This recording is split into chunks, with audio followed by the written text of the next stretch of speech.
pleasure need in your life, and everyone seeks pleasure. It doesn't matter what. Everyone's seeking after it with all their hearts. But if you look for pleasure in the right place in God, you'll be satisfied. He will satisfy you. Yeah, Totally. it's what people in my field call a divine intervention. I'm a counselor. I'm a drug and alcohol counselor, Right. and And yeah, yeah, awesome. That's good, man. That's so awesome. it's And called a white light experience. Um, yeah, and apparently, when it yeah, happens, it's changes your life, and it puts like the finger of God inside of you, from what I've heard through all these yeah, testimonies and such. And they say it's all kind of a similar experience, but yeah, I mean, a lot of it is quote giving it up to God, because the person themselves has tried by themselves with their own tools yeah. to get sober and recover in their lives, but it hasn't happened. And so often we hear that spiritual awakening is a divine intervention, but you have to want it, right? You have to want that, and And then it guess what? becomes Sometimes, available. yeah, sometimes you don't even want the right things. You want all the wrong things, but you got to somehow ask God to help you to get faith, help you to want it. Because, like, put it this way, the old nature wants to do the wrong thing. It always goes the wrong way. But if you say, "Help me in my unbelief," and then also it's like also getting that bad picture of God out, because what we do, we construct an image of God which is really bad.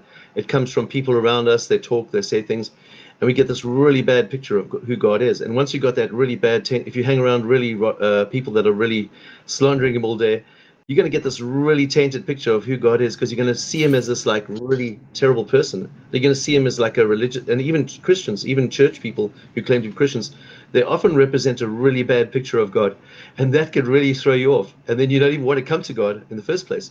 But if you see that he's actually really, really, really cool, the coolest, bestest, totally awesome guy, God, and he's awesome. And when you realize that, well, he's actually a lot better than what people are saying, that's when you can come to him, and then you're just like, wow, it's all you, God. I'm going to trust in what you did.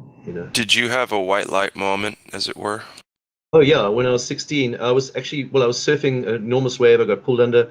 I almost died I got caught in a 7 set, a massive 8 foot, 9 foot waves offshore. It was beautiful waves. I was getting tubes, and I reached the pinnacle of my life of getting the ultimate tube I wanted, and I realized, what else is there in life? That night, a girl invited me to Valentine's Day youth group, and I went in this room, and there's people worshiping God, and they were talking to me like it was real. And suddenly I said, God, if this is real, I want this. And then suddenly I started speaking in tongues, and I just felt connected. And from that moment, I just experienced God's presence in my life. It was like something happened to me, something changed.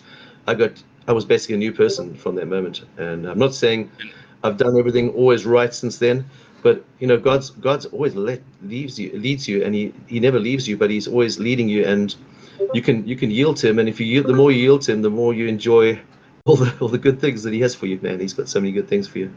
So Yeah. it was a near death experience that started this whole chain of events. Kind of, yeah, because I was underneath the water. Well, it was also the extreme pinnacle of reaching my one goal in life, to get this ultimate tube, which I got for about 7 seconds. I was inside this barrel that was so big, That's it didn't even awesome. feel real. I couldn't believe it. It was like, I can't believe that I had such a good wave. It was like, this was like what I was looking for my whole life, to get a perfect wave like this. It was like, I couldn't believe it, how good it was. It was like so. I was so happy about that wave. It was so. It was also the accomplishment of everything that I really dreamed of in my life, and it was like that was my main goal at 16. That was my main goal in life, just to get that enormous barrel, and it was so good that it's like, what must I live for now? Where Well, am I and what going now? perfect timing for God to come in, Yeah, gives you this perfect tunnel, and then is yeah. like, so by the way, just saying hi. And I Uh, saw the light at the end of the tunnel there. It was like, in the end of literally, the barrel. Yeah, the sun shining that's cool. through the light there. It was That's amazing. cool, man. Yeah, I'm not religious, but I know there's a creator, so Oh, he's so and good. I know that Yeah. there's an intelligence that's in control of quite something fierce down here. My only thing is, uh, I know I don't want to talk about it. I I don't know want you to don't bring want the to be. conversation down. I know, but don't be put off by some people. Some people do put you off from God as well. But don't let them bother you. Don't hate them. Don't No, It's just not people. this is where you want to talk about it. Ask the guy your question. yeah. Well, I know I'm just saying I don't necessarily agree with the construct here. That's all. But don't be put off by the the people that might It's not misrepresent him. people. I It's mean, not people. we, I we don't all I do. don't listen to people Even when I it do. comes to this stuff. I mean, I mess up sometimes and misrepresent God in some, I have many times, and I'm sorry if I have ever here, but we all do, No. we all want to be, we're on a journey, all of us. Right, right. No, I hear you. I'm saying it's not anybody else's interpretation or forced view of God or creator or anything. It's Yeah. it's the things that I notice that are here that we could do without, just like pain and suffering and all those kinds of Yeah, things. And you say, I okay, don't if God is understand living, the lesson that needs to be learned, I guess. If God's all knowing, what lesson? Like, who cares? Everything's known. So, well, anyway. That's he what can't you make us think. robot. In my He can't make opinion, us I think robot. that if, in my opinion, if your great great grandma was still alive or grandfather and would say, could tell you, man, life. I mean, let's just say heaven is real, right? Let's say heaven is real, and if they could tell you something, I know what I would tell my kids. I would say, look, you are here and you're gone before you even know it. Life will go by so fast that it's like it's not even important. But what's important is eternity. So if eternity does exist and your spirit within you actually lives forever, then this little bit of time we have here in the flesh, in a broken body, a broken vessel, is like faster than a blink of an eye. So God looks Well, heaven, God if God is if God is real, then He sees the big picture. You know what I mean? So He sees this suffering that we go through as nothing but like the flicker of your eye. You know what I mean? So, but we like see it heaven as thing, in we see suffering as in why God? Why do you allow it? But it's here and it's gone, and then we'll experience everything and we'll know everything in full if it's true. I hope so. I hope like so. heaven's actually in us Ugh. right now. We actually have heaven in our hearts. Like we can experience heaven right now. It's not about just the future, but heaven's not a place. It's actually where Jesus is. So Jesus lives in us, and then we full of him. But also, why you asking why do bad things happen? Like children get molested and killed and tortured, Yeah, and why do we know what terrible the things bad things happen? are. Why, and it's not Yeah, really a why. It's like, and dude, listen, there's you people didn't are have to taken do over. that. When Well, you make a there's wicked place, people. you don't have to allow for pain and suffering. You don't have to give people the ability Free to will. lie Yeah. to each other. What he, Why would you what do he did, that? You do. he, You do. he stopped them though. You Nope. see, We didn't It's even have days of arbitrary Noah. at best.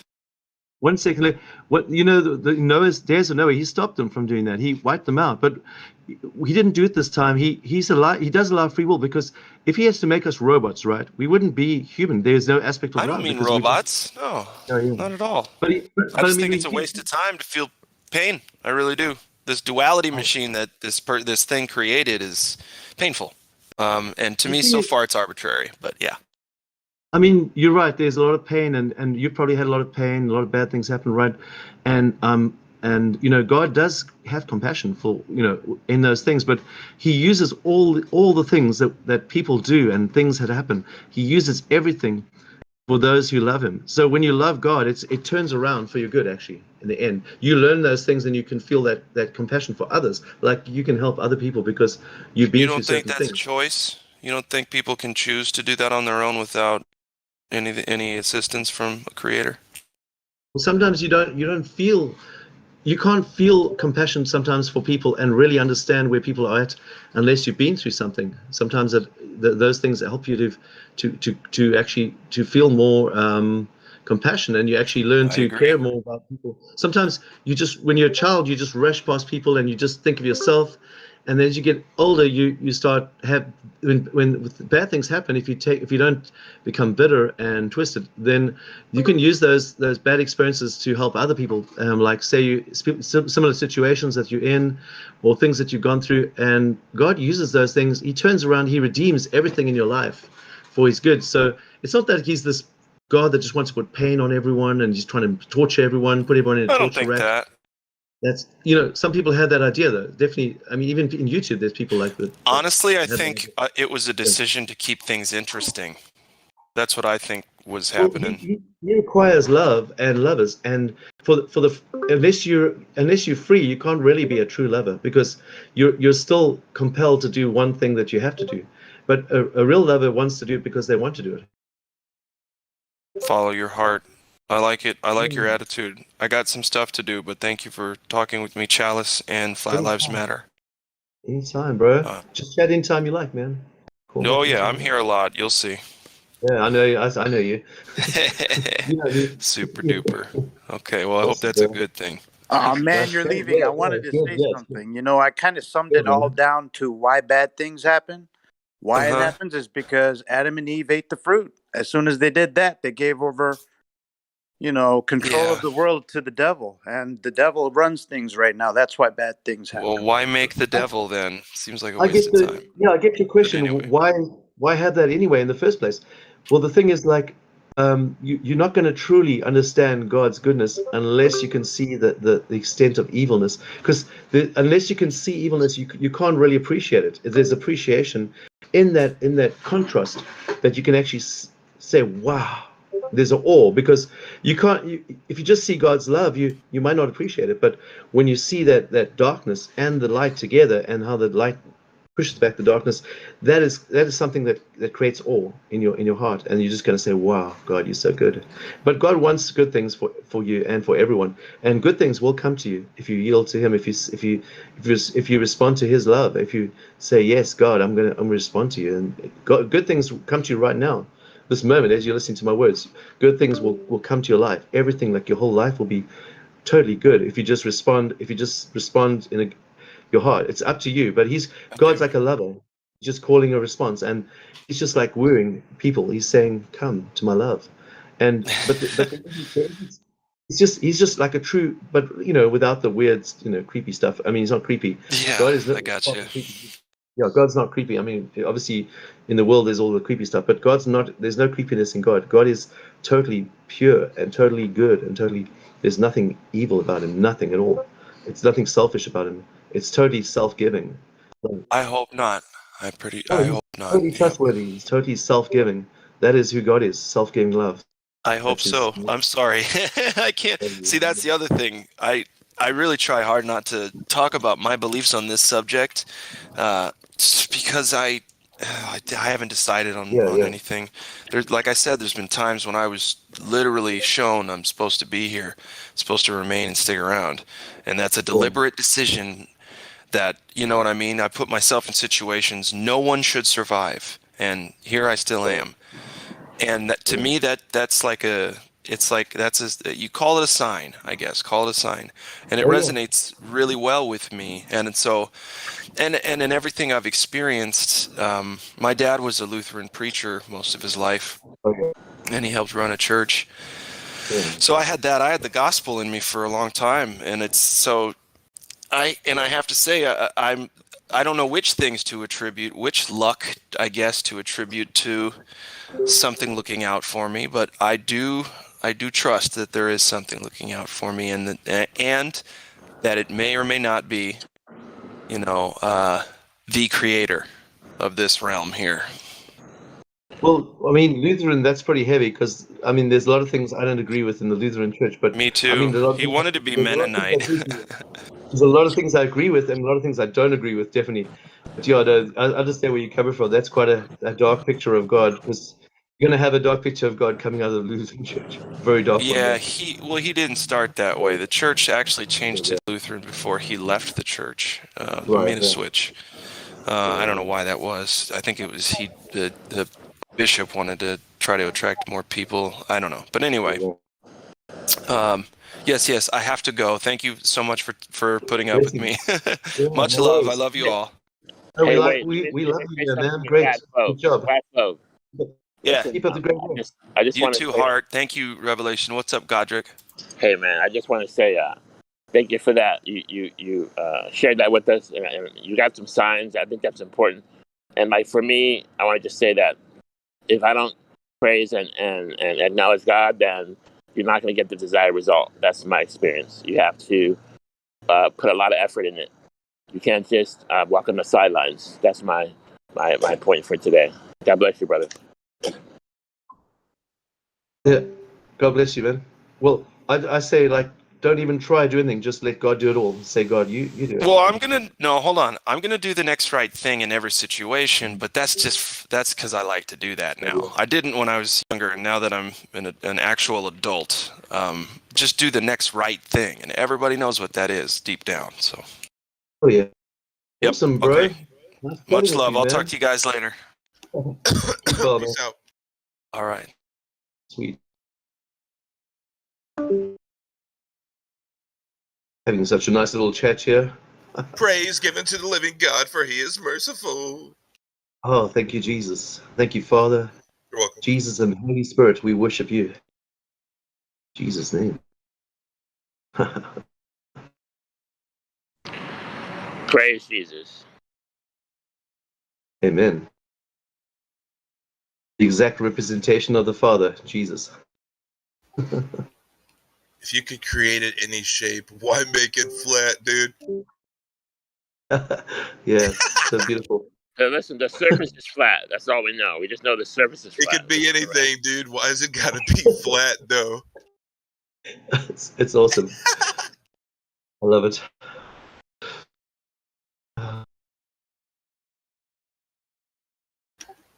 If you think about flat, Goddamn it's pancake planets, man. flat's the safest shape because you know where you are.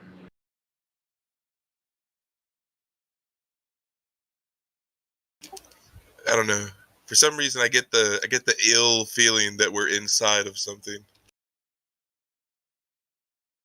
We're inside the creation.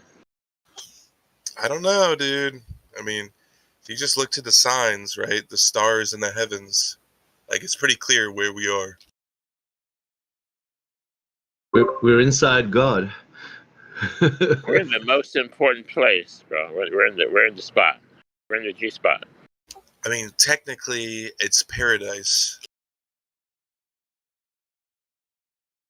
Like, think about it, right? You've got like mescaline and LSD and mushrooms and all this shit, right?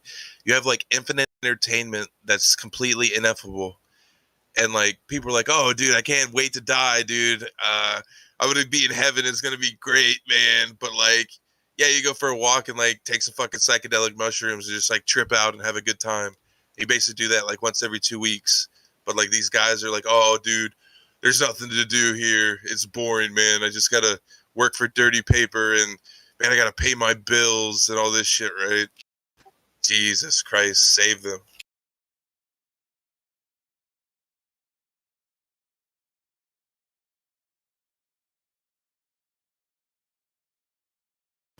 You got the whole fucking jungle at your disposal. Yeah, you're sitting in the city, like taking showers and killing your microbiome every day. Like, Jesus Christ. Like, think about how far these sheep have gone astray. It's like I'm living to die. Like, all of them are living to die. None, right? None are dying to live. Tell me about working for dirty paper. I mean, what do you think it's about, man? Tell me, man. Tell me what it is. I don't know, dude. Well, if you look to the scriptures, man, it's pretty clear. Serve the living God, and He will provide. If you check my profile, you know, Isaiah 49:10, you'll never hunger nor thirst.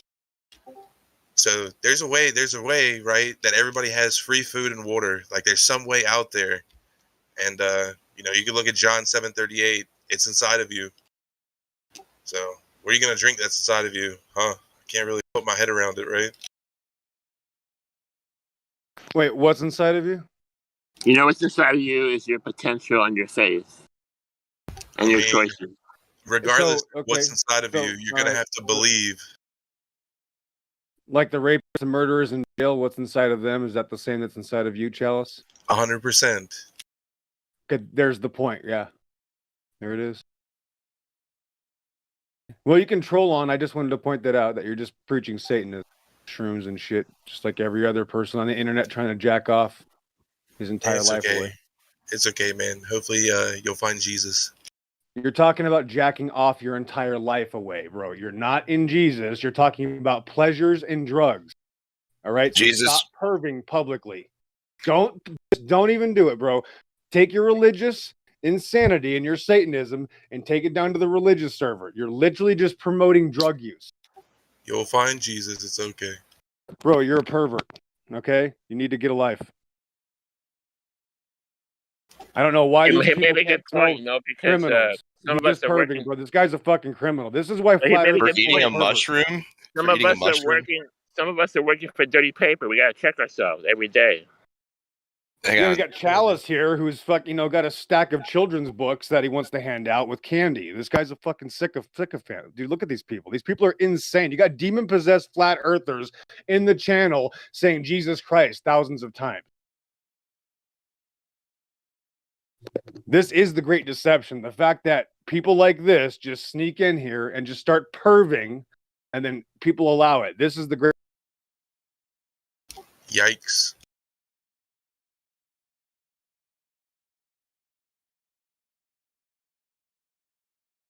Anybody working for dirty paper, okay? Ooh. Yeah, man. Wage slaves. Well, you know, I truly believe God will provide, but I think God's Amen. given us the ability to actually do something. I mean, in my faith, I believe God has something waiting for me when it comes to food, but I'm not just going to sit there and wait for it to fall from heaven. I think that He's given me ability in my, in my artistic, personality to actually have a trade and be willing to, we could say work for food. I mean, I wish I didn't get paid cash.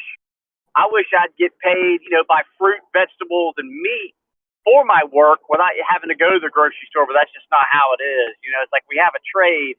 So God's given me the ability.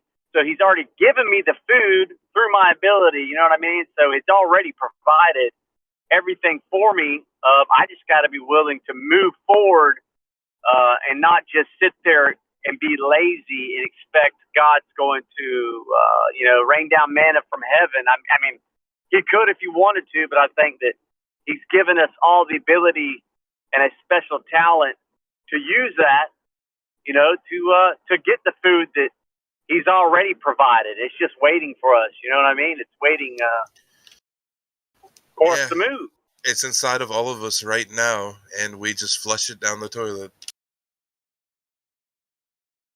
Yeah, I mean, if it was up to me, I wouldn't care about even having cash in my pocket ever again. If we live in this society of just trade, you know what I mean? Trades your abilities for goods, that'd be awesome. Amen. Folks, can I just remind you people to keep off religion in this room? Showed you that EXO can't handle it when religion gets spoke about. He starts screaming that people are demon possession shit. That's why we keep off religion in the live stream, specifically just because it always ends up in this kind of shit. So it's just to let you know. Cheers.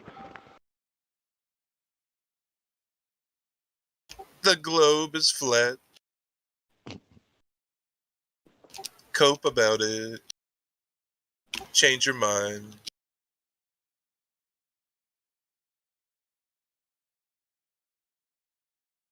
So what's the explanation of the equinox? Has anybody came up with a good explanation? Because I get hit with that one quite a bit.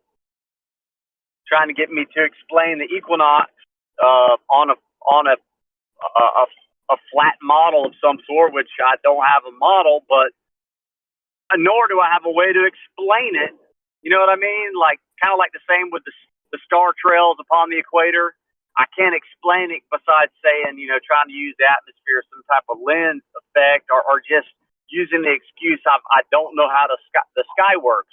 But when it comes to the equinox, has anybody come up with something I could present that'll give me some sort of foundation to stand on or an idea, Yeah, what's that about? Can you teach us? Tell us why the equinox doesn't work on a flat Earth. I don't know. I keep getting hit with that. Whatever is happening, cannot make curvature in nature. Yeah, I'll be over at Jim Panda's server, and that's what they'll bring up. Star trails going, upon the equator, going in opposite directions, like owl eyes, the whole. But and then also the equinox, and I have nothing. I mean, I have yet to really even look into it. You know what I mean? To see if there's anything out there that can explain it. So maybe somebody in here can explain it. I heard Lemon over at the other server try to explain it, but it was so far over my head I couldn't even grasp what he was saying. Hang on, I saw a picture of star trails on the equator. I believe they do go opposite directions. I believe, if I'm not wrong, I believe that the northern stars spin one way and the southern stars spin the other way. And if you're taking a video in the middle, you'll see it, the divergence. Am I right? Yeah. That's what I'm talking about. If you use a super wide angle lens, you can kind of capture the horizon on both sides. Let's say like a 6 millimeter or something like that, and you're capturing a pretty good view of everything. You should get those type of star trails. I mean, but what I'm trying to say is, how do we explain how it might be possible that the sky is doing we're observing? I don't know. Just trying to explain the phenomenon. I have nothing I can even grasp to rebuttal any type of. Well, if the southern stars spin one way and the northern stars spin another way, that works fine on a flat Earth. I don't see why it wouldn't. The problem is you guys those guys at Jim Panda that got their heads so wrapped around that globe that they're going to put everything based on the globe, and that's why they think it's true. But they don't know. That's the point. That model's flawed. I'm trying to think of, of course, I'm going at it, from a biblical point of view of there being a firmament, which, that's going back to my faith. So I don't know if there's a firmament. I believe that there is, but I don't know if the stars are in this thing or if the stars are hovering below it. I don't even know what the stars are, but if it is, they're turning and we're not, right? To me, I still don't understand how, if they're turning, why upon the equator, let's just say you take the Flat Earth app, like the iPhone app, that Flat Earth clock thing. If you put the dome over it, and you put the stars moving overhead, why would we see, the rotation going in opposite directions? I'm just trying to imagine that, or if that's just how we would see it.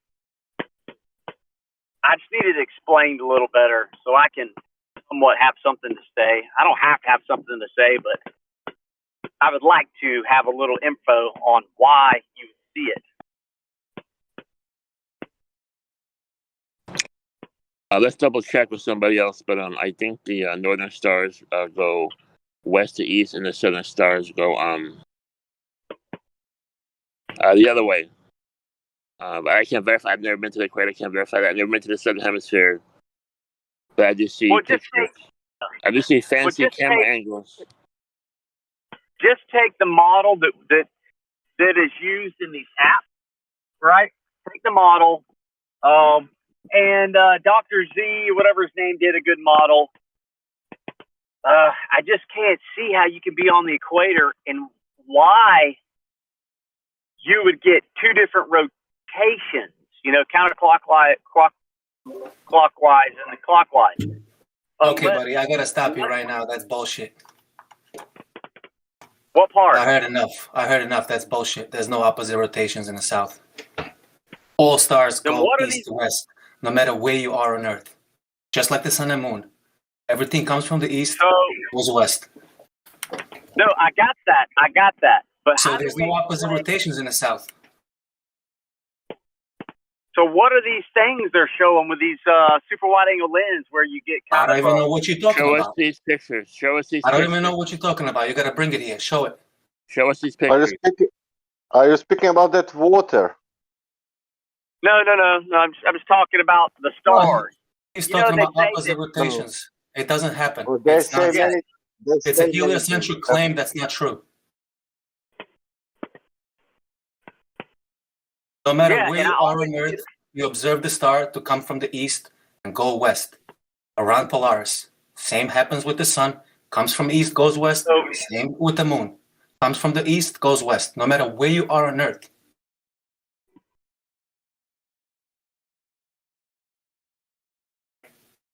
So all those sudden opposite rotation claims, it's wrong. So they're just lying to me about it. They're just using Straight that up because lying. Straight up lying to your face.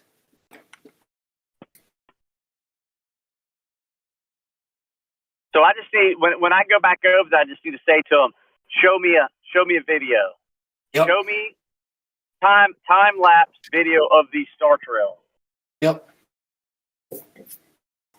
To be honest with you, I didn't even think of that. I mean, I guess I'm that type of person that thinks that, people aren't just going to straight up lie about something. Yeah, you know what I mean? They straight up lie, bro. Just like they straight up lie about the 24-hour sun down south, right? In Antarctica. They straight up lie about things, dude.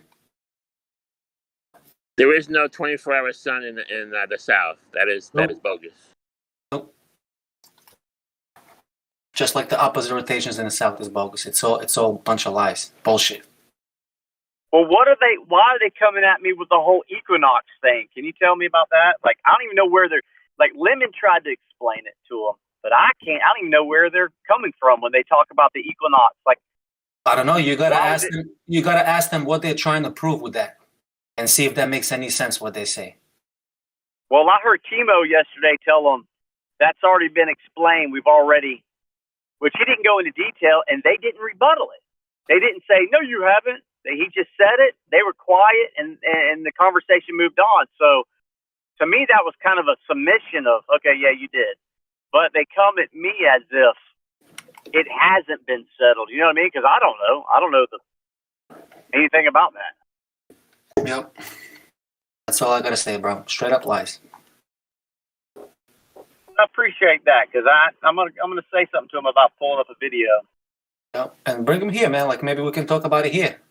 Just tell him to show you some video. They say they've been here and they've been kicked out. They're not allowed back in here anymore. Okay, ask them to show you the video then, and ask them to prove. Yeah, I will. If they show you a star rotation, ask them to prove that's a southern star rotation, because that's bullshit. If it was true, it would be filmed by thousands of people, just like the northern star rotation is filmed. Simple as that, bro. Well, to be fair, very few people live in the south. It's like 20% or less of the population. Anyone who lives in the south, I don't care where they live, all heavenly luminaries are gonna rotate from east to west around the true north, which is the center point in the sky. Simple as that. Sun, moon, and stars all come from the east, go west, no matter where you are on Earth. I hope everybody remembers that forever. So when Globers claim some shit, just remember to say, no matter where you are on Earth, all stars come from the east and go west. In the circle around Polaris, true north. Roger. So what about the Southern Cross? What about it? Don't stars rotate around the Southern Cross? Nope. Prove it. I'm asking you. I don't know. No, that's not true. Southern Cross is just a constellation in the southern skies. A lot of times it's even hard to find it. And it's not a point around which other stars rotate. So it just goes around like the ice ring? Is that what you're saying? The whole constellation travels in the circle east to west. So the Southern Cross stars move around the ice ring, is that right? I don't know about the ice ring, but I know they go east to west, yeah. And Sigma Octantis is the claimed southern pole star, which is non-existent. I don't think that anyone ever located it. It's just a word. They call it Sigma Octantis. Find what person that filmed it or showed it. Just another heliocentric bullshit claim. Is that like they're supposedly the southern star, which is not there? Exactly. Oh, check this out. I'm going to post this in chat. This is really cool. This is, you know how you can buy the Nikon 360 video camera? So you can watch the video and just move your phone around and allow you to look everywhere? Anyhow, here's a time lapse. Upon the equator, it's called the, I've never seen this before. I just posted in chat. The title's not coming up. Let me go back. So it's called Monument Valley Star Trails 360 video. Very cool looking. Very cool. Makes me want to buy one of those cameras. But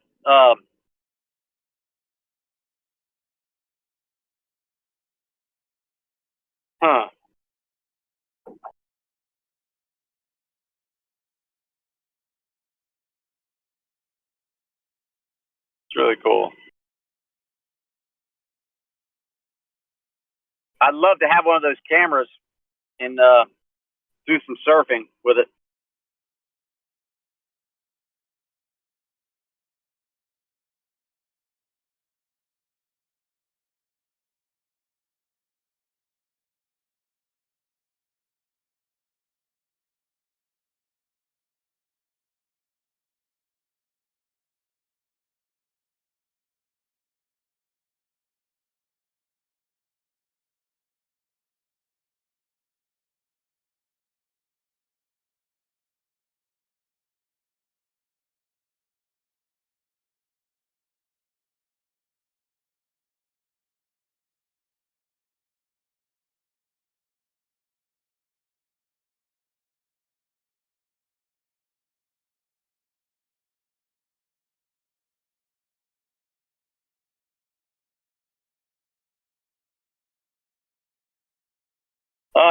Here's one. This video claims that it's from 5 years ago. Time-lapse video of stars diverging at equator by Richard Halberg.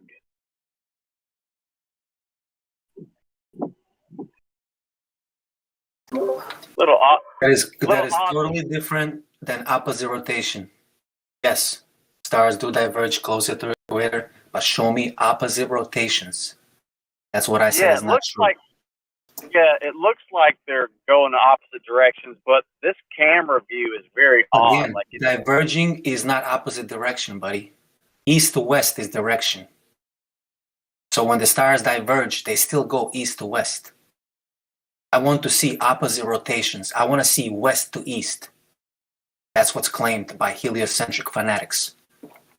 Okay, check out that video and tell me if what you're saying is the opposite of what this thing's showing. Which video? Where? Oh, okay, let me. Yeah, I just posted it. Okay. Because if this is what they're trying to say, and what you're saying is just not. No, this is bullshit right off the bat. Are you serious? Oh my gosh, dude! What the fuck is this, dude? And you believe this shit, dude? Like, you really believe this? Believe what? The video? I don't know what to say, dude. You believe this video, time-lapse video of stars diverging at the equator? Like, you believe this shit?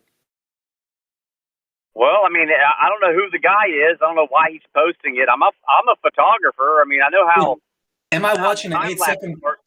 Wait, this is an 8-second video, right? Yeah, but it probably took him hours and hours and hours and hours to do it. Probably took all night to get that much of a star trail. I mean, that's a lot of rotation. Look at the rotation on the left compared to the rotation on the right. You have a rotation on the left around a center point, and on the right-hand side of that video, you just have arcing. You don't have a point of rotation where it's a circular rotation. I guarantee you to the right would be the south. This was probably taken facing east. Facing east? Do you see what I'm saying? Yeah, I'm looking at it, trying to see what you're saying. So the one on the right is of the south, and the one on the left is. That would be my assumption, because if you look on the left, you can definitely see a center point of rotation, and when you look on the right, you see just arcing. You don't see a rotational point. Yeah. Yep.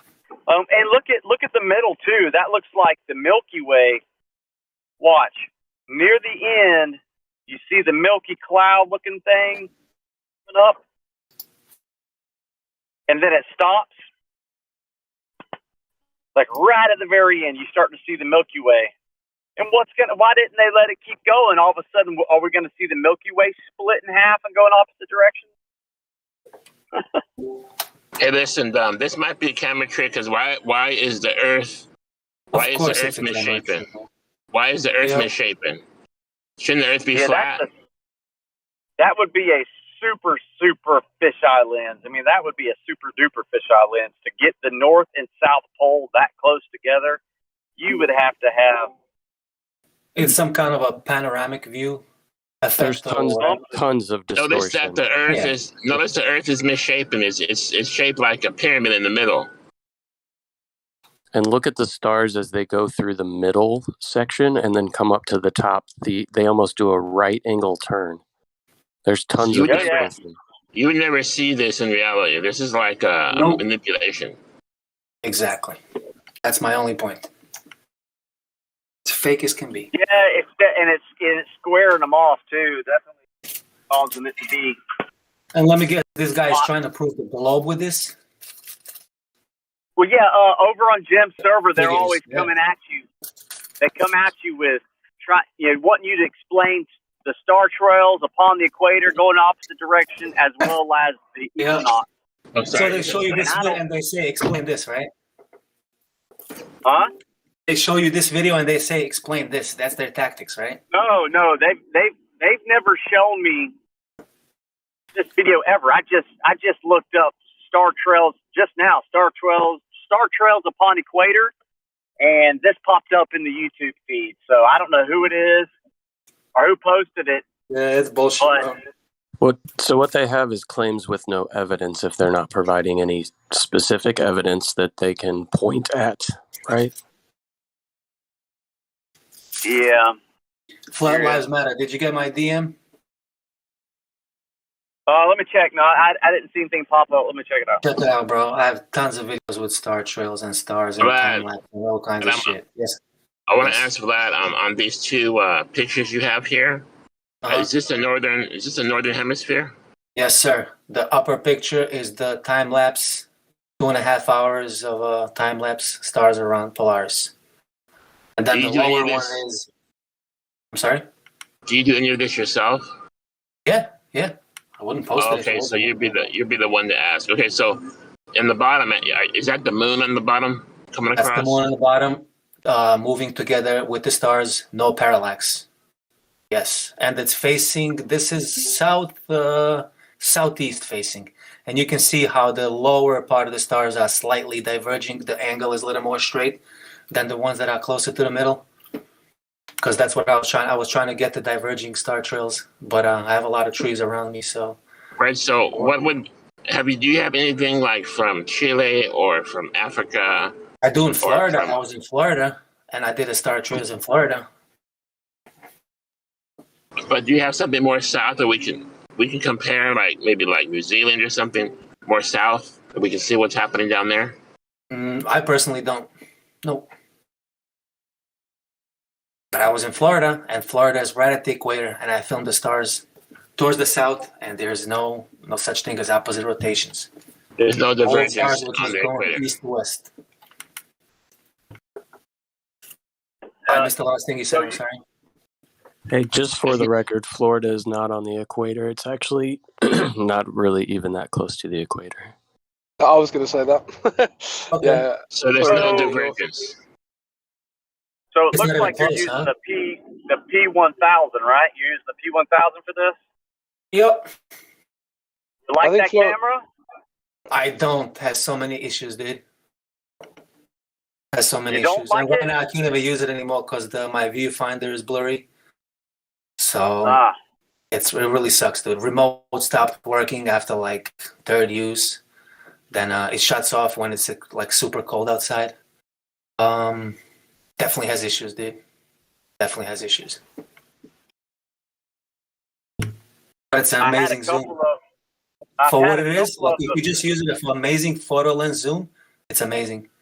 But I had a couple of the P900s. I sold both of them, hoping to get the P1000, and I ended up like spending the money on something else. But maybe they'll come out with a newer version. They do. They have a Nikon 950, I believe. What? They went down? Yeah. I mean, I don't know if they went down. I think it's the same zoom as the 900, 83 times zoom. But I'm not sure. Just look it up, man.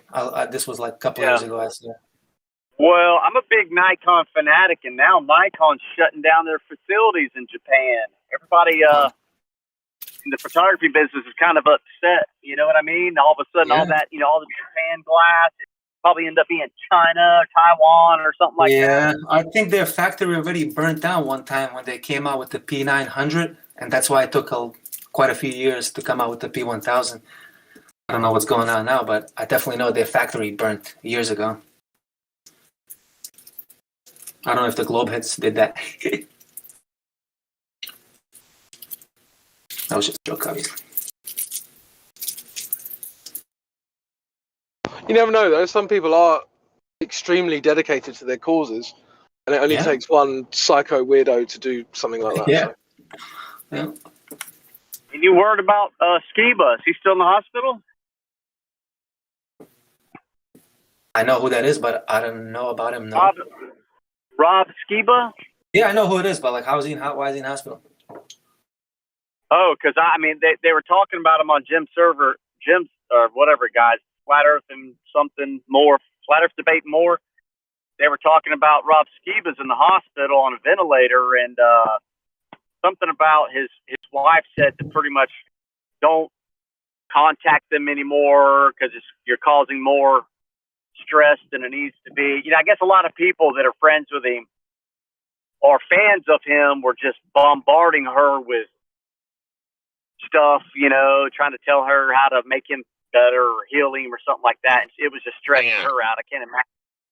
Are they saying it's the COVID? Yeah, she is. Yeah. But, it's gotten to his lungs. So he's, I guess, not doing so good. But I haven't heard anything since last week. And I was just wondering if anybody in here has heard anything, like on the up and up or what. Got an update, but let me find the actual quotation.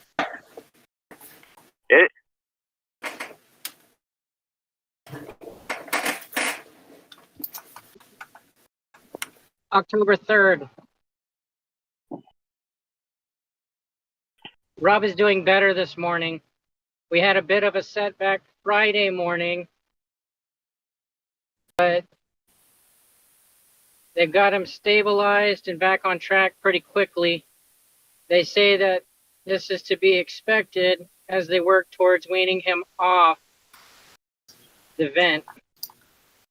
Thank you to all that jumped in to intercede and pray with urgent request went out. Continue lifting Rob and Sheila up as we close in on what will prayerfully be soon coming to an end. There's a whole bunch more, but I don't think it pertains to what the request that you're asking. If you go to the virtual house church that he's got for his Discord, they updated in his 444 prayer. Oh, that's exactly what I was wanting to know. So pretty much he's doing better. He's starting to stabilize. That's great. Yeah, he's doing better.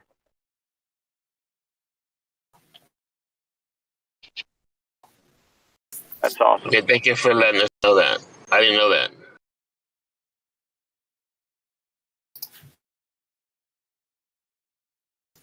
I wonder if his doctor has cured many patients and is motivated to cure him because, they get government money for every day that people are in there for that condition.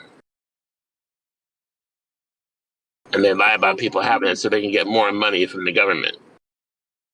Well, regardless if it's the Comcast or not, he's had issues with his health before in the past, and he's taken steps, not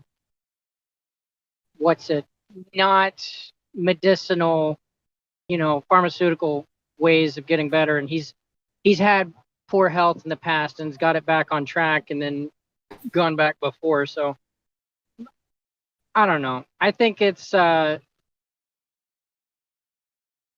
I think what put him there was the EMR, and then now that he's under, hospitalization, they've got the Wi-Fi everywhere, and, the EMR is probably getting to him. That's my suspicion.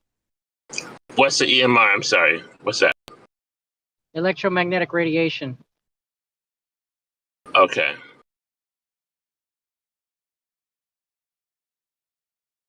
Yeah, plenty of people get sick in the hospital. Like, you'd be surprised how many people get pneumonia in the hospital, and some of them die from it.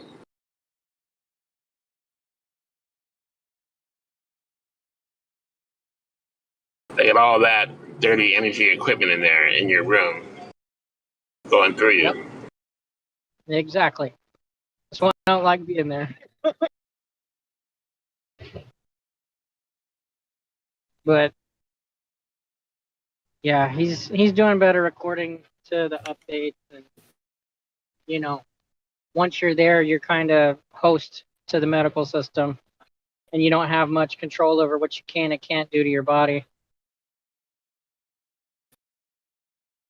Because doctors are supposed to help make you stay alive, even if you don't want them to, unless you tell them, hey, if I go and I pass out, I don't want you to resuscitate me, and then they'll do what you want. Dear God, heal Rob Skiba and bring him home safe. Amen. Amen.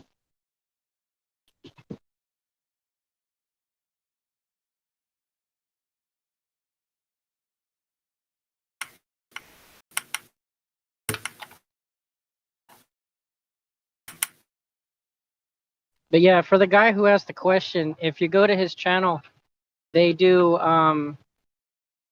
Bible studies on Saturdays. And you could probably pop in there and ask for an invite to the Discord. And somebody will send you a link. One of the mods will send you a link. And then they've got it in one of their, I'm not sure what to call it, but it's like a prayer tab that they've got in the Discord. They post updates there often.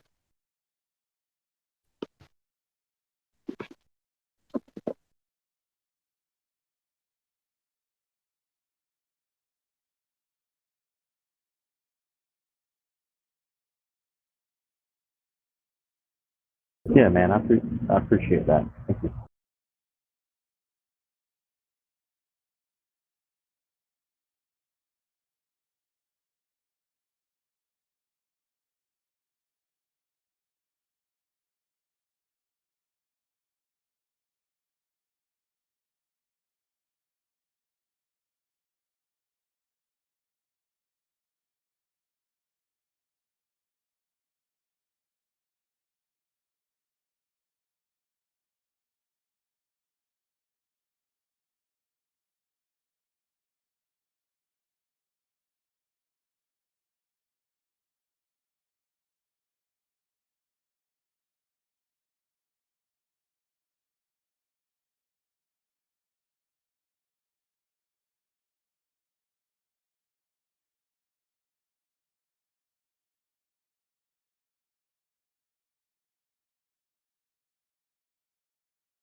I didn't know he had previous health problems either. So that's just new information for me. In some of his videos, he's talked about how his health declined at one point in time.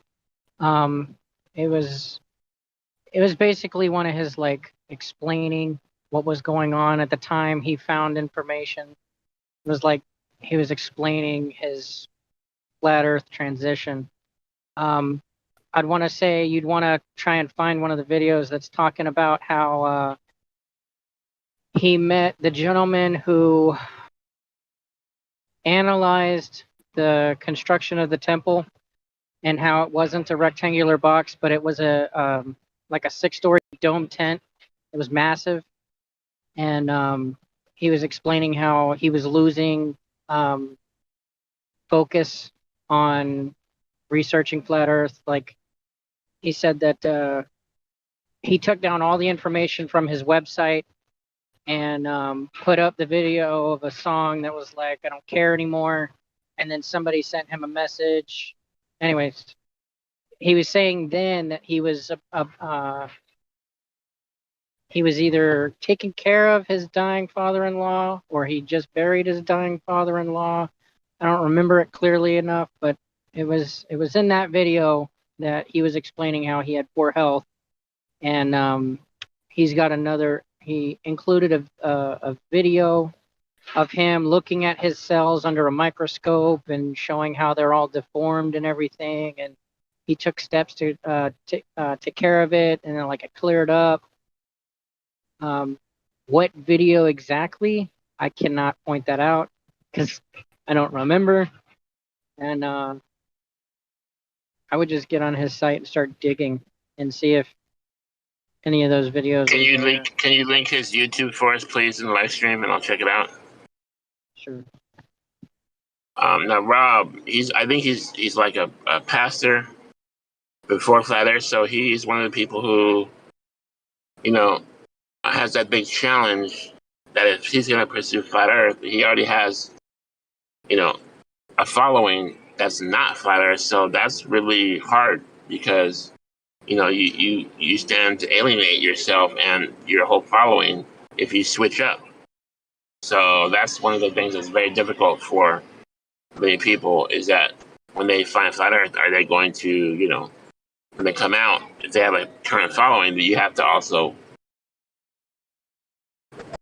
preach to your following. Otherwise, there's going to be confusion.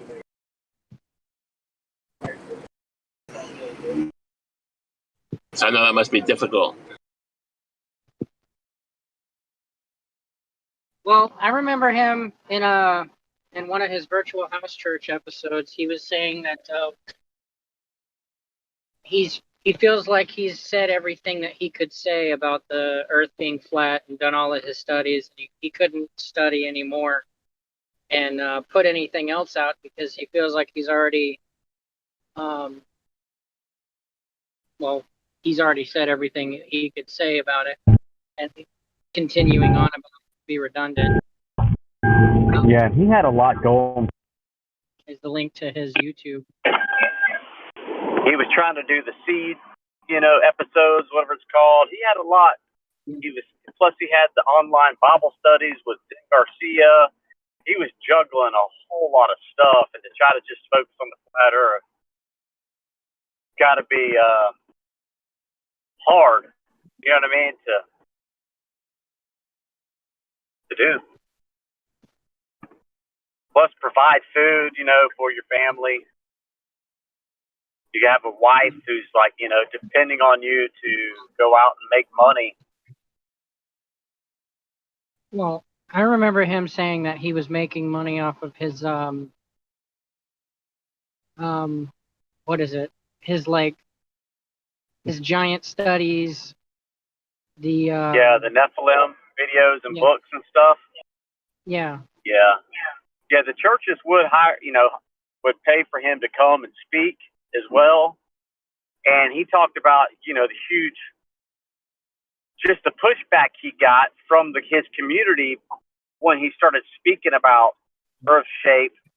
And he knew it too, just like any preacher that would you know, be outspoken, they would definitely either get shunned, or, you know, the flock may continue to follow. So you're risking a lot whenever, you know, you've spent, you know, years of seminary, then you build up this church, and then you come out and say, well, this is what I believe the earth shape is according to the biblical and according to what I see. You're still risking losing your flock, which is how you know, look to getting food on your table, even though you still trust God is going to provide. Still, it's got to be hard on people. Yeah. He was explaining how whenever he started talking about how the earth was flat and going through all of his experiments and whatnot, he was saying that he lost a lot of sales, and that was one of the reasons why he had, for like a couple days, quit. And then he got a message from an atheist saying, dude, you know, because listening to you explain how the earth is flat and enclosed and the Bible's, you know, at least somewhat true, the atheist turned agnostic, and he is like, you know, what are you doing? How could you say you believe in something and then totally give up on it like you are? And he was like, that really put me in my place, and he got back in the driver's seat. So Yeah.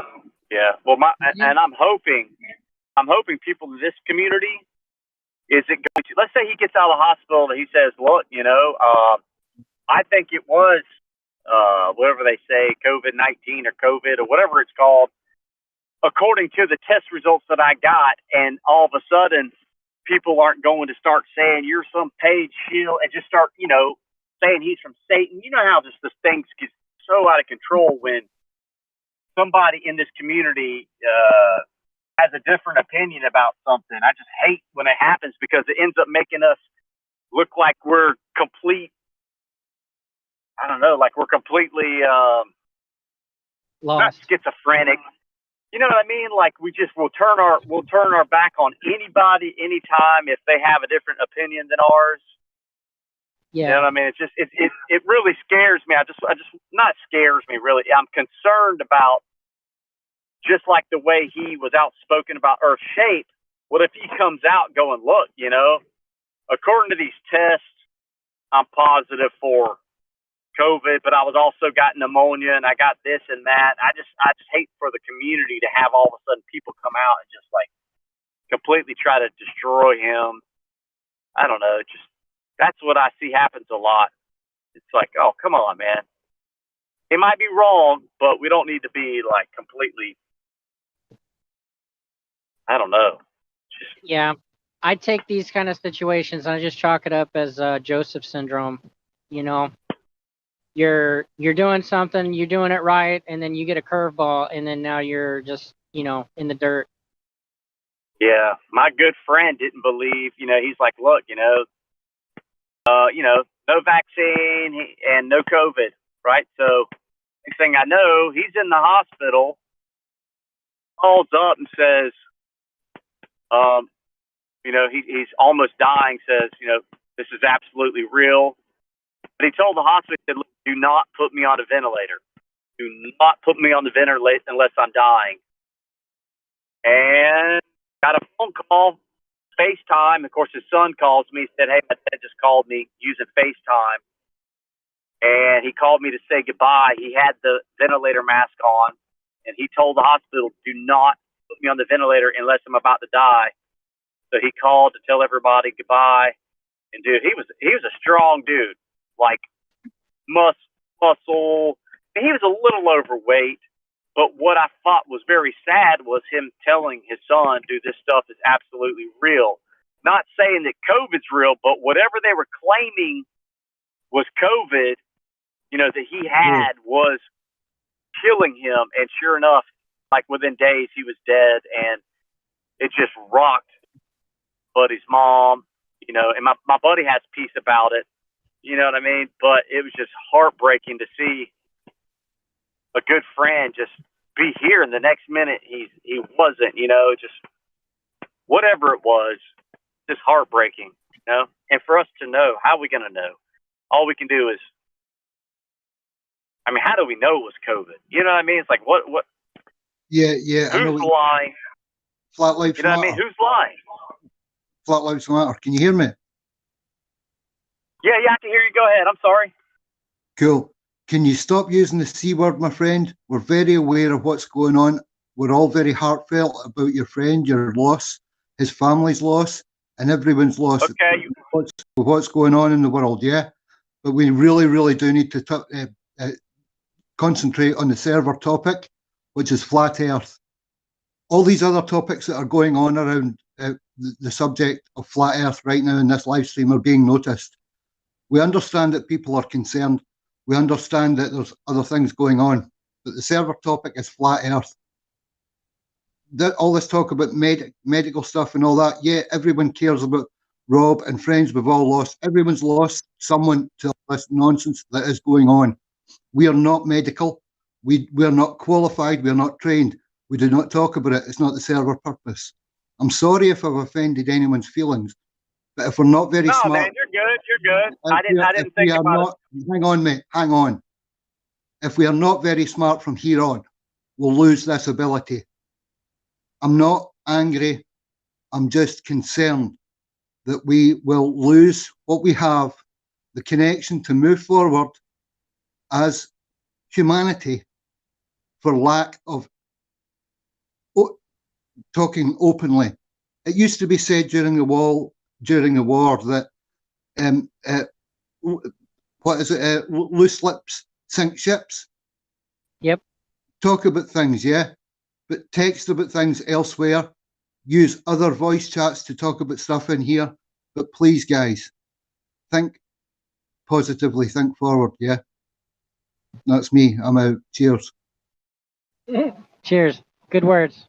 Yeah, my bad. I didn't realize the cooties subject was a no-no in here. So I got you. I will refrain from those type of conversations.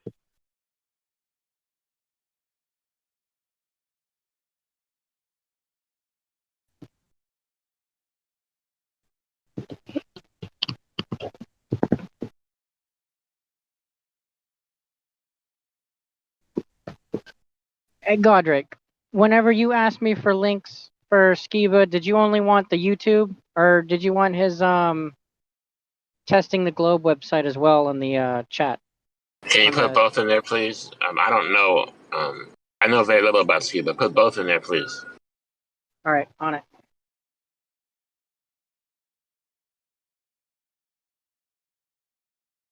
So let me get this right. No cooties and no religion, right? We need to go to a different room for those. I'm okay with religion. Just just keep it, positive. No, I'm not talking about you. I mean the server.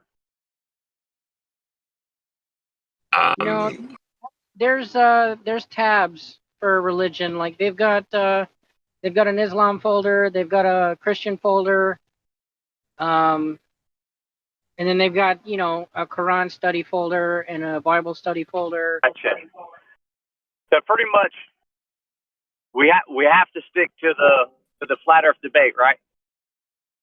We try to. Conversations do sometimes wander, but we try to reel it back in. We just really want to try to avoid any type of medical talk and anything that gets too deep into religion. Gotcha.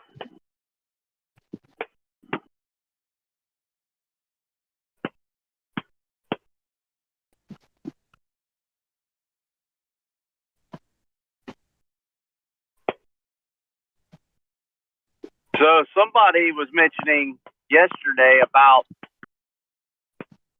Captain Kirk is supposed to be signing up to go on one of these SpaceX missions. Did y'all hear about that? I'm sure they're going to use him. They just need one more famous person that's famous for a sci-fi show to go up and convince us, right? And a paid actor who's known for a sci-fi show go up convince us. Hang on. William Shatner has always said that science fiction and science are exactly the same thing. He's always said that. Right. So I think Right. I he's a remember little I think he's a little truther in that, because he'll tell you, Yeah. you know, he'll tell you this You're is right. not, we're not doing this. I can't wait to see what kind of people they send up there. You know.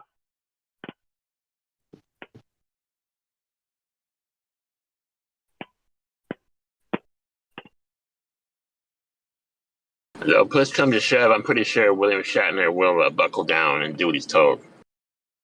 I love the video where the astronaut uses a GoPro to prove the Earth. He said, "Look, see." He's like proving it to the flat earthers. He said, "Look, the Earth's a sphere, see." And he was, they were barely off the ground.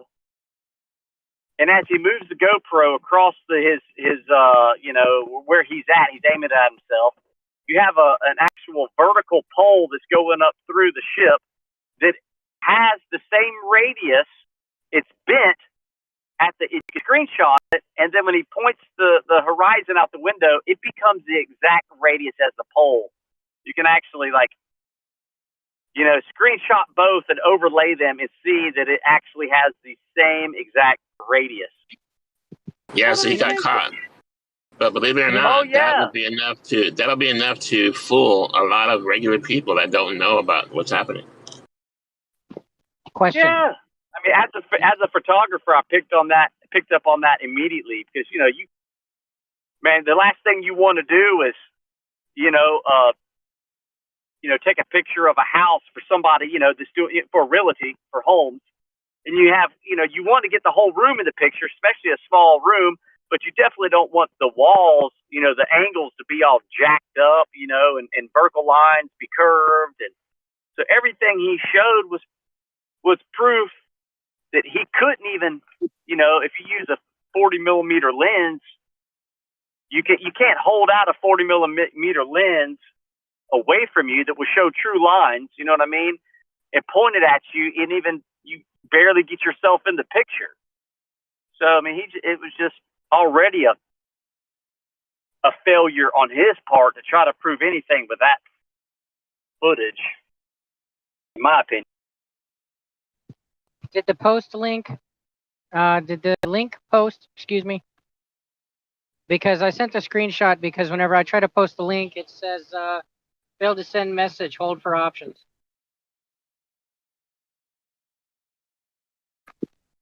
Let me take a look right now. I've sent the link twice. I've sent the screenshot once.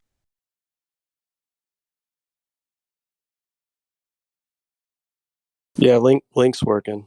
Will.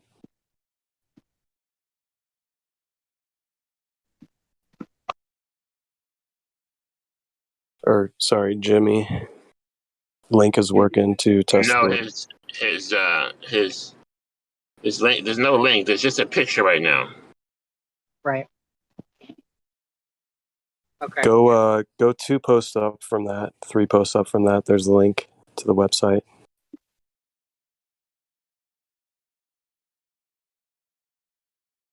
Okay, yeah, we got testing the globe. Now just send his YouTube, please.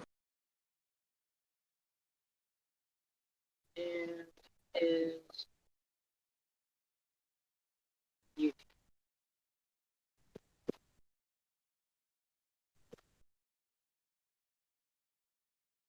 All right, his YouTube is posted. And I just posted a link. Apparently, I just posted a link as well. Apparently, Disney's coming out with a 6-part series about NASA. They couldn't come out with 7? It's always got to be 6. On a personal note, just to let y'all know, my buddy bought a EMF detector. He's a realtor, and he was just checking these giant power lines. These power lines go by the house. So I'm in his house with this detector, and when the microwave turned on, this detector pinned out, like maxed out, hit the red. You know what I mean? So Just a fair warning: if you're microwaving anything, don't stick your head up against the thing to see how your food's looking because it's sending off a huge amount of radiation, which I didn't know till I tested it. You seen the any other videos of those people turning on their EMR detectors and then like walking around their houses?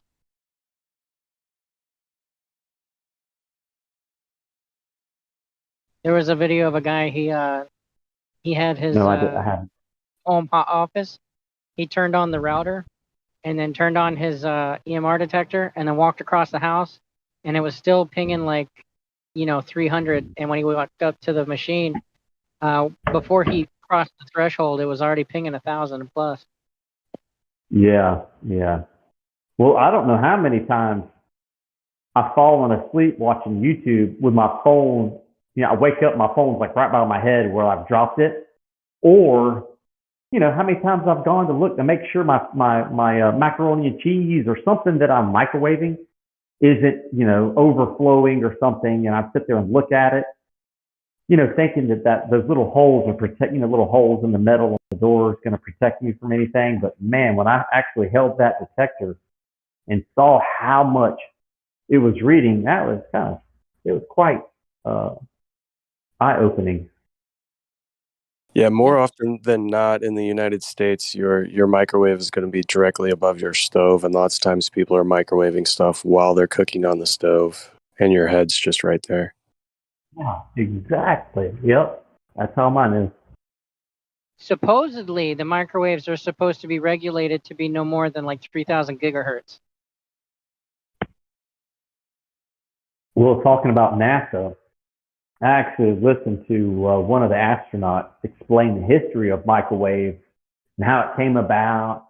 And he said that anything cooked over a minute, it's not even structurally the same thing on a on a molecular level. It mixes it up. So what you put in there isn't really what comes out. It looks the same, but anything over a minute, it somehow changes the molecular makeup or the structure. And I remember seeing that years ago, and I thought, what? I'm sure you could find some correlation between the introduction of microwaves and the increase in cancer rates. Yeah. But that's speculation. That's probably true. That's for sure. And all these crazy preservatives. And they even say, if you're a man, don't eat any type of soybeans out of a can or string beans or something like that out of a can because the bean skin will absorb the some type of metal that keeps the can from rusting, and it causes estrogen or something like that in men. You'll end up, with a problem, particular beans. Back to back to EMF. Has everybody noticed the streetlights switching over to LED and the size of whatever the heck is on the top of those things? I know it's generally just a light sensor to switch the streetlights on, but I have one really close to my backyard, and they replaced it with the LED.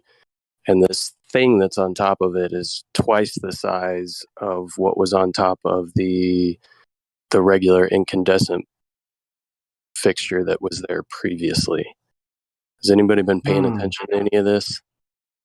Yeah, I mean, I don't know.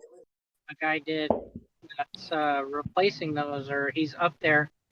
He popped off the bottom lid for the light, and then there was a 5G information on the inside of it. I mean, I've seen little short videos like that, but I don't know if anybody has any good information on people actually taking those units and really kind of dissecting them, because that's been a big switch going on that seems to be correlating with other infrastructure that's going up. And some of them are like purple or blue. I don't know if you guys have noticed that. Yeah, there's two of Yeah, them on utility companies are just trying to, I think, move everything toward wireless, or just sending information, from every one of their units. I would think, water meters to your house meter with, electric, and I wouldn't doubt that there would be something on those lights up there that gives off some reading, or they might be using it as antennas, to send out whatever 5G or whatever it is. I wouldn't doubt it. Yeah, I just noticed that the size of what I presume is the light sensor at the top is much larger on the newer units than it was on the previous units. And previously they had kind of like a transparent, but it still had some opacity to the glass or plastic that was on top of the sensor, and now it seems to be almost clear. I don't know. It's weird.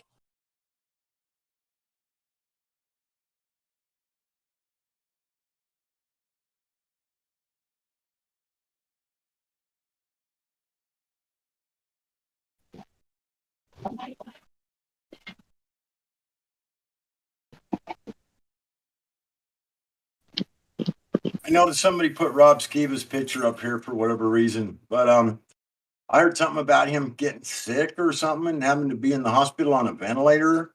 Can anybody confirm that, or is he home and better now, or does anybody even know? Yeah, he's in the hospital. He's doing better.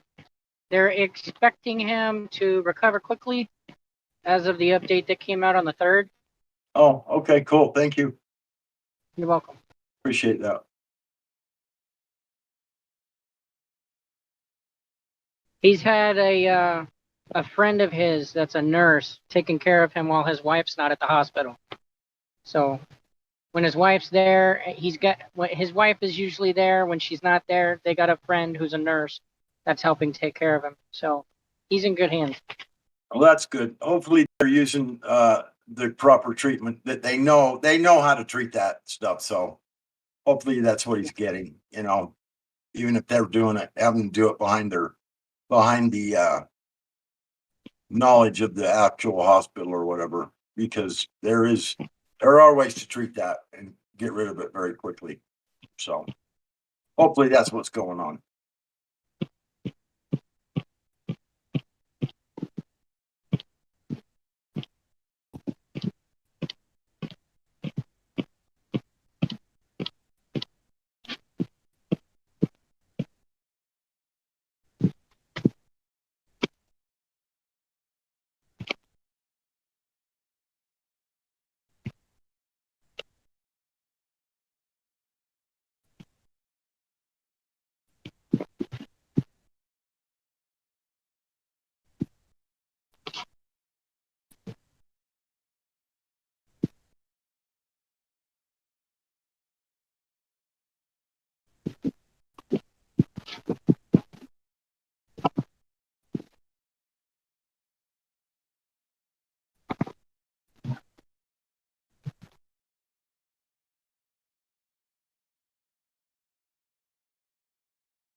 So one thing I also noticed from some of the LED street lights is the shadows from the trees look completely different than they did previously from the incandescent bulbs, and I don't know if that has to do with more of a point source light compared to like an incoherent light that's coming from the incandescent bulb. But I find it interesting. It's almost like similar shadows that you would see during an eclipse. You know how you can see basically the eclipse in a shadow. You also get similar shadows from the new LED streetlights. Yeah. I haven't noticed the tree lights. Excuse me. I haven't noticed the shadows looking different from the new street lights. There's new street lights that I have in my town. They're in the concrete jungle, not so much the under trees. I'll look for some, take pictures. My thing, the LED lights are just, they're too harsh. You know what I mean? The shadows are too sharp. There's no fanning or fade. You know what I mean? It's really bad when you have cars that have the LEDs because there's no fade. You know what I mean? Fade into the dark. It is just a complete sharp cutoff point, I guess you would say. Yeah, it's a more coherent light source coming from the LED than it is from an incandescent bulb. It is very harsh, and I sometimes wonder the effects. I want to say people did studies just on, the effects that people have when they're in office buildings or schools or whatever for long periods of time under fluorescent light. I can only imagine what LED kind of does to us. I mean, I know like now if a cop has somebody pulled over, these new cop lights are just so a distraction because you can't even really see beyond the cop lights because of the way the LEDs affect your sight. It's like you're blinded until you get past the scene. To me, it causes more of a danger than anything. I don't know why they'd have to have them so bright that you see them, from 10 miles away. It's ridiculous. And you get up on the scene, it's just like, it's bad enough when there's one cop car. When there's two, it just makes it to where it's just a hazard to me.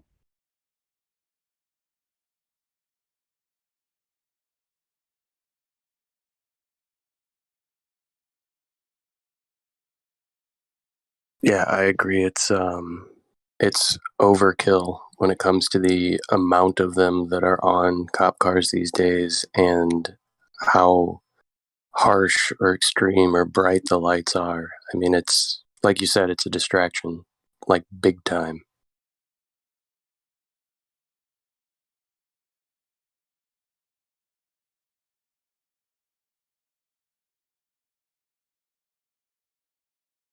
Is there any explanation as to why they've added so many lights to the cars instead of just having that one bar? Well, I have close connections with family members that are in law enforcement and people that have worked in sheriff's offices. And guess what? If you don't spend all the money in your budget gets cut the next year. So Sounds like the military. 100%.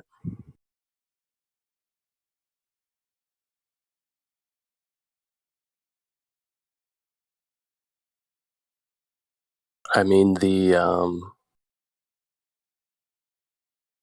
office my wife used to work in, it got down to close to the end of the fiscal year, and they realized they had all this money left over that they needed to spend by the end of the year, and they literally just started buying everybody jackets and leather covered notebooks that had the insignia of the department, and just as much stuff that they could justify spending money on so that they would continue to retain or increase their budget for the next year. Just outright waste. Well, if they really wanted to, they could create more jobs for the aviation community, and they could start installing, helipads and pulling in helicopters for the local police rather than having only the large cities have the helicopters, especially if if they've got room to kill on the budget like that. Like, they would have no problem spending their money by the end of the year if they had a helicopter to deal with. Yeah, I live in a county where the majority of the whole entire county is covered by the jurisdiction of the sheriff's office. We only have the downtown police force of the city, and then we have 2 other jurisdictions total within the county. And it's not like we have just small towns, but we only have 3 police departments and then the sheriff's office, which covers the majority of the county. And to be honest with you, I grew up in a place where every single small town had its own police department, which was trying to support itself, and they spent more time trying to extract revenue from people passing through their town to be able to support their police department, and it just became a huge nuisance. So I'm actually thankful that the bulk of our county is just covered by the sheriff's office, because you can vote in and out a sheriff.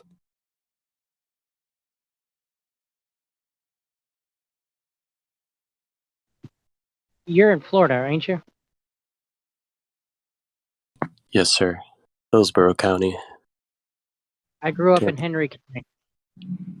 Okay, yeah, I'm in Hillsborough County, where Tampa's located. So we have Tampa Police Department. We have Temple Terrace, which is a small jurisdiction. And then we have Plant City, which is another small jurisdiction, just kind of on the far outskirts, eastern side of the county. Everything else is covered by the Hillsborough County Sheriff's Office.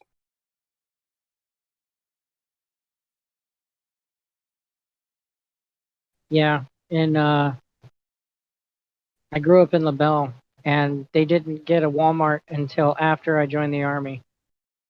And it was like 2015 or something, they got a Walmart, and you had to go to Lehigh to go to Walmart. So that small town was small when I left it, and it's been growing since. Are you talking about Lehigh, Utah? Lehigh Acres, Florida. Oh, okay. We have a Lehigh here, also here in Utah.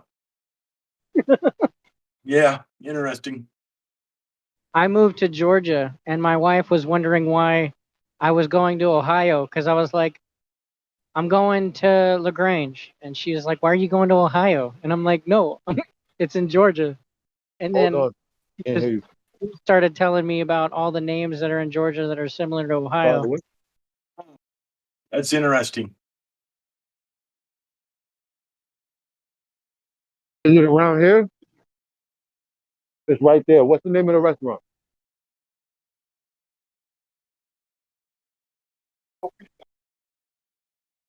Joe Say Pizza's again? no. I think Joe Pizza is right across the street. Joe Pizza is right here, right?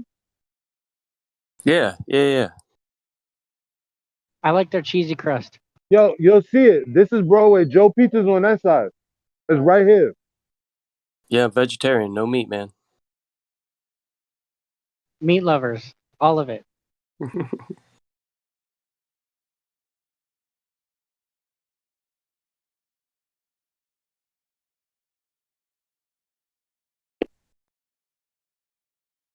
Yeah, I grew up in a suburb of St. Louis, in the St. Louis suburbs, and like every single little town had its own police department, and the cops were just out of control, man.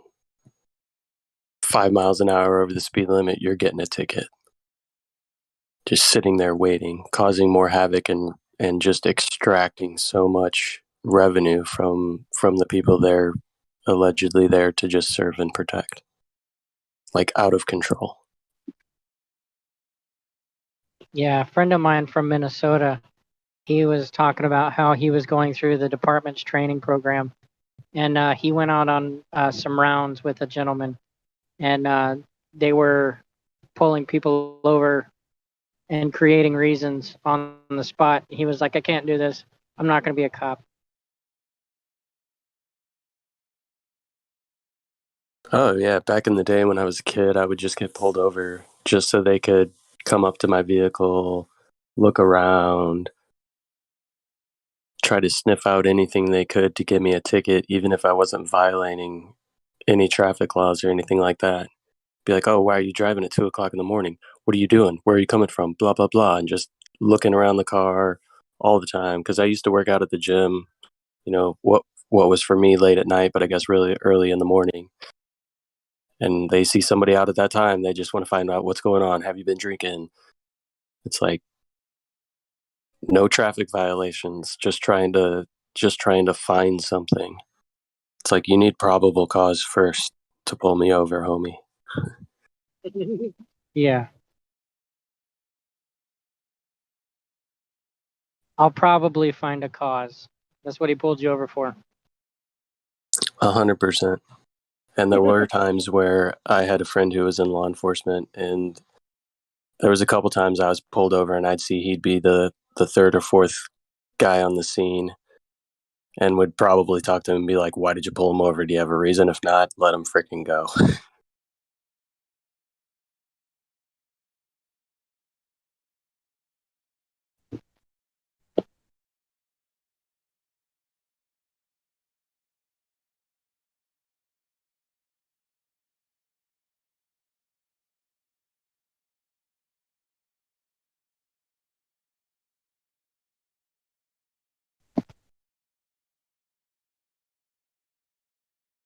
In those kind of situations with small jurisdictions, it's like they intentionally drop speed limits to ridiculous speeds just so that people drive 5 miles an hour over the speed limit and they can issue a ticket or a citation. It's pretty egregious if you ask me.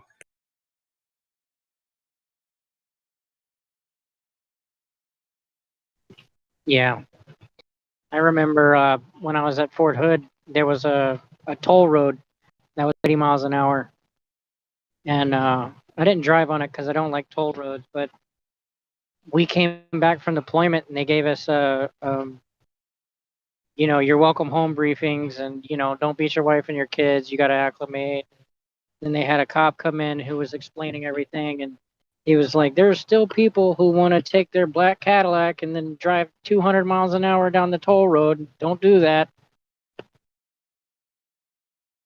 And I thought it was awesome how all the roads in Texas were like, especially the back roads going from one town to another, because it takes forever to drive in Texas. Their speed limits are like 65, and it's not until you actually come into the towns where they decline the speed down to 45 or 50, depending on how big the road is to that town. But yeah, Texas has 80 miles an hour, and then you travel to North Carolina, and all the road speeds are 25 to 55 miles an hour, and it takes the same amount of time to drive it takes longer to drive the distance in Texas. Excuse me. It's not dyslexic being easy. It takes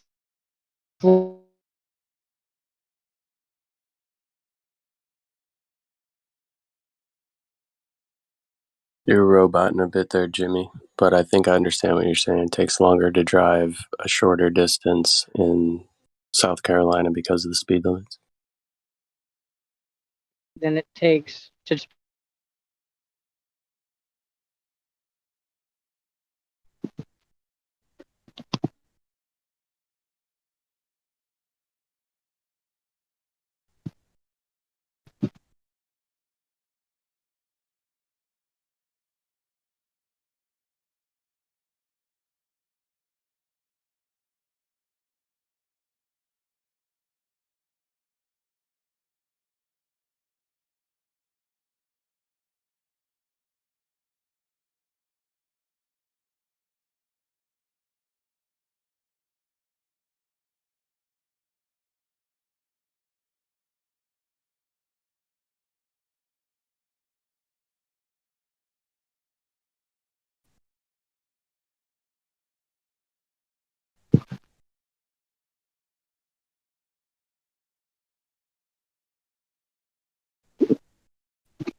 It is Photoshop because it has to be. Why would you have to Photoshop a picture of the Earth, Roger? I don't understand.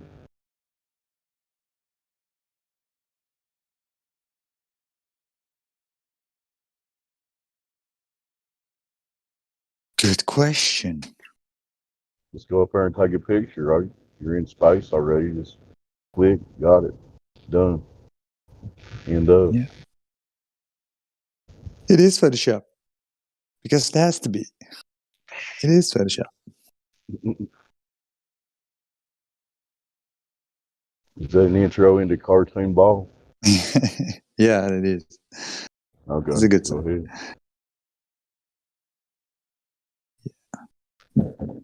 Hope all is well in the Netherlands for you today. All is well. All is well.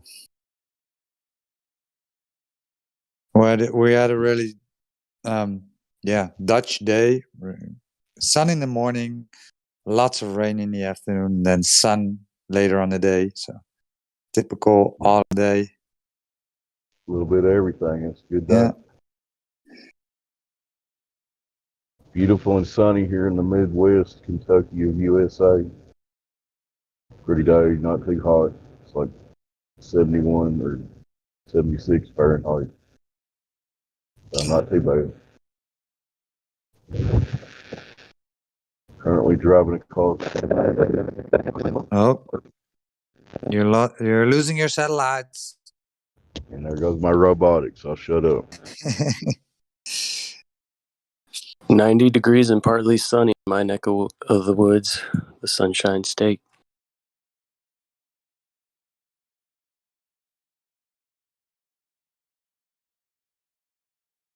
Yeah, some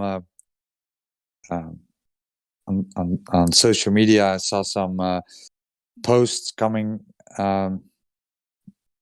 by showing the cartoon ball with Australia on it and captions like, "Look at this, the biggest prison seen from space." So one glance at that cartoon ball, right, with the Photoshop clouds. Let me post it because it was funny. So I had to post something under it, right?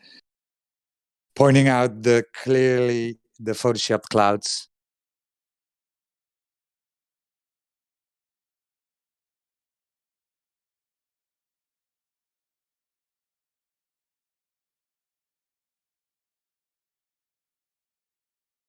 We take high altitude photos, stitch them together,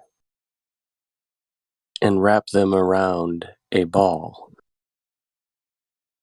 Then we bring an artist in to provide an image.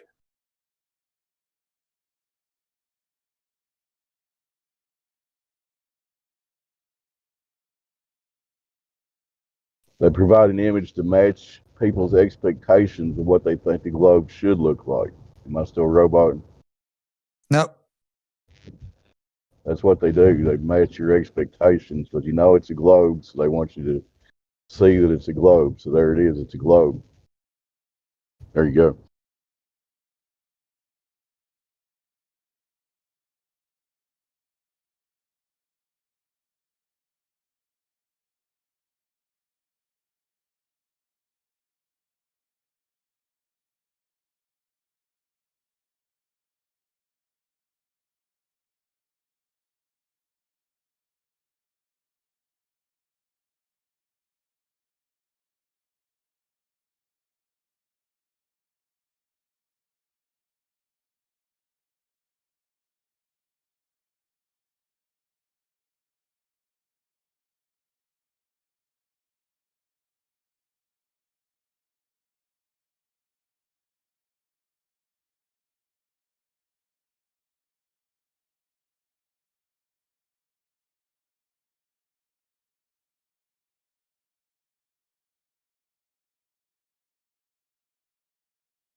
Yeah, when you really look at it, Gabby, right? I just marked the two ones that are so obvious, but when you look above that marking, you see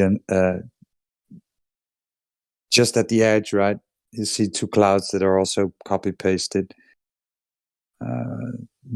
Right of the yellow circle, the circle on the right. If you look at the right of that circle, you see more clouds that were being copy pasted. It's all over the place. But hey, right? It had to be like what we expect it to be, right?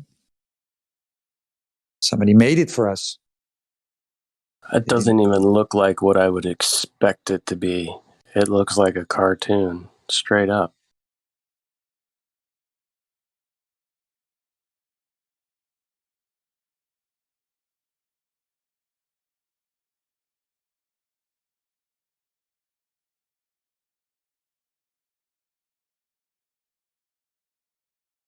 Yeah, maybe. I mean, if you have a real blue-pilled normie, right? They're like, oh, amazing. Look at it. It's so beautiful.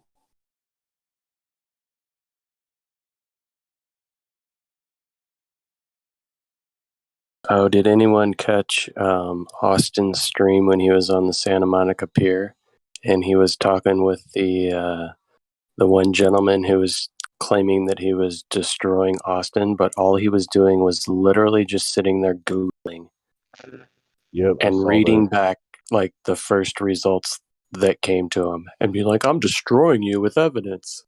Austin's like, what are you talking about, dude? It was hilarious and sad at the same time. Somebody should clip that and put the title as Austin versus Google Earth or something like that, you know.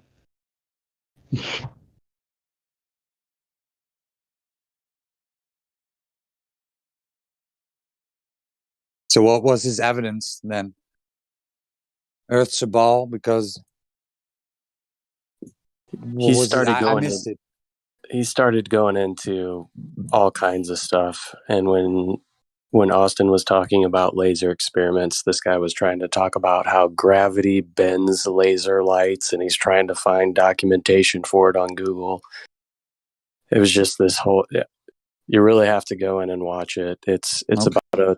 about a 30-minute interaction with this individual, and right after the interaction with that individual, somebody asked him basically the why would they lie, and Austin's response to that is pure gold and just epic, and the way that he lays that out so concisely, and you can tell the compassion that he has in his voice for what he's saying and what he knows is truth. It's pretty unbelievable. Very, very stark difference between the two interactions.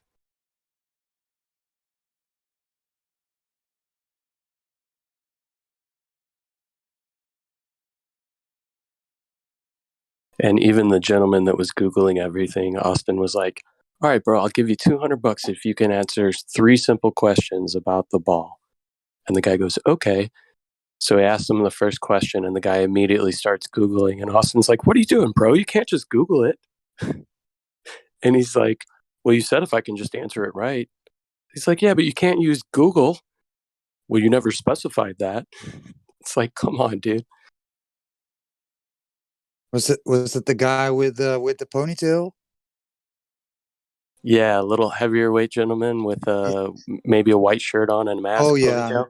yeah. Yep, mask and a ponytail. That's the guy. Yeah. Look at my phone. Google says the Earth is a ball. Awesome. Austin like briefly touches the guy on the shoulder, and he's like, bro, don't touch me. I'm sure you're probably not vaccinated because you're not wearing a mask. Get away from me. Sorry, I didn't mean to say that. Well, yeah, if it's what he said, I mean, no harm then. But he was standing pretty close to Austin, so yeah, doesn't make sense if you would say that. Okay. Yeah, gonna check that out. It's literally like what we deal with on a daily basis when Globers come in, because like they have no knowledge that they don't just get quickly off of Google and assume that it's truth. It's a very good snapshot of how people feel like they have the intellectual high ground when all they're doing is just getting answers spit out to them without even thinking about whether it's factual. I love it when he asks, so how many times does the globe Earth spins around its axis in one day? And they don't know. It's so funny.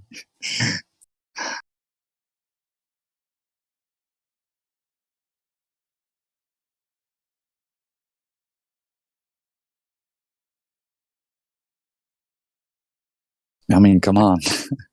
With the kids at the fairground, I thought that was cool. He was very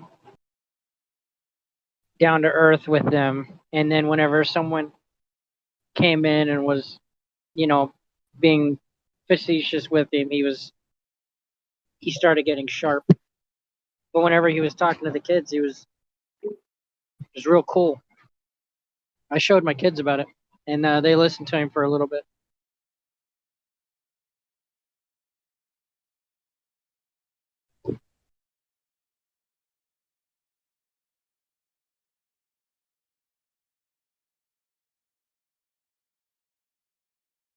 Yeah, he's really good at matching the energy or knowing when to dial back or when to ramp up during specific interactions. He's really good at that.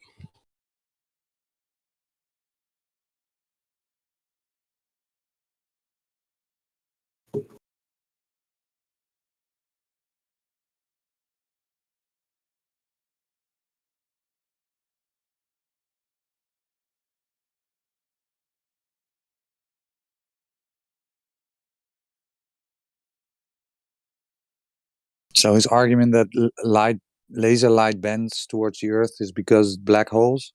Was that it? He said black holes would cause it. Austin asked him, he's like, so you're telling me because of gravity, a laser light would bend around the whole entire circumference of the Earth? And I think his response to that was, no, if it was a black hole, then it would bend all the way back around to the source.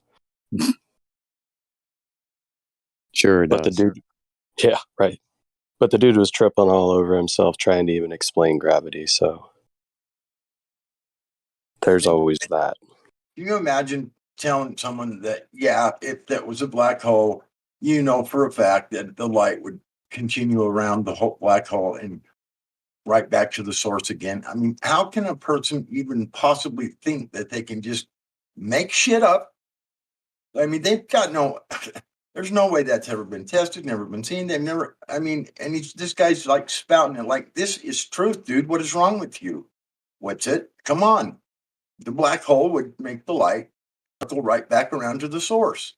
And it's like, oh, really? That's very nice to know. I mean, this was demonstrated where and when and by who? Oh, it's just a fact. We know these things. He looks like a little He looks like a Star troll. Trek LARPer. You know, Like the conventions. It's under the bridge. A guy that would be at a Star Trek convention in his Klingon suit. No, in his wife's underwear. And you know, guys, it's like Napalm said, the saddest part of that exchange is that guy thought he was crushing Austin. He sincerely thought he was beating Austin in a debate. Yeah, but stuff like I just was talking about, which is just so preposterously. I mean, my goodness. I mean, you're just going to say that that's going to happen, and you're going to expect anyone to believe, even to believe yourself, is so ridiculously. I mean, It's fucking retarded. Well, it's like he feels like he has the intellectual high ground, but he's literally doing what an 8-year-old child can do without understanding anything. Type a key phrase into Google and then just read back what is provided to him. An 8-year-old child can do that with zero understanding of anything. No, the problem, that guy actually thought he understood and so well that he actually just say it was true, and Austin was supposed to believe him. I mean, the audacity of these people is just unbelievable to me. I mean, these people are so, I don't even know what the word would be for something like that. The pride and the whatever it would take to make that kind of a statement and actually think you're right is just, I don't know. And that is such a severe level of pride that I don't know.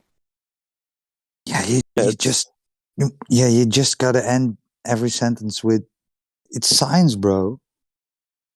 Science."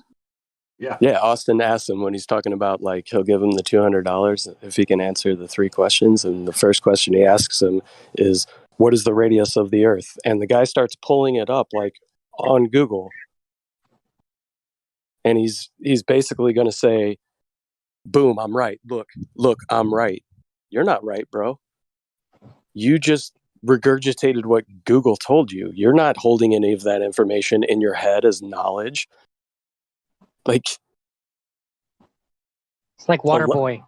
Alexa can do that. The AI that you have sitting in your living room can do exactly what you're doing right now on the street. Is Alexa having the intellectual high ground in the conversation? Well, that's essentially who did it for him.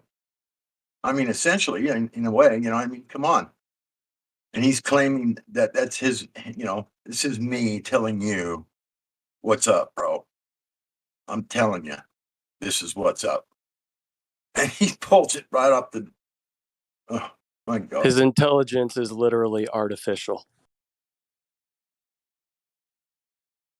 It's just backwards and artificial and asinine. I mean, it's anything you could call it, but right would be correct. But basically, his whole argument is just, come on, Austin, didn't you pay attention during class?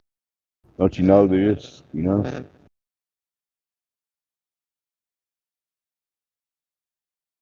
Like, providing information as a citation is one thing, but if you can't expand upon that information intellectually yourself, all you're doing is just regurgitating an authoritative viewpoint. If you have nothing else to add, or if you can't speak from your mind about the topic, you don't have an understanding of it.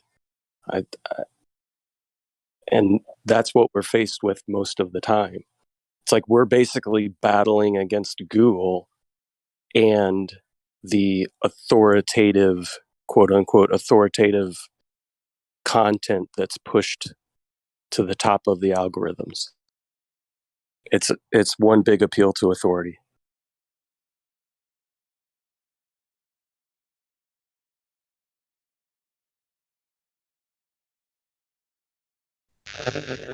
Well said. Can argue with that.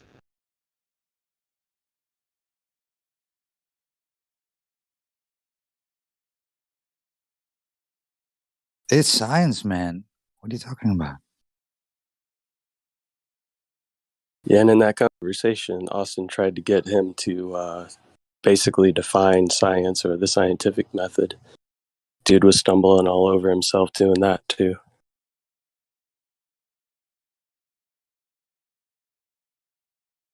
Well, I can't look inside his head, right? But for me, so when I figured it out, I was like, okay, so can't go with a rocket, can't go to space. So that took some letting go, right? And if you invested some time in this fantasy, letting go is the hardest part. So Yeah, Roger, that's the major hurdle, in my opinion, right there, is what you just said. People don't want to let go, admit that what they thought was real is really not real. You know what I mean? Yeah, for the most part, the information and the evidence is very easy to comprehend. The hardest part is tossing aside your previous belief system that you've held. That's the hardest part. The information itself and the evidence is not hard to comprehend.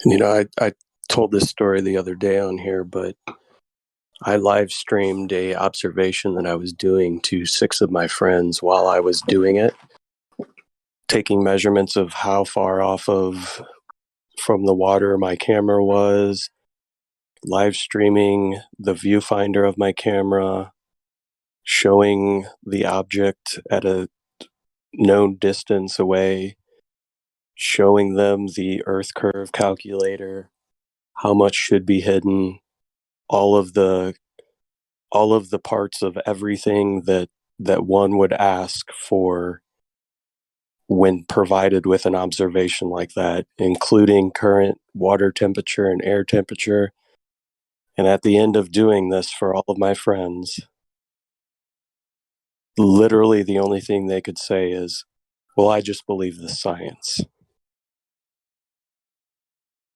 You're not a scientist. Right. I just believe the science. You, I you, literally, not claiming that an observation is necessarily a scientific experiment, but I literally just gave you every aspect of what I am doing, providing you all of the information. You're seeing it for yourself, live streamed, everything that's taking place. But the disbelief is so large that they just resort to an appeal to authority. yeah, you must be wrong, right? Because scientists. Right. Yep. Like, We I've known have you my whole life, bro. You just used to smoke a bunch of weed when you were a kid. There's no way you can be right. Excuse me, guys. Can I interrupt for a second? Sure. We have a new person, Socrates, on the server, and he doesn't have the speaking privileges. Yeah. Is there? Yeah, I just wanted to I wanted to go to him after this was done, but yeah, we can go to Socrates. Welcome. All right, thank you. Please Hi. control your mic. Hi, welcome. Hello. Thank you so much for the welcome. Sure. I was just talking to someone in the VC check-in, and I was saying that this is a really well organized Discord for a volunteer run. Yeah. Thanks.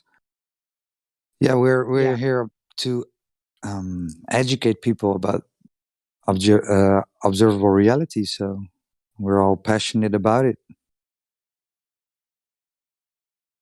So I don't know if Subster said who I am or why I'm here. Yeah. Well, go ahead. How did you find us? So a Discord friend of mine invited me to a server to talk to Sebster yesterday, and I only had a few minutes to talk. And he said I should talk to his friend, but he said that they were banned in that Discord. So I said I'll chat wherever. And I'm a Twitch streamer as well, so I'd be happy to stream this, but I'm also happy to not stream it. Obviously, if it's very important to me to make sure everybody's consenting to be on a live stream. Well, this is already being live streamed to 2 YouTube channels, so. Oh, cool. Okay. Yeah. Do you mind if I stream as well, or is that Well, go ahead. What's your Twitch? It's yeah. It's Socrates TV spelled the same, like T's like TEASE.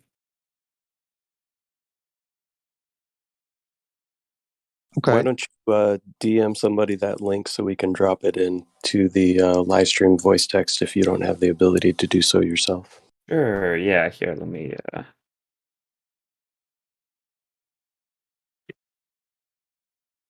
Yeah, let me try that out and see if I have. Oh, I think I can't even see that channel, so I probably don't have permission. Oh, wait a second. Wait a second. I'm gonna fix that for you.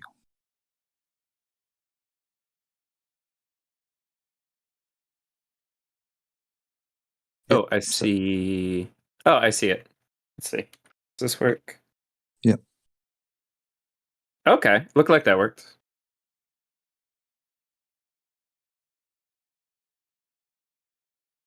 So, have you looked into the topics? Not really. So I've seen like I had a friend who did like a debate with a flat earther. But I'm not really in Katarina. But I'm not really interested in this point anyway, in a debate. I'm more interested just in kind of discussing. I don't feel like I know enough about the topic or anyone's like particular beliefs to debate that. Yeah. So you landed on your feet because this is the best place to learn about flat Earth and globe Earth. Okay, cool. Yeah. Yeah. So This doesn't have to be a debate. It just be a discussion unless you decide to try to defend globe claims that might change into debate. But go ahead, Roger. Right. So if you make any claims, we will ask you to back them up. Right. That's fair. Okay. Yeah, I think flat Earth is flat Earth, globe Earth, whatever as a topic. I think it's really interesting because it's like it kind of reveals. So I mean, full disclosure, I accept like the globe Earth, or like Earth model, cosmology, whatever. I've never had any particular kind of feeling that that's like probably not true. But when you're asked to like demonstrate that the Earth curves a particular amount or something like that, it gets very, very difficult to do that. Just as a topic, it's kind of just taken as like, oh, it's obvious we live on a planet. So how do you experience the Earth as a ball? I think I usually don't. I think right, and that's the whole point, right? So every human being ever alive experiences the Earth as a flat, non-rotating Earth. This is the way the Earth presents itself to us, flat and non-rotating. Mm-hmm. So when you were young, how did they? What evidence did they show you to prove that the Earth is actually a ball? Sure. I mean, just to answer the previous question a little more fully, I think there's like certain times when I have a particular model. So like most of the time, like it doesn't really matter to me that much, like the shape of the surface that I'm on, right? Unless I'm traveling a particularly large distance or I'm really like thinking about it. If I'm going from city to city, it could be whatever shape. It's not something that I think about. I just think about, turn left, turn right. But like the times that I think about it would be like, sunrise, sunset, or during like an eclipse. I was thinking about it, like, oh, cool, here's that's not the Earth, right? The sun is not the Earth. So again, no. I mean, thinking about like the trio of the sun, the Earth, and the moon, and their kind of relative position. I'm like, oh, that's but that's a particular time that I'm really thinking about it. Most of the time, it's not something that. So you think then kind of particularly in my mind. So when you watch a sunset, so you think that you're actually falling backwards? Is that what you think happens? Falling backwards. I mean, it's not. Let's see. falling backwards is just it's I guess I think of it more of like the Earth is covering up the sun, right? So No, so you're falling backwards, right? The Earth is rotating, right? And then you're falling I guess backwards. you're always falling backwards in that case, Right. Yeah. Depends on which direction you're looking, but on a ball Earth, right? But what you actually see, right, is the sun move. Sure. It's it's nothing with the Earth, right? So again, the Earth presents itself as not as flat, non-rotating to us. So this is the base axiom where we can go off, right? And then then comes the question: what evidence, right, did they show you that the Earth is actually a ball when you were young? And Sure. rotating, sorry. And rotating at 1,000 miles per hour. Because that's what they claim, that it's spinning at 1,000 miles an hour at the equator. Just a little over that, actually. And it's going through the space 66,000 miles per hour through vacuum of space. Yeah. And you don't notice anything about it. Together with atmosphere also. 66,000 miles per hour. And the sun's traveling at like 500. Listen this, I will repeat now. Earth is going together with the atmosphere through vacuum of the space 66,000 miles per hour. Through the vacuum of the space together with the atmosphere. Yep. Yeah, that makes sense. That doesn't make any sense. Okay, so that means that Earth together with the gases, going 66,000 miles per hour. So why does that not make sense? Which is like a different question from like, from like, is there proof, right? But just why like intuitively does that not make sense? Because Earth isn't a ball, right? It measures flat.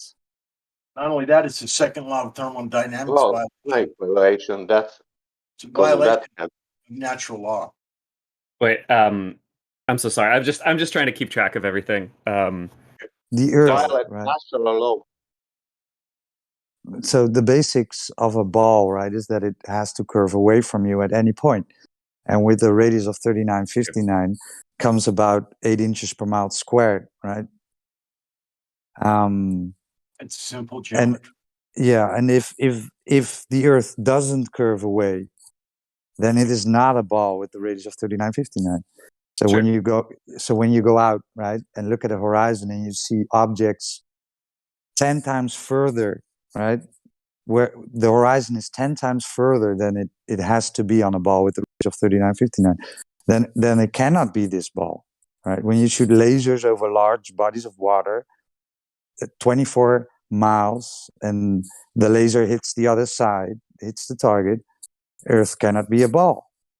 It's that easy. So everything that follows is non sequitur. It's not relevant anymore because it's not a ball in space flying around the sun, and the sun is flying through the galaxy, and the galaxy is flying around the greater. It's all galactic cluster and the galactic supercluster. It all crumbles, right? If Earth isn't a ball, then it does not curve away from you. It measures flat. Then, right? So there's like I feel like there's a couple different components of this. One is about like testing different models, and then there's another kind of piece which is just about even like conceptualizing different models, right? So like, sorry, reality. Oh no, I don't think that one is necessarily like better or worse than the other. I just think there's like different kind of aspects. Model is not reality, bro. It is not real. It's a drawing. It's a calculation. It is not reality at all. What we're providing is measurements in reality, where you can actually go out and do this yourself. They are real measurements, and it's a real distance, and it's a real flat surface that cannot be shown to be curving. It's reality. It's not a model. Models cannot compare to reality in any way, shape, or form. They are so inferior to reality that it's ridiculous. It's like Right. saying, I think you've got this globe in your hand. It's this globe model, and you're going to compare it to the real Earth. How in the hell? How can you do that? The Earth is made I think of I'm earth. using model in like a slightly different sense, maybe. So when I talk about a model, I talk about like a conception of reality versus like reality is like the way you perceive reality is through like a model, right? So you need to have some model of reality to perceive it. Why? Maybe you do. Maybe you do, buddy. No. Oh. Okay. Yeah. I mean, I'll only speak for myself, right? Yeah, maybe Can you make me a model of water, please? all of us experience reality. Sure. One model, But one right. model So like, of water, please. Yeah, As a Can you matter of make fact, you experience reality too. You just claim that you experience the Can you model. make You a don't model of experience that model.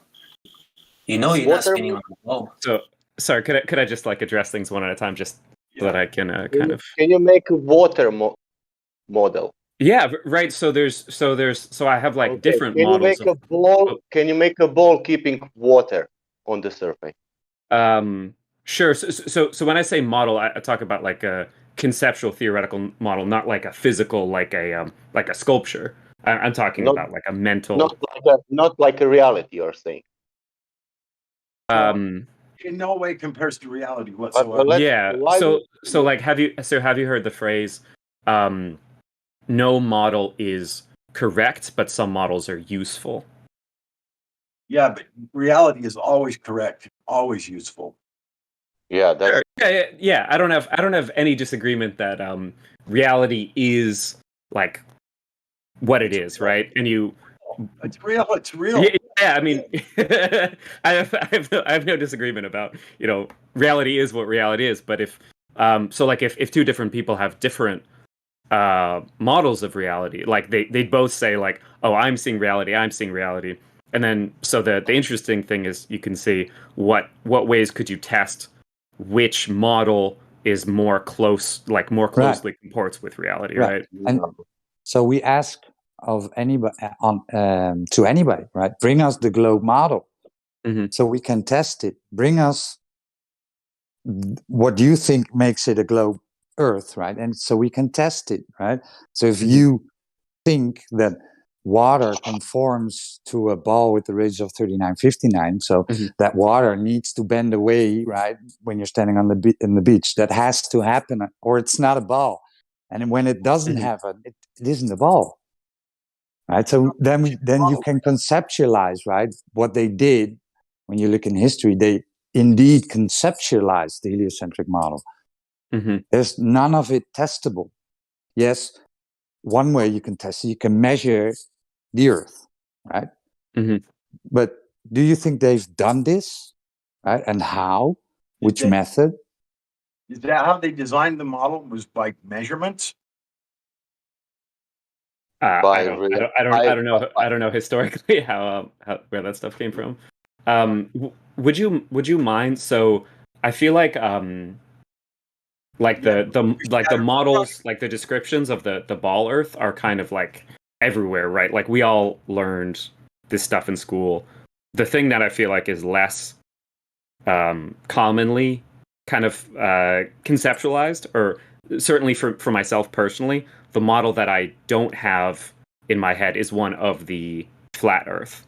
So if you guys could help me to be able to build that model in my head, that would be really helpful. Need that. You don't need. That's not helpful. You know what is helpful? The helpful is nature. Let's see how that globe model works in nature. If it's working, that's okay, and it's globe. But if it's not working, that means it's not a globe. I mean, if it doesn't match reality, that means I don't need to present you any kind of model now. Let's see if this model is working. Okay, but then sure, but then it's like focused on the listen. If that model is working, we don't need any other model. Okay, but then why would we talk about the flat Earth at all if we're just gonna talk about the globe Earth? If Earth is not curving anywhere, what it is? We're trying to take the model and see if it matches. I ask you a question. If Earth is not curving anywhere, what it is? It does not if it's not curving, then it's flat. Unless it's like right angles or something, I guess. But Okay, that's all what we know. okay, so We don't have model. Okay, so I mean, See, we Can I take ask this you a model, question, we take Socrates? this model you talk about, we take these measurements and we go out and we test it against what we're standing on. It's supposed to curve at this rate. So we take a laser and shoot it out over the water, and it should be curving away. And we seem to hit the targets 10, 20 times further than is even possible on this globe model. What? Yes, the target should be over the edge, not hittable. It should be over the curve. But we're hitting it with the laser every time. What? Yes. Are you saying we see too far? All over the earth? All over the earth, we see too far by some sort of coincidence. Yes, Jenny. You're very Yeah. and we It's like that song. I see for miles. So we call sea level all around the world.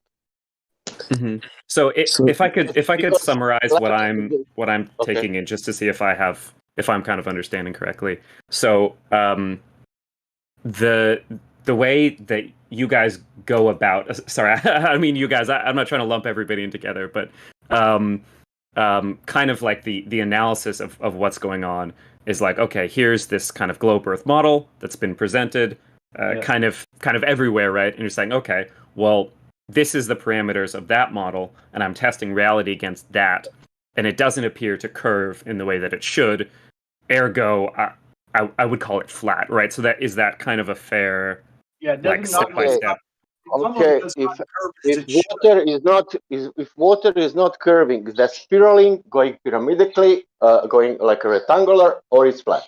It's not that it doesn't curve as it should. It does not curve at all. Right. So if it's not curving, then it's flat. So it's not like there's a specific flat Earth conception. It's just, well, we're measuring reality against a curved Earth, and it's not curving, so it can't be, it can't be a globe. It's got to be flat. Is that like a fair? Right. So falsification. When you're 70% flat is not a shape, man. Flat is not a shape. Yeah, it's just the surface. We are not blaming Sure. Yeah. We have no idea what's underneath. It could be a cylinder. It could be a disc. It could be, Right. It cannot be a disc in the space. Cannot be. Let Roger talk, please. He's got a point to make. Go ahead, Roger. So when you falsify the current model, right, the globe model, so we are not falsification is independent of replacement, right? So we falsify we have falsified the globe model, but what it really is, right? We can't make any we really can't make claims about that, because if you're honest to you, right, to yourself, then you can't either, right?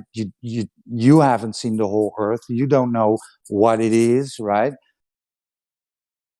Right. Yeah. No, that's a really like intellectually honest standpoint. Like, we falsified this model, but that doesn't inherently mean that some other particular model is correct. So what we know, right?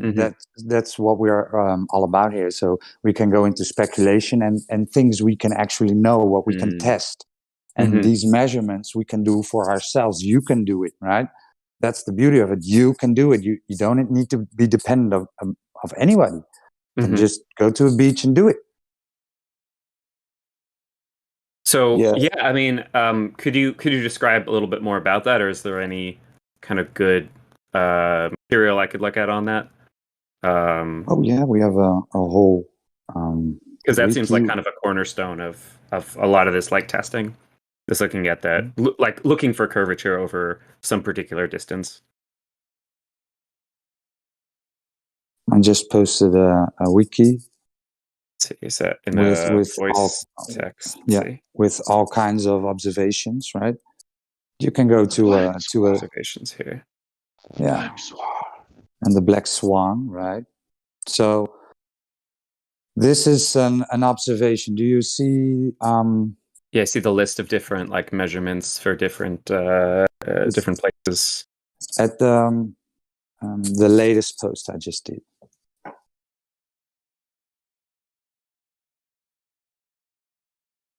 Do you see the picture with the 2 oil rigs? Oh, here. Let's see.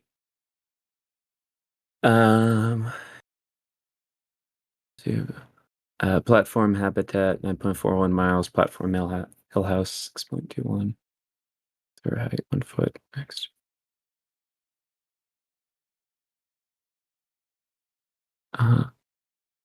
So this is 2 different oil rigs that are like different distances away, and they're through height 1 foot.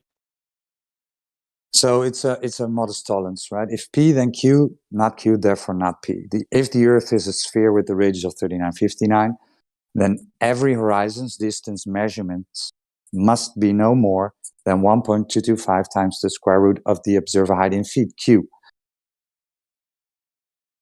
Not Q, horizon's distance greater than 9.4 miles, therefore not P. So we see in this observation 2 oil rigs, and so where's the horizon? So the horizon is presumably like somewhere past the platform habitat. That looks like it's the one in the background. Yeah.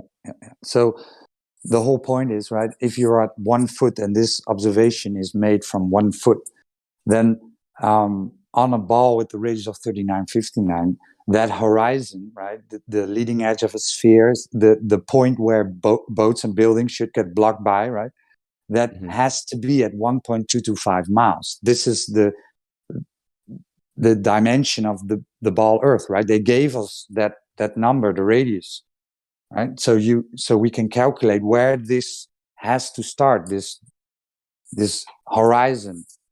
But here we see at 1 foot observed height, we see almost 10 times further than the globe geometric limitations.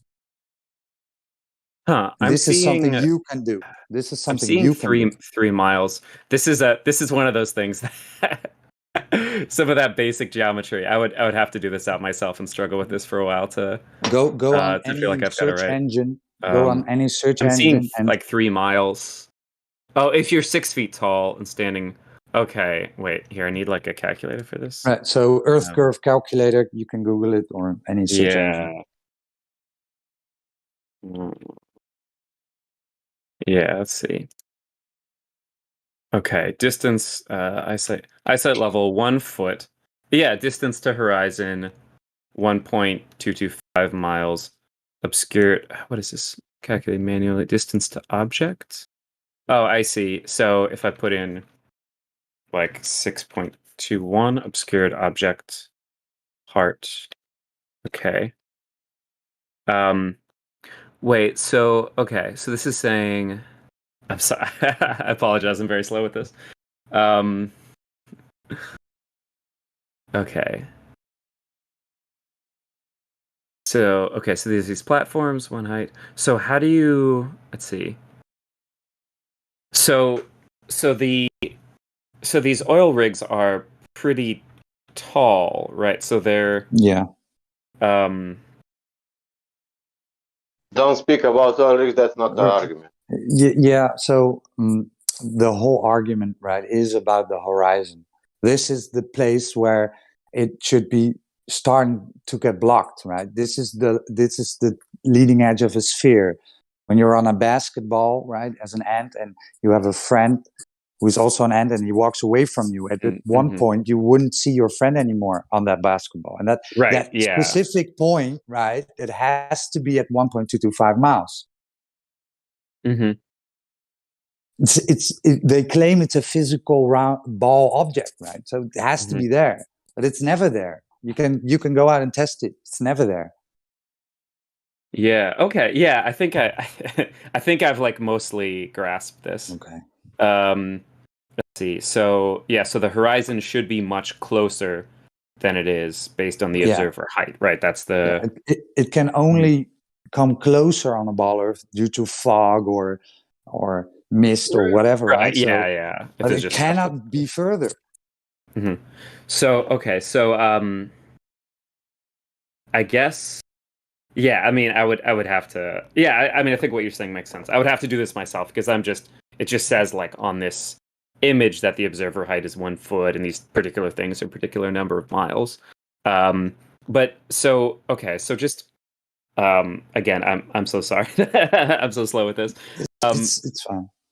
So it looks like there is a horizon, right? So at some point you can't see past. I don't if that's 9.5 miles. Maybe it's like 20 miles or something. But at some point you can't see. Is that just And fog, or is that's that? well, that's what we say, right? That's the horizon is an apparent location. It's the location where the sky seems to meet the ground, right?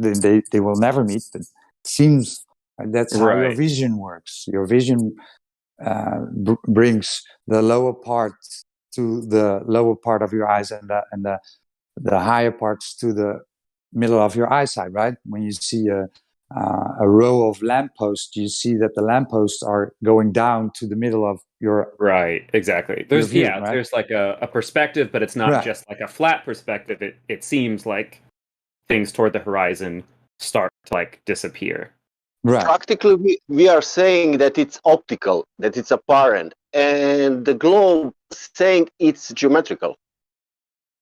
Right, and you can go into the Rayleigh criteria where it's so that point where it starts to disappear from your naked eye, right, is the same approximately as the Rayleigh criteria, right? So they hijacked perspective and called it Earth curvature. Basically, what they done.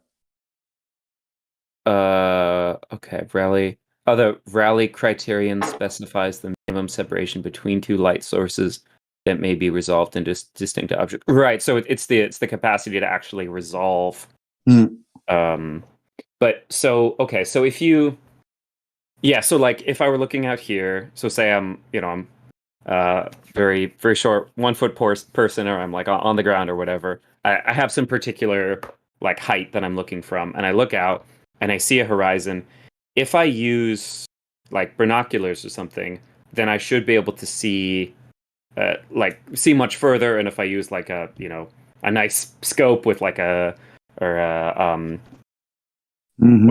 a telescope, I should be able to keep seeing further and further as the optical resolution keeps going, right? because you will be looking through atmos, right, through air, right, which horizontally stacks up. So the further you see, the more air in the way. The more air you are. So eventually it becomes opaque. You wouldn't even the best telescope wouldn't see through it. Like when you're in a swimming pool, can you see the other end of the swimming pool, right? Kind of that effect. Yeah. Depends. So that's just day. a that's The just Guinness like Chris- a The Guinness photo. Oh, sorry. The Guinness photo distance record is about 270 miles, and it's some kind of from mountain to mountain. It should to be drop of 3 miles of curvature.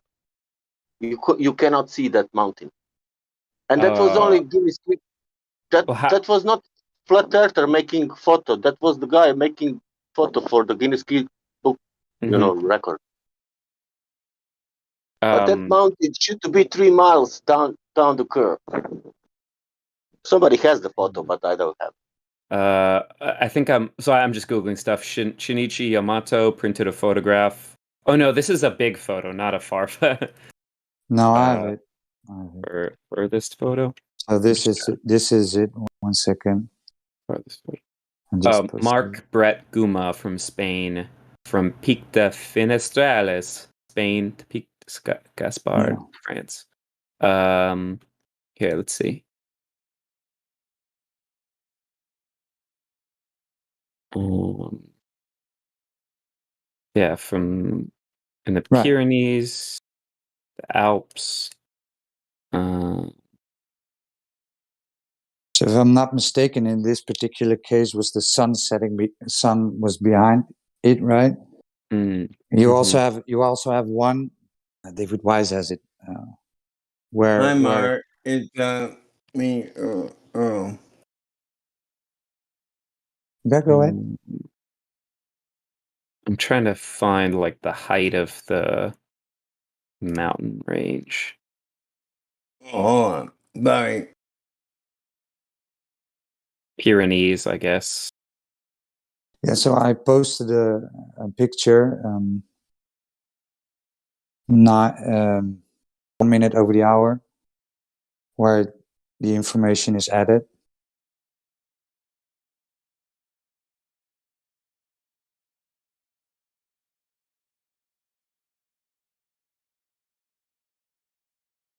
Let's see. Mountains are 272 miles away along the sea. In Australia. Okay, cool. Right, so the list goes on and on, right? Marconi did a radio transmission, 10,000 miles, right? Well, let's see. So like a long radio transmission. I mean, radio waves are of like a really big wavelength. So you can get radio waves further than line of sight, right? It's 10,000 miles, right? So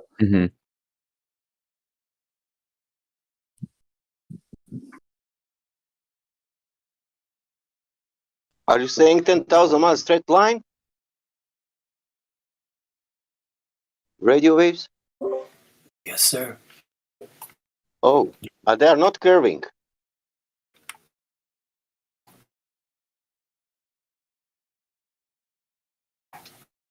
So Socrates, after looking at some of these observations and noticing that the math being used is based off the globe model's purported radius of the Earth, have you started to possibly question where the radius value has come from?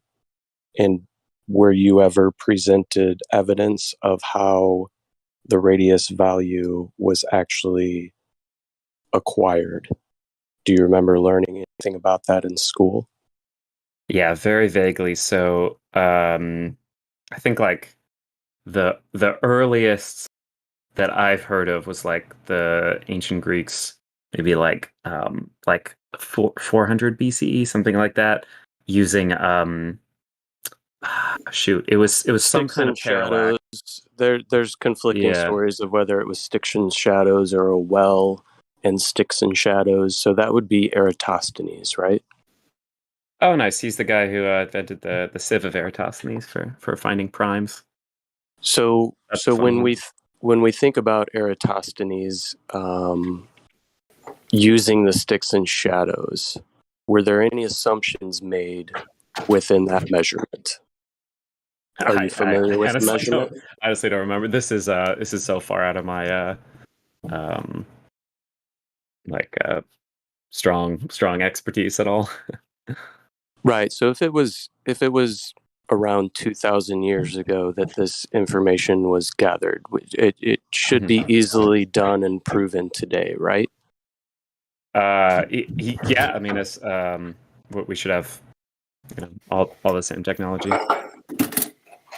So if you go back to the Eratosthenes measurement, he assumed that light rays hit the Earth parallel. Do you experience parallel light rays in any observations that you have on your day-to-day basis in real life, looking at the sun coming through clouds or anything along those lines? Light rays. I'm not sure.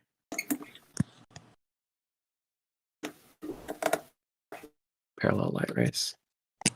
I'm looking at like the animations and the figures people are posting. Right. So it's assuming a very distant sun. Have we measured the distance to the sun? Has anybody done that? If so, how is it done? Yeah, I mean,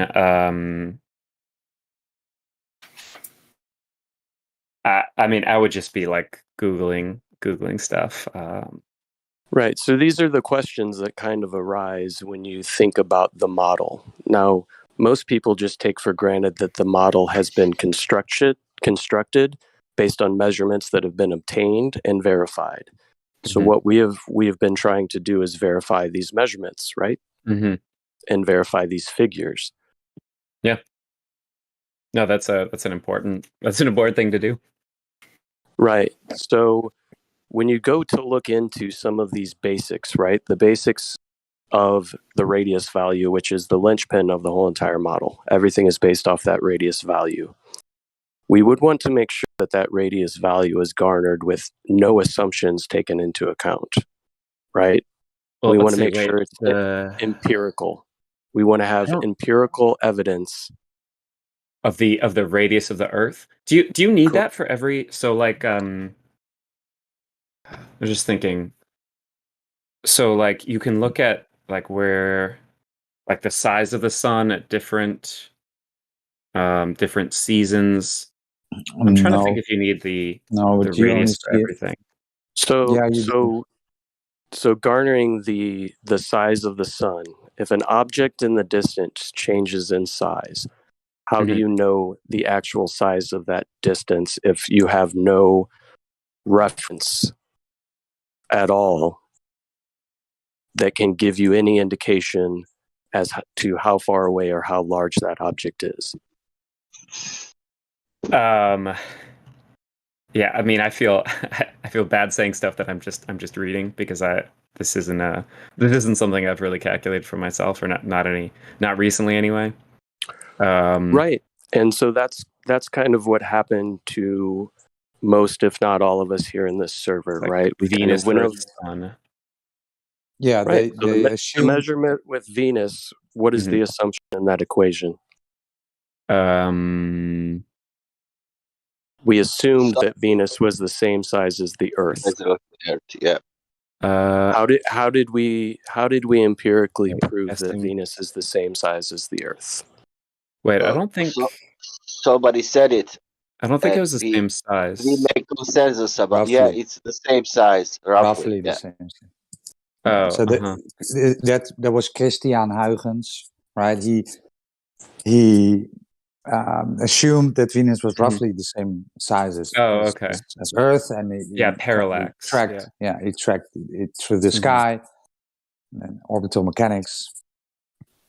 And the sun is supposed to be 109 times larger than Earth. Listen this story. Let's say that it's 2 times bigger, Venus.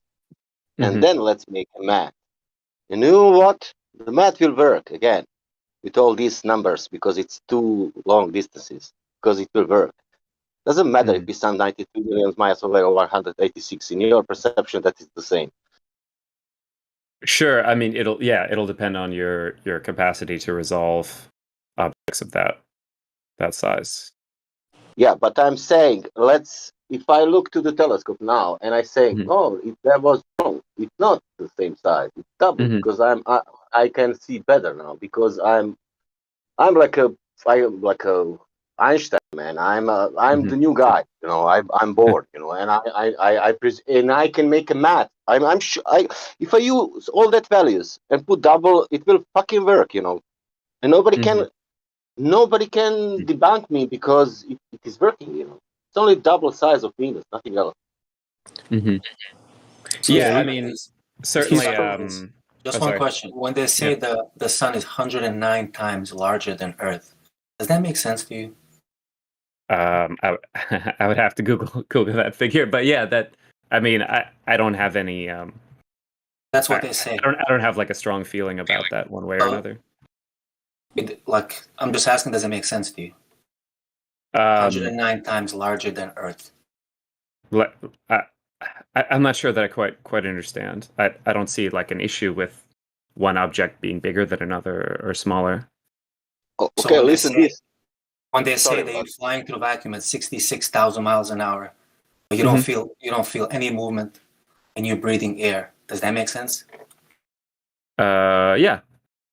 So it makes sense that you're on a ball in a vacuum while breathing air, and you don't feel the ball moving, and you're on a level and you're breathing air while in the vacuum, and no physical barrier.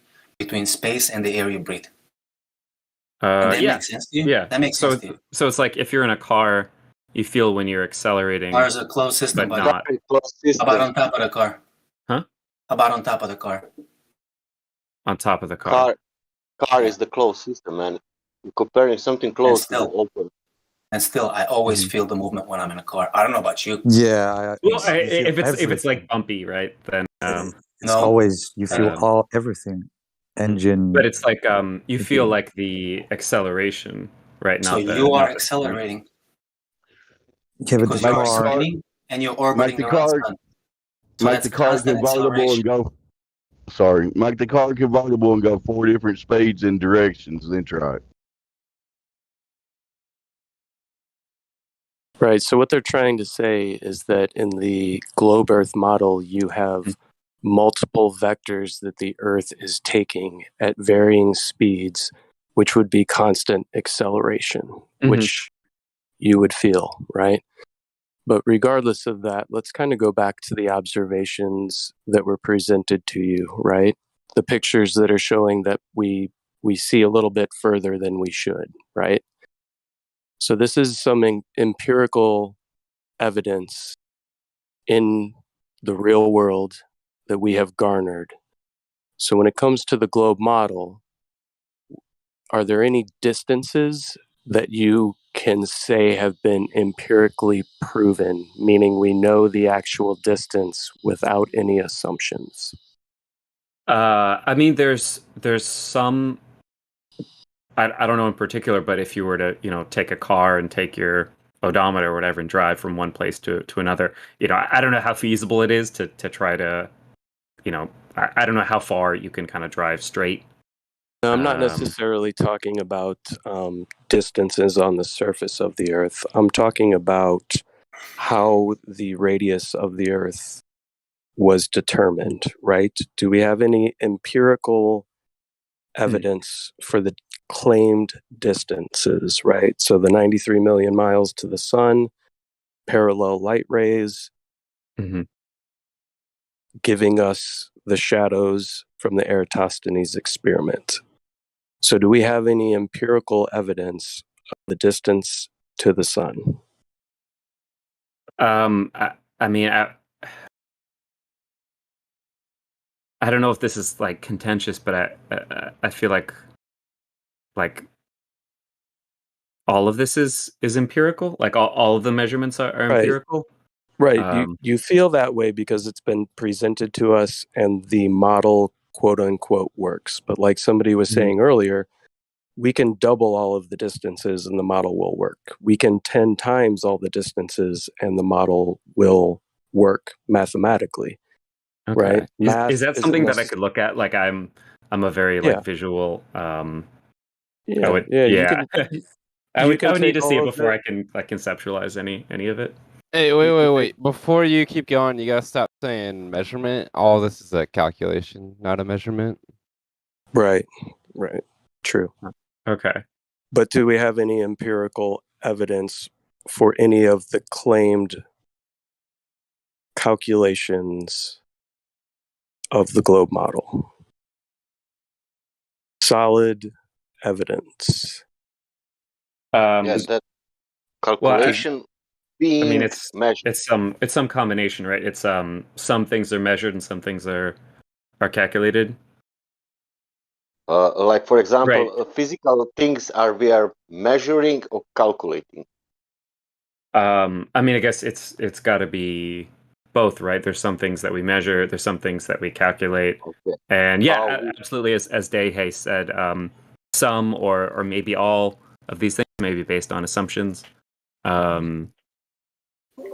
All of it. Can we calculate how big is my house without measuring? I mean, I guess it kind of depends what you mean. How big is your house? I mean, if we had the floor plans, or if we had, let's say, without calculating or without measuring. How you will know that my house even exists if you look in the floors and in the maps? Sure. I mean, there's various levels of skepticism, right, that you could have about the existence of something. So, so on one hand, I could say, I might assume that you live in some kind of structure that I would call a house, and maybe that would be good enough for me, or you could tell me and I would believe you, or I could see it, but maybe it's just okay. I will facade. I will give you papers where it's written that my house, the living room, it's 10 meters. But when you come see my house in reality, you will see the castle. Yeah. I mean, even and then you will say, look, I have data here, my paper saying this is how 10 meters. I'll calculate it. Everything is function. It should be living room here, 10 meters, but I see in reality, I see castle. What is going on? Yeah, it all depends on how good your contractors are. Yeah, I mean, if there's something that I can measure directly, I will. Let's speak like this. I'll take that over the. How about this? If contractors measure before my house, before calculating, and they put everything on paper, maybe that will be a better process. They went, they measured the floor, everything, height, everything, and they put that on the paper. And then when you come with that papers, and then you see my house, it's real because they measured that before. They didn't calculate that because they cannot calculate something what it doesn't exist.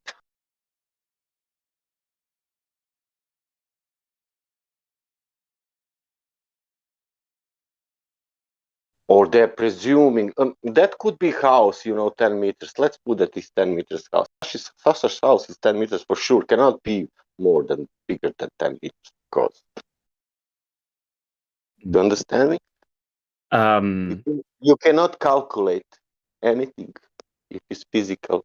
You need to measure first. Of course, you will calculate then. Yeah, sure. Yeah, I think that makes sense. Right, you need to. Yeah, I mean it's purely theoretical if you haven't measured. Because you will have something. math only in calculation. You don't have physical thing, and you're speaking about some numbers and something, and that's yeah, nothing. No, I think that makes sense. Yeah. Sorry about my English. It's not. No, it's fine. No, it's good. So Socrates, we have thousands of observations that people have done across the world that is showing that we see further than we should based on the radius value, right? So if we're given a model with a radius value, and let's say I came up with that model in my head, and this is a model that I'm going out in the real world to test. And my observations in the real world don't comport to my model that I have created. What would I need to do then? I would need to go back and try to find where I made any assumptions within my model to correct the model, right? Sure. Yeah. That's absolutely a good direction you could go in. Right. So we've gone out. I have personally done it myself, as have many, if not all, of the people talking to you today.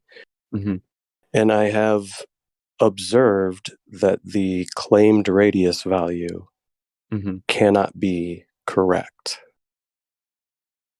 Yeah, I mean, so there's another option. I mean, first of all, I think that's an excellent way to do things, and I don't have any issues with that. I think that's a good way to go about things. But one additional thing, so one thing that's cool about, like, I guess the scientific method at its best, I won't say that, it's always perfect, but just to let you know, this isn't necessarily a question of science, because the scientific method would be testing the cause of an effect. We're not doing that here. We're just making observations, right? Sure. But so one thing that's cool is, you could do like a peer review. So somebody who, if so this is something like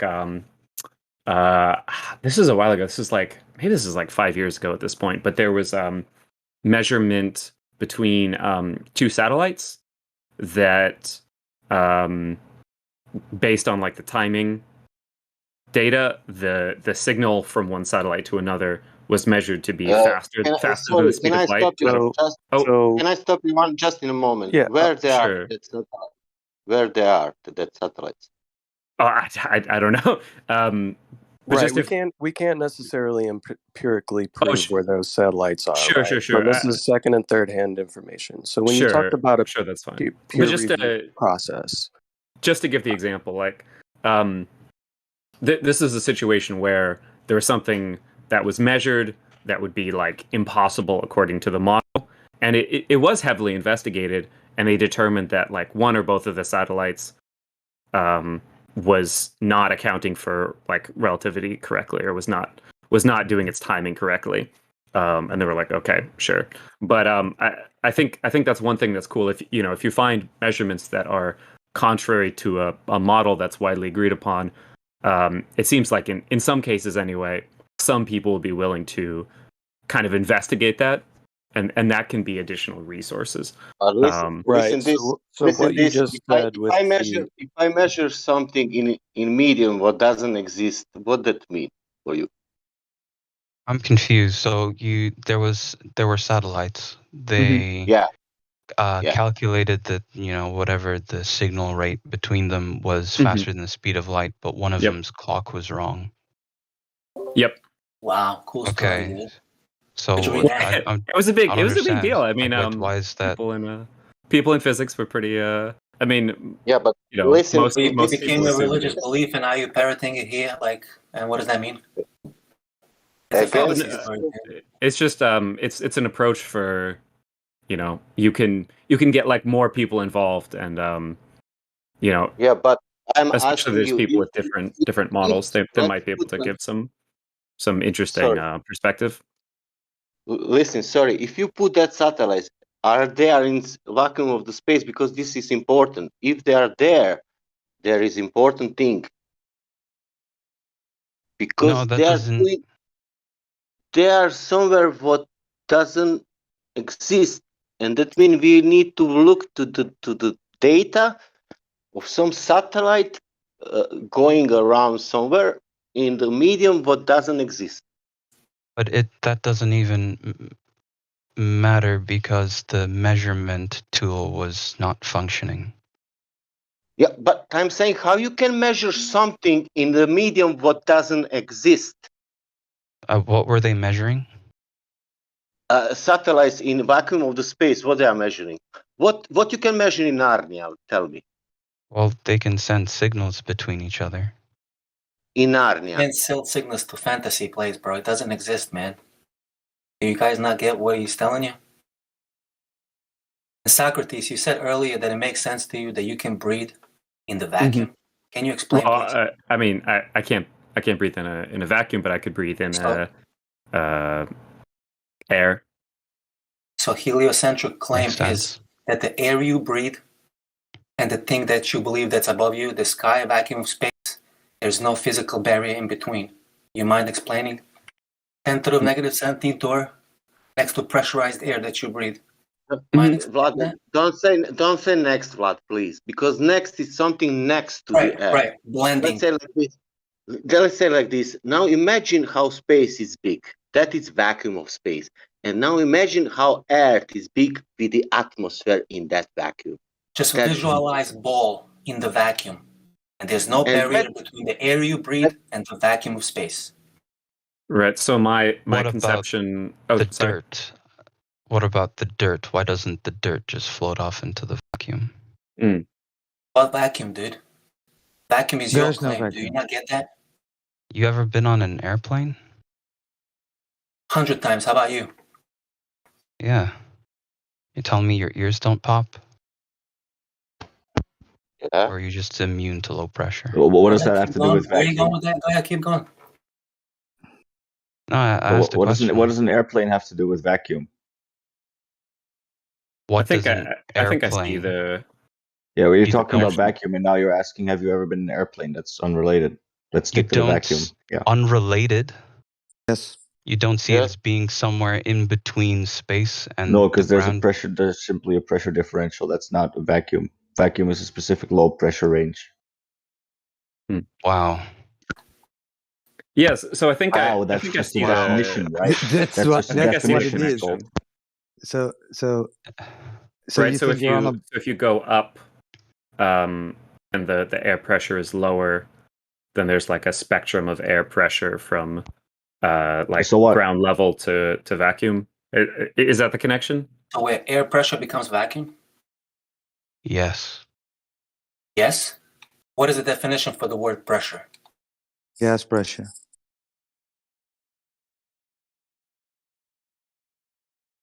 You're asking Go me? ahead, take it. Yeah. Google it. Yeah, I'm asking you. You can Google it. Or read it for everyone. Sure. We can wait. Go ahead. The continuous physical force exerted on or against an object by something in contact with it. Second definition, the use of persuasion not related. That's pressure, not gas pressure. I just read the first definition, which is gas pressure. And I just said that the second definition is unrelated.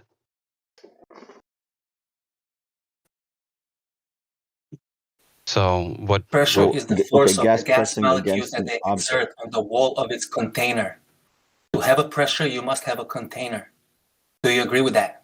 The definition had no mention of a container. I'm just asking you, do you agree with that? To have pressure, you must have container. You don't agree with that? Can you demonstrate otherwise? The case. Can you demonstrate otherwise?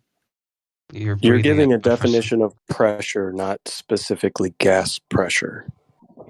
We asked for a definition of gas pressure, which is why you have a second definition that was completely irrelevant. So you're telling me the continuous physical force exerted on or against an object by something in contact with it. What do you mean what object? That's pressure. Wrong. Talking about pressure, like in Newtonian mechanics, pressing against something physical, right? Force over area. That's not the same as gas pressure, because when you're talking about gas pressure, it's molecules colliding with stuff. Oh, real? No, you're describing something Just else. Look in the Livestream voice text right now. There's a bunch of citations there. Look at NASA, chemistry, Elmhurst, whatever. If you're looking at molar pressure in terms of standard temperature pressure, those stoichiometric pressure is different to pressure. Exactly. It's a chemical process versus a physical process. It's not a chemical process, dude. There's no if you have a gas, just a single type of gas, right, in a container, then it's bouncing on the container. There's no chemistry going on there. Exactly. There's no reaction, right? Did not give the there's not chemical stoichiometric pressure. Right. We're not talking about that. We're talking about the gas pressure. Did you put it in Livestream 2 voice text or debate text? Because I'm not seeing it in either. I tagged you. Livestream voice text. Livestream voice text. I tagged you. Livestream voice text. It's just above this call. Here, I'm so sorry. I see. I'm so sorry, guys. I've actually got to head out. Sure. But I felt like this was actually a really good conversation. I don't know how you guys felt. Gotcha. Yep. Nice It was chat. good. I hope you come back, man. Socrates, you did a good job. Yeah, Socrates, it was good talking. Okay, great. Very, Yeah, very I'm really happy to admirable. hear that. Yeah, I would love to come back. Can I say maybe you have some takeaways from this conversation and you could do a little bit of homework and maybe look back at some of the assumptions that come with the globe model? Yeah, I think And it's then going to maybe be a come back struggle and for me, some of that basic geometry stuff of like distances over curves, but I can definitely try to get better and then acquainted with that. come back and discuss and let us know what you think. Yeah, cool. Yeah, thank you so much. I really appreciate it. Very warm welcome. It's nice of you. All right, take care. Take care, man. This is the mechanical definition for pressure. So you're telling me that the only force exerted by these gas molecules is against the container. That's it.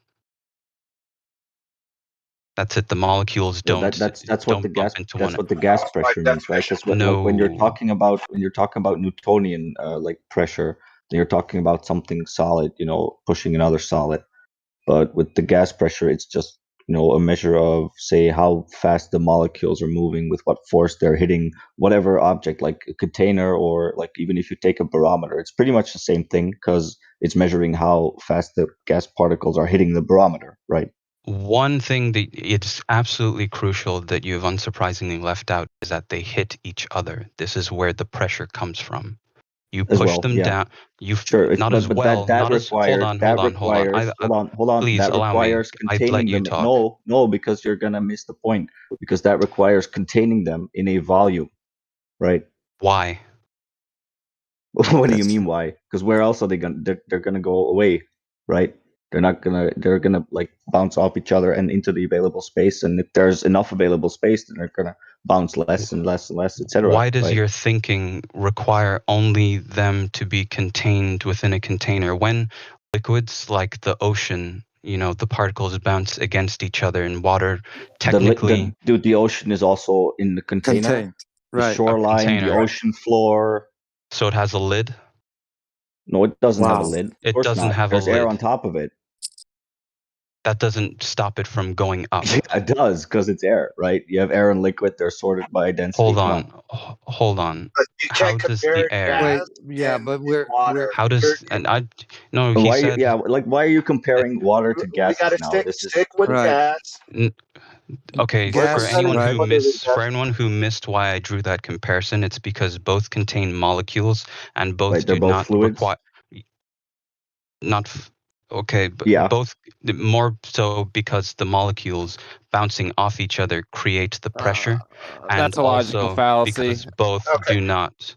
That's what is that, hasty generalization or making something out of a whole? To where you're saying basically because something else is atoms, therefore it is also that. That's a logical fallacy.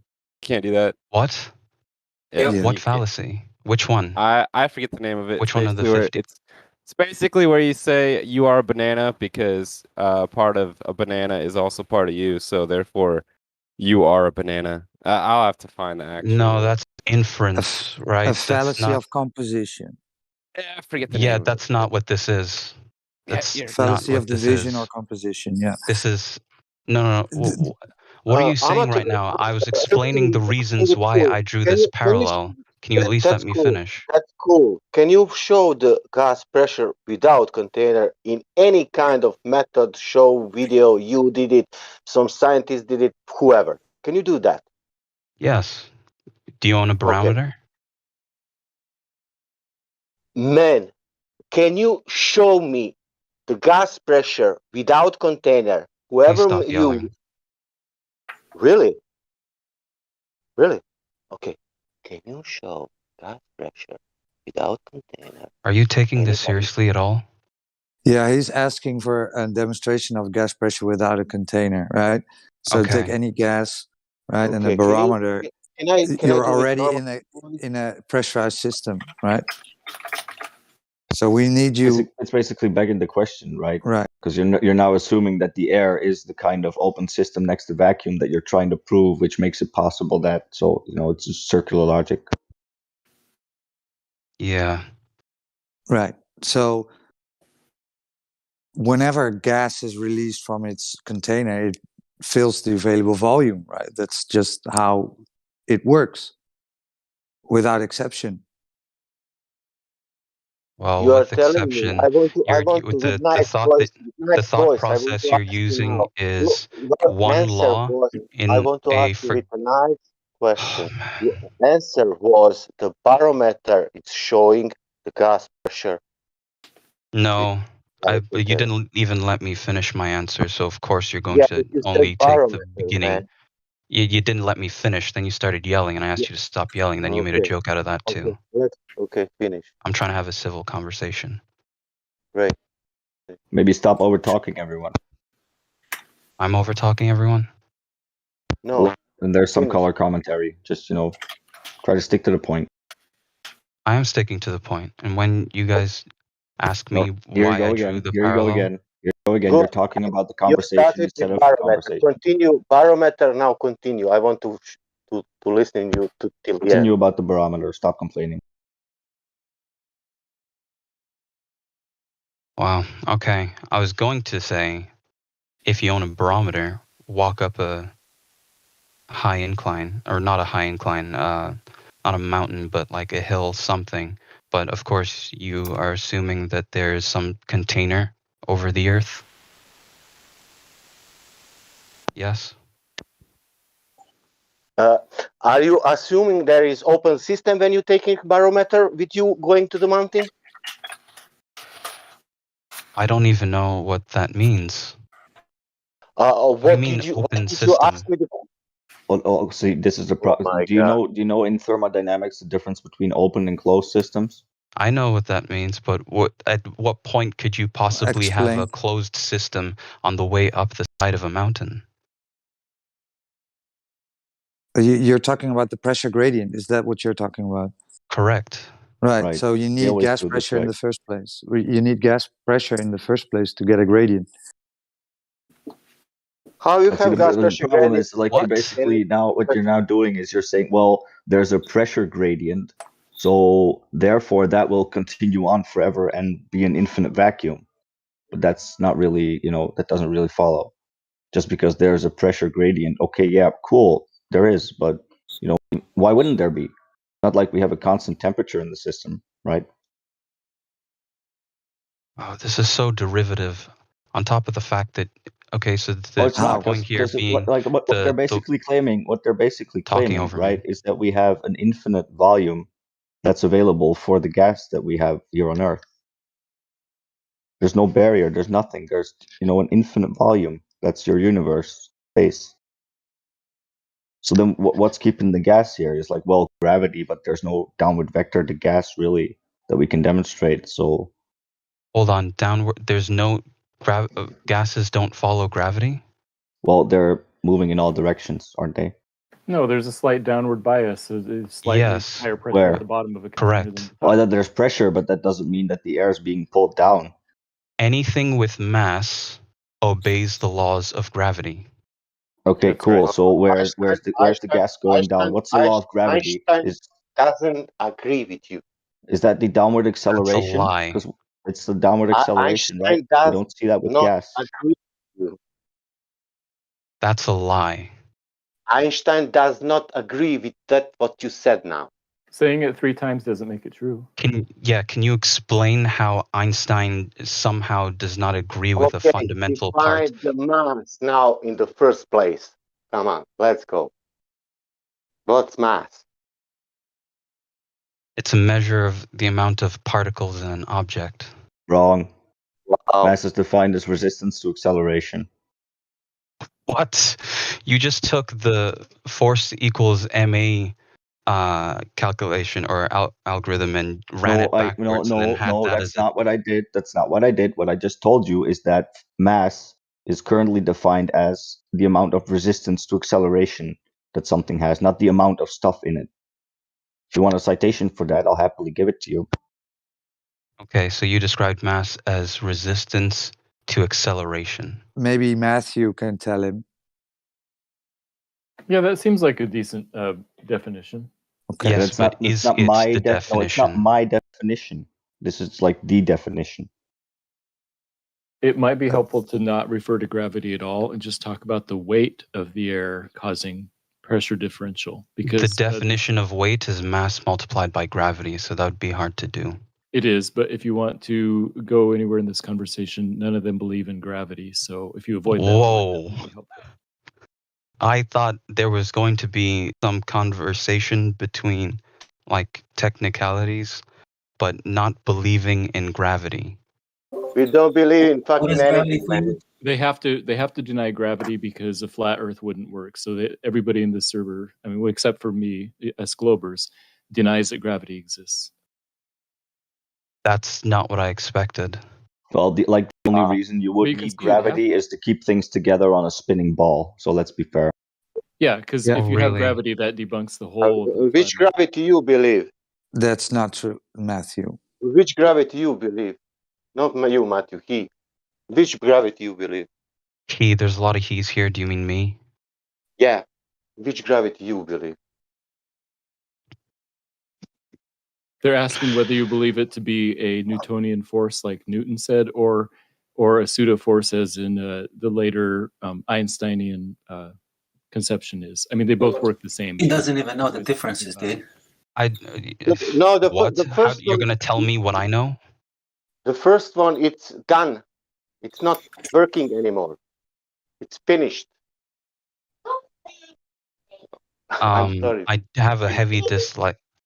That's okay.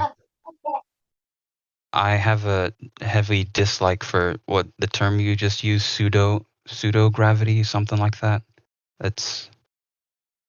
I can't remember what pseudo force. Pseudo As in, force, like, centrifugal force is an not pseudo real, force, right? like your Oh, Coriolis. right. But you see, those have a different name. Not, it doesn't involve the word pseudo. Sounds too Yes, much like it does. pseudoscience. Matthew even told you, right? The stars glower. So why are you denying the official terms, right? There's not much discussing with you if you deny what the globe says. Okay. Do you Very believe hard to in do. superstring Very hard to theory? do. We're talking about the ball Earth, amateur, right? We're talking You, about gravity. which is on Yeah, the ball Earth, right? that's gravity. I stop you with all this belief. Why does anything you're talking about require belief? Right. Can you get to any kind of substance where I can have definitive proof of anything you're talking about? Well, what kind of tentative proof do you want? You don't believe in gravity. I just told you I don't want beliefs. Stuff about gravity. Yeah, I don't want to require belief. Science is a method. It's not a belief. Can you provide Right. scientific? Well, gravity exists. No. I want the method that was used to determine that gravity exists. So now we're just asserting things. Yeah, Okay, I don't cool. want gravity exists. Believe me, science is a method that does not require belief. That's the point of science, right? So I want to know where in science someone did this method to confirm the bending and warping of space and time. There Causes are so gravity. many. Or a gravity well, or however you Basically, want do to you prove have it. any scientific evidence of gravity? Do you have the obviously don't Why are remember you the asking title, a but question? Why are you asking me a question? I'm asking you. Do you have any scientific evidence can you of let me finish first? This is like the umpteenth time that you've interrupted me, and I've been very patient Okay, with man, not enough. interrupting anyone. Can you point to the argument? It's enough. You're complaining. Blah, Yeah, blah, enough blah. about the conversation, amateur. But Let you me finish haven't then. said a word. You didn't let me finish the damn sentence. Enough about You the didn't answer. conversation. That's the point, right? I He asked you did a question. answer. No, he didn't, because he asked you a Next time you will be question. You shut didn't the let You me started to finish. answer with a question. Okay, I answered the Right, question. I was asking, do you guys remember the title of the experiment? I was about to answer. Can you Which let one? me finish first? The atomic clocks, like heatings and stuff. Well, between the atomic clocks is one of them. Right. Then there's the one for measuring how long it, or the, what is it, star patterns as they cross to the horizon of the sun. Okay, so can you provide us with that information that describes the hypothesis, which includes the dependent, independent variable, and the control? That was literally the experiment that gave Einstein his name. The one he sent back to the UK during the war, and it was replicated there independently and So was a confirmed concept, by right? his A concept, concept. Yeah. an experiment. It was a concept, right? Can you post it, please? Can you post the experiment? I'm finding it. And then point out the dependent, independent, and control variable.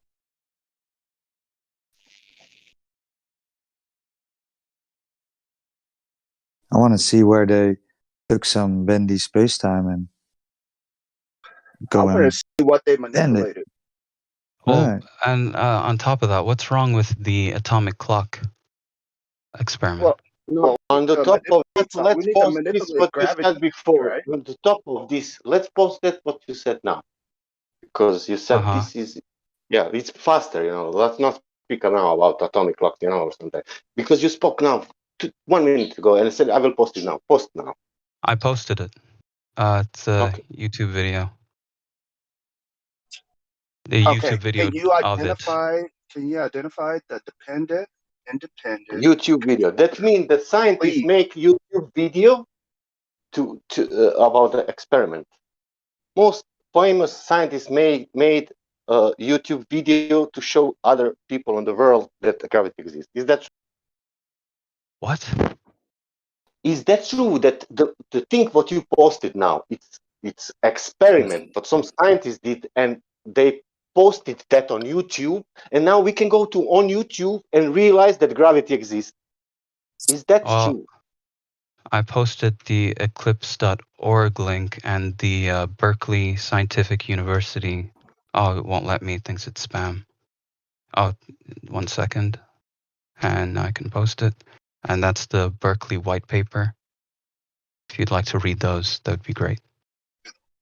Okay, can you cite where it says the dependent, independent, and control variables? Can you read the paper and find out?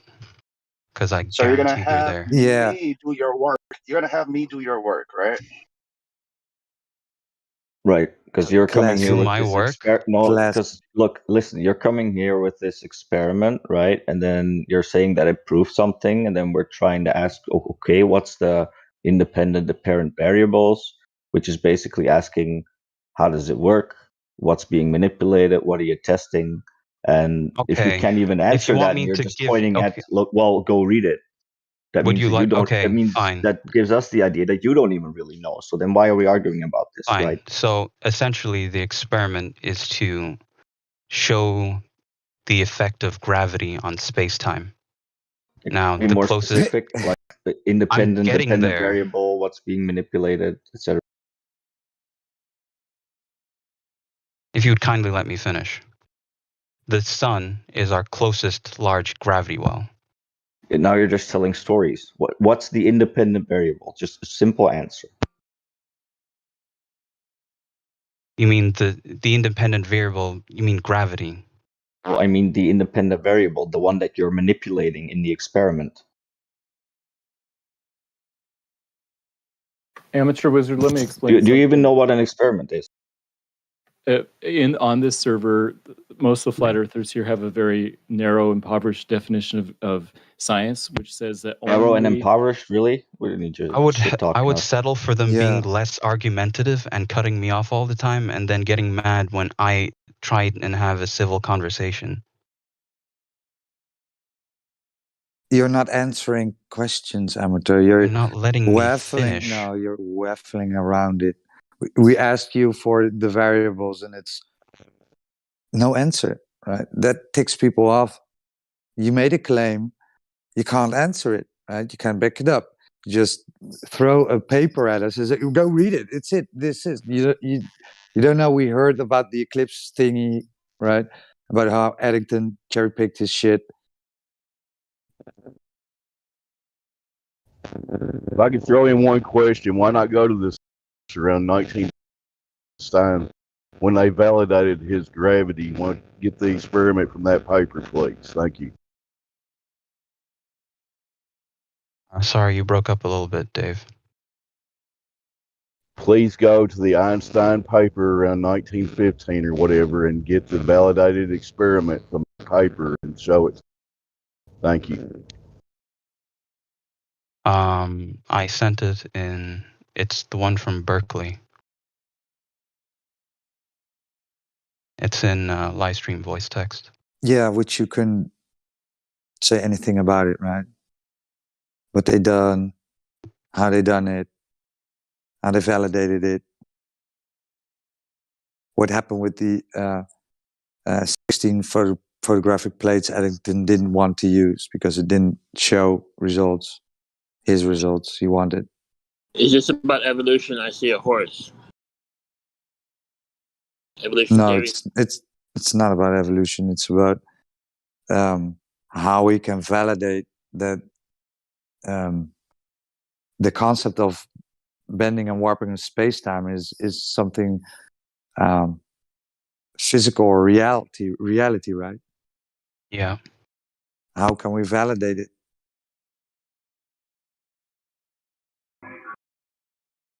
Because when you ask people like Neil deGrasse Tyson, they will say, "Well, I don't know." They don't know what gravity is. Well, that's because they're answering a specific question. They don't know what gravity is. Gravity, according to the superstring theory branch, is incredibly complex, and it seems to pivot around the Higgs boson. No. Now, the point is there is no experiment that proves gravity, right? You cannot manipulate the variable of gravity to take it out and prove that it was gravity, right? That's not possible. So it's never been proven. In a similar vein, you could say all our memories are implanted because it would be experimentally impossible to prove that we weren't all created 15 minutes ago. It's okay. It's a similar. Amateur wizard. Welcome. Welcome. Thank you for posting that 45-page article about. Is this about Einsteinian gravity? Is that what it is? It is about gravity's distortion of space-time from Berkeley. But is it proving gravity? Proving gravity. The experiment was to show that gravity distorts space-time. Okay. We're trying to. I asked you for the anagram of gravity, not. and the analogy that I gave was that the bar to prove gravity would be to have a control where there is no gravity, which is. Wizard, you was angry when I was shouting, and I asked you a question for scientific proof of gravity, and now you are saying that the gravity exists and doing again something. But you said that you will post the experiment of proving gravity. So, an experiment that shows gravity's effect does not prove gravity exists? No. No. That's yes. So close the server. Yes, it's done. It's finished. Come on, people. I can just cause and effect, right? He proved it. He convinced me. Fucking Earth is globe. I cannot say it. So I say invisible unicorns on my shoulders is pulling me down to Earth. Right? Mm-hmm. Right, but that's a problem because like you can basically assert any cause for the phenomenon if the phenomenon just happens, right? I can say invisible pixies are pulling everything down and look, I dropped something, therefore it must be proof.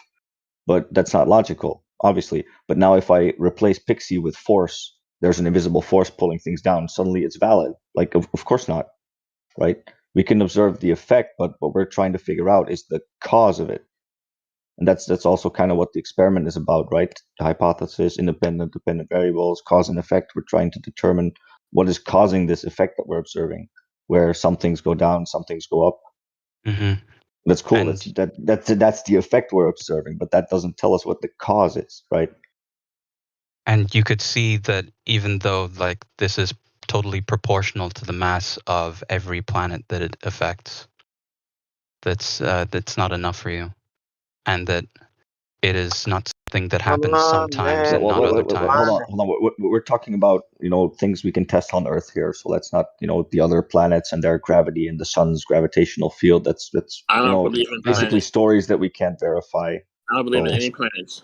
We're trying to stick to what we can. We're trying to stick to what we can test and verify on the Earth itself, right? Without having to look at the sky and make assumptions or beliefs, stories. So you've closed off the rest of the universe and essentially astrophysics and a lot of physics. And you want me to somehow prove basically, pseudoscience. Yes. Someone said they don't believe in planets. Yes. I thought this was going to be like a. It depends what you mean. I can explain that. I can explain that because if you were to say like the things we observe in the sky, like you could say that's a planet. It's like, okay, yeah, it's there, but we're not claiming to know what it is or how big it is, how far away it is, etc. Because that's not really something that we can determine, right? We're also not going to assume that the Earth is similar to planets, that the Earth would be a planet, because where's the logical connection? You have these circles in the sky, okay, and that means that the ground that I'm on is a circle in the sky. That doesn't make sense, right? We can't determine planets with terra firma.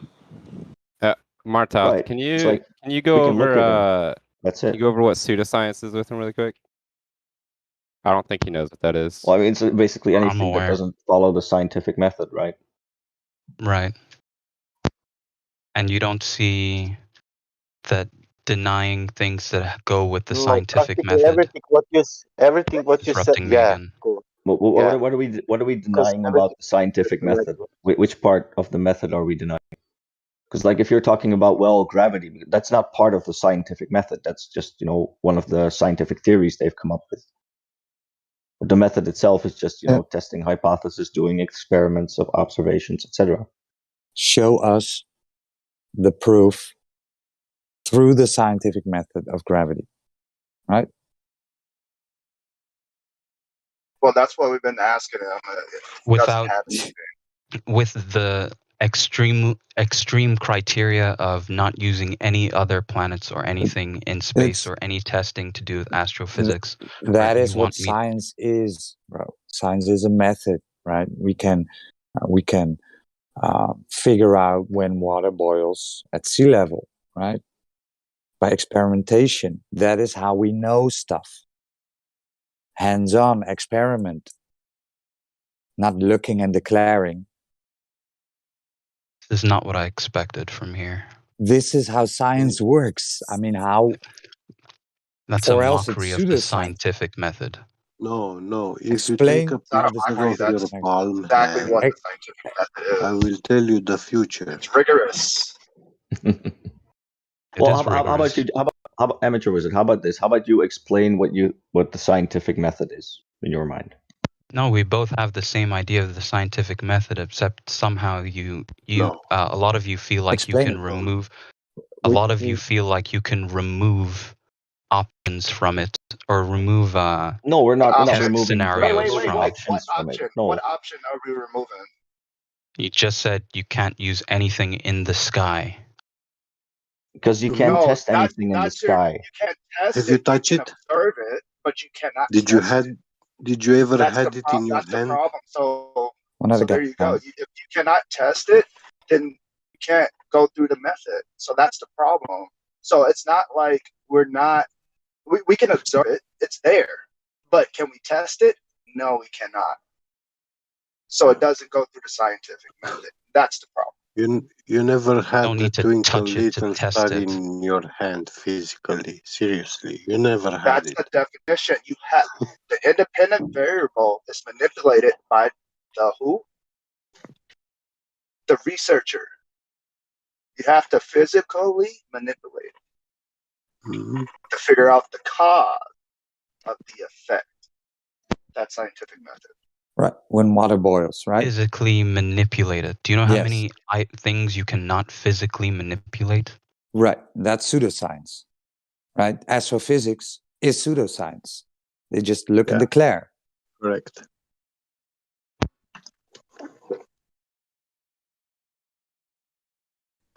By definition, it is pseudoscience and not science. There's this is it a Japanese guy, astrophysicist? I always forget his name. He tells it, right? He says something like, in my field of work, nobody uses the scientific method. It's leaps of logic, seat of the pants.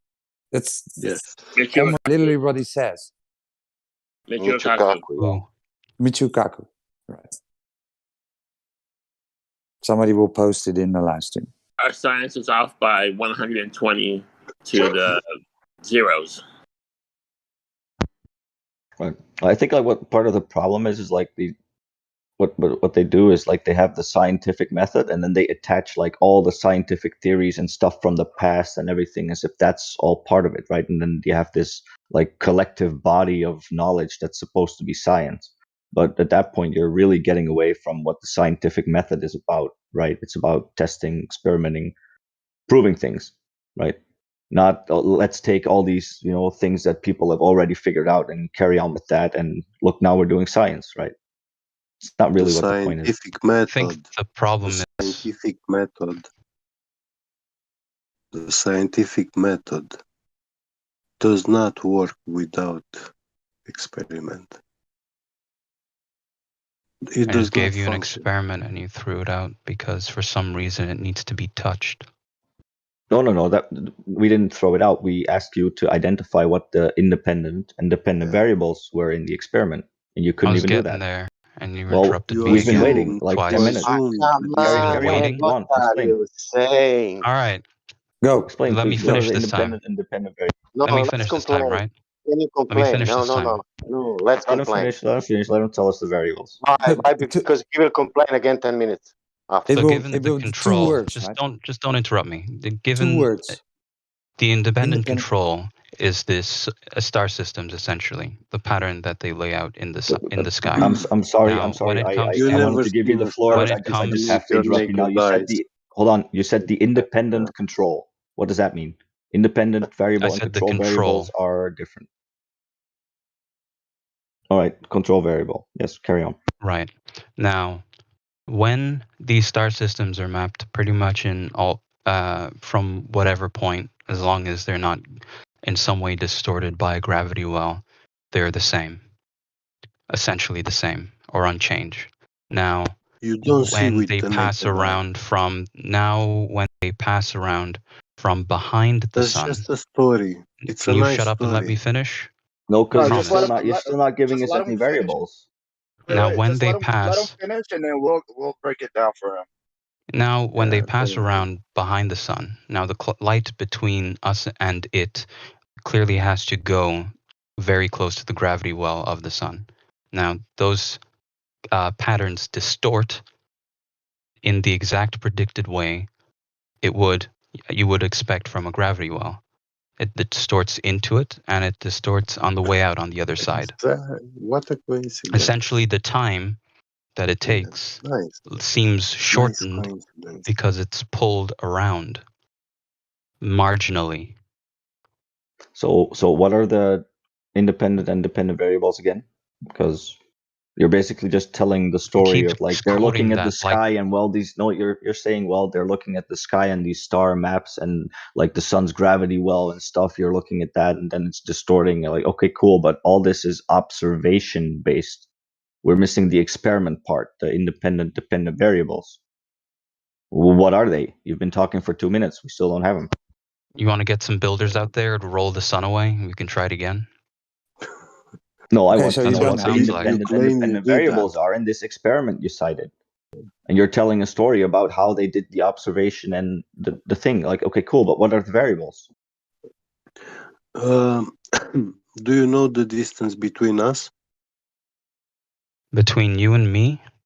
Yes. No. No. Can you measure it? You tell me where you are, I could. I just ask you. I don't tell you anything else. Can you measure it? No. No. Because I didn't told you. But could it be possible? Could it possibly be measured? Yes. You see, there are many variables involved. What does that have to do with what I just You said? don't have any of them. Did I just speak a whole bunch of blank sentences there? Did you not hear me? Say there is a certain distance to the sun. Yes. And you have never measured it. And you claim you know who did it. Yeah, tell me who measured the distance to the sun.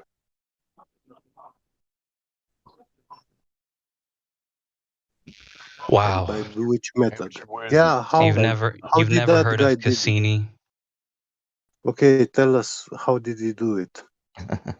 By parallax, using the measurements of Mars. So assumptions. Okay. Anyway, Parallax is the apparent movement of an object relative to the observer. That's an assumption. I can't do that right now. That you're on a ball. Okay, what's in that equation? You're so you know what? I'll just let you know. You're assuming a sphere when it comes to that. So you have to know what the sphere is. You have to put that in the calculation. So no, let's not go there. Hold on. So you're telling me the moon and Mars are what shape? We don't know. All we don't know. We don't claim shapes or stuff about the sky. I said this earlier. We can't really test the things in the sky, right? So we're not going to make claims about them. Yeah, how can you that not would be pointless know? and dishonest, They've right? been mapped. No. Nobody knows. Okay. Sorry, dude. Literally, how can we verify or test it? If you can answer that, then we might consider it. But otherwise, it's just a story. This is something else. So you're okay. Yeah, oh you gotta God, stop I'm gonna that. ask. I'm gonna ask. You you guys gotta don't stop that. believe in the moon landing, then? Of course not. Amateur, you stop this, right? This is the meaning way of talking, right? We're not a bunch Demeaning? of we're not. I'm we're not demeaning. stupid.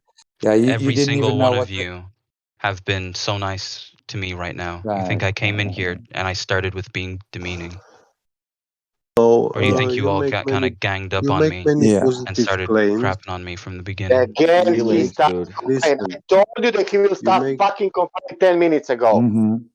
Hold on. Yep. He Can you directs amateur, he directed amateur, at me that I'm being demeaning. You want me to roll over yeah, here and take you it? fucking idiot all the time. You needed to show fucking experiment with variables. You didn't show that fucking you were only spoke fucking stories. That was the point. And I was fucking good listening to you all fucking 1 hour. Now it's fucking enough. Go back. Let's all calm down. So let's all calm down. Amateur. With the cherry on the top. We asked you. Let's calm down. And no more pseudoscience. Yeah. If you can continue like that with arguments, what you said, I will stop also with this bullshit, what I said now in 1 minute. But come on, man, you are speaking stories, nothing, what you said, you didn't present in anything, no experiment. You don't even know what is experiment. So basically, we're waiting for an experiment that's repeatable, something that we can do. Can the you Cassini provide parallax us measurements are repeatable. No, we're going back to gravity. We're asking you scientific evidence for gravity. That's including the independent variable, and control variable. Something that we can also do. Once again, gravity is dependent on your distance from the source of it. You're not the claiming source gravity. You're just saying gravity. We want the What the hell, experiment. man? We want You let me finish scientific first. You'll evidence. get it. Go for if it. you measure gravity at sea level, it is different to when you are either at extreme latitudes like the Arctic and the Antarctic. Like the Gnome experiment? The Gnome experiment. How do you measure gravity? That's the thing. We're trying to figure out what is gravity, what's scientific evidence of it, and you're just saying, "Oh, you can measure gravity." But that's the point. We're trying to figure out what it is. The Gnome experiment is basically this scale company that tried basically what you're talking about. They sent this gnome and their set of their scales to different places, all over the place, higher, lower, different latitudes and stuff. Right. And they basically got random results all over the place. It didn't really make any sense to correlate that with what was supposed to be the result due to the gravitational effect. So it's a little bit of a discrepancy like a crappy there. experiment. No, there isn't much data beyond that. So isn't there that this is the crappiest experiment I've ever seen? It looks like a joke. It's a farce. It's a garden gnome. This was a scale company, dude. No, it's actually the experiment. This was a company that made scales. Like they professionally made scales, right? Scientific and they wanted to test scales. them. I'm saying it looks like a farce. Maybe they do make good scales. I'm saying this is what They it are looks like. making the standard worldwide, international standards. They are making them. Right, but the point is that this is like the closest thing that we have or that we can find to like a measurement of different locations and gravity's effect on that. There isn't really much beyond this like data that we can actually look at. And if you do have it, amateur, present it, right? We are asking for give it to us. All right? We presented this to you, and you said it's a farce. This is a company who makes scientific scales. Like a farce. A scientific company selling garden gnomes. Garden gnomes that are no. Let me finish. The fact that it is made of clay, heated in a kiln, painted, and then used as some sort of tangible metric when it wasn't the same garden gnome measured everywhere. Yeah, Is they sent like they sent. how's that So in now any you way now consistent? you know exactly what it was about, right? You didn't know before, but now you know that it's always a different one. No, they sent the same gnome all over the Earth and measured it at different locations. Okay, this is what they did. Company who makes high precision scales wanted to test it. Okay, so this is and again, Martel said it. This is the closest thing we have now, right? So if you have anything else that backs up your claim that it measures differently according to the globe model, present it, right? That's all we ask. And we asked you multiple times, many things, and you You're didn't. not looking, okay, so you're not looking for how to prove it. You're looking at people that have proved it, which, right? I don't know. That's what I've interpreted from what you've said. Right. No, basically we want to know how was it proven and can we verify that ourselves? And if it's like, how was it proven? Well, they used this like, I don't know, $2 billion telescope to look at this and detected some singularity or that's useless to us, right? Because we can't verify that. And to you but if too. you have something where you could say, well, you could take these two objects and do this and, you know, manipulate these variables, and then you could test that yourself, you know, that would be great. Yeah. Okay, well, an easy enough one that I can think of is going between latitudes. Well, not to a small degree, to a large degree, and having a significant weight and measuring that. Now, alternatively, you could measure acceleration due to gravity. I feel Who like done someone's that? going to yell at me now. Who done that, Amateur? So you again said, well, let's take a weight and do it there. Who's done it? It's the only thing we ask. Back up your claims. Who done it? Let's see. I'm looking for who. Well, you also said we can measure acceleration due to gravity. That's taking into an assumption that gravity is the cause of the effect. What scientific experiment can we do to prove that gravity is the cause of the effect? He said, okay, what is it then? What do you think it is? But what is? What is, yeah. The acceleration that you feel towards. I don't feel an acceleration towards anything.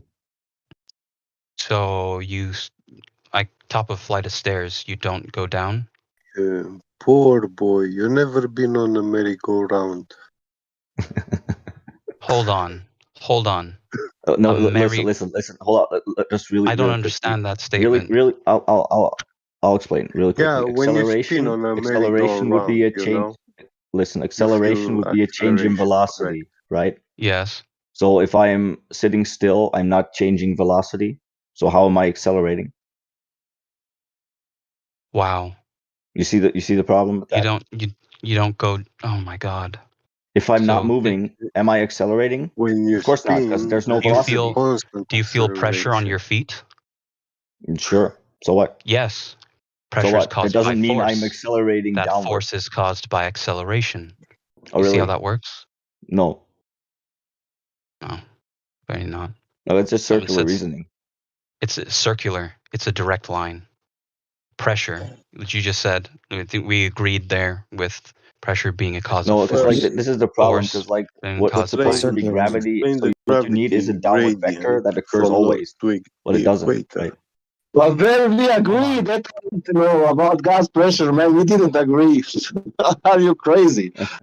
Didn't you promise you wouldn't do that yelling in everyone's ear thing?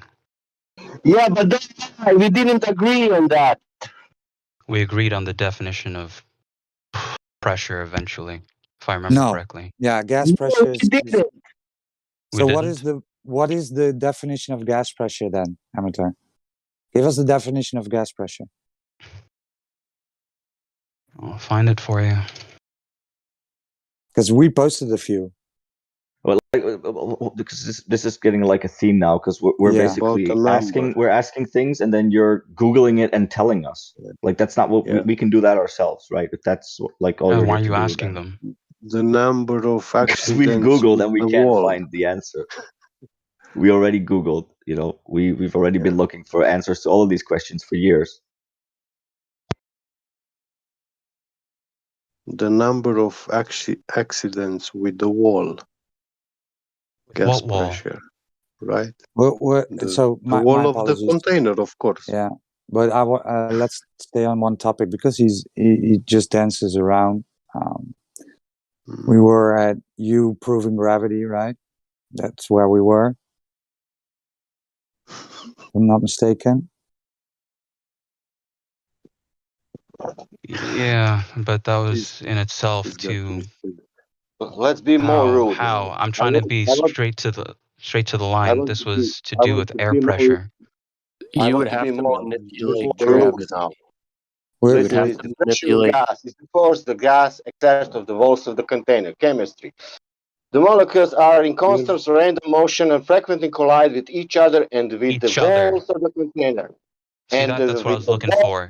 Each other. And with the walls of the container. Because the molecules are in motion, a gas will expand to fill the container. Sign density is defined to be the mass divided by the volume. Density depends directly on the size of the container in which a fixed mass of gas is confined. Kinetic molecular theory explanation of Boyle's gas law. Observation about pressure may be explained using the following ideas. The rapid motion and collisions of molecules with the walls of the container causes pressure, force of unit area. Pressure is proportional to the number of molecular collisions and the force of the collisions in a particular area. The more collisions of a gas molecule with the walls, the higher the pressure. Pressure is caused by the gas molecule hitting the walls of the container. With a smaller volume, the gas molecules will hit the walls more frequently, and so the pressure increase. That's wow. You see, the words I was looking for. Molecules colliding with each other, which you stated twice, 3 times there. Can you provide now that without all this stuff, but without that force of container? Can you also Google what the exosphere is and tell me how much these things apparently collide? Because maybe you'll find a better answer there. Well, what should I do? One second. All these citation of these scientists, are they crazy? Should I listen to you, amateur wizard, or this citation what I read now from real science? Yeah, okay. we agree. Should I believe you or this citation what I have presented from people what is Are you real? listening? I said we agree. Okay. We agree. Good. Stuff. So yeah, the key word that was missing in the other definitions of pressure was collisions between each other. And because a molecule in this, like, let's say a molecule next to you isn't going to. That means it's missing. That means listen. This is very important. It's missing there. That means that you need to call that scientist and tell him that there is missing there. Send me the link. Put it in Livestream voice chat and please keep yelling. It's there on voice chat. You need to correct that scientist. I don't see it. Where? Who in a posted? voice text scroll chat. a bit up. Voice text chat. Okay. Scroll a bit up. I've tagged Look, we are posting 1 hour here, like other stuff. Did you watch anything?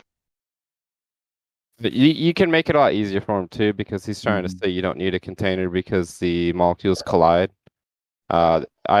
If you heard what I said, you kind of shoot yourself in the foot with that statement, because the exosphere, where all the gases claim to be nearest to the vacuum, it is said that the molecules are so far spread apart that they almost never ever collide. It's almost impossible for them to collide, is what they claim. And so with that statement, you kind of, it doesn't work either way. You can forgive the pun, but you're but doing these things in a vacuum. That's it. It doesn't only work one way and only work the other way. No, I'm saying if you cherry pick the definition of colliding, I'm not cherry picking. We just agreed on the definition. Okay, well, if you use colliding with the exosphere, it doesn't work because they don't collide. That's what I'm saying. What do you mean they don't collide? Do you hear what I said? The exosphere, the supposed gases are so far apart and going so fast that they never collide. Because they don't never collide. Listen, because apparently the gas is so thin, I forget the distance. It's like 6 feet apart or something like that, 10 meters apart between gas molecules. So they virtually almost do not collide whatsoever. So when it you kinda comes to shoot the yourself in the foot. okay, when it comes to the exosphere, that definition's been changing for a while. At what altitude it becomes that. Yeah, it now goes to the moon. Do you know that? What? They now say that our atmosphere extends out to the moon. Where? Space.com. This is just the things they do. See, we're all on the Are same you talking side. about You're like just Lagrange points? listen. Like I don't We're understand. just listen. So there's this idea that you are also a part of their ideas. This is their ideas. You're not a part of them. You don't have to defend them. You can ask them for the evidence. You don't have to be on their side and agree with them without testing and giving them the same scrutiny that you would give to us. Right? So when they make these claims about the exosphere and gases, you should be asking them for the evidence without just agreeing with it. And then when someone says something to the contrary, then applying the same amount of scrutiny, right? So you can't, you're doing this backwards. There's like a wedge. We're on the same side. You need to understand that, but Yeah, you need the to give point was it really doesn't matter where the within reason obviously, but where the exosphere starts and ends. Well, It's it like does because if you say they collide, it does, right? Well, that's the thing though. Why would they never as an absolute collide? The container is required for the pressure. The size of the container matters.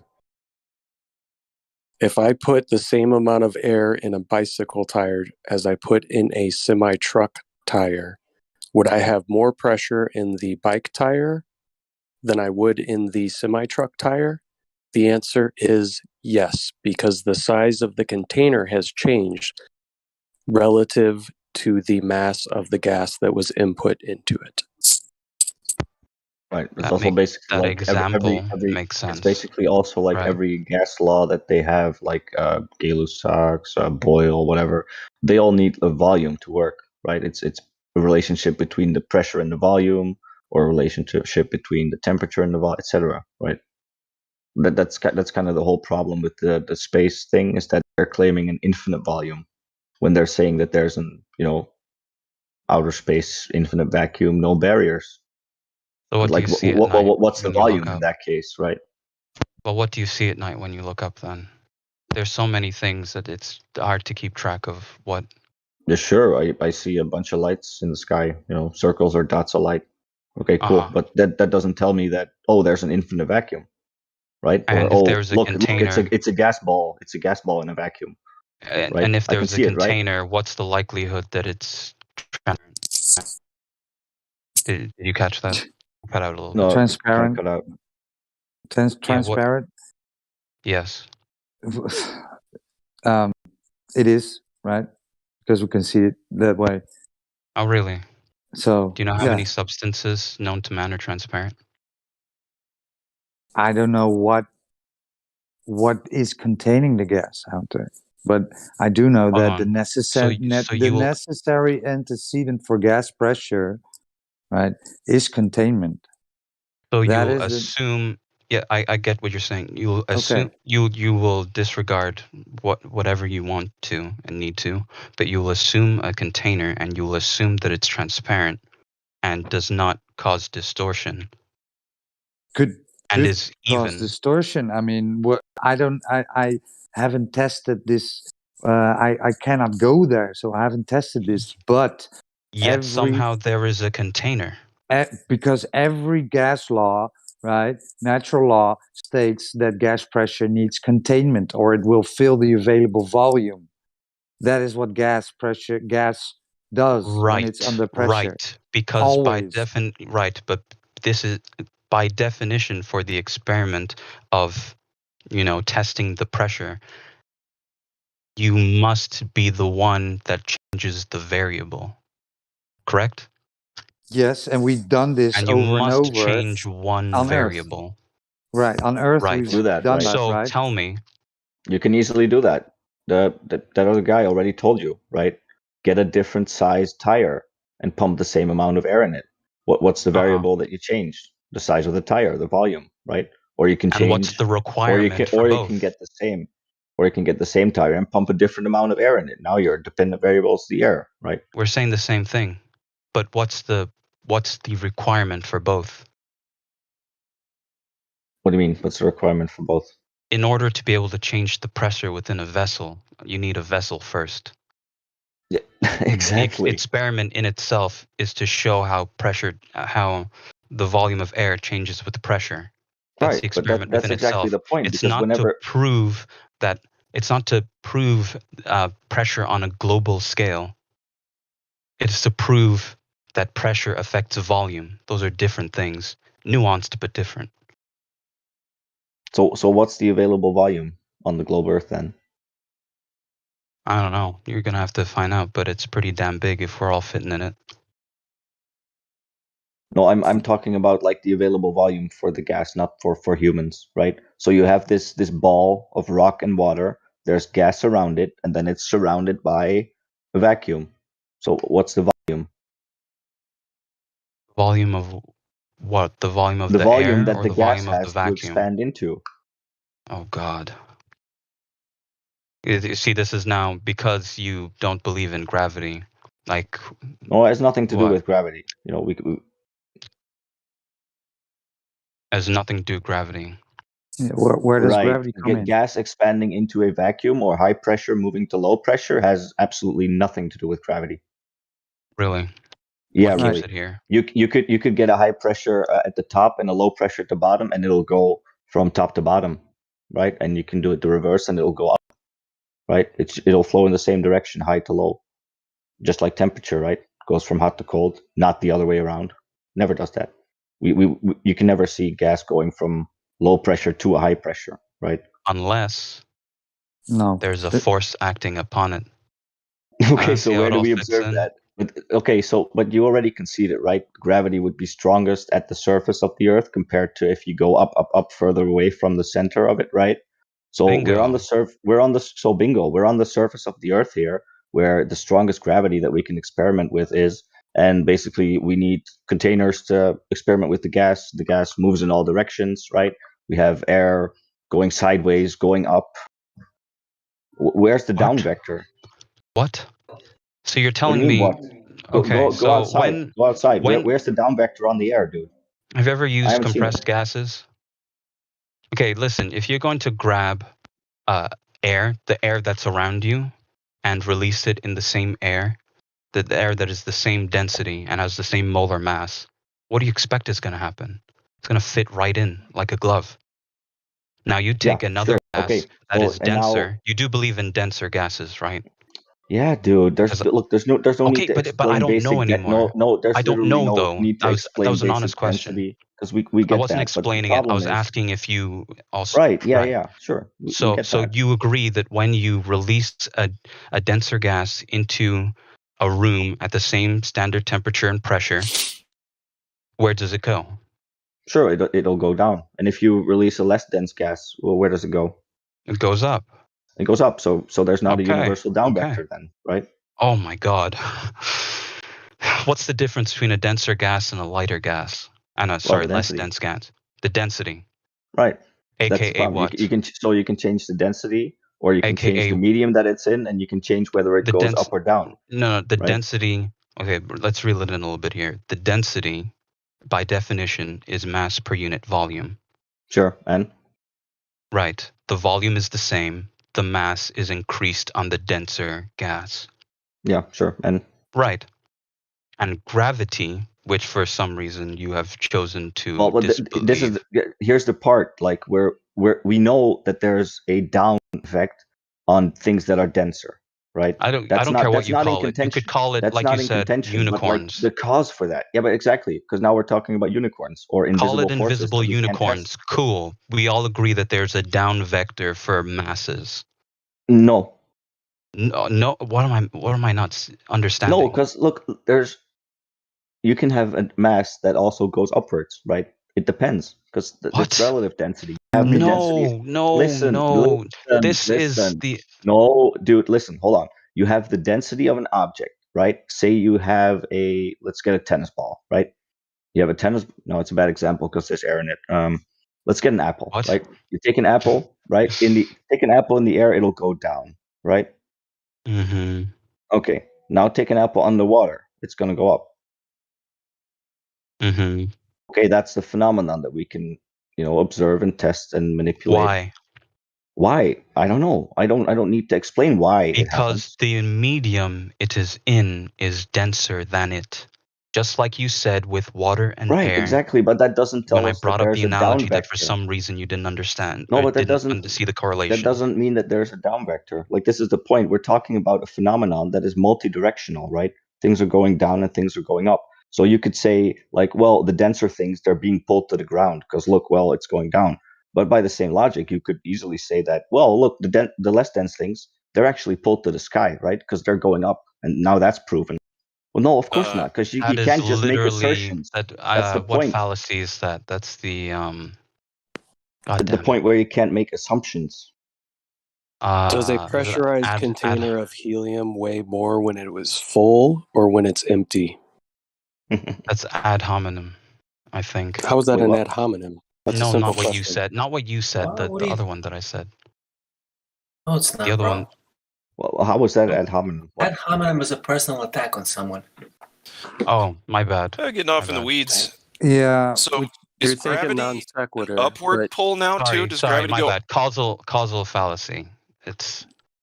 Well, you have a when he mass gave of the helium example. that's in a pressurized container. If you release that mass of helium into a balloon, you completely deplete that whole entire container of its helium. That container will weigh less. What does that helium do when it's in the balloon and you let that balloon go? It floats? What? It goes up, right? Right. So you're I'm saying intrigued. that all masses have a downward vector. Wow.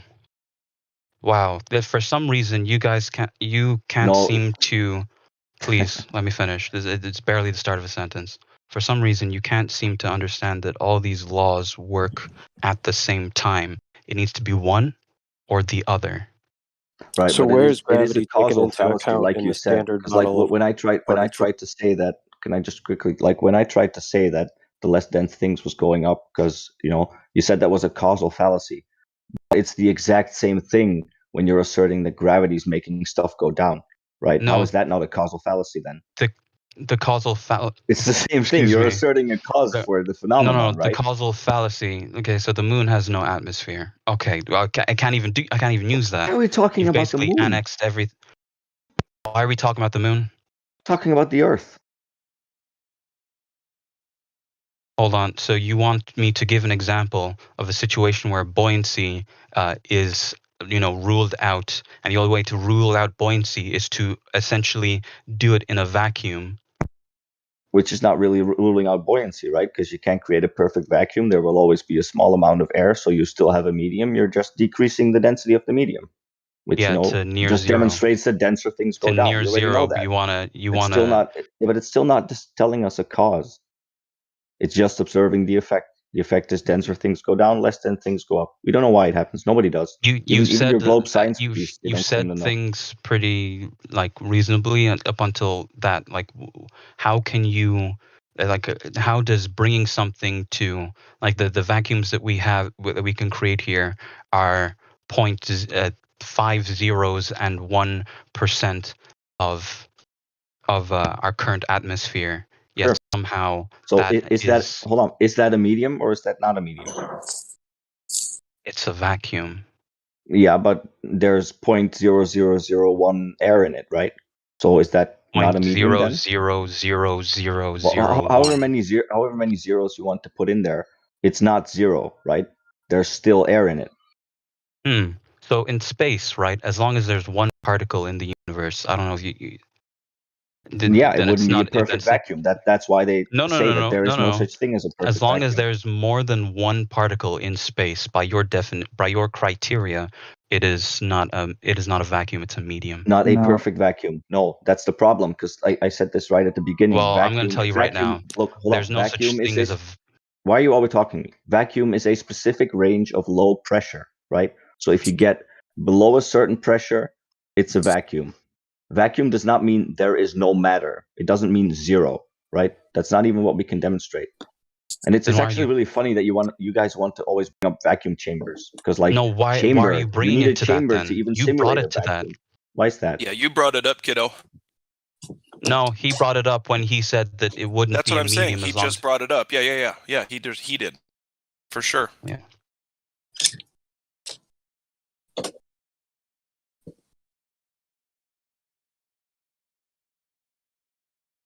Oh, what now? I don't even know. So when do you ever experience the Earth as a ball, amateur? In your life? Do you ever look at a sunset? The Earth as a ball, right? I'm not talking about the sun. I'm talking about the Earth. Yeah, and I said, do you ever look at a sunset? Yeah, but that's not the Earth, right? So let me be more specific. When do you observe the Earth as a ball? What does that mean? Can you just said the same thing and you said you're going to be more specific. Yeah, so they told you you're on a ball Earth with a radius of 3959. So when and where do you observe this?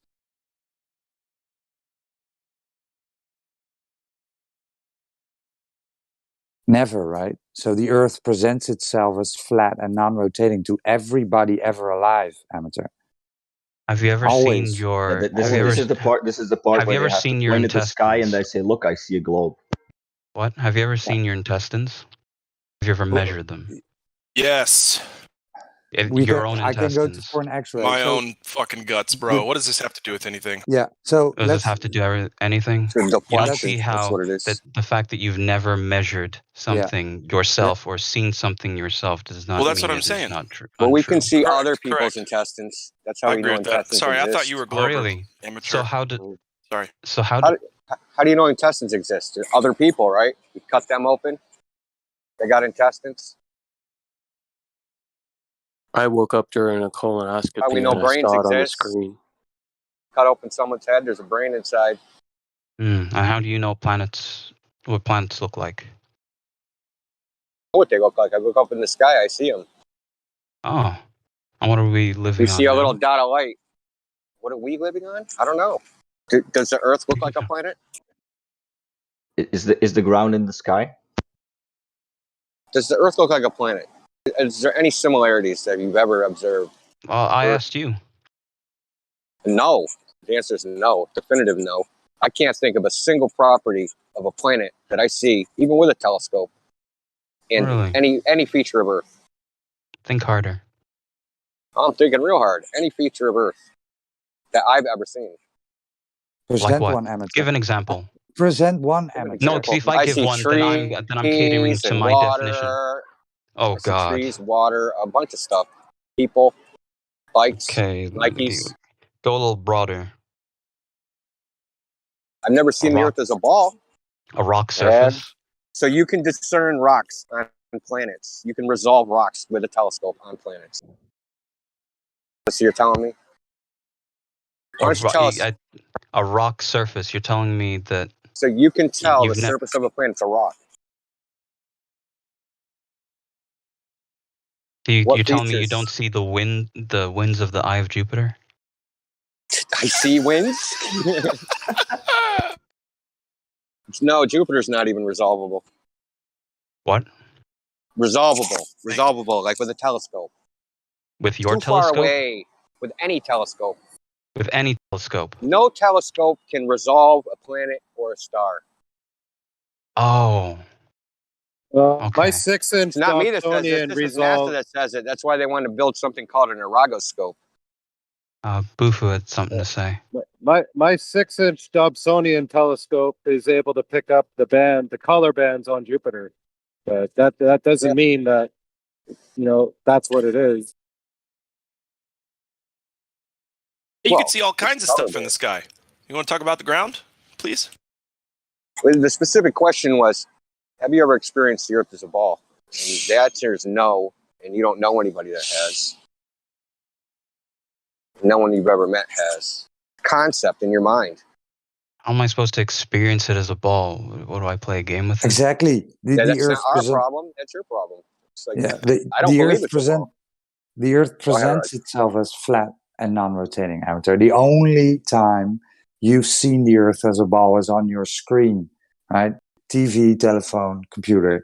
That is the only place that you will see the Earth as a ball.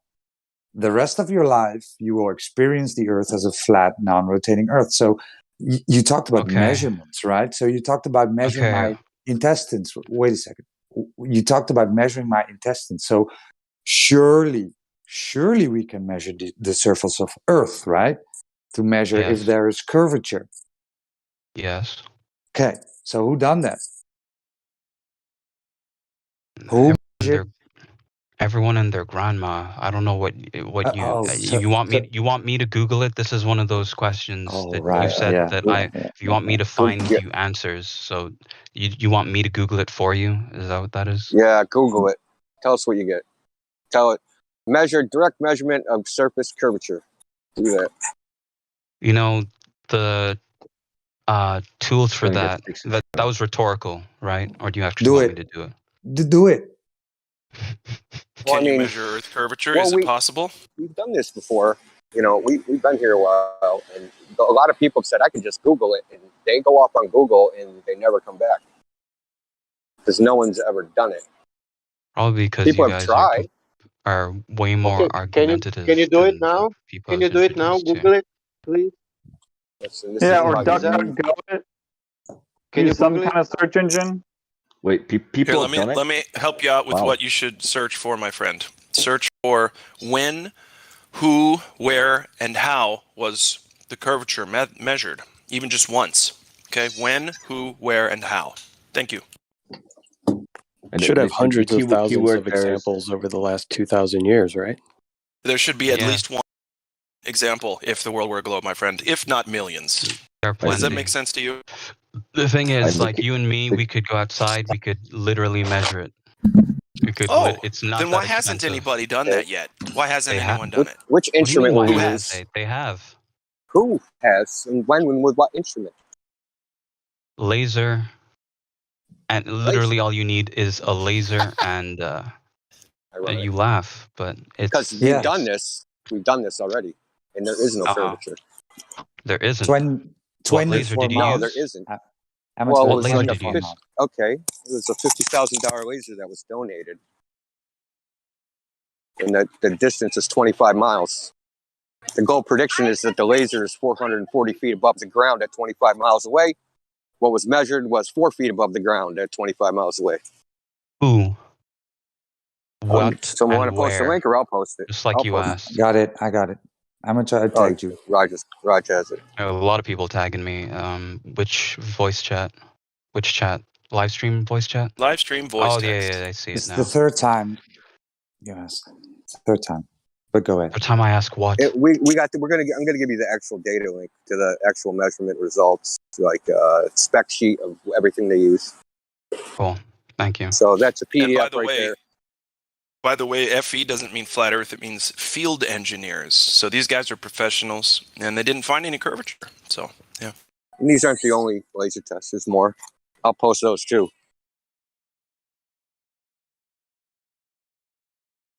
Oh yeah, I just got it.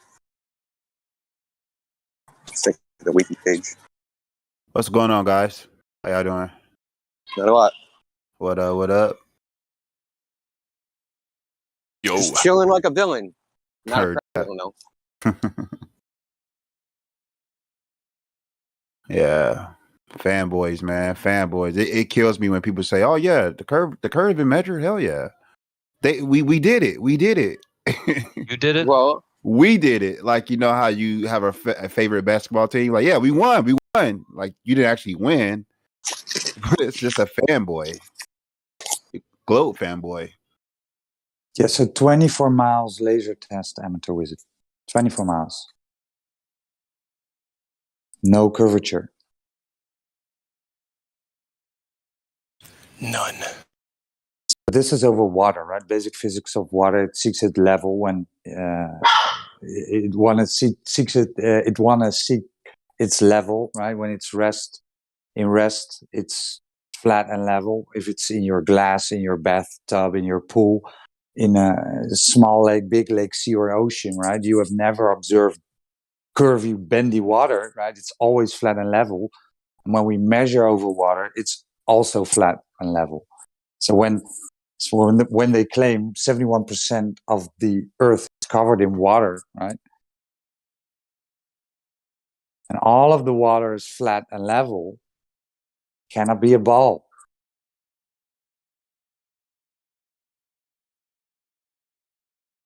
Yeah, they just argue You seen refraction. crack villain lately? Has anybody seen Crack Villain lately? He was in here a couple days ago. Okay. I usually see him on every day, and I haven't seen him on there in a couple days. He kind of like comes on and then disappears for a couple days and comes on for a couple days. Okay. I just wanted to make sure.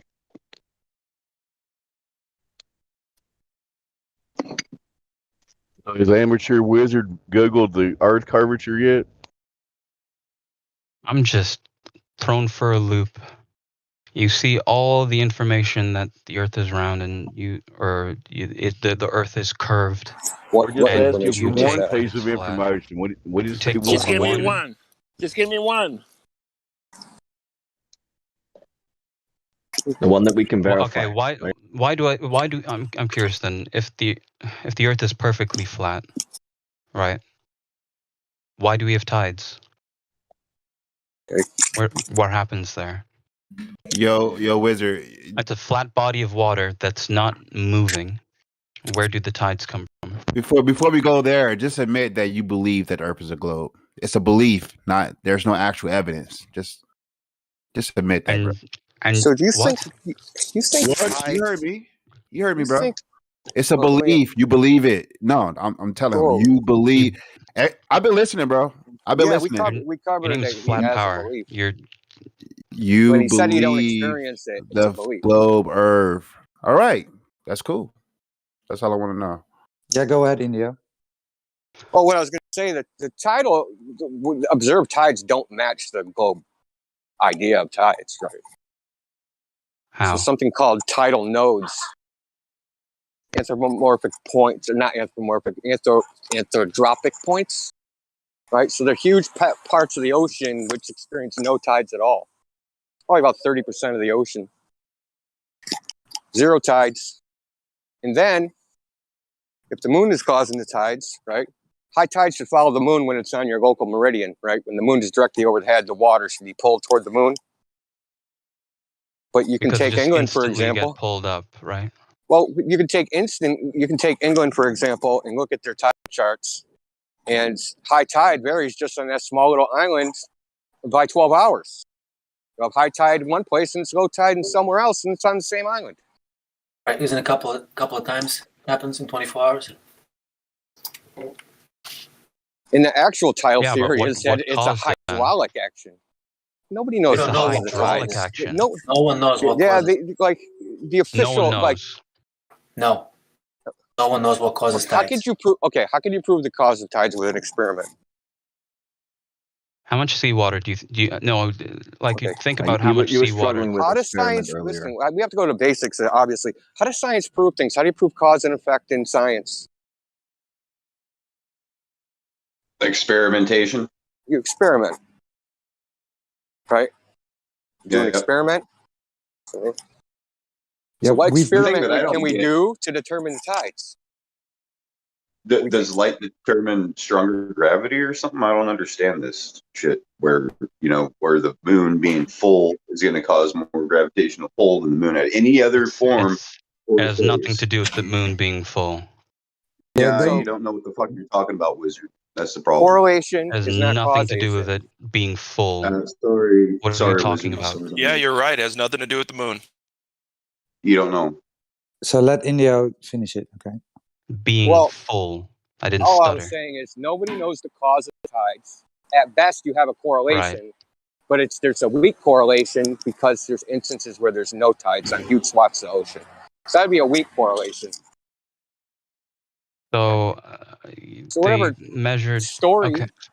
whatever story someone comes up with about the tides, it's just a story without an experiment to back it up.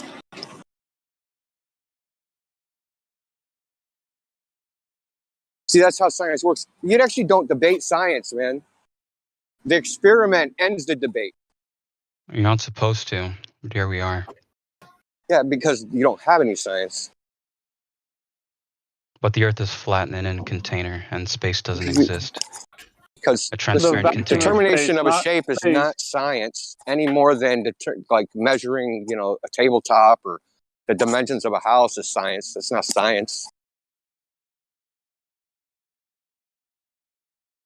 It's just measuring shit. When I was invited here and I introduced myself to the moderator, he seemed nice. He seemed like a decent human being. And the second I said anything, you guys were the most hostile, abusive. Now it's about gang us. up on anyone. Is it again No. Feelings. I was trying to. Feelings. Yeah, amateur. No, it has. I don't feel a way about it. I don't care. I've been You spending do free because time. this is the Yeah, No, you're being You went out of your way to said tell the word us. abusive. I was You joking. said abusive, so you care, No. dude. How about Why you does that grow mean a I pair care? of balls and quit being a friggin' vagina? Cool. I'm sorry, I didn't mean it. Did I hurt your feelings? Maybe. No. I wasn't in the conversation. I the whole wanted to time. hear. I I wanted just to joined. hear You don't know something how thick. empirical. This Hey, 2 hours, and Me bullshitting too, I philosophy. apologize. You still yelling, buddy? Still Scientifically, yelling Yeah, I'm over still there? yelling. sound I'm still Drink some listening on water. bullshit very too. darn deep. Take some more bullshitting here 2 hours. Drink some And then, water, buddy. you're Your throat drink sounds some sore. water. I'm this moment drinking mocha and not smoking joint. I don't have problems with water. Hey, Does You're not out of Wizard. water? does the Earth Alright, being cool. flat Yeah, piss you off? You alright, bro? it Why are you always level water. Why do In you say nature, it's mundane always things but level. you sound mad? Can you So not just let's speak like everyone else is? Even though like you're not amateur. I will Let's tell you why stop. now I'm mad. I will tell you only 3 reasons. I'm mad because Horizon it's starting to multiplicate. Then Horizon starting to multiplicate. It's more horizons. It's it not does one. maths now? Yeah, because of that I'm angry. I'm angry because common sense changed in the last 5 years. Because of that I'm angry. Common sense changed. That means level was straight once upon a time. Now it's Hey, curved. back away from the mic, Level big means buddy. level. Like you've been raping everyone's ears for like an hour Yeah. now. He's right. Just calm What down. he's saying. He's right. Level still means level. I don't understand what his issue with that Really, is. you need to listen them. my The God. people on your side saying that it's curved, it's not level. That's the Okay, problem. Because of well, that it's I'm hard to angry. listen And to you because 'cause- of your pseudoscience tonight I'm angry. Because you're speaking the stories. I'm sick of stories. Because of that I'm angry. If you want to know. And this is not your first night. sell Okay, those? this guy came. Blah blah blah. I will Calm speak down, this calm story. down, buddy. Calm down. Calm down, Let's ask calm this down. guy, No, again. he's so So do you still think you're on a sphere, amateur? You're distorting Wizard? in my headphones. Hold on, Do someone you, put an image of a level, right? Like, where do they sell those? Hey, speaking of levels, you can control someone else's volume level in your own headphones personally, individually. So that sounds like a personal problem. Please take care of that and don't complain about it again. Thanks. I was the only. Yeah, you're All right. I I was the know. only person Hey, complaining about that. dude, you gotta understand the globe arguments, man. Like you can't. That's the thing. Like you have to agree with mostly all these arguments if you're on the globe side. That's the Well, big problem. Well, let's ask him directly. Amateur Wizard, do you still think that you're on a sphere? That the Earth is a sphere? A planet? I don't know what to say to that anymore. Well, a better question is, do you still believe in it? It's a belief. That's just. Well, what do you believe it is? This is not about belief. It's not about belief. That's the thing. That's Okay, why what do you know it is? Earth is flat stationary planes. don't We accept. already been through that. But the thing Flat is, stationary the plane. thing is, you have to understand the globe arguments. You can't say, "Oh, I don't agree with that." You have to if you're on the globe side. You just have to. That's why the people are getting upset, and it kills me. You sound smart, man. That's crazy. You sound smart, but you believe in the globe. That's the only thing that kills me. That's what it upsets me a lot. Hear smart people fall for this shit, especially when somebody pointed out to them. So that's why I keep bringing up belief. Like, just know that you hold into your belief now, and don't think that flat earthers have a belief too. It's not like that. Really? No, it's We not. had it too. Because we bring it up. We are using science, We bro. were globals. Between the container, the transparent container of God knows what. Does that scare you? hangs around the earth. No, I got a question. Does that scare hold you? on.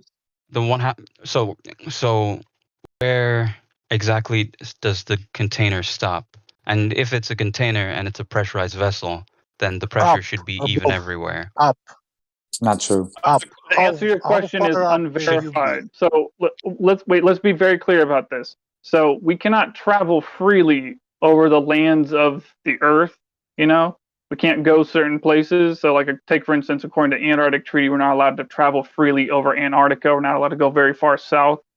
Why? So the because since 1959, it started with a smaller number of countries and it's grown to a larger number of countries. There's a lot of militaries in coordination with each other to make it so we can't go there. All right. Where have you ever seen? Are we talking? Just look it up. Just look it up. Okay, I'll let you finish. I'll let you finish. Go ahead. Go ahead. Yeah.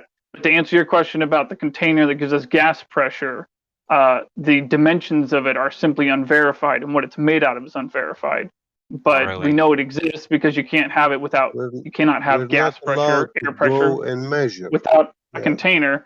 And so, where the ceiling comes in contact with the ground would be somewhere beyond the shoreline of Antarctica, up on the ice shelf or beyond it somewhere.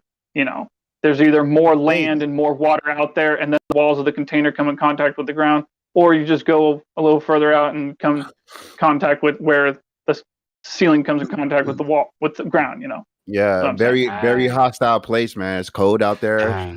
No you guys food. You'll accept and Minus discredit 80 Celsius many degree, different things to if suit. you take one breath of air. Hold on, what you just say? Which What is you say? 14 PSI. We accept what? You missed the beginning of the. I didn't hear you. My bad. I didn't hear you. The beginning of the conversation. I mean. Oh, I sure did. Wait, what were you referencing to when you said that?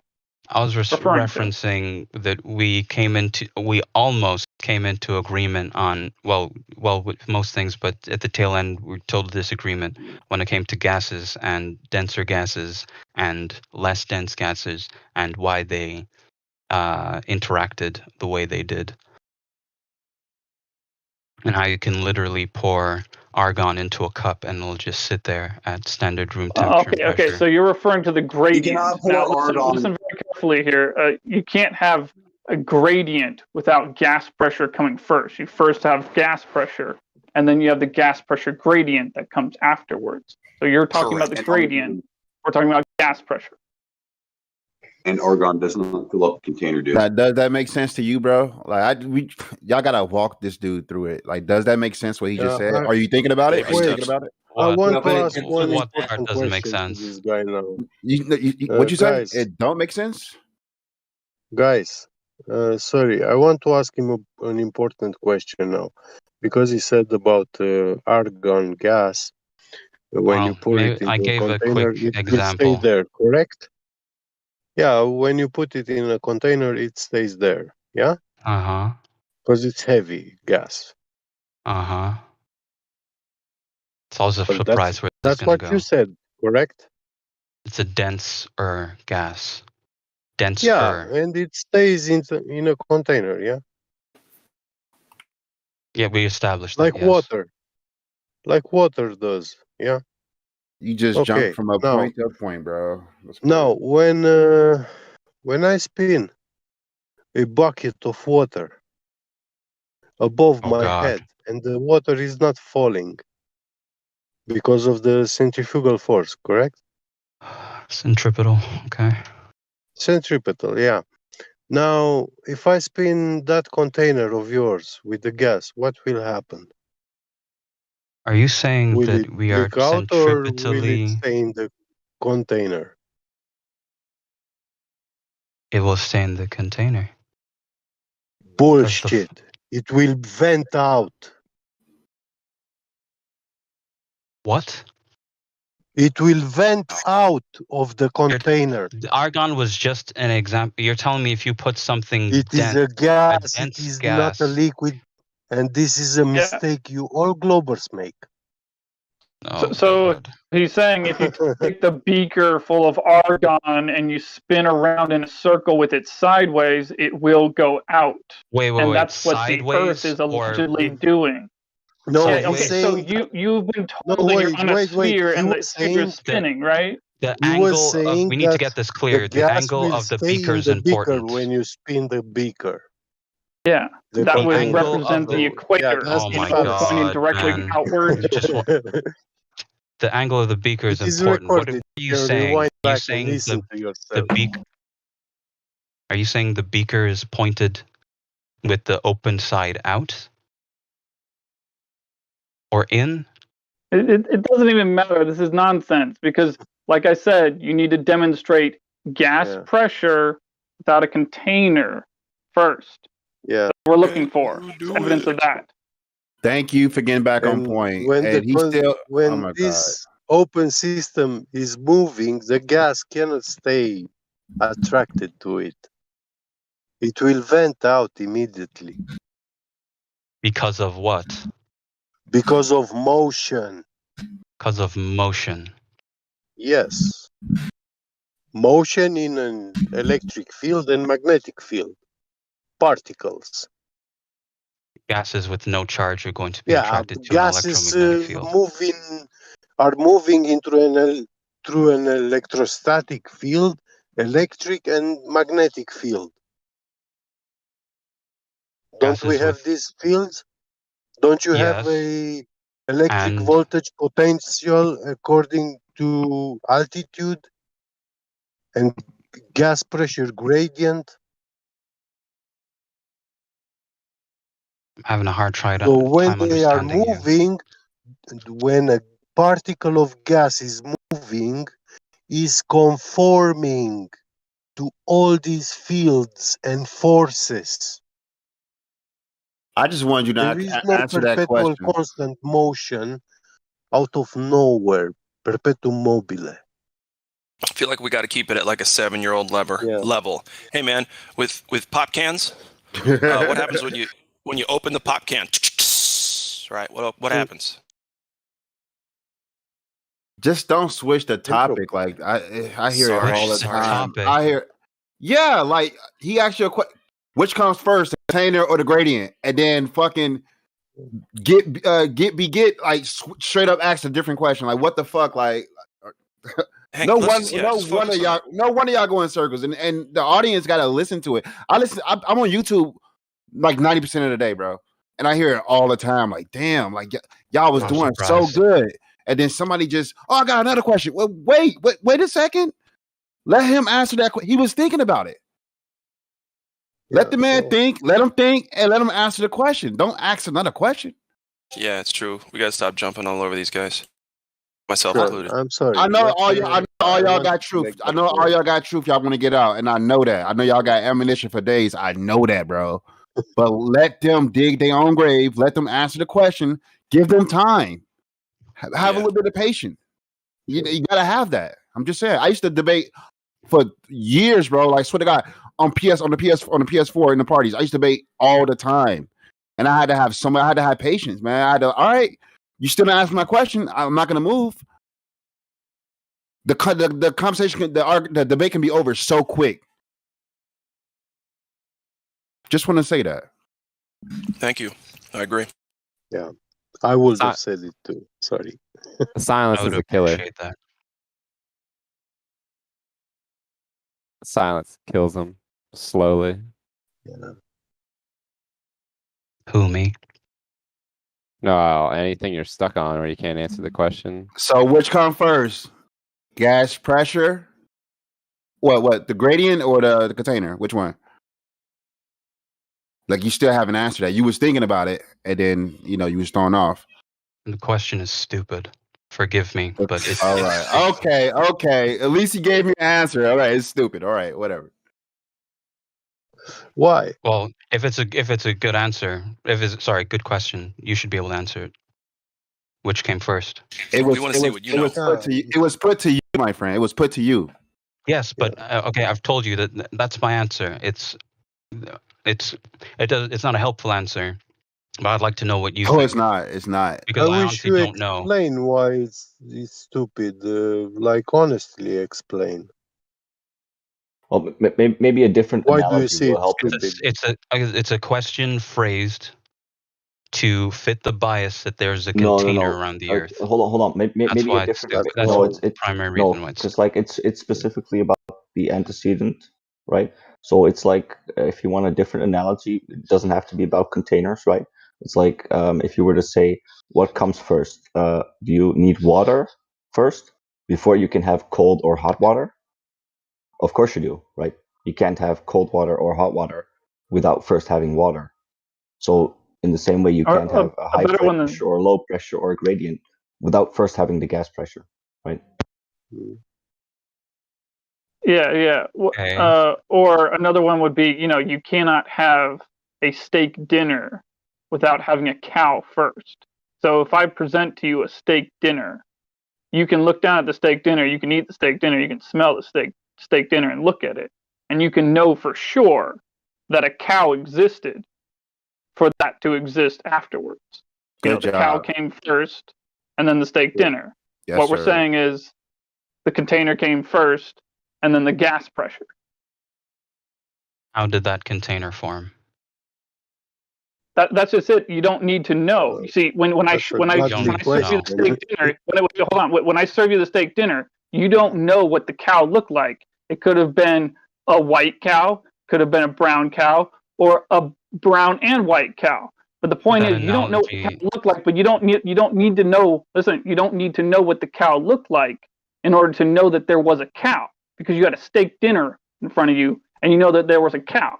See what I'm saying? So I don't know the dimensions. Just follow me here. No, it's not, bro. So follow me. I don't know what the dimensions are of the container that gives us gas pressure, air pressure, so that we can survive and breathe. But we have 14 psi at sea level, and we wouldn't have that if we weren't inside a container, and you wouldn't have compressed air around the rim of your tire. The rim of your car without the tire. Okay. Has anyone touched this container? Have you heard about Operation Fishbowl? Ooh. The answer to that question is unverified, because my answer to that is most likely yes. My answer is I would guess yes. You would guess. But they're not people. Yes, I would guess yes. But wait, hold on. But what I'm trying to tell you is they're people that probably are not going to tell you or me. Do you understand that? So you're taking it as a conspiracy. That's the definition of no. There's no. My God. I guess you could say from their end there is. But from their end, they're conspiring to do this. But there's no conspiracy involved with me. Do you see that? I'm just pointing out that somebody may have done it and not told you. Do you see that? Right, but a guess. You hypothesize. Yes, they may have. Right. But the hypothesis is not whether or not gas pressure can exist without containment. That remains natural law. So it doesn't matter who made you're saying natural law. We're making some headway here. Second law of thermodynamics is a natural law, and it is not debatable. It is scientifical. It is not debatable. You have to take it as is. And everything that is against it, it is destined to perdition. And gas and gravity, it's not a container for gas. It is absolute. Guys, he's asking questions that can't be answered, right? So when we say, hey, here's a steak, obviously it came from cows because steaks only come from cows. He's saying, well, why does the cow exist? Right. What? He's asking He's asking for answers that don't have. Yeah, you're asking me if anyone's touched the cow. You just asked me, has anybody ever touched the cow? Why would you ask me that question? Oh my god, this analogy is such garbage. You understand why it asked works, me, though? Can we just the container? Did anybody ever touch the cow? Listen, if there's a container that covers the earth, right? At some point during our exploration, it's guaranteed that one person at least has witnessed this or touched it or found some metrics about it. Wait, you say Yes, no? I am not denying this, but this is the point. This container is below the lambda point. How can you touch Below it? the lambda point. Yeah, how can you physically touch something like that? The lambda of what? The lambda point, don't you know it is 2.17 Kelvin degrees? Okay, touch it with a stick then. Amateur, Yeah, with a stick. You think a stick can physically touch it? A stick of what? Don't do that. A stick of what? Listen. It doesn't. It's temperature, right? What does that have to do with its tangibility? Well, a stick is organic matter. Okay. Correct. That was hyperbole. It is made of what? The principle it is made of is what that mostly? it can be touched if it exists and is tangible. It can be touched by something, right? So let's keep it on that. I'll reserve myself from using more hyperbole. Yeah. an answer What to that, by the happens way. to elements? Give it to me. Give me the The answer. physical. What is their? What are the changes of the physical properties they are going through when you drop the temperature to the lambda point? What happens to them?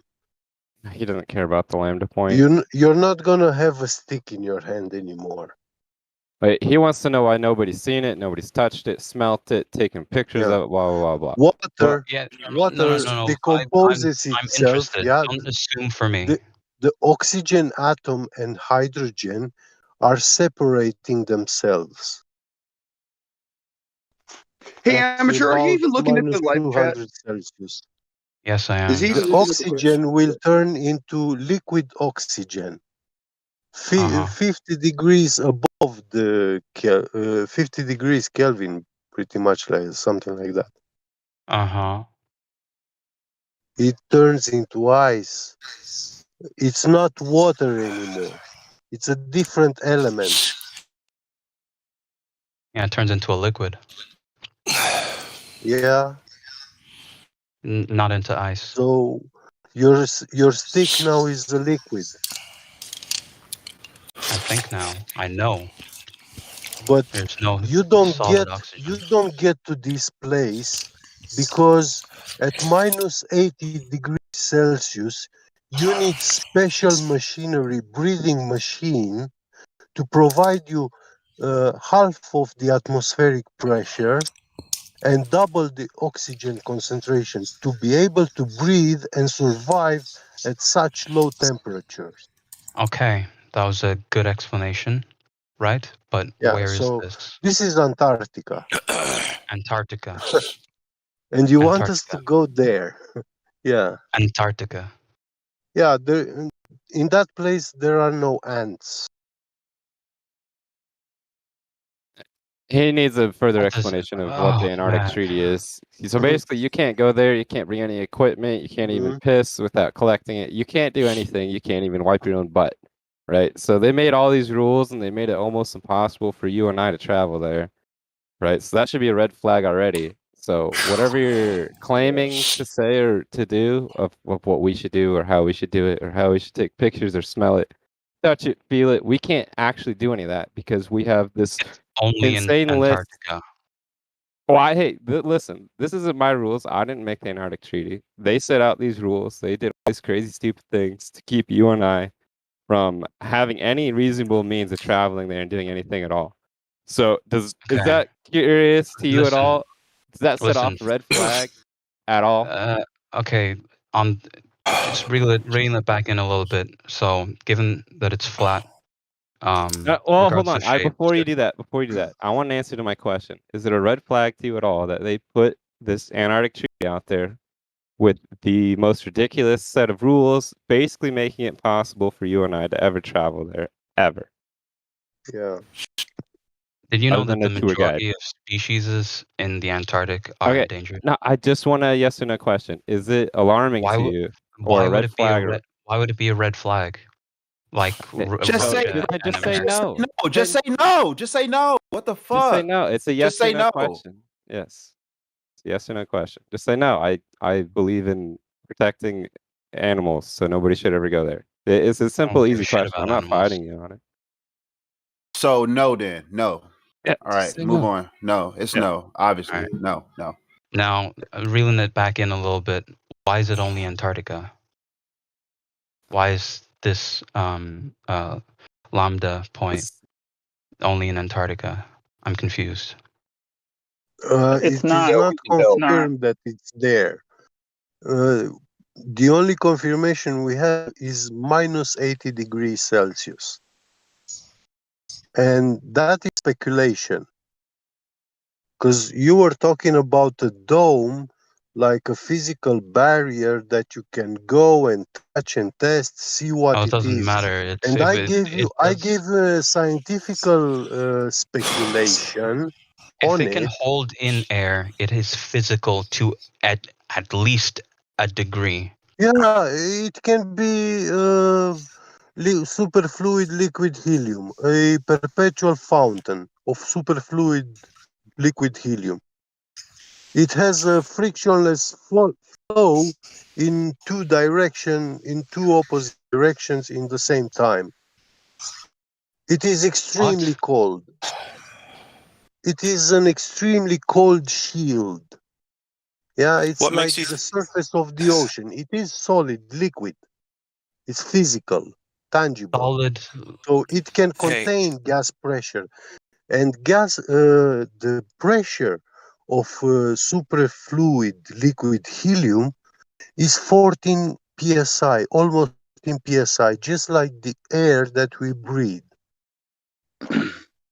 What makes you think, Amateur Wizard, that we haven't explored, or that we have, explored every inch of where we live? What makes you think we have? It's our nature. No, what experiments and data do you have that we've explored every inch of this world? You ever been to Google Maps? No, I'm not talking about secondhand plus information. I'm talking about where's your personal evidence of that? The pictures. Seriously, it's boiling down to this now, man. You got to give us some gravy. We know you're a troll. Just give us some gravy. I'm not a troll. I'm just not rolling over when you guys keep kicking me. Like what? Amateur Wizard. What is Google Maps? What is just Google give us Maps data. Where's the globe evidence, bro? Google Maps Fuck is Google data. Maps. It's a definition of data. It's information. Yeah, no, fuck it's Google not. Maps. As long as you enjoy it. How much Photoshop is involved in Google Maps? Right? How many Photoshop programs are involved in Google Maps? How many high altitude flight footage and pictures? That's all it is, bro. You ever seen your house? Wouldn't you rather use a big plane that's closer to the ground to get high quality pictures than a fucking satellite in a second law of thermodynamics violation? Why would a plane be better? Why would you closer to the thing that you're making pictures of? Let him speak. It's closer. Right. Oh, no. See, you don't moderate. Hold on. What are the running costs? No, he can, of course. I asked him to. I didn't good. Tell him I'm glad you know that. Right. Now, can you think of a reason why something floating in orbit would Can we go to curvature, guys? What do you mean something floating in orbit? We're talking about the Earth, not the fucking sky. He brought it up. No. You brought it up just now. You guys were talking about maps and cartography or something, but Google Maps. You're talking about fucking Google Maps. I was saying Google Maps is not isolated to satellite imagery. You can. It's not a satellite view. So what? So he brought it up. It's a cartoon. So he's making the point it could be done with high altitude photography. But let's go to curvature measurements. Do you know of anybody measuring the curvature of the Earth or how they came up with the radius? They gave us a very specific number, 3,959 miles, a very specific number. They could have rounded up to 4,000. They told us that in school. So how did they get that number, amateur wizard? I don't know. Google it. That's all. I'm like your Google. No, that's just it. I've spent plenty of time on Google and DuckDuckGo and many other places looking for this. I'm still looking for it. Can you help me find it? Okay, sure. Aristophanes, 240 BC. All right, so let's just cut to the chase with this one. That guy, he didn't measure an arc segment. So what I would need you to do is measure an arc segment of the Earth. It would be a section of a circle, because they say that we're on a sphere. So you need to measure an arc segment of the Earth. So what Aristophanes did is he just measured a couple shadows on the ground cast by a light in the sky, cast by the sun. I don't need to measure shadows on the ground. I need to construct a straight line and then show where the Earth is deviating from it with a laser, a solid object, something else. I got to give it to you guys. Your degeneration of science is astounding. Like it's been a steady stream of surprises this past hour. So explain to us how it's scientific to look at the sun rays and see they're divergent, and then to assume that they're parallel and measure them. And why do you assume they're divergent? Don't talk about the sun. No. Keep him on Earth, man. He can't even answer simple yes or no questions. Hang on. Keep this guy on Earth, please. Yes or no to what? Do you know of any time in history where someone or a group of someones detected the motion of the supposed spinning Earth?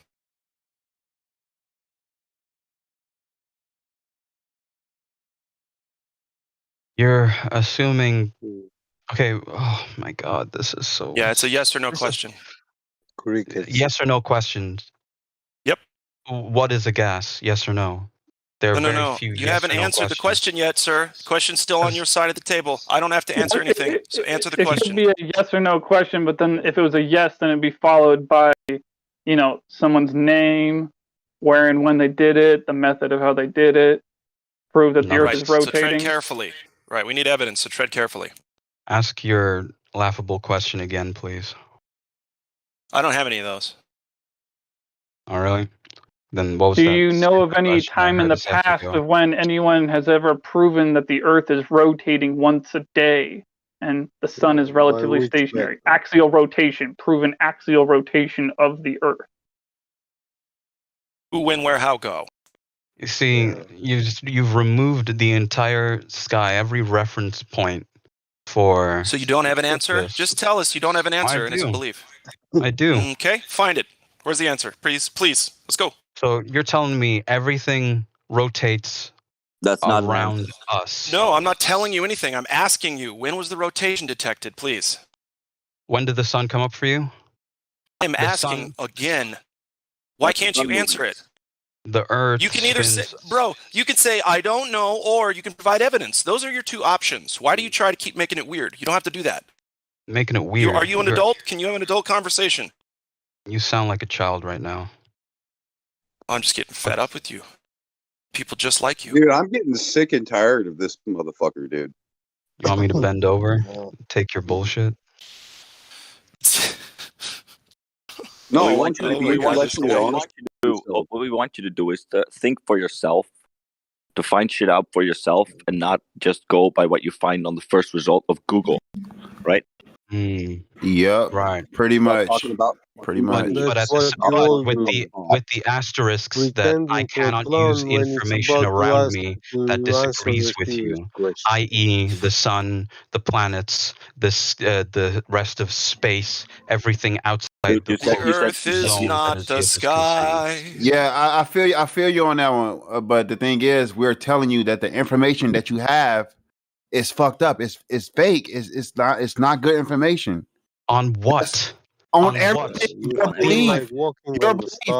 Dude, it's no way you could have grown up and came to the conclusion that the Earth is a ball. It's no fucking way. The information they gave you, they gave to us too. Who fucked y'all up as children? Can I just point out? How can you have a hypothesis that only works within a fixed set of criteria? Can I just point Call out it that science. Dude, go ahead. Can I just point out that when you were asked about evidence for the rotation of the Earth, that you pointed at something in the sky moving, right? You said the sun rise. Moving. That's the opposite of what we're asking for. Man said the sun was moving. No, you said look at the sunrise, right? That's supposed to show you the rotation. Oh, that shows me that the sun is moving in the sky. Cool. The sun that is doesn't moving. tell me that the ground's moving. You're assuming the opposite of what you observe and then calling it logical. So, do you believe in tectonic plates? What the hell does that have to do with anything? Let's go What does that have to do with it? Okay, Yeah. let's. So, we just for the sake of clarity, I want to be serious about this. You brought answered up the first question, though. you brought up movement and rotation. The Earth rotation, yeah, not movement, right. not movement of tectonic plates. No, you said the movement. The sun was moving throughout the sky. That's what we and observed. Based We on your observed the sun moving visual in the sky. observation, right. Now, I asked you, do you believe in tectonic plates? Honestly, I don't know if you do or do not. Right? What does that have to do with what does that have to do with the rotation? I'm getting there. I'm getting there, buddy. I don't. And the reason.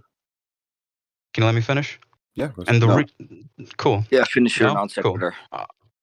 The reason I asked that is because tectonic plates, by definition, are moving. We do not observe them to be moving unless we take accurate measurements of them. In a similar way, we observe the sun to be moving in the sky until you actually pay attention to what's going on. America moved away from Europe? Is there any way to detect the motion of the Earth? You're telling me everything in the sky is spinning in I'm the same asking direction. you, is there any way to determine or detect the motion of the Earth? Can you hear me? Or are you just talking over me because you're a fucking asshole? What? Is there any way to detect the motion of the Earth? Yeah. Yes. Care to What's care the to prove way? Einstein wrong? Was Einstein Citation, wrong? please. You claimed you can, so Yeah. citation, please. Positive claim is the burden of proof. Einstein said that you cannot detect the rotation of the Earth by any optical experiment. observation. There's no optical way of optical determining the experiment. rotation of the Earth. Yeah, you're right. You know, he was sitting down having coffee, eating his teen biscuits, and he just came out with that. No. There's no context before and after. That's it. A GIF, a meme. You are a by fucking definition. retard. That is an actual speech from his Earth mover. Is your If head you flat or actually round? looked into this shit, but you don't look into the shit. This is what I'm telling you. You're confused. You use a I'm language, you have confused. no idea what it means. You just called me You stupid. have no idea what the words mean. You are fucking stupid. You think Earth is a you planet. smooth brain fuck. You think Earth is a planet. Earth means land. Planet means wandering star. What the fuck is so hard with that? You speak babble. Planet That's means why you're wandering confused. star. Yes. I've even shown it to you at least 3 fucking times. That's why I asked if you could see the live stream voice text. Bitch, where? Where is a planet a wandering star? Bitch, where? It's the fucking definition of the fucking word. Do you understand English? Is this Do you Merriam-Webster, understand Oxford? English? Do you understand English? Do you understand something called the lexicon? No hablo inglés. So you don't understand the lexicon whatsoever. He's done. That's language. He's done. He's done. Listen. The definition of planet, noun, a celestial body moving in an elliptical orbit around a star. Tell me where in there says That's wandering completely star. fucking wrong, you dumb theoretical, that's the motherfucker. problem. Planet means wandering Merriam-Webster, buddy. star. A star other than a star in a fixed orbit in the night sky. Planet. Planet. Then what does Yes, star mean? planet. It comes from the Greek word planetes. Means wandering star. You dumb motherfucker. You're using Just like Okay, Earth now that we've means gotten that out of of a the way, I similar wanted to go word. another Are you direction high, with them. fam? Back to the first point for a second. Hey, wait, Amateur Wizard. So when I What a asked you dick. for curvature, you gave me Eratosthenes, and that was, allegedly a long time ago. I was wondering, like, maybe in like the last 100 years or less, of anybody making a direct measurement of the curvature of the Earth in like the last 100 years or less. Preferably before the space age, because you technically need the radius value in order to. I picked that for quite a few reasons. First off, it was the first one, right? And then there's the fact that it's a easily repeatable experiment, and this is something that is easily repeatable today. I don't know how. Do you know of another method? Like, okay, let's just set that one aside. Is there another method that anyone ever figured out, or is it just sticks and shadows? Is that the only way anyone ever figured out we're on a ball? Yeah, you could. Yeah, this is the cheapest experiment I know it's to the do. cheapest. I'm getting there, buddy. I'm that, getting there. Just let me land. Just let me finish. You could get a laser, go over now it's an expensive laser you have to get, and of course you need some way to visualize it at the end. Whether it's a white paper, looking directly into it is not advised. Go and do the experiment yourself. I'm not talking third-hand accounts. Do it yourself, and do it reasonable height from the ground. 3 feet over a lake that's no sweat, right? But it needs to be, like, honestly, if it was me, I would get like an argon laser. They're not expensive. They're like 200. It's been done, dude. I did not ask who did. I'm asking you. You can do it yourself. This is cheap as shit. This is like a couple hours. This is like Yeah, that's why we're here. It's because we went out and we did our own observations and tests, and we didn't find the curvature. Okay, that's why we're here. Okay, describe the experiment to me, please. Seeing that you have first-hand experience. Well, technically, it's not an experiment, I think. Well, I did observations. What way? It doesn't have to do with cause and effect relationship, but it's a test. Explain It'd be a laser test, right? Whatever that means. Let's not. This is already a semantic battle. I was standing on the shore. There was an island that was 12 kilometers away. It was supposed to be hidden by about 30, 40 meters. I could see the island. The problem is the whole island is only about 8, 9 meters tall. So that whole island should be gone. Yet I saw it. That's the problem. What? That's not lasers. No, it's not lasers. So no, it's traveling light. And that's not. Like I was gonna say, man. Like most people do this with telescopes, really high-powered ones over bodies of water. Point is, we can see too far, and lasers shine too far without deviating off into alleged vacuum of space. Right, but a laser is a more tangible yes, no. The telescope is, can you see it? Can you find it? I haven't seen it yet. I'm looking for it. That's why I said laser. Well, I agree with that, but keep in mind that one still or that one photograph of the Chicago skyline from more than 50 miles away. I mean, that's just as good as a laser to me. From what elevation? Where? From the lake level. From the shoreline. I have no idea which photo you're referencing. Oh, I can't remember exactly what year it was done. It was like the earlier 2000s. It was on the news and local Chicago news. But yeah, this photographer, he was on the shoreline, 60 miles away from Chicago, and he caught the whole Chicago skyline on his camera. It's like, honestly, I 60 tried miles Googling away. it. I'm not even sure how much curvature is supposed to be. I think it was supposed to be about like 2,800 or so, I think, feet of curvature over that distance or so.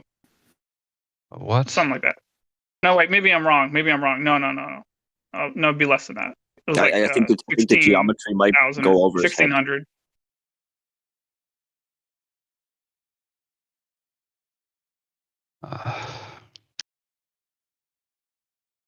Anyway, the point is we can see too far.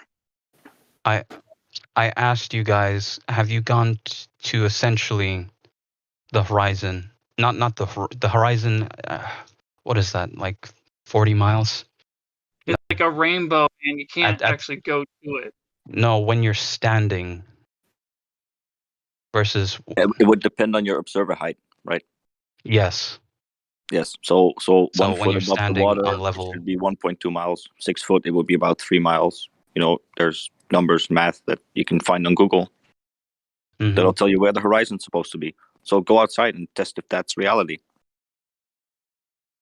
Yeah, and don't use Google. Use DuckDuckGo.com. Google's bullshit. I use DuckDuckGo. I'll post the term the Google, it citation. still stands. Says star about once 5 kilometers. Well, it depends. By sea level, 1.7 meters.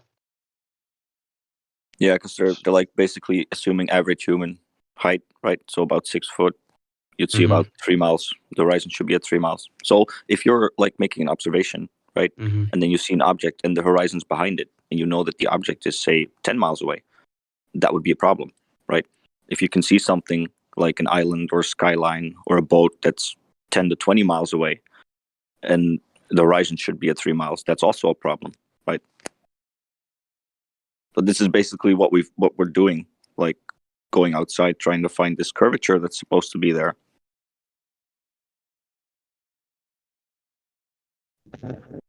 And then there's this thing that, like, they say about it's too big to measure or too big to see, and like, but we're not talking about a visually curved horizon, right? We're talking about the distance to the horizon based on the geometry of the model. Okay, you sound so it's less like argumentative, if you look and I into it, appreciate it's your actually the conversation. opposite. Because it's actually the opposite, right? Because the lower you are, the closer that geometric horizon should be. So it actually gets easier to measure it from the ground, right? It's not too big at all. What? I disagree with distance, that. You can. Oh, so that basically means you're disagreeing with the globe geometry. No, mathematically, that doesn't. Mathematically, because the closer you are to the surface, the closer the horizon will be. That's like objective, dude. Why would that make any sense? Are you talking about in terms of trigonometry with the hypotenuse versus? Yes, that doesn't work on a. How do you derive curves in trigonometry? It has to, because that math only comes about because it is a sphere, according to the smart mathematician wizards. How do you derive a curve? Trigonometry does not apply to curves. You said it. I don't know how You you can almost even. said it. You I don't know almost how said it you can right, even. dude. I don't said even. Yeah, that's he said. Look, this if is you don't on the understand, topic hold of on. it being If you closer. don't understand, really quickly, just go to Google, since you have it up, right, and type Earth curvature calculator, and you'll find a bunch of websites where you can like put in your observer height or distances and stuff, and it'll basically do the math for you. If you want to do the math yourself, you can just Google how to calculate distance to horizon. You'll get a bunch of formulas, distance, radius, blah blah blah. It's not that hard, dude. Let me get this straight, in case I'm just hearing you the wrong way. You're saying that if your eye is closer to sea level, the horizon goes further away? No, it should be closer. It will be Okay, closer then to we're. you. Yeah, I thought you said further away. No, it would be closer. So that's like why I made the point about how some people say that it's too big to measure, when that's kind of the opposite, right? Because when you're closer to the surface, it should be easier to measure because the horizon will get closer and closer to you, which is why, like, at 1 foot, it would be 1.2 miles. So it's like you're telling us we can't measure 1.2 miles? Like, right. Then why is it that with the horizon line, it's a limitation? Why is it we don't see, depending on our altitude, we don't see way into the distance? Our position would be that the horizon is apparent, right? It's just an apparent line based on perspective and whatever area you happen to see, basically where the sky meets the ground. An apparent location, not a physical one, which is what the globe is claiming. I asked why, not what is it. What do you mean why? There's particles in the air, bro. You can't see forever. There's optical limits. What is air made of? Google images and like perspective lines. You'll get there. Hold on. So the air makes it appear as if it's now just sky? No, you can't see forever into the distance, dude, no matter what the angular resolution is. I'm not talking about forever. I'm talking about the horizon. That's not forever. It's a far cry from it. So again, depends on I asked the optical question, ability. and I've been very forthcoming with your question. Okay, clear day. On the weather, on many factors. Okay, clear day, clear skies. What now? Why is it the same? You have angular resolution limits What's the to your same? eye. It's not the same. It's not the same on a rainy day and on a beautiful day. How's it the same? It's not the same on the ground and high up. So I live on the. I didn't say it was the same on the ground and high up. Hold on, I live on the Please coast. post On a it. clear day, I still can't. The ship still gets smaller and disappear. Why? It's called Getting angular somewhere. resolution. Angular resolution. Really? Is your hand bigger or smaller when it's in front of your face versus with your arm extended? I really enjoy talking to you, especially. Yeah. So is your hand bigger when it's closer to your face? I don't have hands. You don't have hands. No. Oh. So this Not is when I'm the talking part to where. you. So this is the part where you melt down, isn't it? Yep. Am I melting down?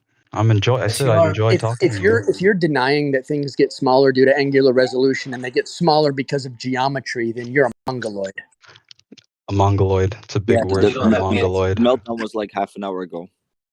Yeah, he's actually So when it comes to angular resolution, what? When it comes to angular resolution, right? I'm talking about the horizon, not the angular resolution of things approaching the horizon. So I'm not talking about what's on the sea. That's obvious. Are you Gets saying smaller. the horizon is a physical place where things disappear over it? I'm asking you if that's what you're saying. No, that's what you're about to say. That's what you're trying to imply. How do you know what I'm trying to Your imply? question requires that implication. No, I've asked questions, and you're saying why do things disappear as they approach the you've horizon? deviated to angular resolution, which has nothing to do with the No, horizon. you just can't understand how vanishing point works, If bro. it's not, hold on. If you're saying it's not angular resolution, you have an alternative, don't you? You're saying it's not angular resolution why things disappear. Why don't you tell us? You're disagreeing with me out of defiance. That's kind of fucked up. Why don't you cite some Defiance. Out of defiance. How's it defiance? I'm asking you to back up your claim. I'm trying to stay on the topic. On topic, okay. So you're saying what? What are you trying to say, though? I'm talking about the horizon, and you're talking about angular. Is the You horizon deviated a to physical angular. place? Is the horizon a physical place? It's not what we're talking about. We're talking about why you can't see if the past horizon the is a physical current, place or a very close. metaphysical place, I think is an important distinction. Like I If you're going to be said, I talking love about talking to you. if you're talking about the horizon, you have to differentiate between if you're talking about a physical or non-physical horizon. Cool. Okay, on the topic of the horizon, why is it so close, essentially, and increase as you increase in altitude? Closer to sea level, just to be clear. Because you can see more. Because you can see more. Well, yeah. It's your angle of Have you ever view. laid down? Have you ever laid down? I just asked why. Hold on, I just asked. Have you ever laid down? Hold on, you genius. I just asked Have you ever why. laid down? Have you ever laid down? I just asked. Have you ever laid down? Have you ever laid down on the floor? I can't. I don't have hands. Down on the floor? I don't have hands. If I lay down, I can't get up. I just answered. Have you ever laid down on the floor? For you talking to. Have you ever laid down on the floor? I can't. You can't get up without using your hands. Have you ever laid down on the floor? No, I just told him I don't have arms, so if I lay down, I can't get up. Have you ever laid down on the floor, though? Look at you deviating from the topic again. Have you ever laid down on the floor? I'm trying very hard to stay on top. The floor? This is enjoyable to the viewers. Have you ever laid down on the floor? I'm trying to give them decent. Have you ever laid down on the floor? Wait, I'm confused. Why do you keep asking him that? I don't even know. I don't know why he keeps asking me that. I guess he is obsessed with the sun. That's for sure. I'm not talking about the sun. On the floor? Have you ever laid down on the floor, amateur? Have you ever laid with a man? Is this a sexual thing? Just your dad. Just my dad? And that's where we got you from. You're a coming shit baby. So, have you ever laid down on the floor? It's kind of gay, isn't it? Yeah. Have you ever laid down on the floor? Dude, why are you asking this? Because what does this have to do with the horizon? If you answer me, I'll let you know. If you answer me, I'll let you know. I said no. I've never laid on the floor. Down on the floor. Oh, well, then you're not you. I'll just ban you for now. A man with no arms, I can't lay on the floor. Bye. Yeah, good luck wiping your ass with your tongue, dipshit.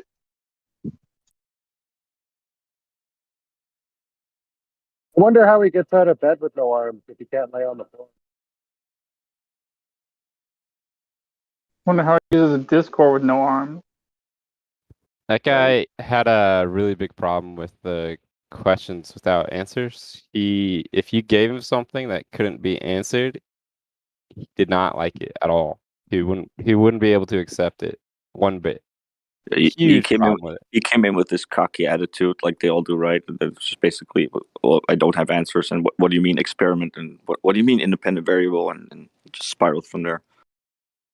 The funny thing is, though, there were quite a few moments there where the conversation went in a direction where he didn't sound so confident in the ball. He honestly sounded just angry that it's flat.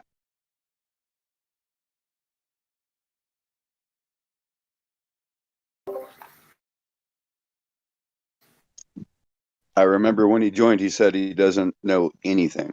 So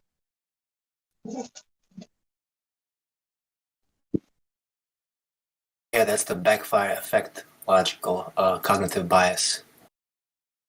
When their beliefs get confronted, they want to believe it even more. When they get challenged and confronted. Zealotry. That's all it is. And I reckon that guy was just the type that found the link to the Discord on a random Reddit post and just jumped in knowing nothing about anything. So yeah, and then his mind was blown, right? And then he went, "Oh no, this can't be. He would I'm gonna never fight break back." through his cog disk. He would never break through his cog Yeah, disk. yeah, that's what I'm saying. That's the backfire No effect. way So the he more you would. show him, the more he wants to believe. Yeah.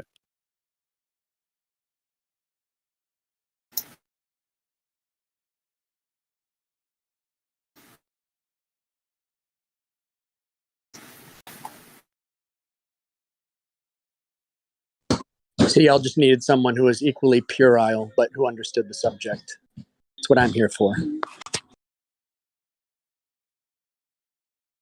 Were you planning to get on, or did you just have a feeling? Come on, meme. It was like synchronicity. You got a calling. I just get a feeling. I know. I look at the clock and I'm like, public school is out, so. Yeah, it was the perfect time for you to get on.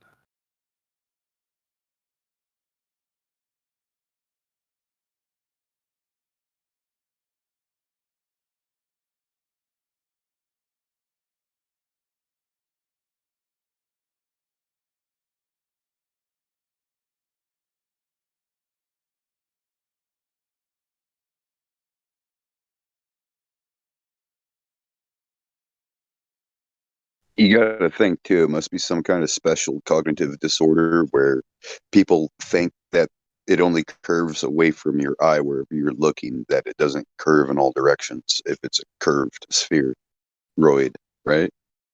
It should be curving in all directions. So you should see an arch and you should also see a roll.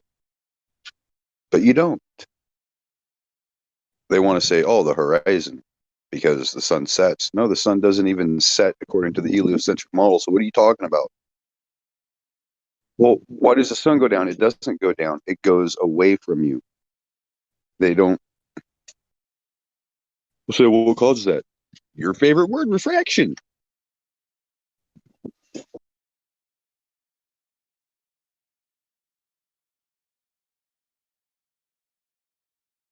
I feel sorry for people like that. Just the level of self-assurance in a complete fantasy is just, when you're on the outside of it, it just feels cruel, honestly. No matter how big they come in here, and no matter how big they try to act or think of themselves, you just knowing it's a complete fucking empty facade with nothing to back it up. Just horrible existence, man, to be in.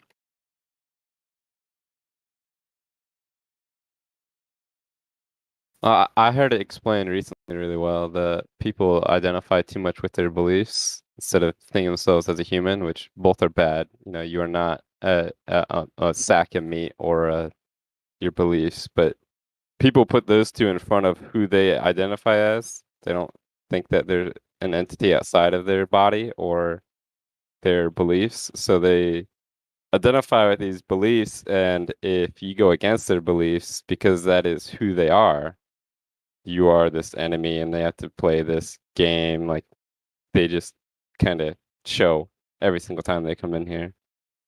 But when I heard someone explain it like that, how people identify as their beliefs, and that's what causes all this mess. Man, I couldn't have heard it any other way that could have summed up this whole scientism and why it works That's the so well. bandwagon logical fallacy. Yeah, science was my favorite subject and best subject in school. Anything to do with science. Now, when it started going into like cosmological theories and all that, I'm just like, yeah, I'd rather just go based on, experimentation. What happens when I take sugar solution and I add it to a culture of mold? What would happen? What would happen if I were to change it to a red food coloring and that kind of stuff? The fun stuff. Well, I find it funny that we always get called science deniers when all we ask for from people is empirical evidence or scientific experiments proving the cause of an effect. That's all we do constantly, but we get called science deniers when we're actually wanting science. Right. That's like, well, it's almost like the globe has about as much proof to it as cold fusion does. Right. It's a myth. Cold fusion doesn't exist, cannot be replicated. Anything with the globe doesn't exist because it cannot be replicated. So you cannot do science based on the globe or science based on the sun because you cannot replicate the sun. That's why they're trying their hardest to come up with the sun simulator. But you know what they're not using? They're not using hydrogen. They're using sodium. I don't understand like how the breakdown in knowledge is occurring and how people confuse science with the science.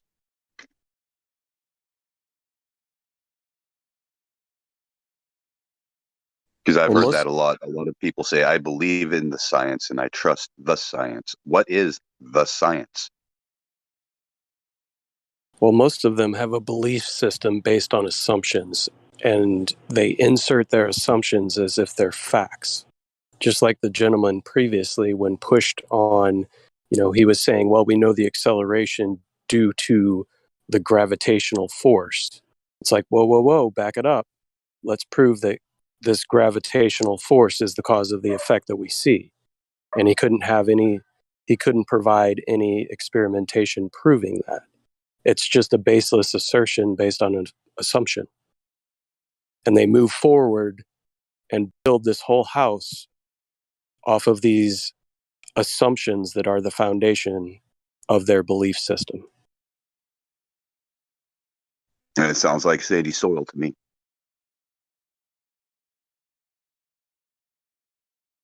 I mean, the first thing you have to do to a lot before you do a building is level it.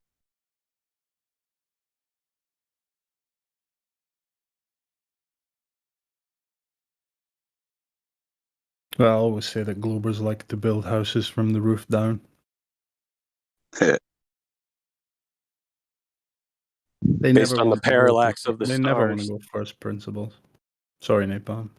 I was just going to say, yeah, they're judging the pitch of the roof based off the parallax of Venus and the sun.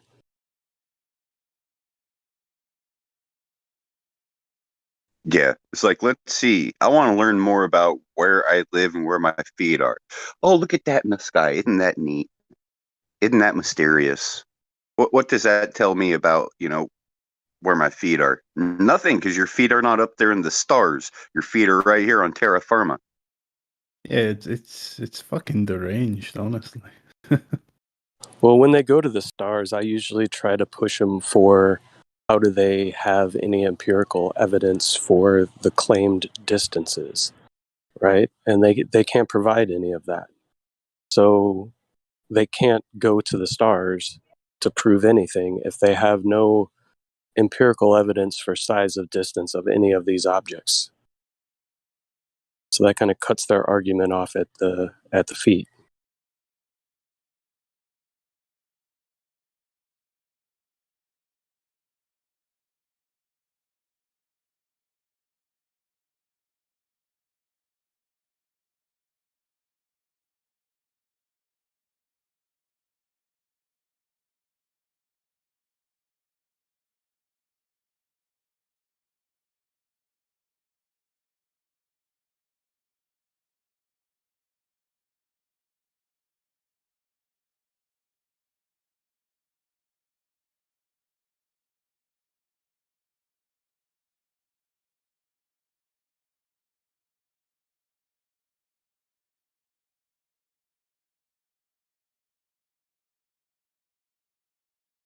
So, at least in my opinion, the overarching crux of the argument of the surface of the Earth is their R value, because everything is built upon the R value.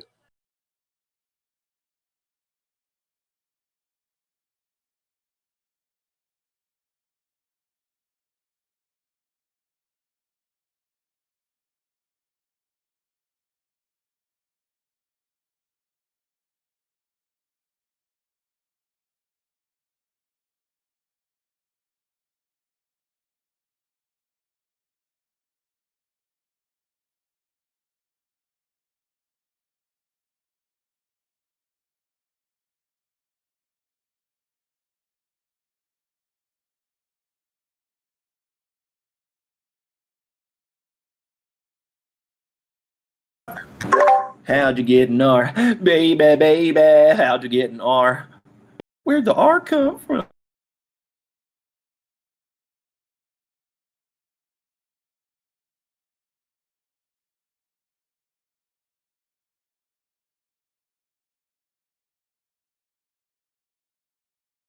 And they actually need gravity first to form objects with an R value.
What I find quite interesting is you have people that will swear up and down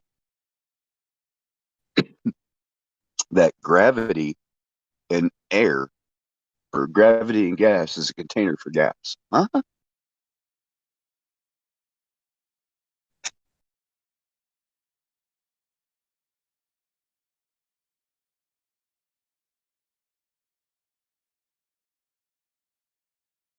Well, it has to be for them, or their whole model just goes kaput, you know?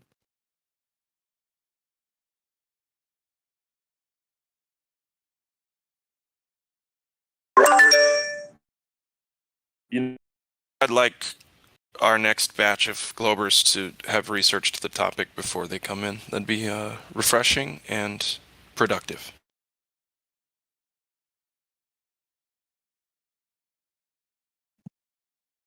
We should wish for something more likely to happen. Glad. Oh, okay, so a hurricane in Nebraska. Or getting struck by lightning while we're riding a dolphin.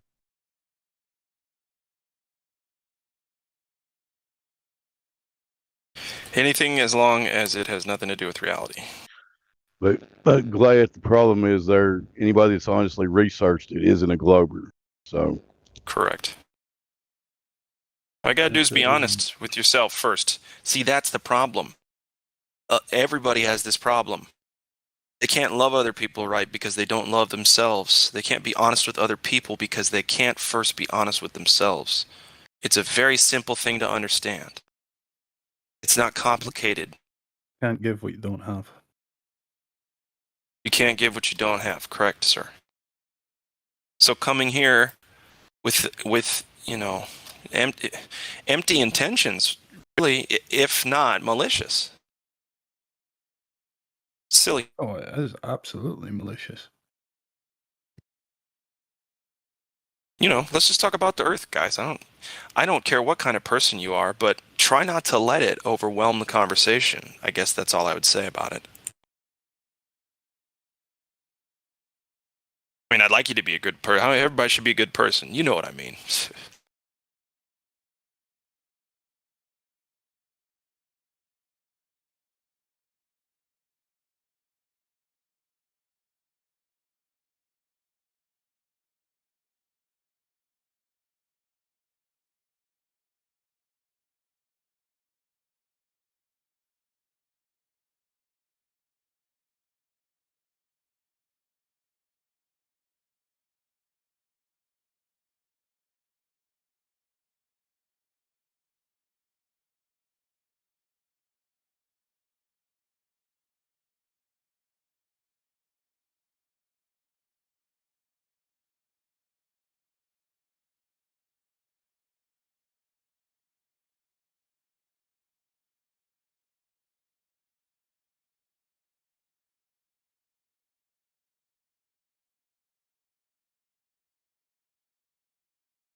YouTube chatters, I'm calling you out once again. Come shut the server down with one piece of globe evidence, please, right now. If you don't, you obviate your position, which is that you don't have any globe evidence for us or anyone at any time. Sean. What's up? Give me one good reason why you don't believe in gravity. Why I don't believe in gravity? Well, what must be good reason? A good reason why I don't believe in gravity. Yeah. Because objects in their medium seek equilibrium, and it's fluid dynamics that disproves the need for a force called gravity. There's no downward vector. Downward bias is empty, an empty claim. Hot air goes up, helium goes up, nitrogen goes up. Do I have to keep going? Well, you could say simply. What? You can. Why you didn't say simplest way? What, dude? You asked me to say that, right? Well, I would say I don't believe in gravity because it's never proven. Yeah, it's never been proven. Yeah, also true. Never been proven. One word answer for that, Sasha. Helium. That's a one word answer. Bloody helium.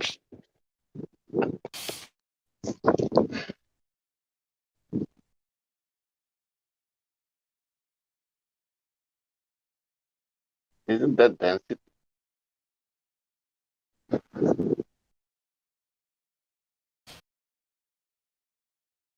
Well, what's happened with the guy? I was not here. He went out or somebody kicked him out. He ran into Mame and got in trouble. Yeah.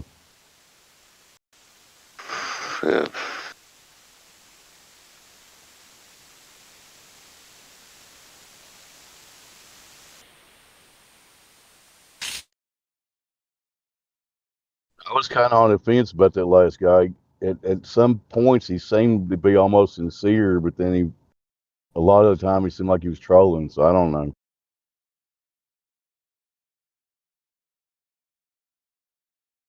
He got information. I doubt if any of it was absorbed. Maybe. No, you could. I give him a B, Here to I guess. learn straight away.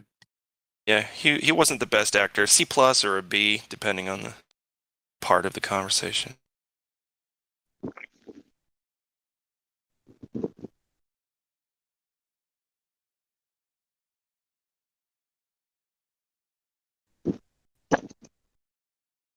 But does he concede anything? No, he didn't even answer a question. Not one question.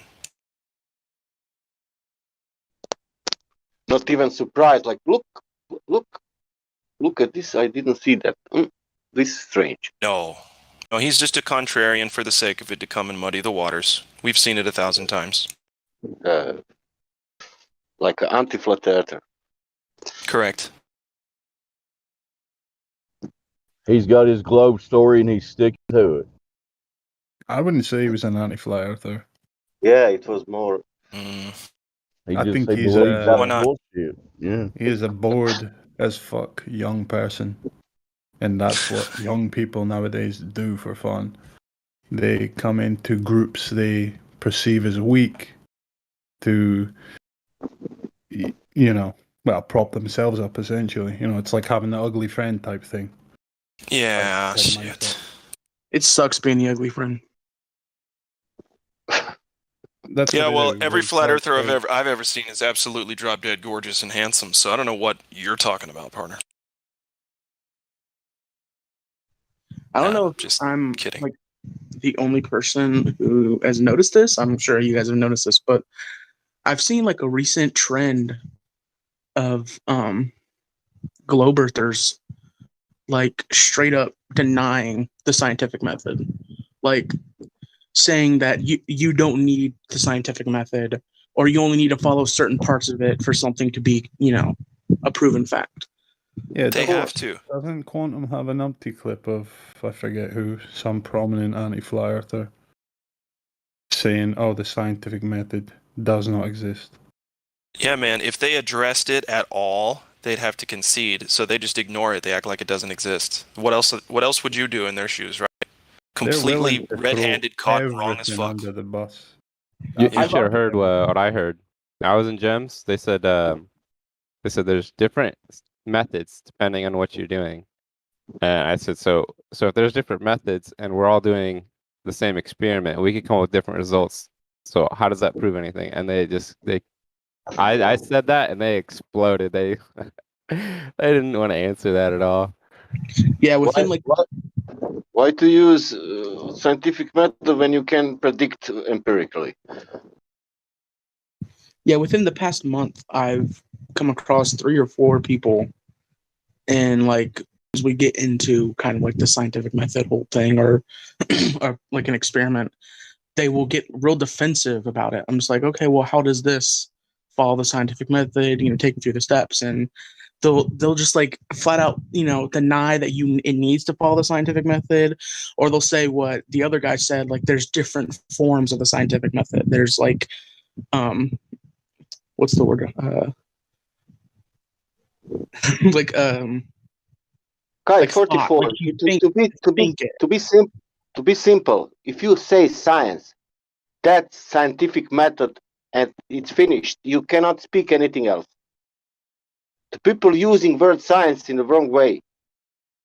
If you say science, that means scientific method, nothing else. Yeah. You need experiment for the science. If you don't have experiment, you don't have science. That's the whole point of the science. That my wife explained to me. She's biochemist, and she told me like this: without experiment, no science. You can speak whatever you want now.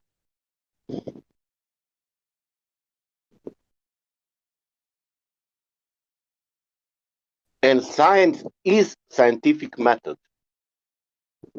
That's it. It's not science saying something, once upon a time it was a science. It's not that. It's a method. Yeah, like I've had someone say like the scientific method. Sorry. Like for example, they are saying that they're making observation. We have let's say geysers in Iceland, and you can go there and you can maybe see the birds flying over that land, every day, and you'll say, look at this geyser is coming out from the ground because the birds it's flying over the ground every day, and that's the cause of geysers, because that's observation. every day birds flying over that land. That means for sure it must be cause of the birds.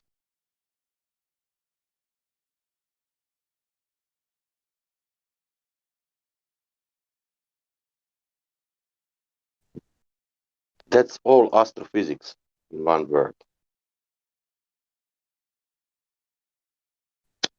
We can observe and what? Make conclusion about our observation. And I don't necessarily think there's anything wrong with that, but to pass it off as real science is kind of misleading. Yeah, but there was in the beginning, 4 or 5 years ago, I was saying that we are science denier. Who is science denier here when we want to empirically prove something? Okay, let's prove gravity. Okay, no, we don't have proof for gravity. We have these equations. We have this. We have that. Yeah, but is it that science? Yeah, it is. Okay, if it is, where is experiment? We don't need experiment anymore. Okay. Yeah, nothing needs to be tested. It just needs to be accepted by everybody. That is not anymore science. We have name for that. It's opposite. It's called pseudoscience. Pseudoscience is like my favorite word. Yeah.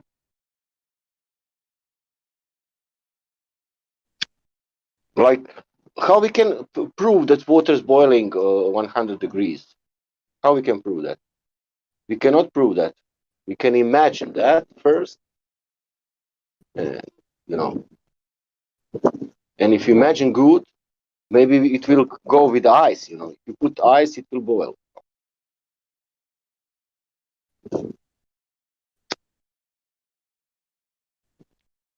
Venus is the same size like Earth. It's only you need to look in the sky and with telescope, and you will see it's fucking the same size. Or how they realize that?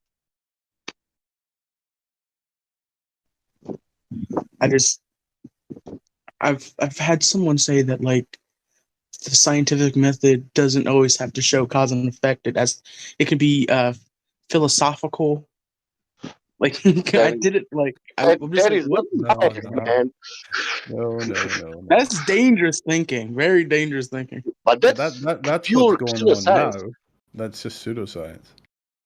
Exactly. That's the way they want the world to go. That's what they want science to stand for. They even call it pseudo force. Can you imagine that? They call it something what force what doesn't exist. They essentially want the globe model to be unfalsifiable. The whole thing, all of it.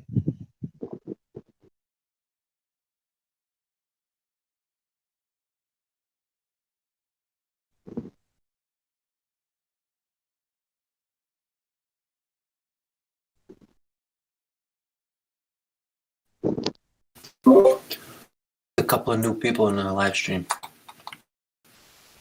They're not verified. If any mods are here.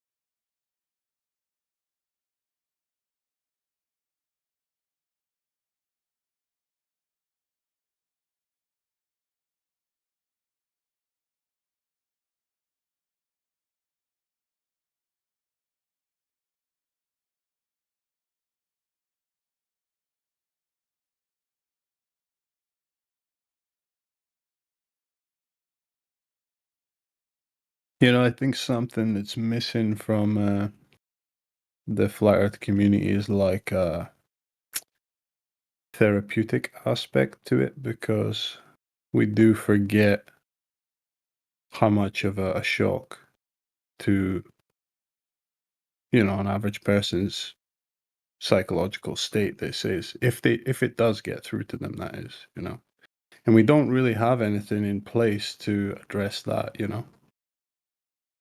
which is it is necessary, because a lot of people won't have the strength to work through it by themselves,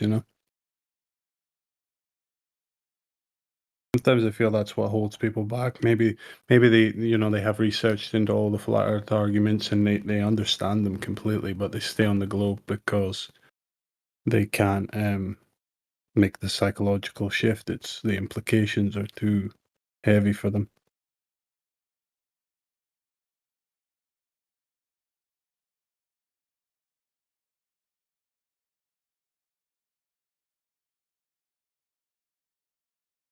I hear what you're saying there. There's got to be a certain percentage of people that acknowledge what we're saying, but they can't go against what everybody else thinks, right? Yeah, like afraid to lose their job is just like a single example. Somebody is, it's really a shame how many people we lose because of that. No, what I mean is they've never been taught or shown how to think for themselves and be truly responsible for themselves. So when you shift someone straight out of the state of being, just a slave to the state, for the state, to what we all aspire here to be, completely self-sufficient and responsible for ourselves. That's it's a drastic shift. And some people can't do it. They, as I said, they've not been taught how to do it. They don't know. We can drop all the data and information on them and everything, but we're missing addressing that human part as well. So it's just something I ponder.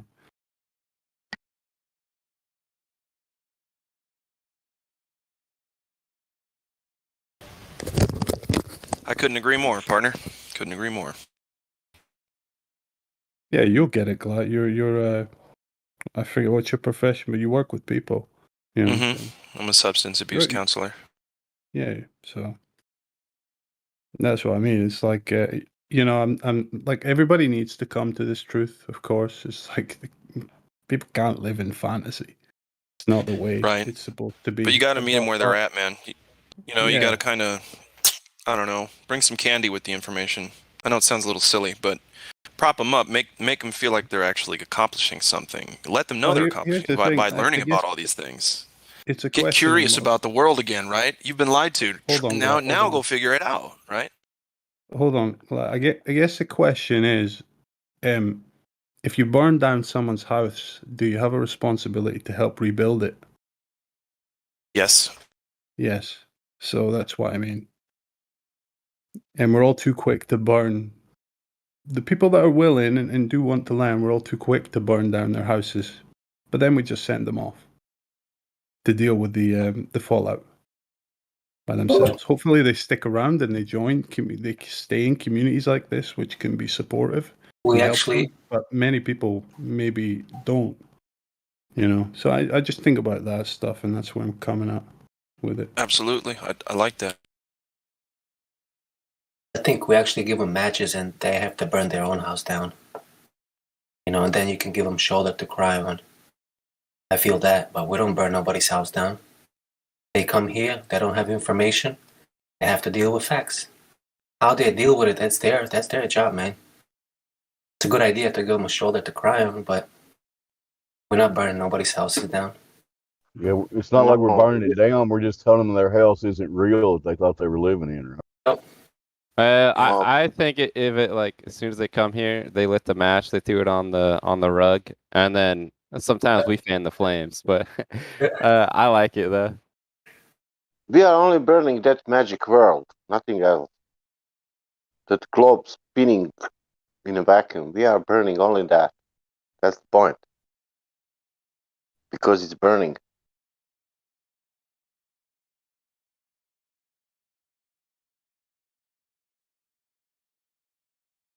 And like individual, everybody needs to be, how to say, open mind with that. However, will touch him.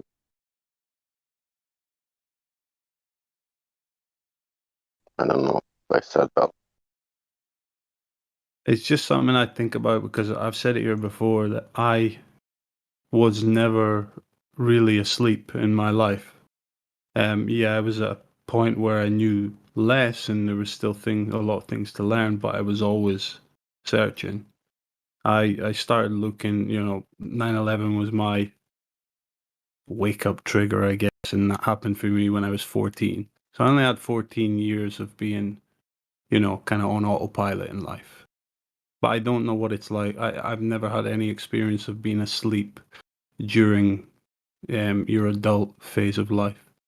So it's not something I can relate to, and I think about how much of an impact it is to come out of that autopilot mode and actually wake up when you're like 30 or 40, so kind of late into your life, or, developed, and you've got roots in life and all this. It's not something I have personal experience of. So I'm 50. I got that with 45. And it was not nice, but because on the end, it's not only information, it's not only like they are saying it's about shape. It's not about shape. It's about control, total control. Total. Even that total that you don't know that you are controlled, that's the best one. And you don't know that you are controlled. And that you think that everything is okay. Life, finished. Everybody will die. Everything is okay. Yeah, war here, there, some corruption here, there. That's all right. But it's not only that. If you hide me something like this, that means, oh, I don't know where I am. There is no more that space. I'm closed, and I thought that I'm open.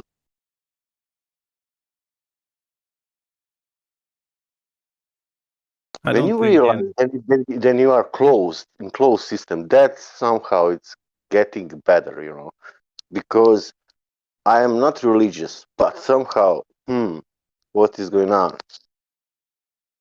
Why is that connected even so a lot with religious and with God, blah blah blah.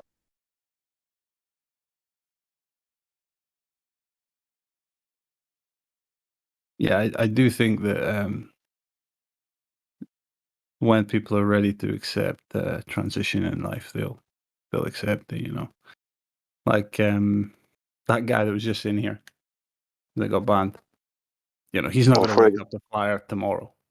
Maybe he realizes it in 10 years at his rate. Because it doesn't seem like he even knows the most basic problems in the world. So not worried about him. So in the same way, I don't think people will come to this realization when they're ready. It'll find them. So my experience is this: 45 years I was denying God because of science, and in the last 5 years I realized because of science that there must be created.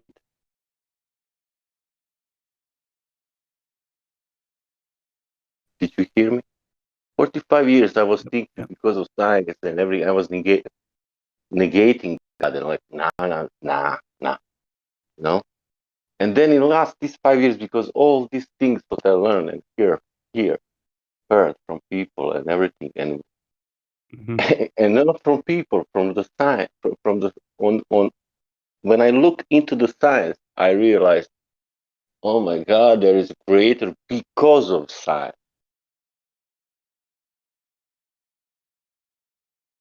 Because of first and second law of thermodynamics, for example.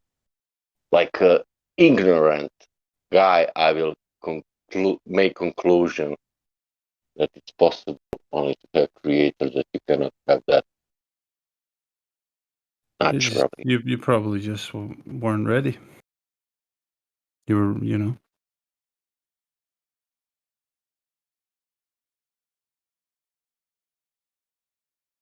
And I always was suspicious, but I never looked into that, for example.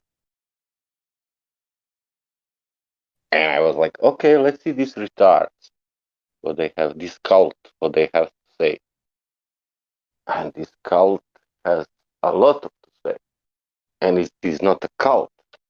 Some people only, individuals who realize that something is wrong with the sphere, nothing else.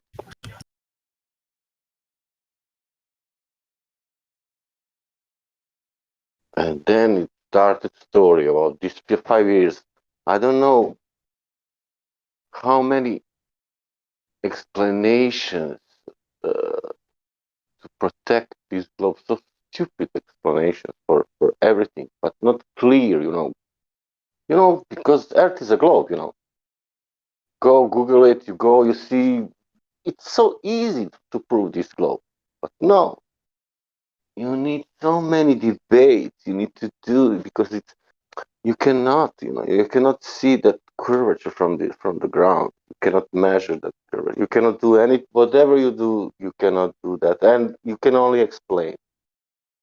And if you don't want to understand the explanation, whatever you do in nature, it doesn't matter. That's the global how they are thinking. I don't know.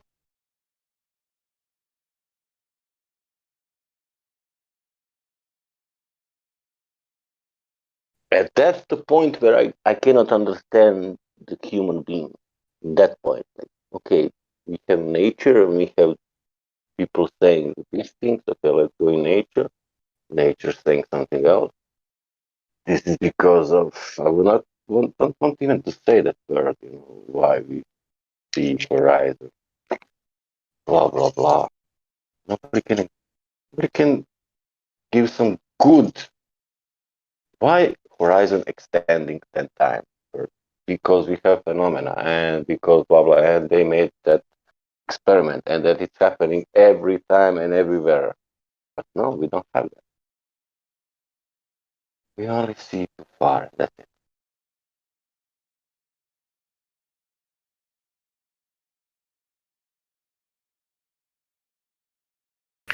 Well, I guess it's like a lot of things in life. You can lead a horse to water, but you cannot make it drink. And I think people will just have to wake up or stay asleep at this point. It's a real struggle because there's so much going on and everything's happening so quickly. If you're paying attention, you just see like weird stuff happening all over the place. So yeah. Like sniperist example, Coriolis. They are debating about that 2-3 years ago, and I never thought. And like last year, it came in my mind. Oh my God, Sasha, you was in army. You was anti-aircraft. Oh my God, you never account on Coriolis fact. Nobody mentioned that ever. And they are debating about sniper. Oh my God. And then you have sextant now. Every year is coming out something new, and that's not enough. That's not enough, Who was it that first started with the sextant? I mean, I was there when Quantum Eraser and Nathan Oakley were talking to, what is it? Yeah, but 10th man, I think, because he has a boat or he's navigating and he brought. But I think somebody brought that up even 2-3 years ago before. Right. But nobody wanted to speak about that, or I don't know. Sasha, a couple of years ago, I don't know which Call of Duty it was, but in the single player, the game that you play before you go, the single player bit, where there's this Russian, I think he's a general, and you have to sneak around and then you have to snipe him at a really long distance. And the game actually tells you that the Coriolis effect is going to make that bullet, so you can't line it up on the guy. You have to go a few degrees, away, and then they tell you the wind direction. And when I came to this flat Earth server, I tried to. When the first time I heard about Coriolis effect again, when I was thinking about it, I remembered that little piece in that game. So that's just an assumption that people accept blindly without actually understanding. Listen, this you will not account even on wind. Only if it's some storm, But you will account on that, but that will be like your account, like manually account. Again, you need to. In my example, if I need to shoot aeroplane, that means I needed to only account on the speed of aeroplane and the angular size of in the sky of the aeroplane, and to shoot something like 1 or 2 angular size before the aeroplane to shoot him, because he will approach, how to say, to that in that time when bullet come to the point shooting. But that wind, nothing, no Coriolis, nothing. No. No, and that was 30 years ago. That's the problem, because I never thought about that. Well, that was so many things. When I was being insulted by people on YouTube for talking about, because at the beginning when I heard that satellites were not what I thought they were, and when I started looking at stuff and started asking like questions, I could see that there were people there who would not allow me to ask questions, and questions that I thought, I should have these questions answered. I can't just move on and leave it. And to insult me, people called me, "Are you a flat earther?" And they would say to me, "Yeah, you probably wear a tinfoil hat." So I don't know what it is that made me disregard that, because I could easily have taken that on board, and it could have influenced the way I reacted. I think that because that story, Flat Earth, you need to come back. Go back when you started to do that. For everybody was in the first place was like sounding like this is crazy, and why we had that opinion, this is crazy, because they put it in our mind that this is crazy, But the thing now, you guys were talking earlier about people saying, or I don't know where I heard this, but people are saying, what is it when somebody says to you, trust the science? It's so easy to just go, yeah, okay, no, fine, yeah, whatever you say, if it's science, then I'm going to have to trust it. I mean, you start with the fundamentals, and then there's so much. I only realized that, like, it took me a long while. I would say it took me about 2 or 3 months, to realize the many, many different aspects of it. Coriolis wasn't even a big one. I didn't do much of science in high school. My major was biology. So the second law of thermodynamics was such a foreign concept to me. But when it was explained, between me just listening to people here on the Discord discussing it, I mean, you just have to spend the time, and it's who you are and how you operate in this world that's going to make you actually, put that effort in.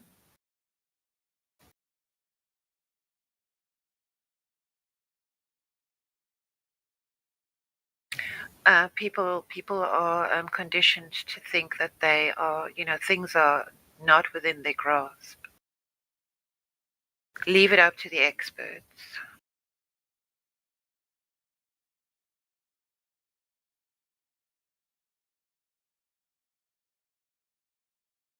That is, after all, what the educational system inculcates into people.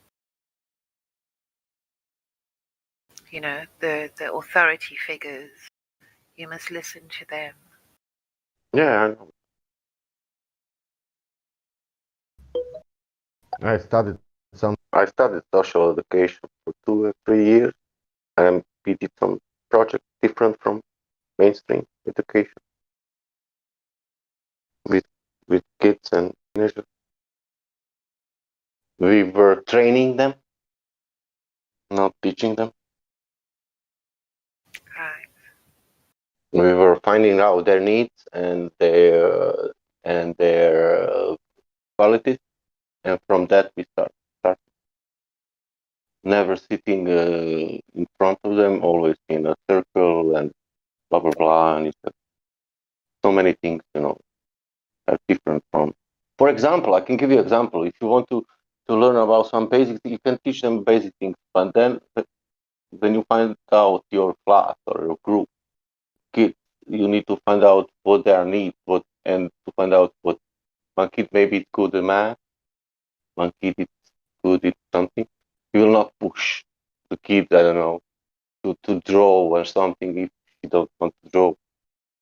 You will train him what he likes to do.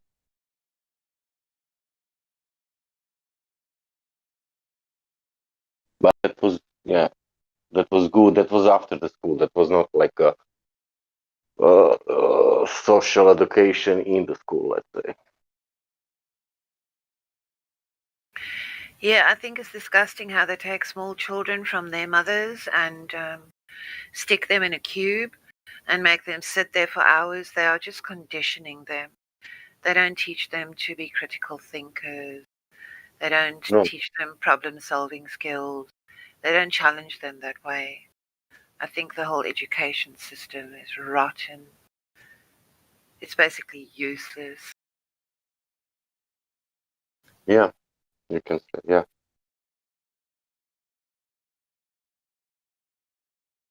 It's barbaric, honestly. You can make the same frame, for example. You can change all history, everything, but to put something, let's say not all history or whatever, science, that basic things, you can change, put some similar things, and that's it. And you can say, okay, this is good, education, but always the same thing. On the end, that is consensus. Somebody decided this is program for our, this is good for our country, our society. This will be, and that some people decided this will be. They will not study. I don't know this. They will study this and this and this.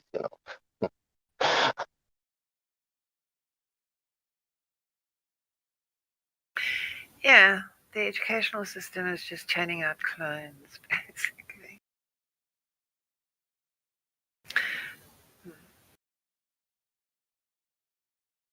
Somehow it would be nice if it's more free, be more free, not that everybody can choose. Yeah, but Sasha, people know all these things already. They know it's bad for children to sit in that position on a hard chair for hours at a time, to always be like in their peer group. What are they learning from each other when it's like people are split into all the 8-year-olds over here and all the 7-year-olds over here? It's rubbish. Anyone who spends 5 minutes thinking about it can see that it absolutely needs to be, done away with. But this is where we are with humanity. Especially this last test.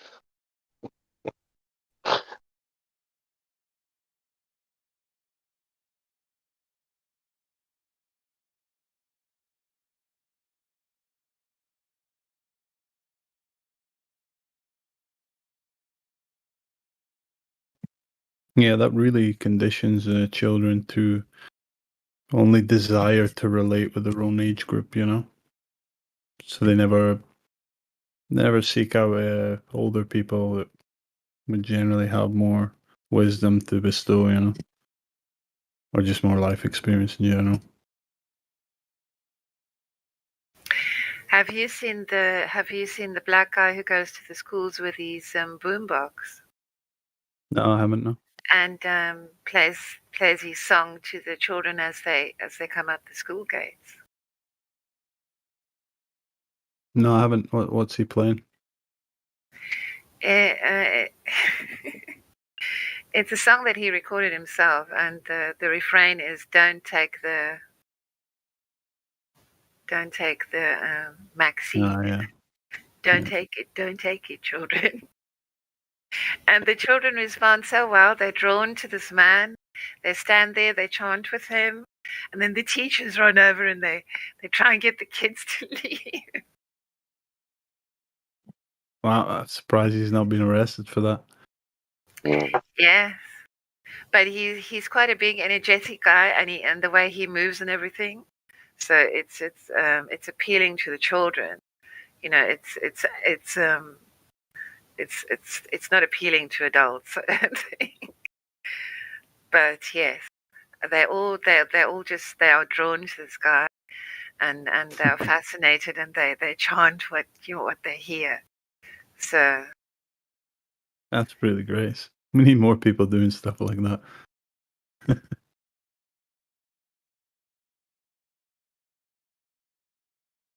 yeah, this is the flat Earth to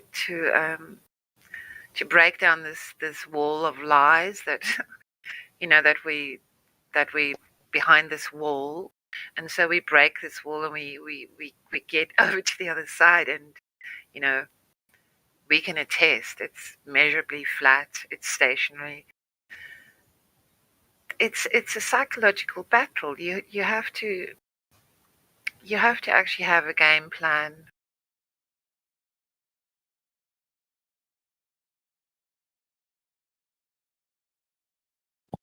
I just wonder what's the disposition we all share here, that led us to get here. Is it courage or is it intelligence? What is it? What's the difference between someone that wakes up and someone that never does, Someone that questions and someone that never does?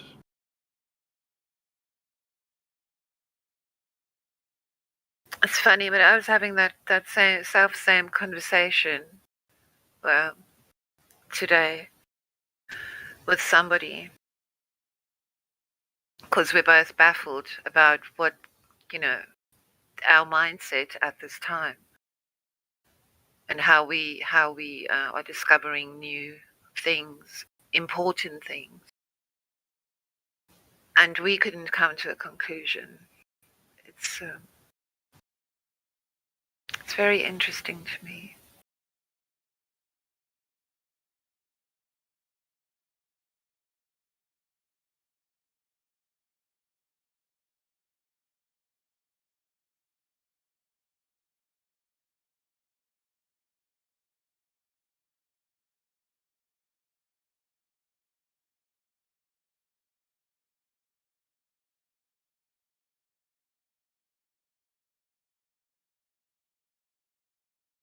You need on CNN in 8 in the evening a black swan example. Maybe then, but only maybe.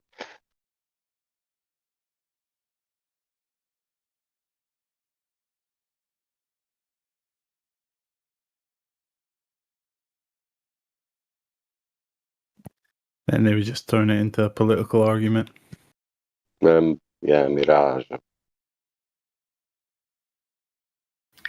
Yeah, get beget. If you look at the Stu Peters, I think he did a show yesterday with a South African doctor, and she took some of the Maxine. I don't know what other word to use. And she put it on a slide, and she put it under a microscope, but she didn't put the other slide on top as you do. She just dropped one drop on an open slide. And it was really fascinating what that slide showed. It was like some alien technology. These people who are in biochemistry and who look at a lot of or work in hematology labs and stuff, they are baffled. They are seeing something that they can't explain. They don't have a word for it. They can't name it.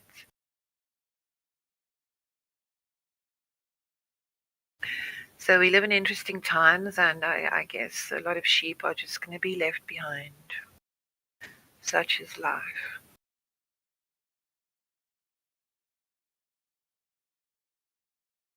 I don't know exactly where the sheep are going to go. I have very minimal sympathy for them people. I saw this thing. It kind of gave me chills. Somebody said I can't get unvaccinated with like a sad face, and like that shit made me really sad. Like I felt really bad for him. Yeah, well, that's what we tell them. It's like if we're wrong, then we can just get the vax. If you're wrong, what do you do? Yo, guys, we should like. There's no mods right now, but like, you should stop talking right now. Yeah. Sorry. Okay. Sorry.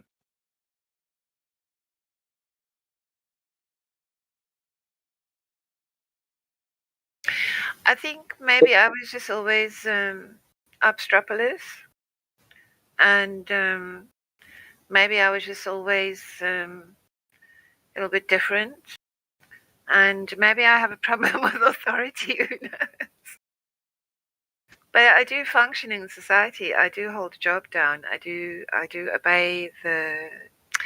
I bow to Caesar when I see that I have to. But I mean, in my mind, I have never been a conformist. I'm in a lot of trouble right now. Like I'm on the brink of asking the government for assistance. But like what like what? Like why would a guy like me ask for government assistance? It's like I keep getting fired from jobs, dude, and like this shit isn't easy, bro. At the bottom of the barrel. But like I haven't asked for any government assistance. Like should I, bro? You know what I mean? Like fuck. Like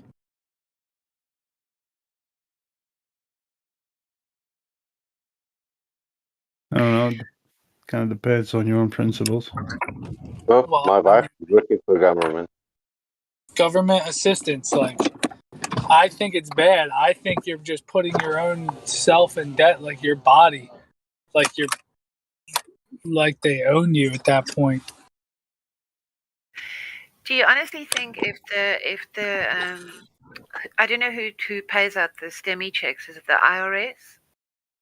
But I saw an article on Zero Hedge that said they paid over 1.1 million of people who for one reason or another, they were not entitled.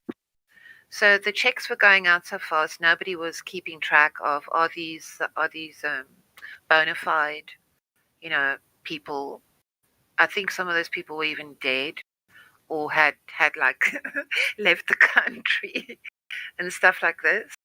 And then you had all the Robin Hood traders who got lucky. I mean, are they going to go back after everything and audit all of that? I don't think so. Well, I mean, we are living in crazy, insane times.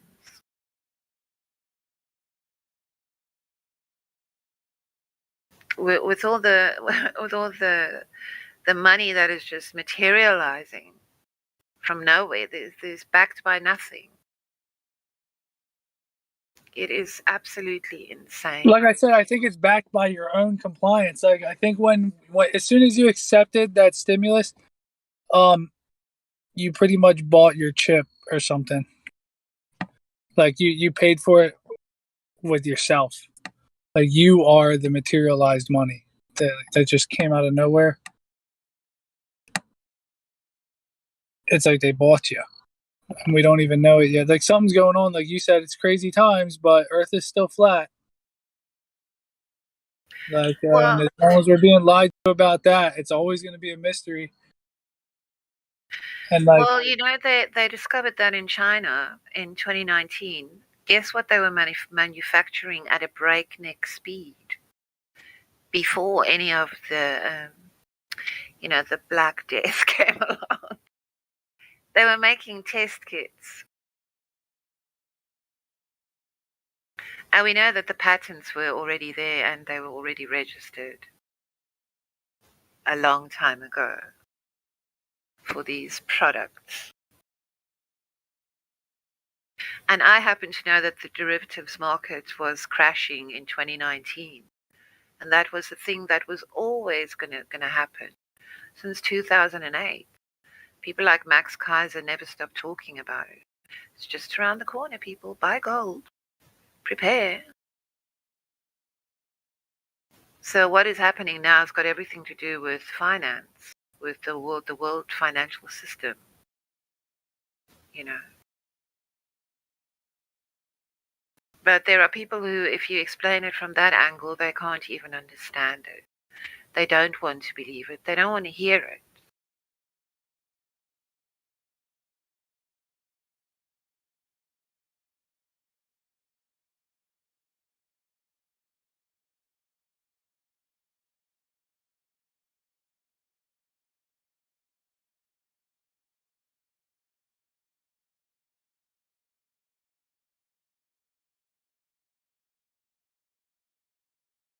It goes back to what you said about holding down a job and making it to the next day. People don't want to lose that.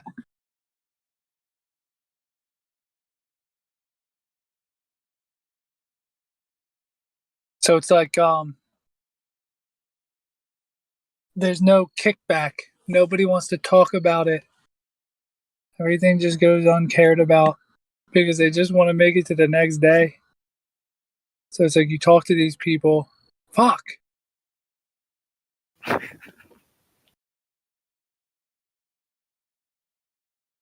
I had a rough day, dude. Like, yelling at people about flat earth is so much fun to me. It takes so much out of me. Oh, man.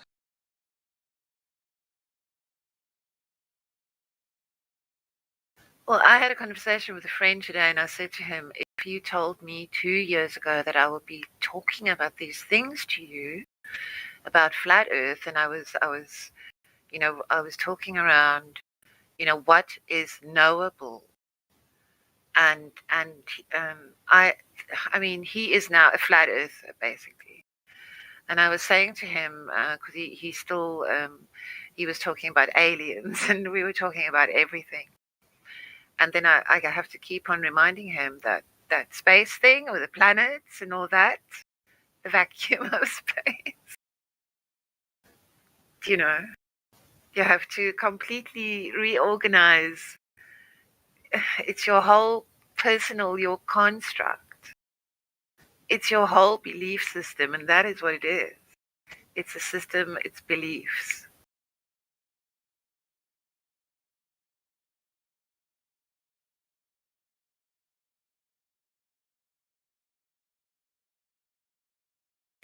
Yeah, it's fascinating, really. I mean, I've had a full and rich life.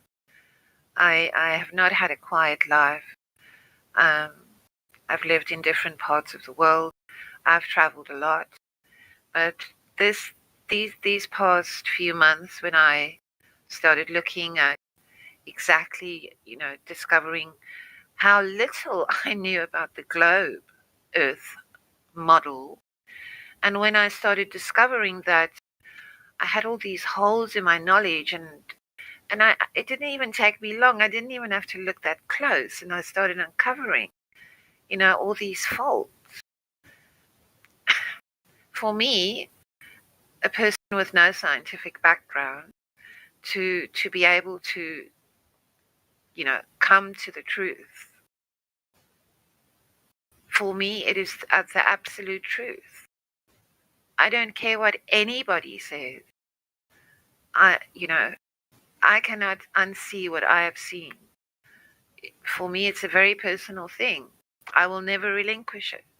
So would you say you get mad at people when they don't see it? Because I get pretty mad when they don't look at it.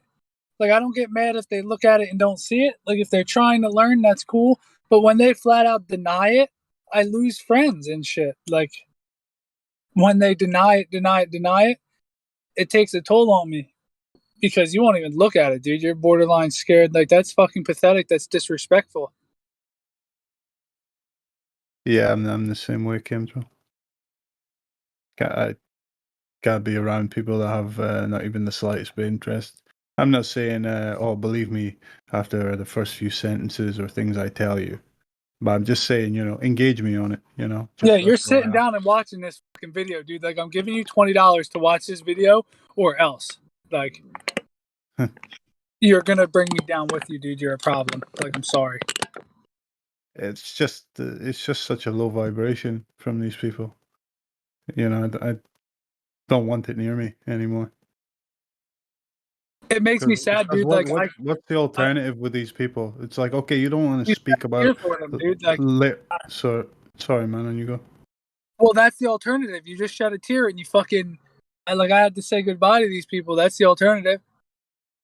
No, but I'm saying if it is like friends, not just a total random, what's the alternative with keeping the friendship with them? What, to just talk complete meaningless bullshit with them every time you meet them, Exactly. Yeah. Well, no, you continue to be yourself. Like, my friends won't really touch it with a 10-foot pole, but they deal with my nonsense. Like, I'm the flat earth guy. Don't get it twisted. Like, and they love me for that. And that's the difference. Like, they are flat earth guys, but they're just different. Like, they don't fight for the globe. They're not ballers. Like, defending the globe. They just kind of deal with my shit. So we're pretty awesome together. But like, they'll watch the videos and shit, but they just don't care. Like, oh, that's pretty cool, but I smoked a cigarette and didn't give a fuck anymore. And it's like, all right, dude, you're still awesome in my book. Like, we skate together. But I still scream about flat earth. Like, if I'm teaching somebody about flat earth, they'll be like, word. They won't be like, stop. They want me to teach. That's the difference. So as long as your friend wants you to do it, like, that's the difference. I think that's the alternative. Other than that, like, they're just going to bring you down. I think I lose a lot of people. It's like, I had a hard day. It's fucked up. I've never really been one for desiring to keep a lot of friends, so it's not really an issue for me. And since coming to Flat Earth, it's very easy to get rid of people from my life, because I just don't have any time for it. I don't have time for anything that's not, if you're not willing to engage in very serious things concerning our world, then I honestly don't have any respect for you. And I'm not going to be friends with someone I don't respect. So I'm doing them a favor, It sounds like you got your own thing going on, Chemtrail, so that's it's like, what do you want me to do? Shut the fuck up? Because it's not happening. Yeah. It's like I'm talking, like, I can't even talk to my brother anymore because he's like, all you care about is flat earth, and he don't like it. He doesn't like that. It's like, yeah, man. Like, you wake up in the morning, the earth is flat, then you go to work and you feed your family. But, like, it's still flat. Like, that's why it matters. And you won't look at it. So it's like borderline disrespect. Yeah, and all they care about is just the same old going to work and feeding their family. They don't care about anybody except for their family and friends. Yeah. But that's it. They don't care about other people. Like, other people don't matter. It's like, dude, those are the ones that are going to be by your side. Like, fight. Those are your neighbors, bro. Yeah, it's like at work. My colleagues are sociable people, and so they keep on arranging social outings. Like, let's go to the Nigerian restaurant down at Stratford. And I just don't want to be amongst the shadows. And yes, I find myself. The what? Sorry?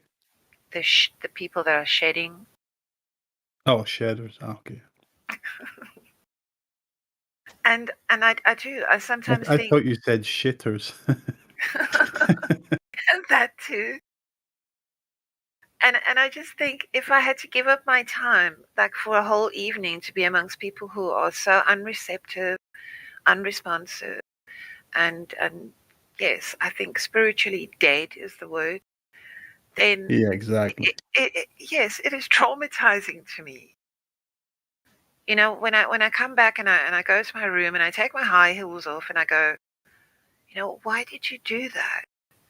You're not happy now. Yeah, you make a great point. Like, I can sleep at night, not a problem.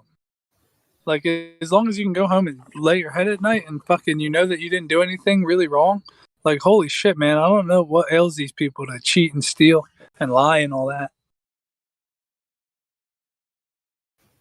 Yeah, but they're in a state of zombification, and it just stresses me out. And I'm not the kind of person who's picky about people. I can get along. I can, you know, go along to get along. But, you know, now I have real limits. I think prior to 2020, you know, it was easier, a lot more easier to have tolerance for these people. But now we know that there's no time for that behavior anymore. If there was before, there certainly isn't anymore, you know. So. It was for this time right now. All that time we had leading up was for this. That was it. That was all the time we had. And now it's over. Like, we're still kind of struggling. But everybody who was lost, that's lost, dude. Like, if it's it. You're awake now. Like, teaching is like really difficult for me nowadays. It's like you tell them and they're like, yeah, no, it's all fucked. It's like, oh. Or you just can't talk to them at all. It's the ones that are lost, dude. Yeah, but I don't want to go back on this topic. I'm just saying quickly that it's like you got the most obvious deception running in your face 24/7 for like 18 months now. If you're that dense, if you lack the intelligence enough to see it at this point, you're a lost cause. You know what I mean? Total lost cause. And that's all I'm saying on that topic.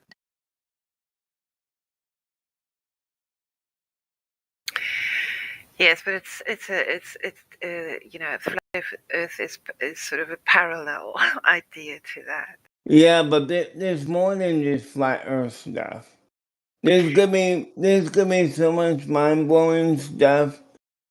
You know, what we know about flat Earth is gonna seem minuscule. Like, there's gonna be things like gonna be coming out soon that you're really like, oh wow, this is more bigger than what I thought. Yeah, for me, yeah, for me as well. I feel as if I've been run over by, you know, as if I've been run over by a speeding horse, ran me over, and I just really bit the dust hard, you know, and I'm still standing there like dusting myself off, trying to stand back up. Yeah, it's like how obvious do the elites have to make it, you know? No, and I mean everything at once. Flat Earth last year. And all this and all this. And it feels as if it just keeps on expanding. Like it can be. But yeah. It's hard to it's like today or yesterday compared to today. Yesterday I found it quite hard, you know, just to be inside my own head with everything that I'm carrying around with me. And today I felt quite invigorated again. I felt like, you know, I felt that there was positive things, that I should remind myself of that. But then somebody said to me, oh, you shouldn't focus on these things so much because, you know, you should just like be happy and live your life. And I was like, what? That was a really good impersonation. That's what I do. I'm just happy about my life. I mean, yes, flat Earth is a part of it, but it's not my whole thing. I'm I'm not one dimensional. I'm a multi-dimensional person on this issue. Yeah, that's not what I was getting at, though, Earl. I wasn't saying, like, oh, yeah, devote your entire being and mind to flat Earth and whatnot. So, of course, you know, have downtime, have your other hobbies, your passions and whatnot, but, you know, like, your passions and hobbies mean shit. They mean zero when you've got the whole world on the line. You know, the future of it. Preach, brother, like preach. they come second. That's all I was meaning. Yeah, and that's why I have a problem with people that don't take any of these topics seriously, because they just want to live for their hobbies and passions. And it's like, okay, you just want to take and give nothing back to the world, essentially. It's not just that, though. It's about their daily lives. Like, if you gotta work and put food on the table for your family to live, what are you gonna do? I mean, if you think about your family, you care about your family. And I don't want, like, I didn't want to get the vaccine. I really didn't. But my family was like, get the vaccine, get the vaccine. And, oh, you got this other stuff. You know, I'm like, I could not win. Like, and so sometimes in life, you are going to have to take the bullet. Now, not everyone is going to have to or need to. But, you know, it's a thing that does happen, you know. And I'm not saying that people need to get but you don't need to get. You don't need to get the vaccine. It's actually crappy and shitty, and you don't need it. And it's a lie, it's a scam, and, you know. I understand what you're saying, though. You know, yeah, survival comes first, and surviving yourself and the people you're caring for. Of course, that takes priority.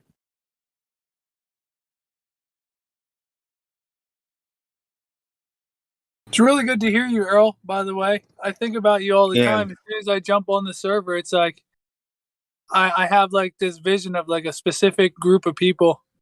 And like I've been thinking about you a lot every time I join. I had to create a new account.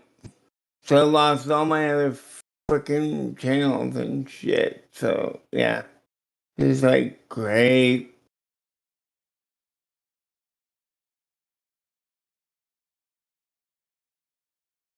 Hi, Earl. I haven't spoken to you before. I'm Ariel. Hi. You're not a mermaid, are you? I'm what? You're not a mermaid, are you? No. And I'm not a washing powder either. It's. Do you know how I got this name? I couldn't. By your parents? No. No.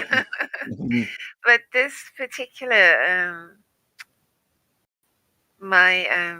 this name that I'm using on this Discord, I was trying to get a name because I was playing World of Warcraft, and I went through 20 different names, and then and then this name was actually available. Yeah, I am known on other platforms by a Japanese name, which I've had since. You do not sound Japanese. No.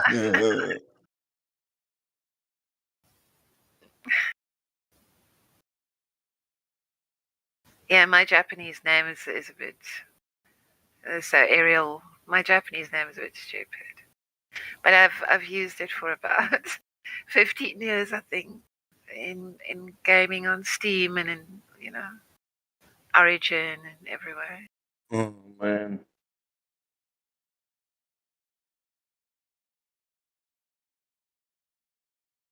Yeah, I never got into Warcraft or, I'm not a keyboard player type. I'm more of a controller type. Oh, I'm exactly the opposite.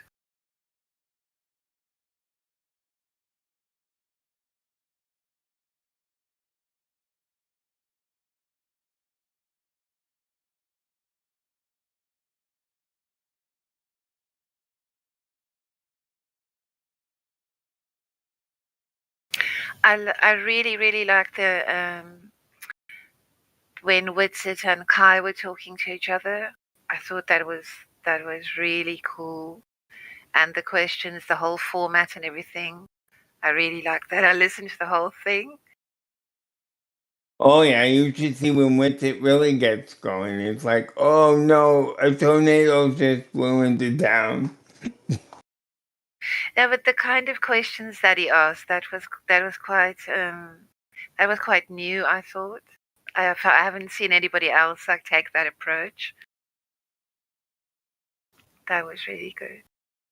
The thing I like to approach, if I am going to talk to someone about Planet Earth, is just talk to them.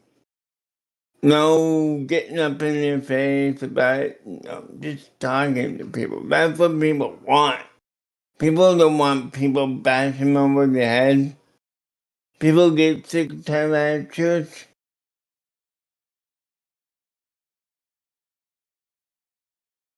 I mean, sure, you're not gonna reach everyone. Not everyone can be reached.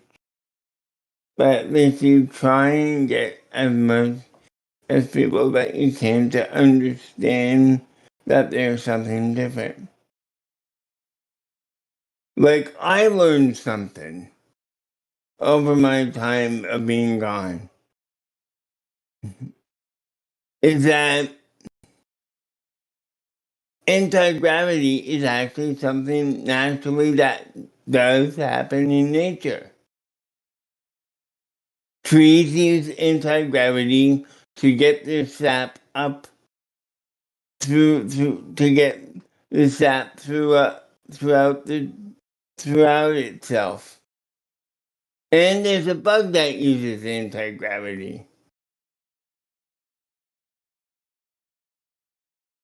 Some people think bees use anti-gravity because they're not supposed to fly. Yeah, I mean, all these things are like hitting you in the face the whole day long.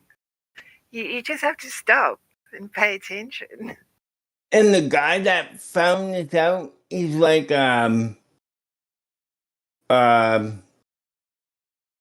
California university professor who found out about the trees and anti-gravity. And it's actually a written up what do they call that paper? Yeah.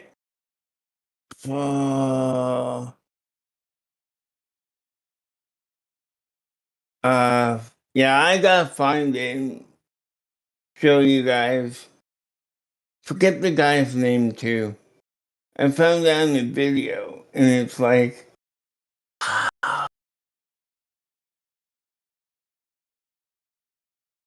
Oh, that is interesting. see, my view on stuff is there's more than what we know.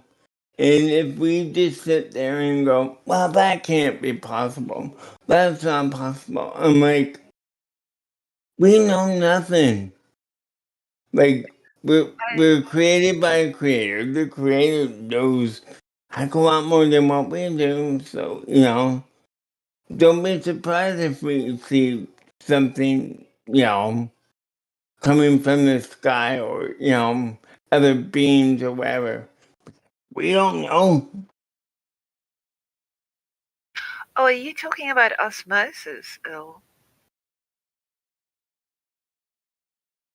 No, I'm not talking about osmosis. I'm talking about. We don't know if there are other doors or gateways, to other places under this dome. I mean,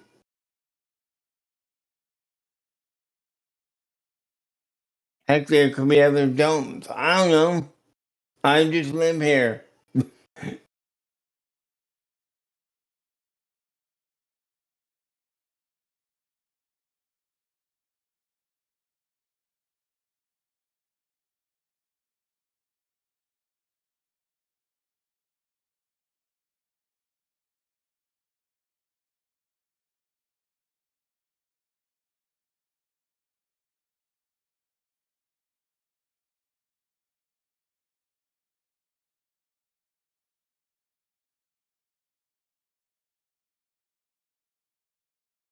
Aliens, other beings, whatever. Like, to me, it's kind of close-minded of us as human beings to just think, wow, it's just us that got created. I mean,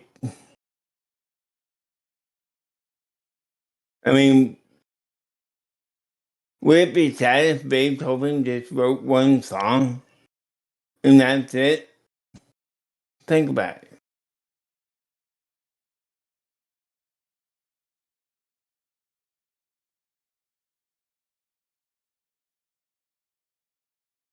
Symphony number 1. That's it. No more. Yeah. Well, On the other these are the hand, questions we want answers for, Al. But we'll need a unhindered, independent exploration to find out, really. Well, here's what's crazy that's going on, which is everything. Everything right now. I mean, you have William Shatner going up supposedly he's going up, next week. Yeah, it's like, heck, if a 90-year-old man can go into something called space, that surely I can.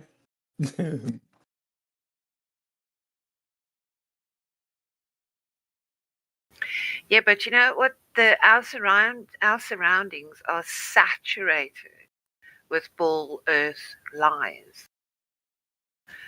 I had somebody over here tonight. It's saturated with more than just lies about our Earth, lies about our history, our religions.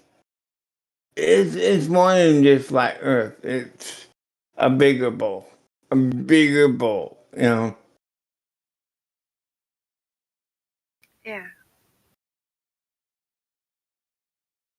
Can anyone unmute PMAC? He's always been getting muted since I've known him. Well, he wants to speak to you, so.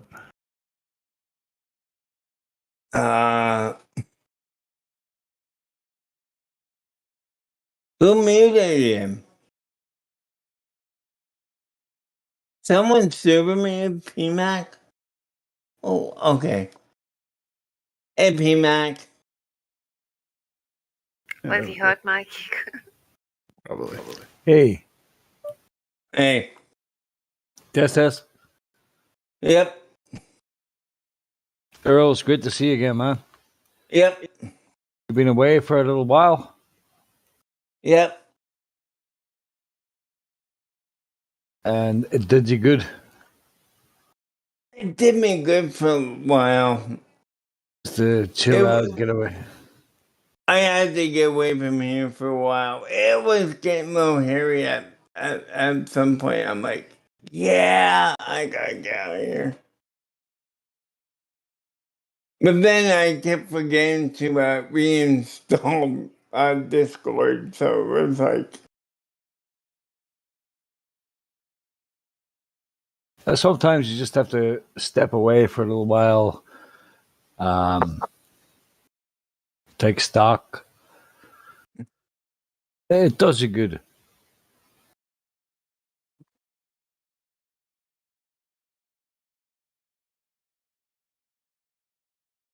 But I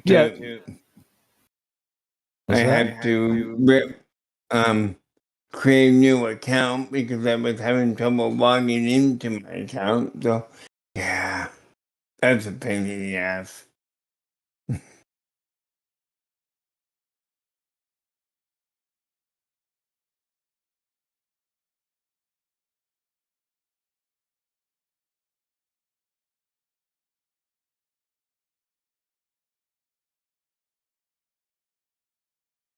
Meanwhile, the equator of the globe.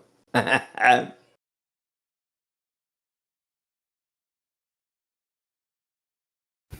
just go so scared about talking to people on here because I know I overstep the mark sometimes, maybe do a karaoke that people don't want to listen to. But it's really. Or you're drunk at the time. I've been muted since day dot. I mean, I should probably just get a listening pass, permanent fucking red mic. But yeah, we're talking about the life, universe, and everything, and the shape of the globe, shape of the earth, all this crack. Now, you may have noticed I come from Ireland. But yeah, the world.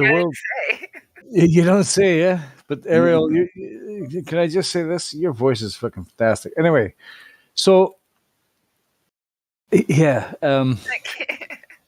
you're welcome. I don't know how I do that, but anyway. Are you still living in South Africa at the minute, or? No. No. I'm in New Wanstead, if you know where that is. No, where's that? It's in the Greater London area. It's where, sorry? In the Greater London area. Oh, Jesus. I thought you said London area. That's where I'm living. No. It's just inside the A406, the ring road, around London. She's not talking about London, Ontario, dude. So, Earl, how was your time away? How was your sabbatical, Earl? Sabbatical. It was good. It made me think a lot and just, watch what was going on and just, join the show. Got, betrayed on the by the show. So, yeah. It's, it's one of those things, a person's journey. You're still doing good, though. You're still with us. You're still above ground, thinking about stuff. Yep.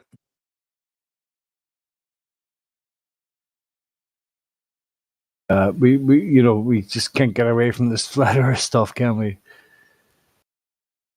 Well, not if you're on it.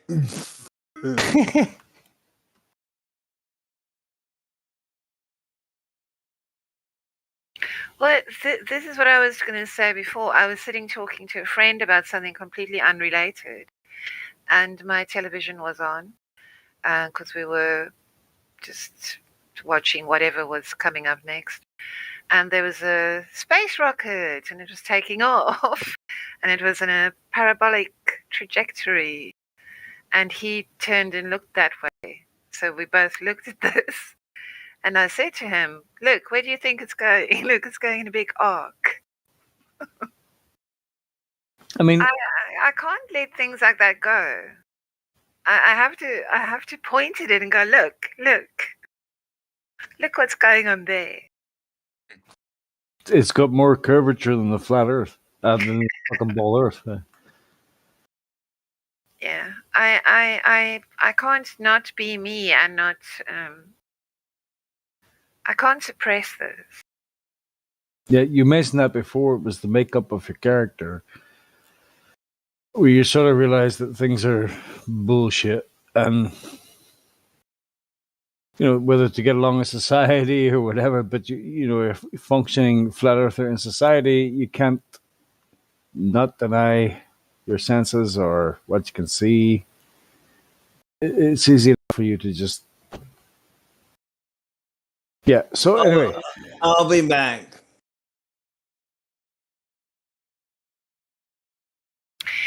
Imagine being a really high up, like a 33-degree Freemason, and you look around you and you see all the plebs, and you can hardly keep yourself from laughing out loud because you know stuff that you think, oh, they will never know.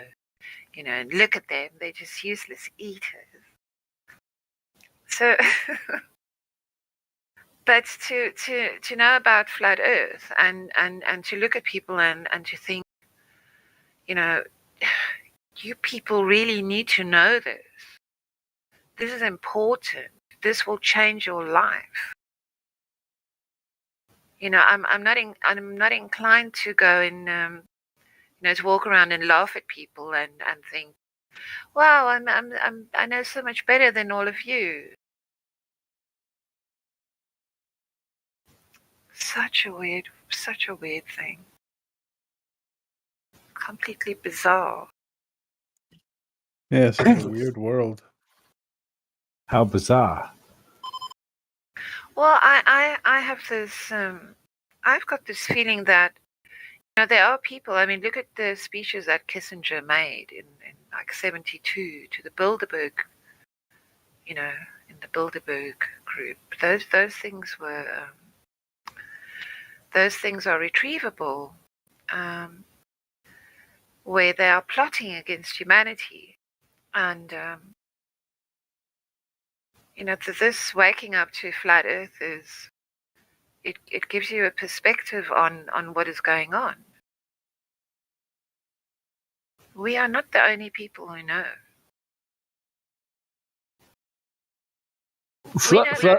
We know that NASA knows. It opens a whole new can of worms. I don't know. Just how do I express this?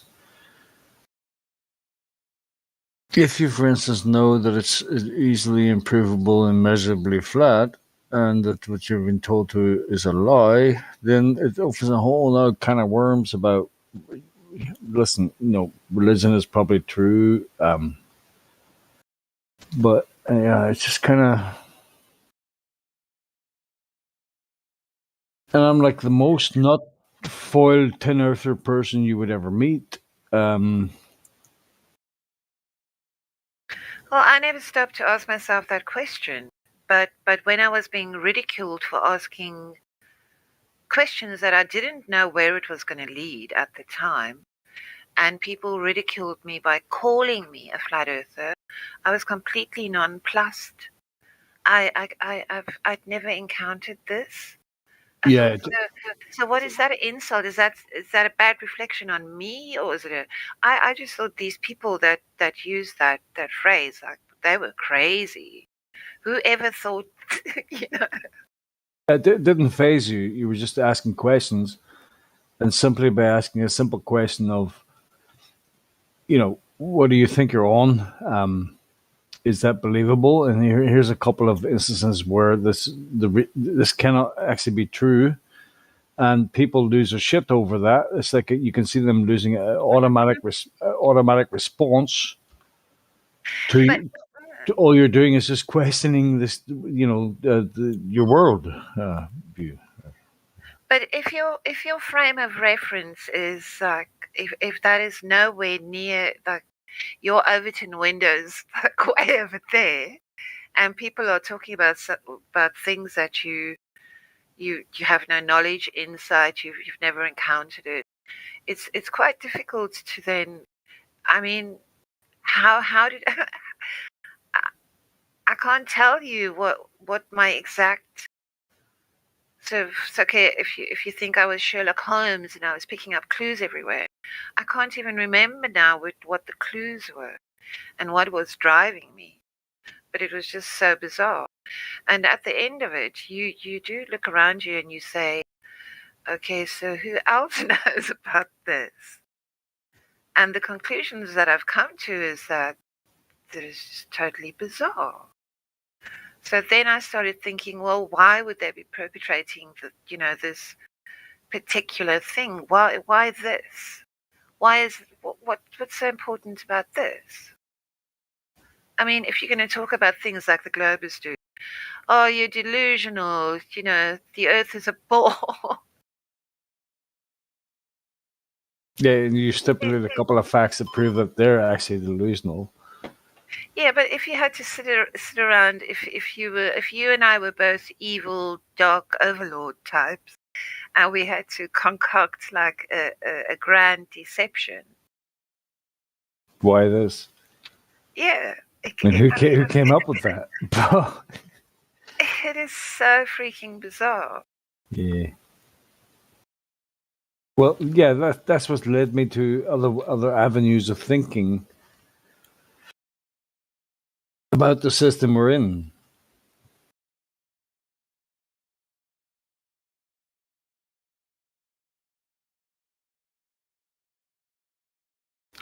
Yeah, I'm the kind of person, I do not watch movies twice. There are maybe 3 books in my life that I've read more than once, simply because there was a long period between reading them and then reading them again. And I've always been bookish and an avid reader. But last week I actually watched the original film, The Matrix. I actually sat down and watched it. I intended to do that. And sometimes it's like watching it again for the first time because you kind of forgot what the original film was like. I don't remember that. Yeah, I was looking to see if there was some concept there that I could have, or something that I missed that was interesting or whatever. It wasn't that interesting in the end. When I watched it again, it was a bit, yeah, okay. Shite. Yeah, and my friend said to me, "What? I've watched it 10 times." Okay. I don't get these people that watch some movie like 20 times. No. It's weird. So I'm a bit the same as you. I don't watch movies multiple times. Unless it's just a really good one, I'll watch it like maybe. I watched Star Wars a 77 year or times when I was about 7. So if I can become a flat earther, anybody can. Godric, me and my mom is the kind of woman who only reads biographies, maybe a semi-biography. She's the great aficionado on the Second World War and all of that. She's quite a serious, bookish person herself. And I would just read science fiction all the time. And like my mom would say to me, read this, And you couldn't drag me away. You couldn't. Even now on my phone, I've got about 800 and odd books. And I have to start getting rid of some of them now. But the majority of them are science fiction. It's so funny.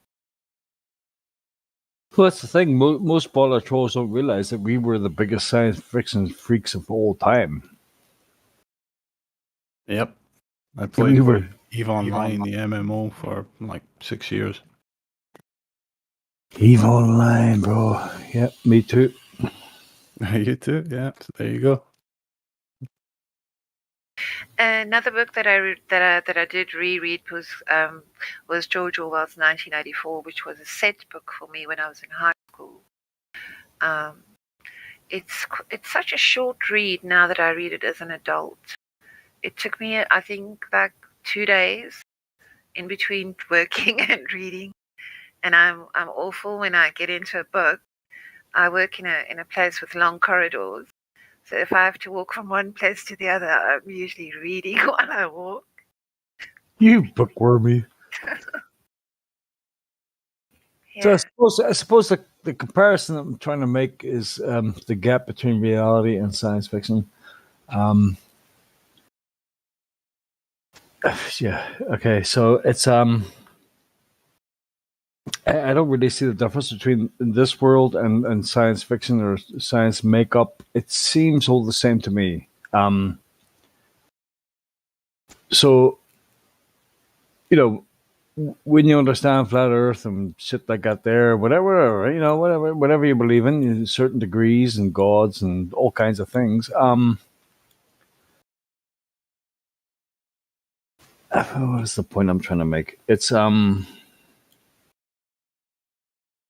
Do you view science fiction as pure escapology, if there is even such a word? There is actually, yeah, escapology. That's a word. Because I've come across the most original ideas in science fiction books. I mean, there's one that I recall where there was this place. Let's not call it a planet, but the women were kept just to breed, and they were milked like milk cows, and they were quite bovine. And the author went on to describe them the way they were. They were yes, they were very bovine looking in their faces. They didn't know any better, so they were quite content. And they were kept just like you keep cows in a place where you can milk them. And I think science fiction also explores a lot of philosophy.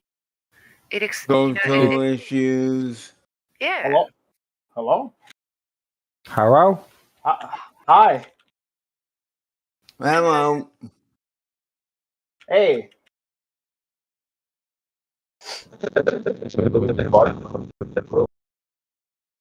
Well, someone has bad audio.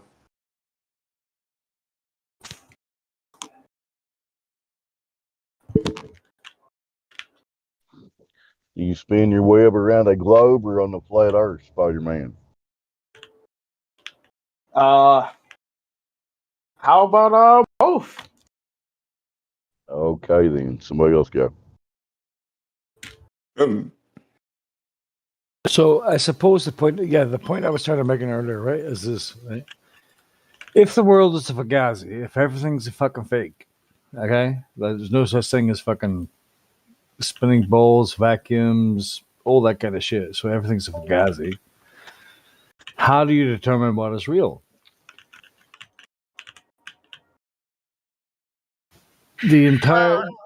Our entire existence is made up of belief in something that isn't actually real. So are we in fucking Disneyland, or But isn't it just dependent on the majority reaching a consensus? And even if what they agree on is the thing, the right thing, even if it is completely wrong and stupid and makes no sense, and the minority actually know what is real, then the majority is still going to win out, even though their ideas are worth nothing. yeah, majority by consensus is not it's not proof of anything, is it? But isn't that how this world operates now? Well, that's what I'm saying. Yeah, that's exactly how it operates. Everything is a lie. So what does that prove about mankind? Well, that they're easily susceptible to lies or easily manipulated. Or that we crave to be led. Yeah, we're spiritually immature. Yeah. Okay. That too. That's what it does, right? So, I mean, when you're sitting, right, and you're thinking about life, the universe, and everything, and you realize that everything's a fugazi, that's no such thing as fucking this outer space, and they're probably lying about everything. We're living in a magical fucking fairy dust land where nothing can be proven. What did she say we crave to what? What do we crave? To follow. A leader. Yeah. To be led. That's what I said. Yeah, that's what the other guy said too. Yeah, to be led. Yeah, we do. We need leaders, right? So our default, our if we reset ourselves to factory settings, then we do need God. Windows 7. Well, I don't see how there isn't a God. We can't direct our own step. We are very, very easily led. We are absolutely in a world right now. If you look at it logically, we're in a world that everything is a fucking lie, because the biggest one is that we're living in a fucking spinning ball thingy. So if you can prove that wrong, then everything else collapses. So this is the problem with it. Most people can't accept that fact. It's too hard to fathom. Or is it just because the hierarchy is based on the hierarchy is improperly structured? Because the intelligent men should be the leaders of us. I'm speaking as a woman. I don't know how other men feel about this. I believe intelligent people should be leaders. George Bush, leaders to what end? Donald For Trump. What? To achieve what? To keep the peace. That's asserting that the consciousness that exists can't keep the peace itself. Like the To solve the quarrels. Well, but that comes from an immature, again, spiritually mature state of mind. Joe Biden can't string two fucking coherent sentences together, and he's the president of the United States. I mean, that's. We know he's just put there. So no, he's not president. The president is elected. They stole it. He was not elected. I believe that. Fake president. Yeah, I believe that. I mean, he was caught lying about shit all the time, like. So obvious it be. Mm-hmm. So have you ever pondered if we reached a more evolved state, how our interactions would? Well, I would say that if you could just conjure up a utopian society next to ours, right? You couldn't just pick people out of our society and drop them in the utopian one. They would go insane.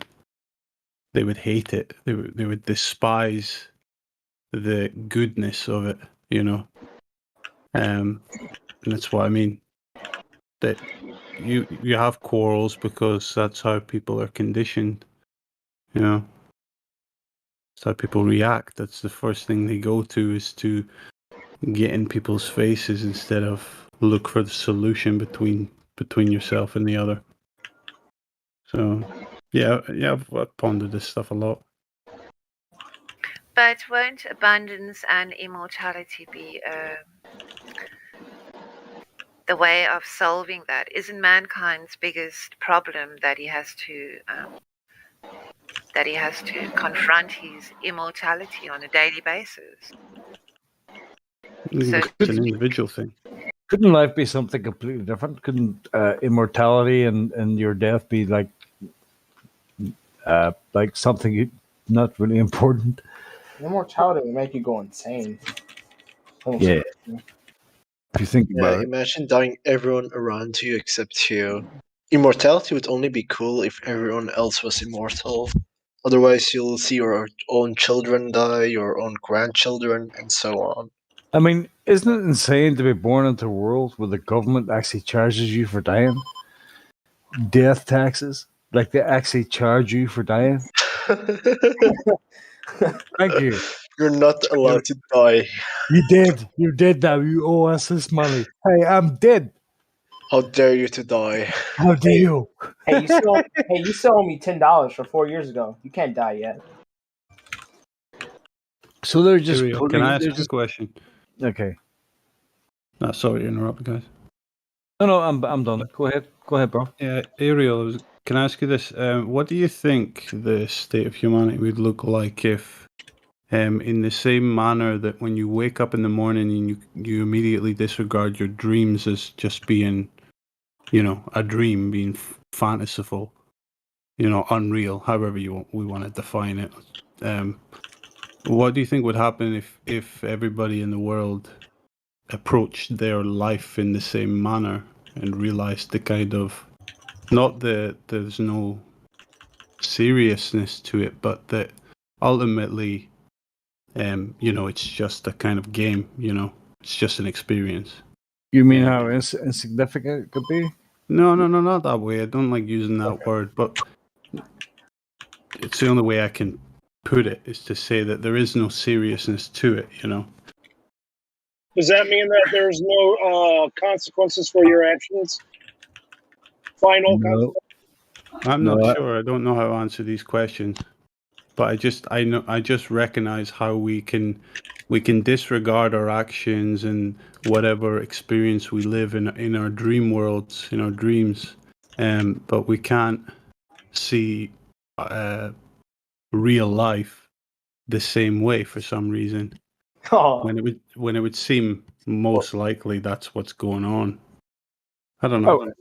It's a learning experience, so there has to be some level of learning to what you've learned from your previous existences, right? So you I don't know, you have to. It all depends on yourself. It depends how low down the ladder you go, or how much time you have to spend here to realize something. I don't know. I suppose I'm talking shit now. Well, I have read some classical French novels. I don't recall the author for the moment, where they describe very spiritual or religious men who do seem to have an otherworldly sort of outlook on life. Not fatalistic, but they place their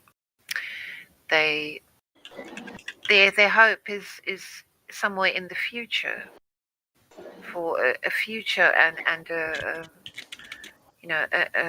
a new beginning in a new future place. I mean, has there ever been a time where humanity has walked the earth and not had this foreboding of something difficult that they are going to have to face? I mean, that is part of the makeup of us, isn't it? But is that kind of dread just a symptom of our misunderstanding? Misguided, ultimately. This is a struggle for me, and it's not the same with the same intensity every day. And I have this conditioning where I think I have to overcome this. I cannot relent. I cannot give way to doubt, to fear, to anxiety. I have to gather all my strength. This is the expectation that is upon me. I have to run this race, and also I have to be victorious. I have to struggle. I can't give up. Spotty, we can hear you typing, man. Me? Yes, buddy, go and push to talk. Yeah, somebody's typing. Is that a form of an obsession with survival, or Ariel? Yeah, maybe it is a preoccupation with regret, which is is people's propensity for, looking back and saying, why didn't I, or why did I? Living in the moment and in the present is obviously the best place to be. That's where your optimal survival is ensured. Without fear. Yes. Yeah, I've done that. It's been incredible. I gotta tell you, I don't know where it came from, but there was a couple of months throughout my life where there was no fear. I mean, absolutely none. Not fear of dying, not fear of shit, not fear, nothing. And I fully believe that was let's say, a little taste for something higher up. I didn't ask for it. Maybe I did, but it was an incredible experience because I did not care about anything. I was free. I think this life, the one we're living in, is suppressed, and I think that there's a suppression going on that most of us are aware of. And Yeah, I think who was it that said the law is an ass? I think the law weighs heavily upon us. I don't know. Does it? Law. Nah, to Should me, it? Do we allow it? no. Did you say law? Yes, law. Yeah, which law? Like God's law or man's law? Well, you go to London and you park your car and your wheels are like 4.5 centimeters over that yellow line, and you come back and they've written you a ticket.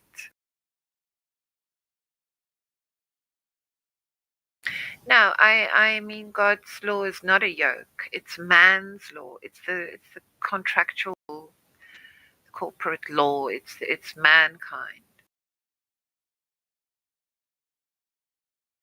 We are our own worst enemy, aren't we?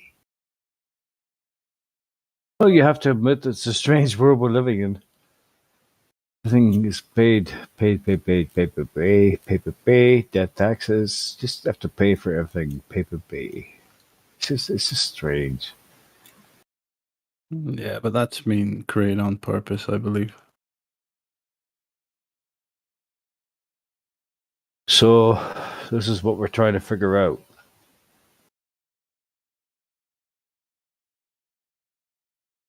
Should life be lived in this perpetual existence of fear and paying for shit and death taxes and all kinds of other shit? I don't think so. Well, that's what I was getting at, and when I was saying how we brush off our dreams so easily. Well, we cannot brush off our physical existence so easily. But I think that's what holds us back because, in times gone by, at least the history we're told, men would step into the firing line immediately for a cause they knew they had to die for. But that's missing in our modern day. Nobody's willing to lose their physical life for something they know is bigger than them and needs to be. You say people do that, but the wrong type of people for the wrong causes. At least the mainstream media likes to fear people over that idea. But certainly it could sometime in the near future maybe push come to shove. Are people willing to take that step? I don't feel like they are.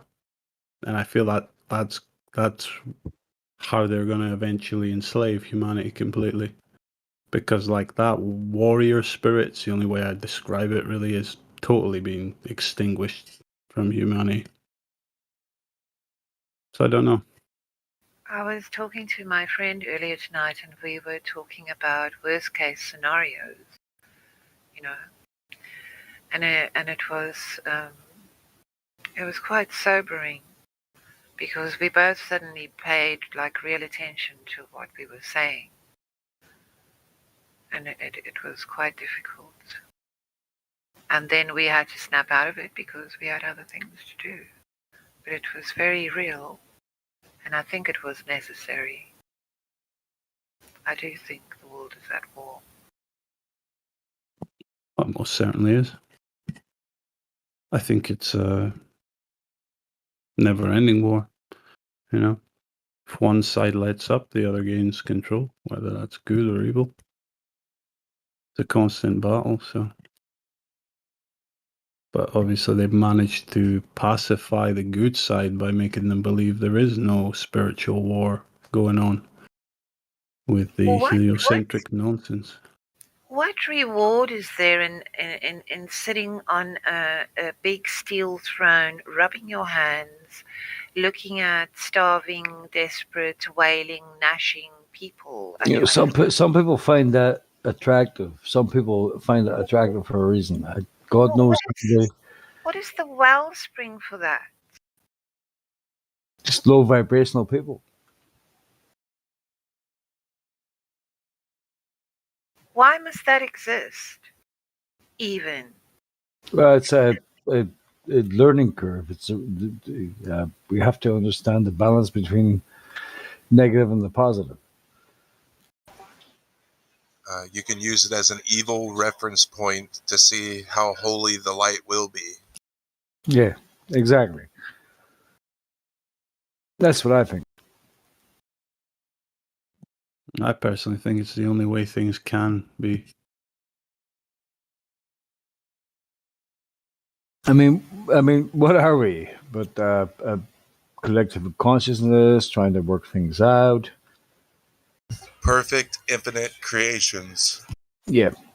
So we have to do that. We have to go through this process in order to figure out what the fuck we really want out of life or existence, whatever. So eventually, through various incarnations, whether you believe that or not, we're going to eventually figure out that the only purpose in life is to serve others. Well, there's actually one purpose in life, to know God, and you will serve others because you'll have God living in you, and you become a son of God, and then you can do that through Jesus and the cross and the death, burial, resurrection. And yeah, there's purpose in everything you do, but it's not something you can attain, or it's something that He gives to you, and you just relax and you take hold of the gift that He's already given you, because He's actually given. Speak the truth, man. That's the good news. Everyone's got this gift already, but there's some people just haven't realized it or haven't taken it or they've resisted it. But everyone's given this gift of eternal life, of life with God and a relationship with God, relationship with the Father, and true relationship. So you don't have to try and look for something, because that's what 5 billion thousand other religions are trying to do. But there's only one religion that says you don't do anything, God does it all, and that's the one where Jesus dies for you, and then you can actually know God, and you can actually experience God and actually have an encounter with God every moment. So that's pretty awesome.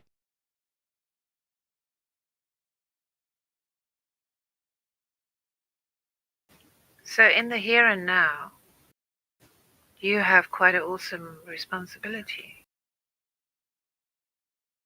Because if you look around you and you see the people that don't have this awareness, and you say to yourself, these people need to hear this.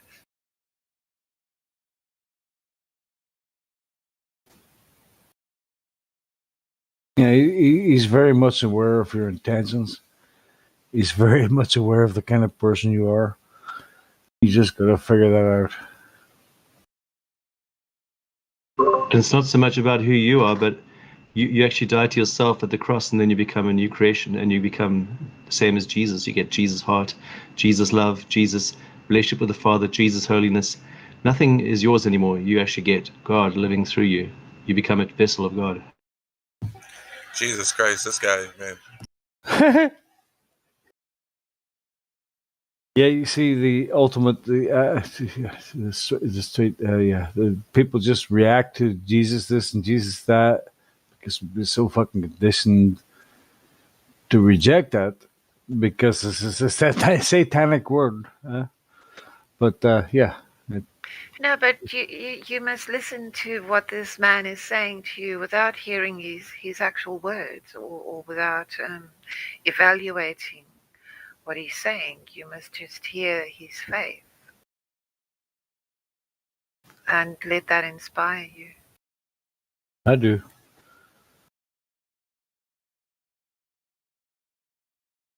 Yeah, simply allow, not force. Receive and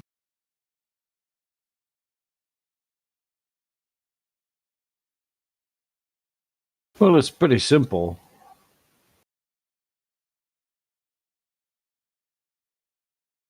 Yes, bad woman. I have to go to bed. It is Biblical. evening here, a new day actually, and I've got work in the morning. It's been so lovely talking to you guys. Thank you.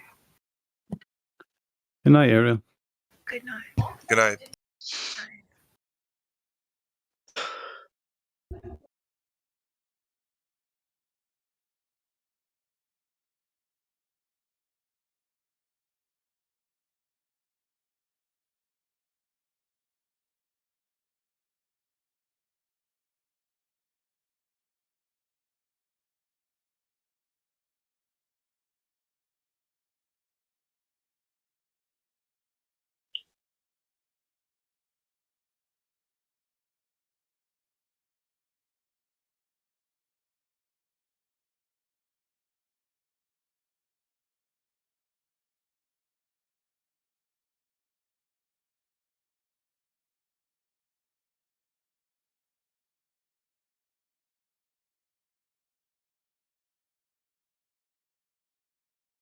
Yo, what's up, Shinji? Yo. How's it in your neck of the woods?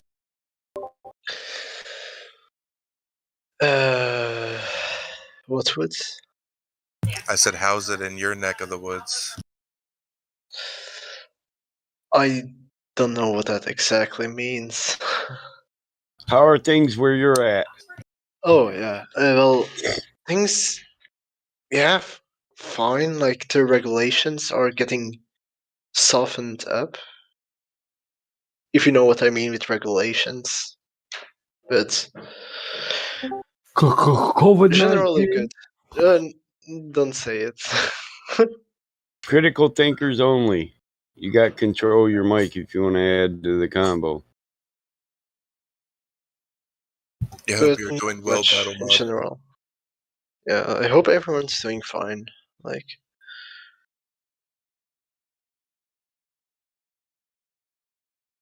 so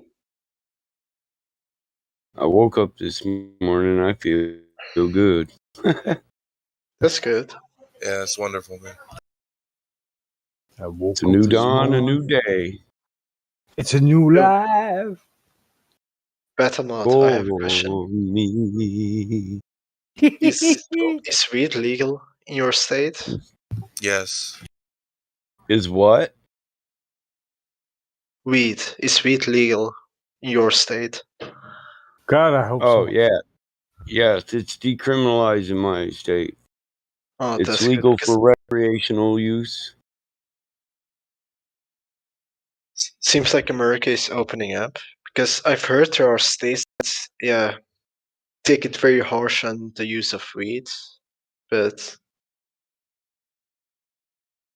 Yeah, the sick horse I saved out of a field. His owner couldn't feed him no more, and I used marijuana and trimmings to get him an appetite and get him to eat again so he'd survive. Yeah. We do it for cancer patients doing chemo. and I would imagine that weed also cures anorexia. Like that one illness that makes people not eat at all. So Yeah, I would say it's a very effective treatment that is suppressed. Right. I would say the munchies just ought to help with being too skinny, but anorexia is where you throw up or you make yourself throw up every time you eat, right? Nah, that's bulimia. Anorexia is just like I think it's related to self-image and just not eating at all, as bulimia is usually binging followed by forced vomiting. Bulimic, when you become bulimic, you're toxic and your stomach refuses everything. I know what bulimic is. Yeah, exactly.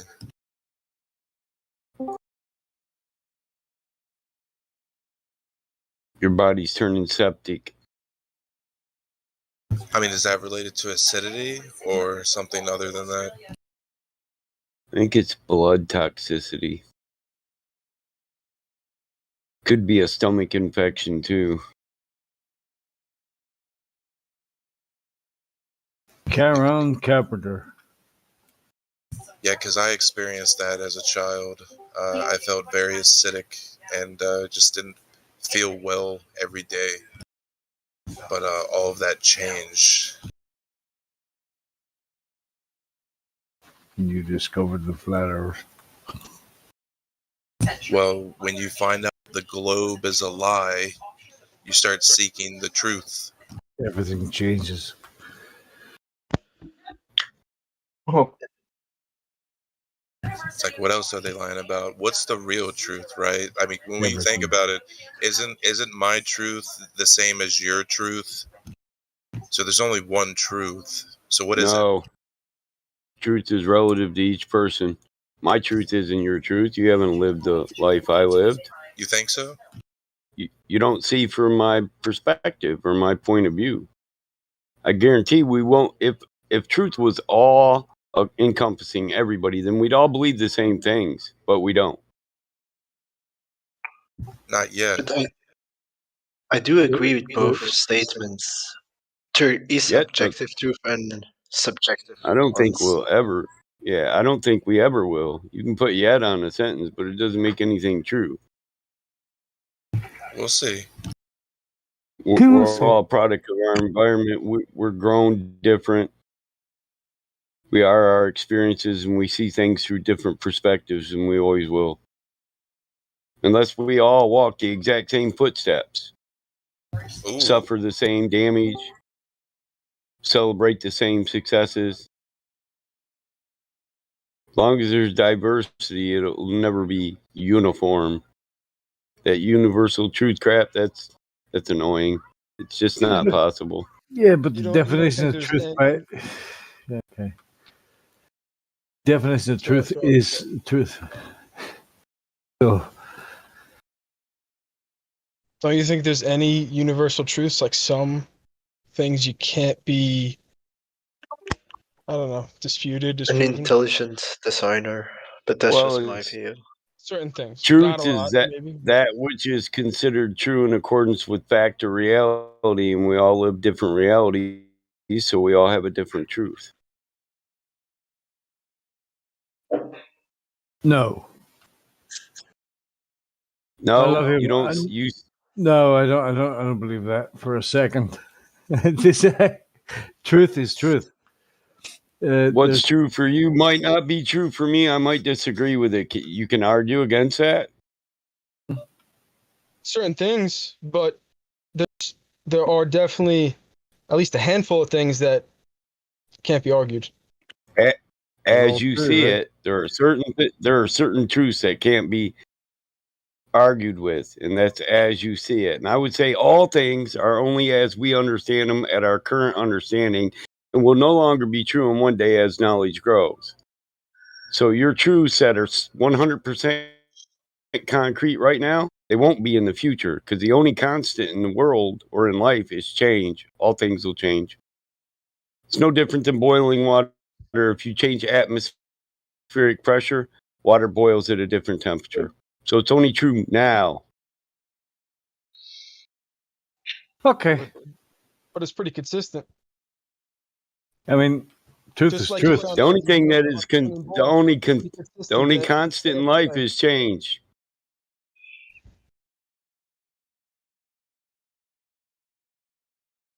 That's true. But No, there's a lot of things that change. I'm not arguing with you there, but all things change. Well, I wouldn't say all things because I'm never gonna forget I'm not on a spinning ball in space. Truth That's can't memory. change, bro.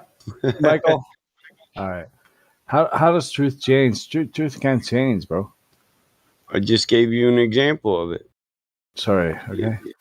I mean, don't be general. Truth. What truth? Any truth. Truth is truth. Your truth is just a belief system. Beliefs change every day. You believe it to be true. Okay, but there's no belief systems attached to my truth. So, okay. Well, that's what you believe. That's your perspective. It's your perspective. It's your personality, your reality. For each and every one of us, reality is individual, whether we want to accept it or not. I believe we're all connected, but we see life through different eyes, in a different perspective. There's no getting around that. Sure.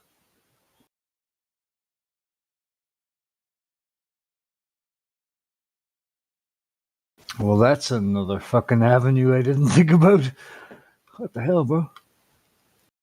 Well, how many people have you tried to teach something that they just argue it doesn't make any sense, and your truth to them isn't a truth at all?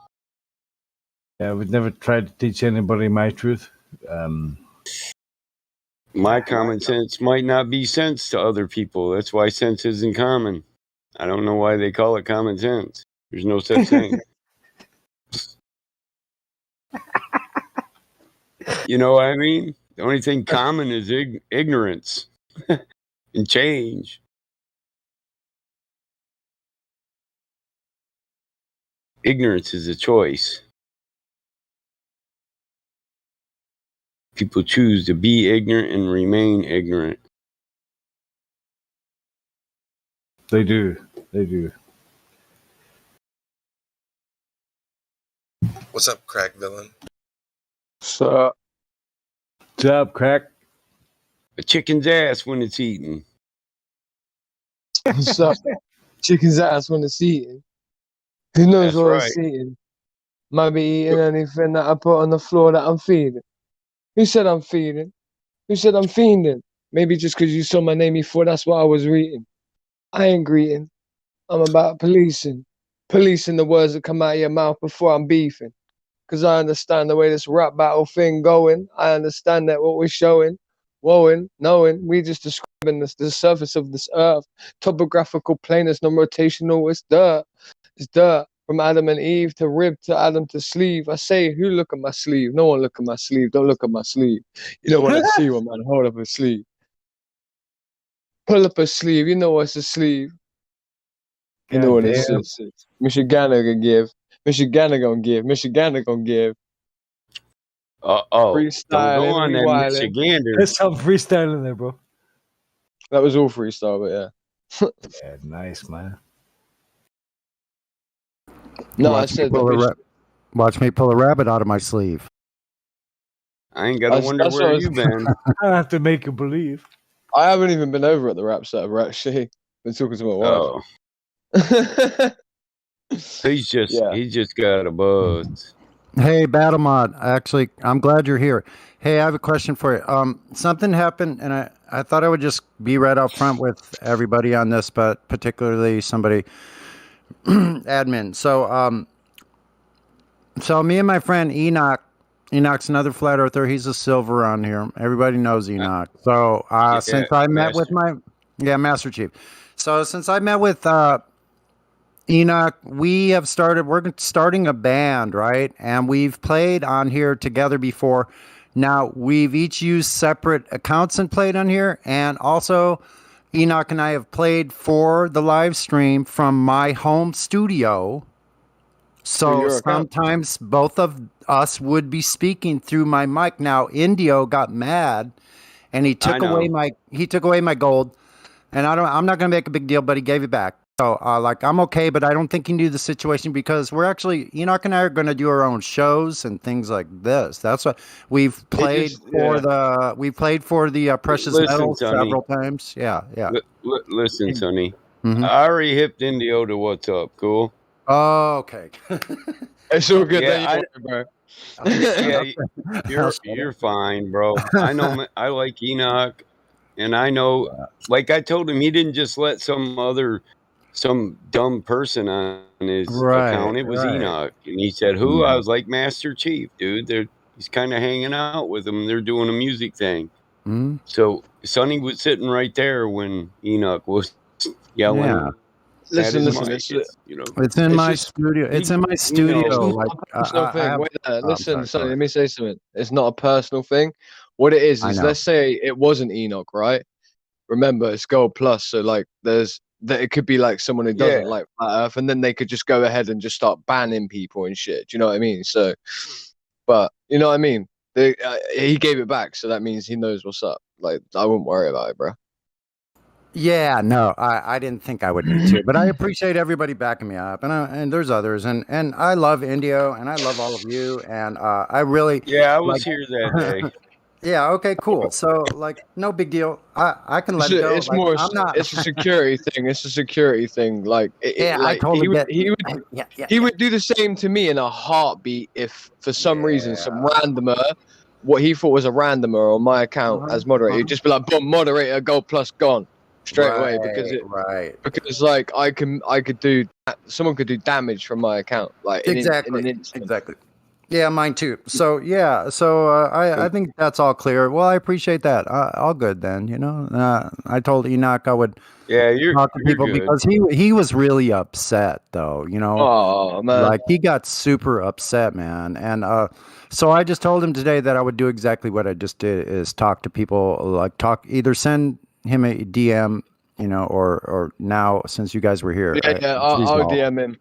I'll DM him. It might not even be necessary, like Battlemod said. Like it's already kind of been. He talked to him already. But if you got upset, all right. If you spoke to Enoch already, that's cool. But no, DM, DM Master Chief for sure. Yeah, DM Master Chief. Yeah. I will. I'll tell him it's cool. Yeah, so it's all It's because good, it's man. real, nothing personal. It's just a security issue I type know thing. it Like, is. like Yeah. let's say I had a Gold Plus come on, right, and it was like their brother for something, right? Even their brother, yeah, and I don't know him Right. at all. I would just straight away take Mhm. away their Gold Plus because I'm like shit, like just Yeah. in case, and it would only be like a thing like Right, temporarily right. anyway, really. But like, and then it would be like, right, check yourself before you'll wreck yourself, type thing. Yeah, gotcha, man. I know I'm all for the moderation, and I didn't get upset at all. I sort of already knew what it was about, and I said, well, I apologize because an apology was due for me because he didn't know all the information, and that was sort of my fault, I guess, in some ways. So as long as we're all Hey, upfront, isn't that's all good. Master Chief Silver? Isn't Master Chief Yeah. Silver? Yeah. Great, yeah. Mm-hmm. That's the difference right there. So you Yeah, you that's didn't right. do too much wrong. That's the point, Sonny. So like Yeah, you didn't do too no, much I wrong. mean, like even in that on that respect, I wouldn't even want another gold like on someone else's account either. So I'm right with all of you on the security part of it. I know what happened. Like I've heard what Oh. happened to the last server, and like I understand the security. So great. Yeah, he wasn't mad. Yeah, it would have been a decision out of India emotion. wasn't. India wasn't mad. He just didn't know what was going on. Yeah, and I wasn't mad about it either, and that's why immediately I stepped back and go, okay, so my part is this, and then. But yeah, Enoch got quite upset, so it's no big deal. But yeah, I think I knew, I know I got support from all of you, and I think that's freaking awesome, man. And You're a brother, Enoch, man. Don't you worry. yeah, Enoch and I are going to work on some music, and I'm working out some fears of my own. Like today, I went out and played as a My brother soloist by out. another mother. So as a soloist out and played a few songs for this lady at the coffee cart down the Yeah. street from me, and I'm going to start a whole music thing right on that corner. So Yes, Enoch and brother. and so we got a date for next Saturday. Down on the corner, out in the street, where the poor boys are playing. Bring a nickel, stamp your feet. Do you know what someone said? There's like, isn't it a bit Early weird? in the Someone said this, evening, just Sonny. about supper time. You'll get me There's started. it's weird that Enoch's hanging out with Sonny. Like, they're the wrong age to be hanging out. I was like, do you know how old Enoch is? And they're like, no. Like they're like, yeah, but he's like 16, right? No, he I'm like, isn't. no, he's not 16. I'm like, even if he was, like, what the fuck, bro? That's the problem right there with this world. But a 16-year-old couldn't learn skills from an older man anyway. That's the sort of shit that Early in people the need. evening, Stay away just about supper time. Over situation. by the courthouse, they're standing to unwind. Poor kids on the corner trying to bring you up. Well, he picks a tune out and he blows it on the hub. Down on the corner, out in the street, Willie and the poor boys playing, bring a nickel, tap your feet. Rooster hits the washboard, people just got to smile. Winky dumps a gut bass and solos for a while. You got it, man. Yeah, see, like my idea of that was, I don't mind spending every You day got it. out on your corner in the pouring rain. Yeah. For the girl with a broken smile. Yeah, Ask her if she wants to stay a while, and she will be loved, and she will be loved. Mm-hmm. Right on. Tap on my window, knock on my door. I wanna make you feel beautiful. What's the name of that I song? know I tend to get so insecure. It doesn't matter anymore. It's not real ways, rainbows and butterflies. It's compromise that moves us along, yeah. That song is Maroon 5, I believe. I don't know the words to it. She so. will be loved. It's Maroon 5, She Will Be Loved. Yes. Oh, that's right. Beauty queen of only 18.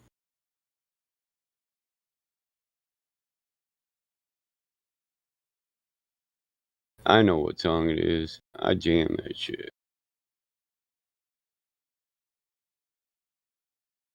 We'll be flat. Matter of Shut fact, up. I was just listening in the truck before I got home. See that? I see that as a shitstorm move right there. You waited for Indio to be typing, and then you made sure you writ that just before Indio posted, because you knew you would see it. So I remember shit like that. Just to let you know, we'll be flat.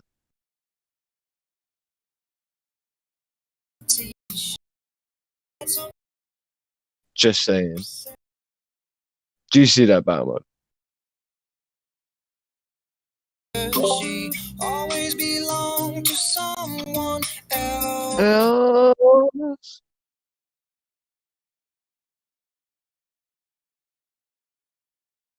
Bimo, do you see that?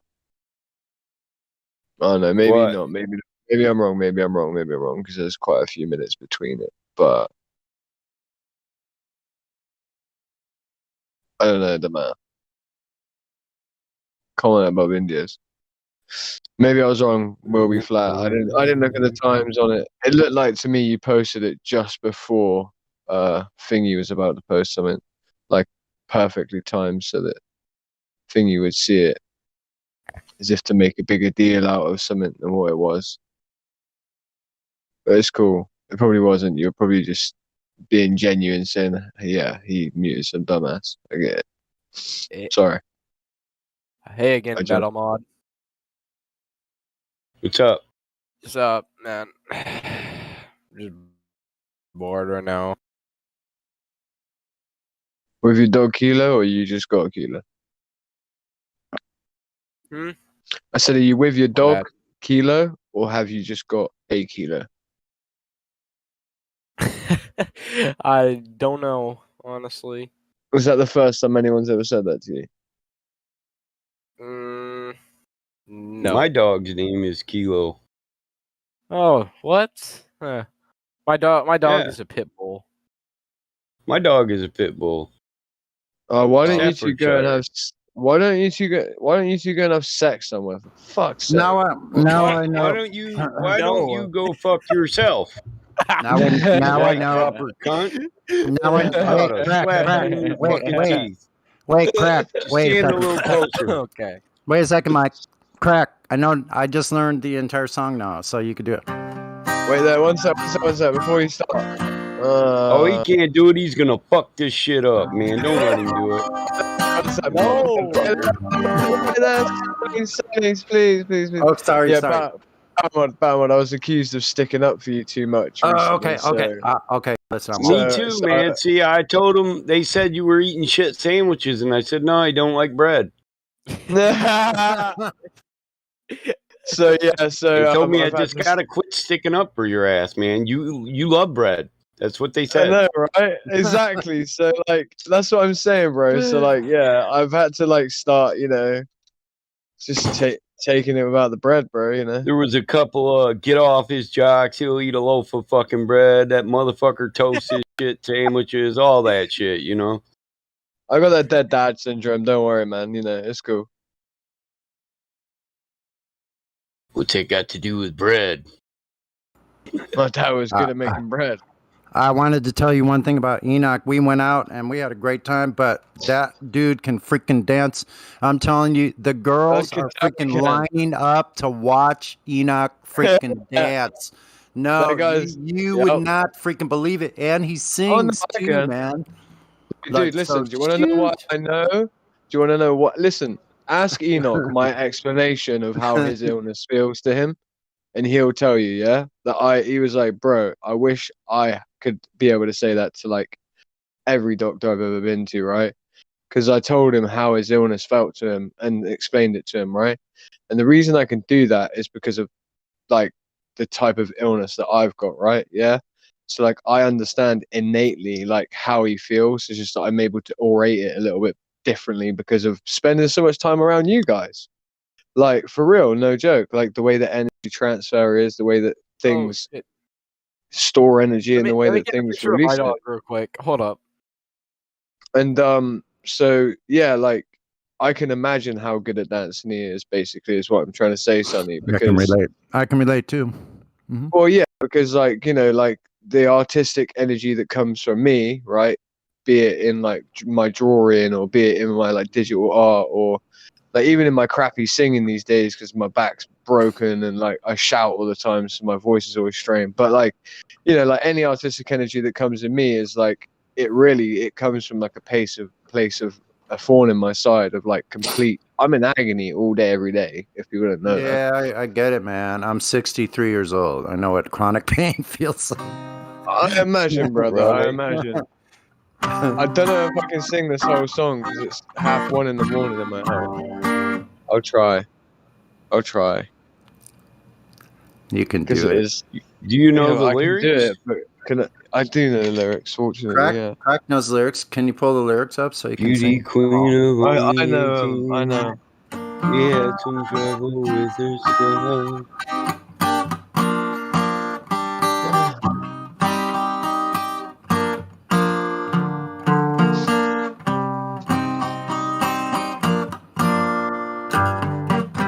The queen of only 18.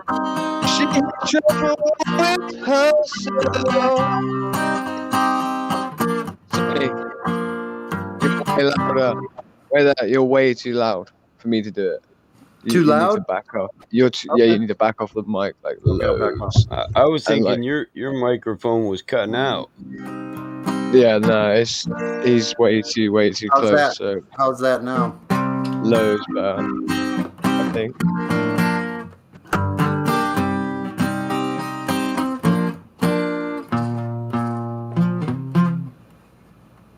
Keep going.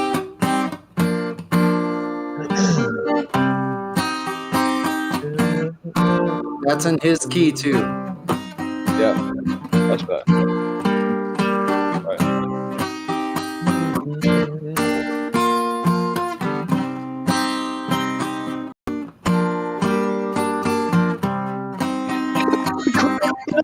Only 18.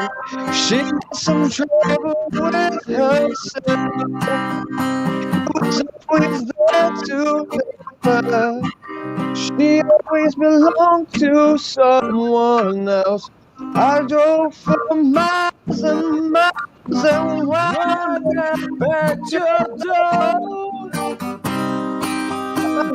you so many times, but somehow I want more. I don't mind spending every day on your corner in the pouring rain. Look for the girl with the broken smile. Ask her if she wants to stay or if she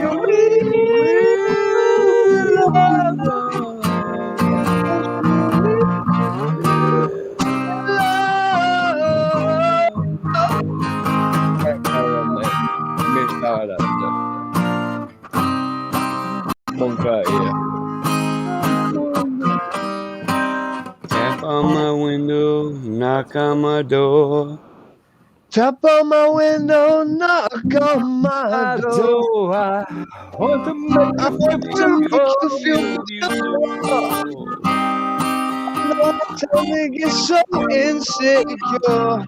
It doesn't matter anymore. I don't mind It's not spending always every rainbows day. and butterflies. It's compromise that moves us along.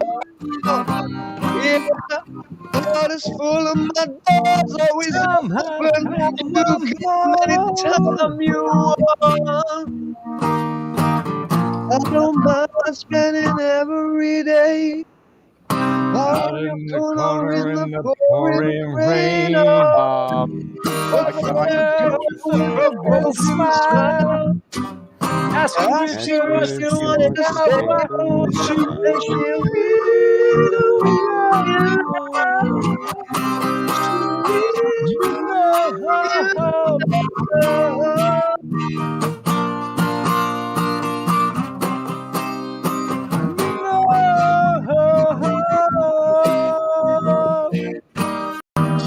Well, my hand got Okay. tired of that one. I I know don't. why I there was can't. a I repeat. can't send a picture of my pit bull.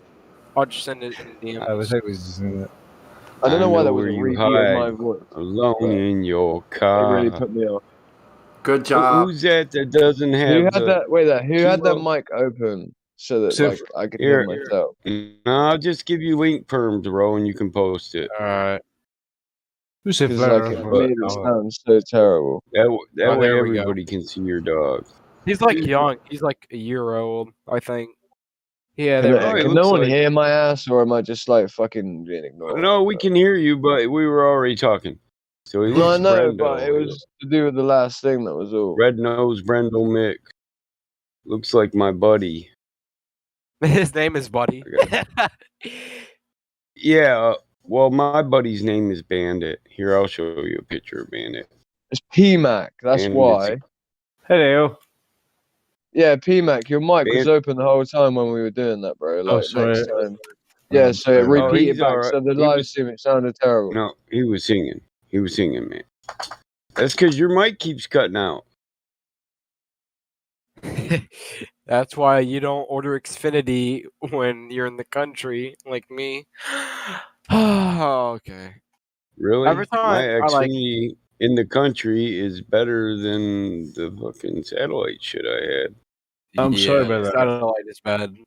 But every game I join, like every game like Valorant or anything, I always main like 150 ping. It's annoying. Tell me they don't look a little alike. They do. like they actually do. That's Bandit. That's Bandit Jr. His dad looked just like him. His dad's passed away. He's a lot older now. We used to have a mini I live pinch. on a cool. I like them little mini pinchers.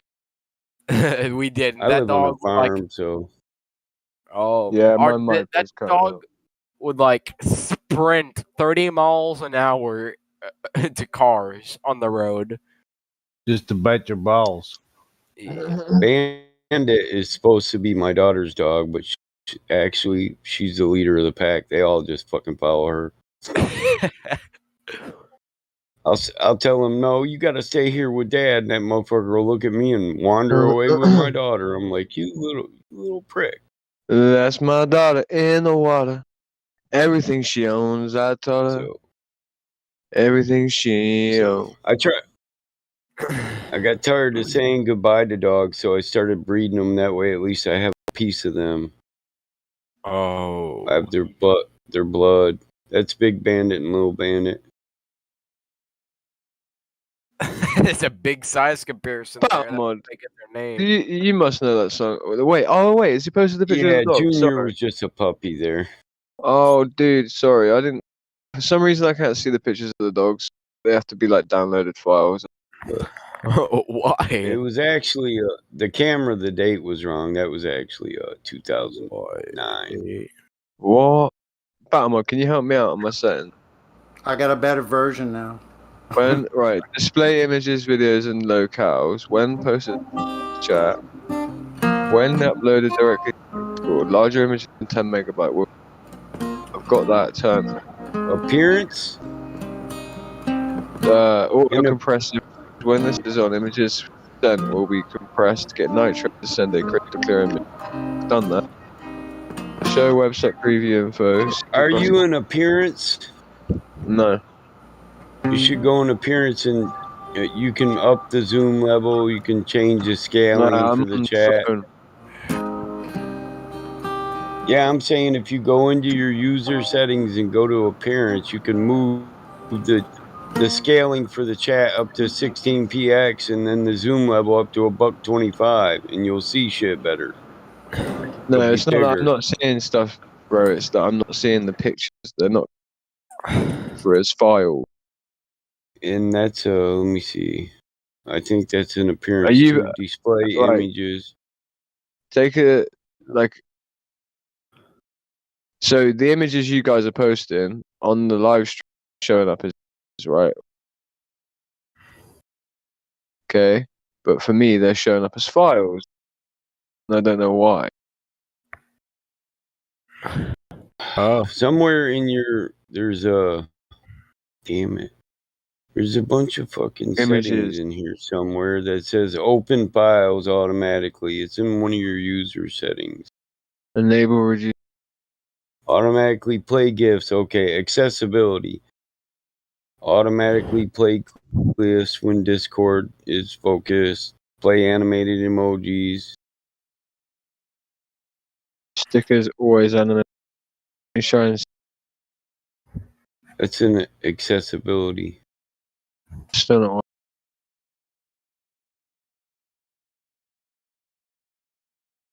When uploaded directly to Discord, image larger. 10 megabyte will not be previewed.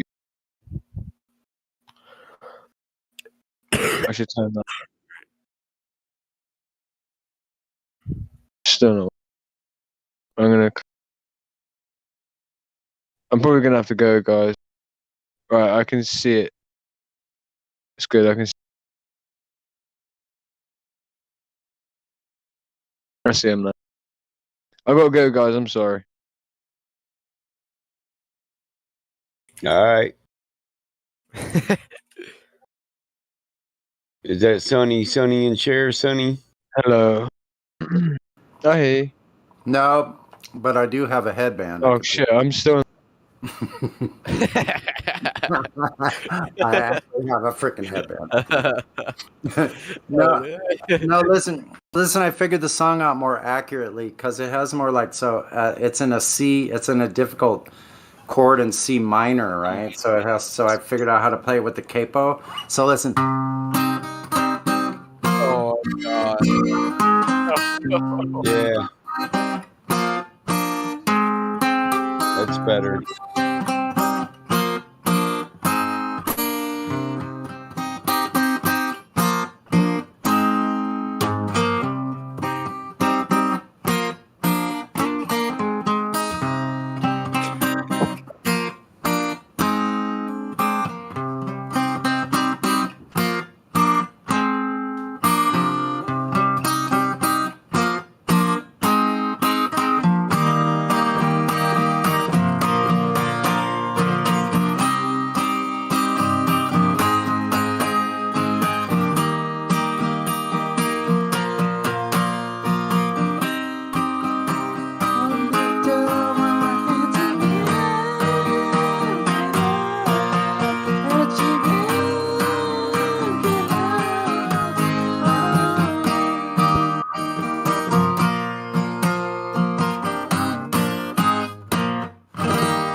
Sorry. Had to end it because I'm rumpusing the live stream, so that's fine.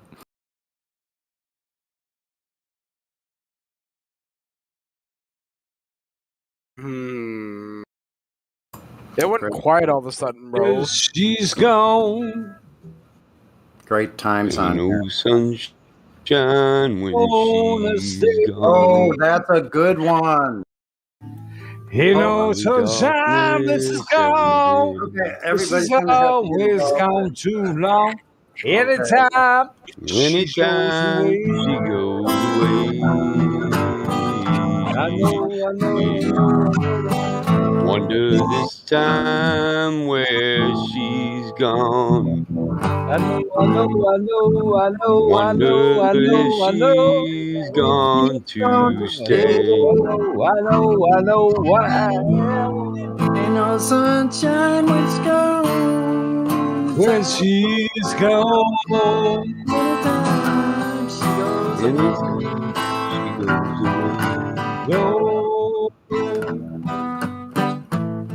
It's not warm when she's away. Ain't no sunshine when she's gone, and she's always gone too long. Anytime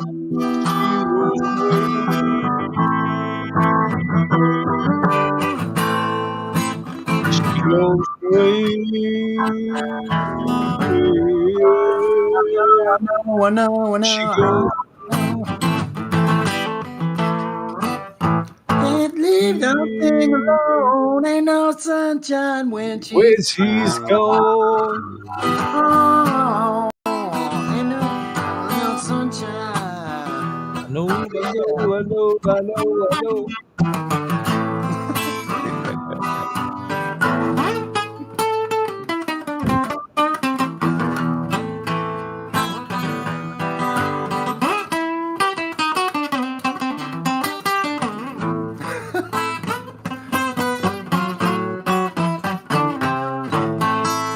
Sorry.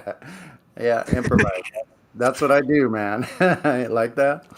Push it down on me. My mother's song. Wait. You play the guitar, right? No, that's a ukulele. That's a guitar.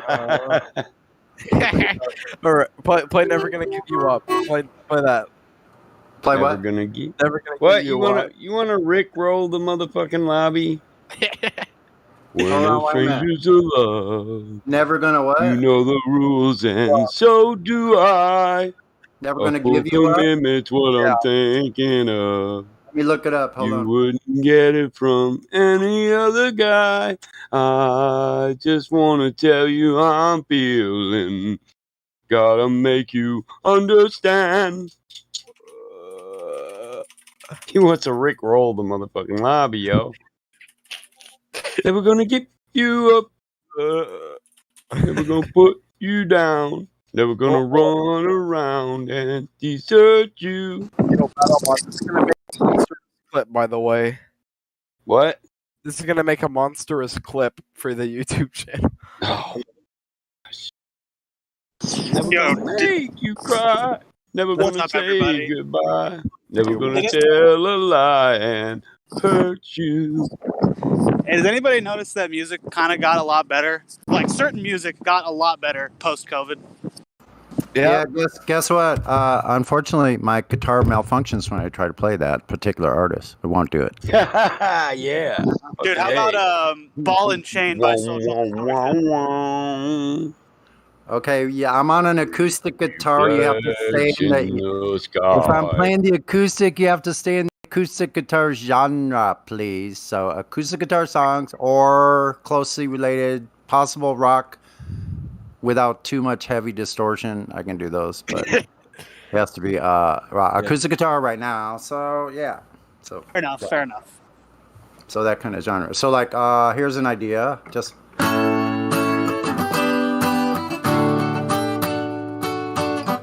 Baby, when I think about you. Wait a minute, wrong key. Hold on, I'll get it right. What's the name of the song? Feel like making love, right? Hold on. Yeah. A second. Feel like making love. Baby, feel like making love. when I think about you, I think about love. Darling, couldn't live without you. And your love. If I had these golden dreams of my yesterday, I would wrap you in the heavens. Okay, here we go. Gotta wait for the wait for the intro. Hold on, wait for the intro. Wait a minute. Do it, T-Mac. I got you. Now you go. Baby.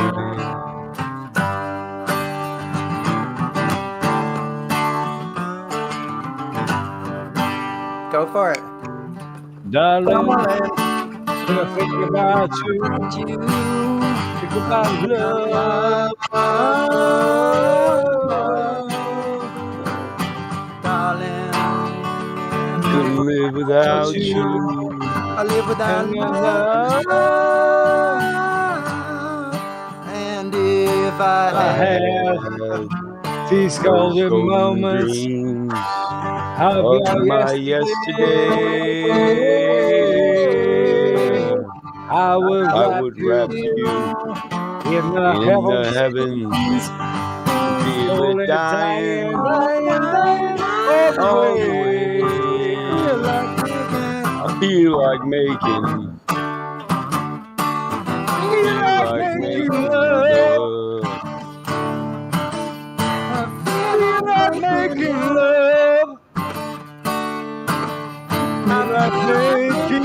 love. Feel like making love to you.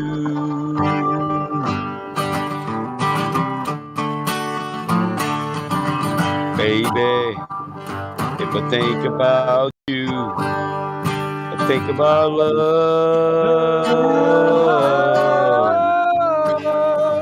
Baby, baby, if I live without you, I live without love. And if I had the sun and moon, they were shining away. You know, I would give you both night and day. Love satisfying. All the way. I feel like making love. I feel like making love. Feel like making love to you.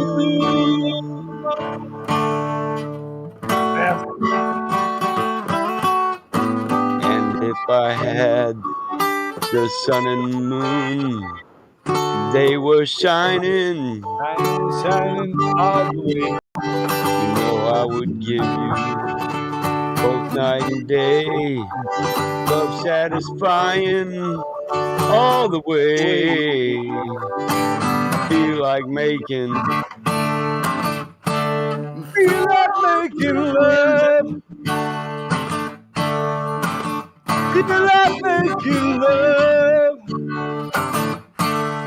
Feel like making love to you. I can't do it on the acoustic. Good on your Crazy, crazy motherfucker. Hey, if that's the best we can do, we should say goodbye to romance.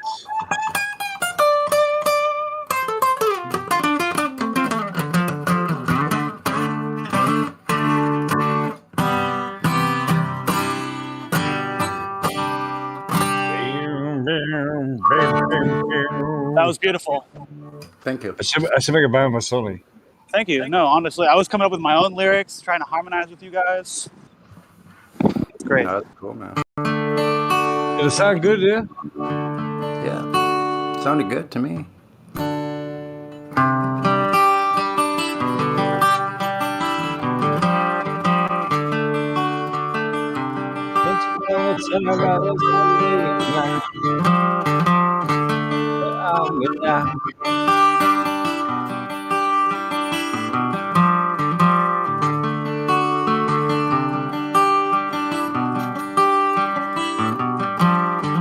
Lying, cheating, hurting, that's all you seem to do.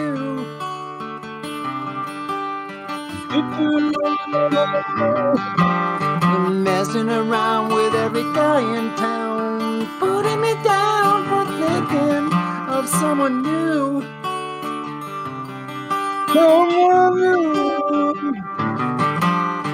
Always the same, playing your games, drive me insane. Trouble's gonna come to you.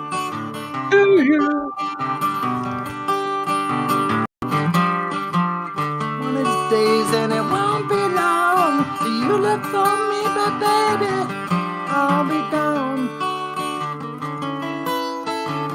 There's one thing I gotta say to you, woman.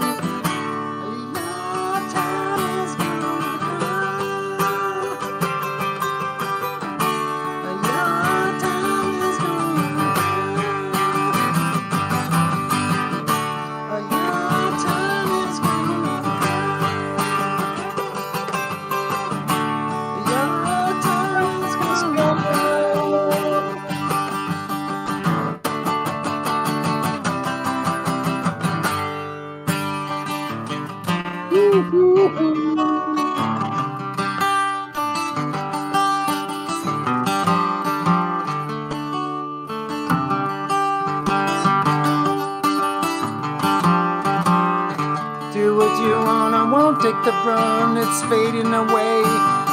Can't feel you anymore.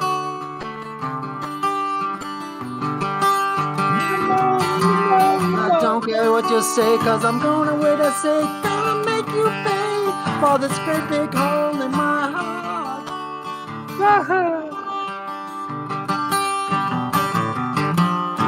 One of these days, and it won't be long.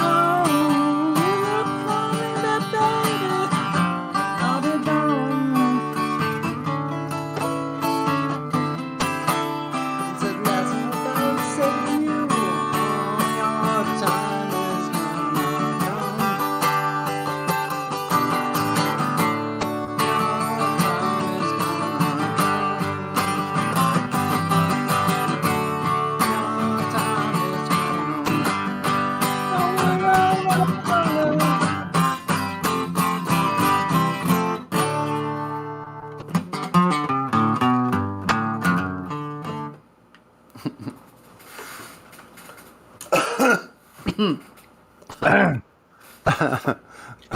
COVID-19. Thanks. Thanks, Sonny. Yeah, it's fun. Thanks for listening. I don't know what it sounds like. Hope it sounds okay. Sounds all right. All right.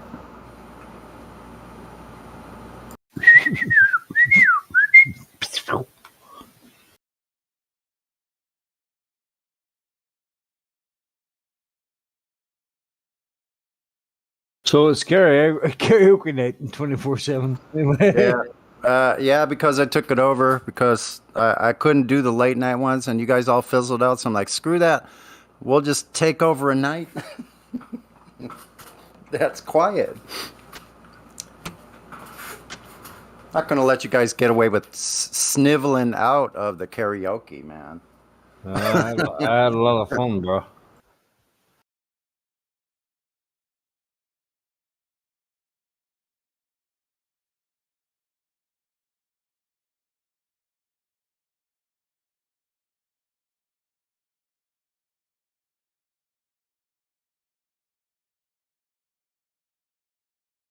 Just normal people, you know.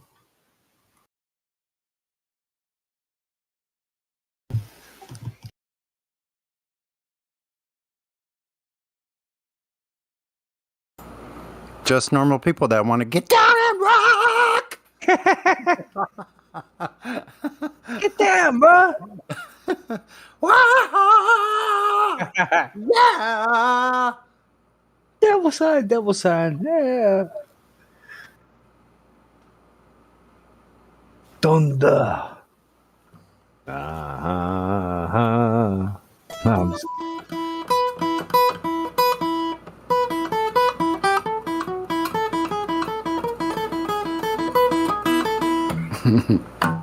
Well, I was caught in the middle of a railroad track.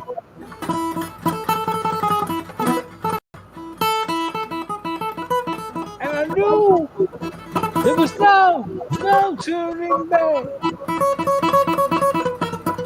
Got to do the acoustic, the electric for that.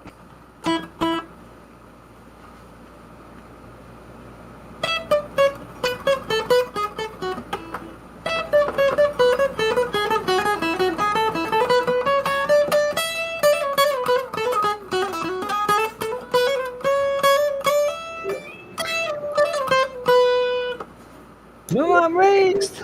I thought, what could I do? And I knew there was no help from you.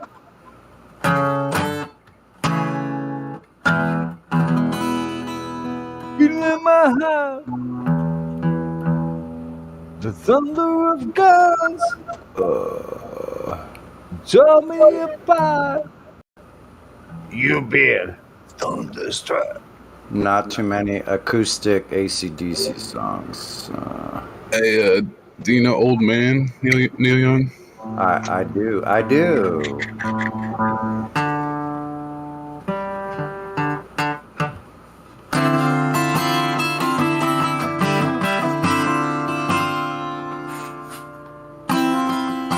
Yeah, bro.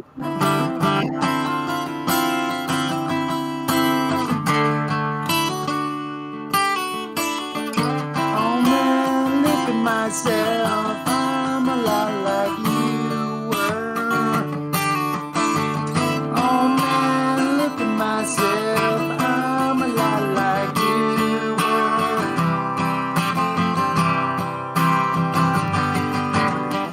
Oh man, look at my life, 24 and so much more.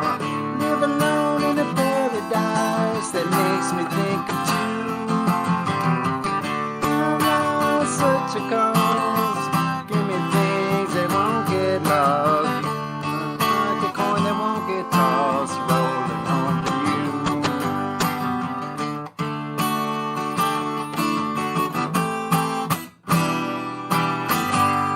Oh, now take a look at my life. I'm alive like you.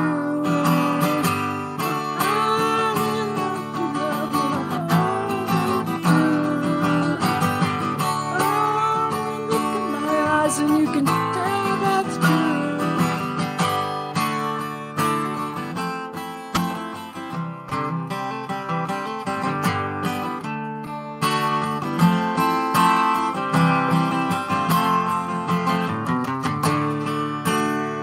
Love, love, love, such a call. Wait a minute.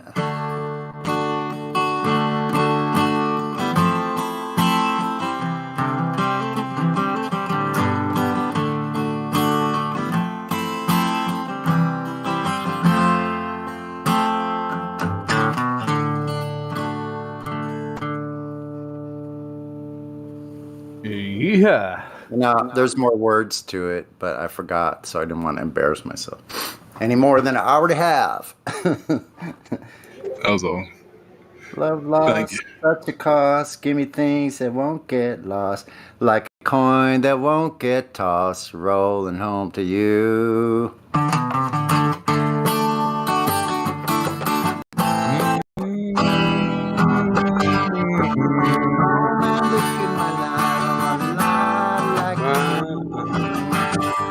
I need someone to love me the whole day through. One look in my eyes and you can tell that's true.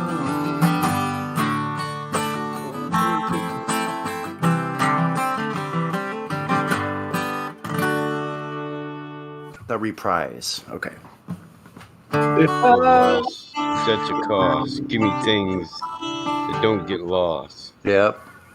Like a coin that won't get tossed. Rolling home to you. How about this one? I like that. Leaves are falling all around.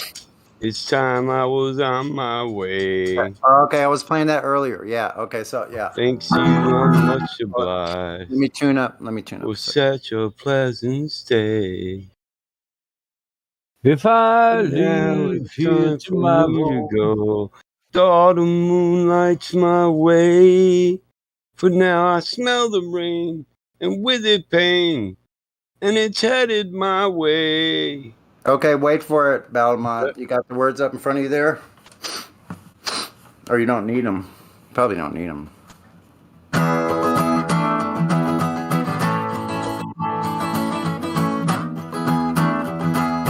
I got Balmont. Leaves are falling all around. By the time I was on my way. Thanks to you, I'm much obliged. For such a pleasant stay. But now it's time for me to go. The autumn moon lights my way. But now I smell the rain, and with it rain my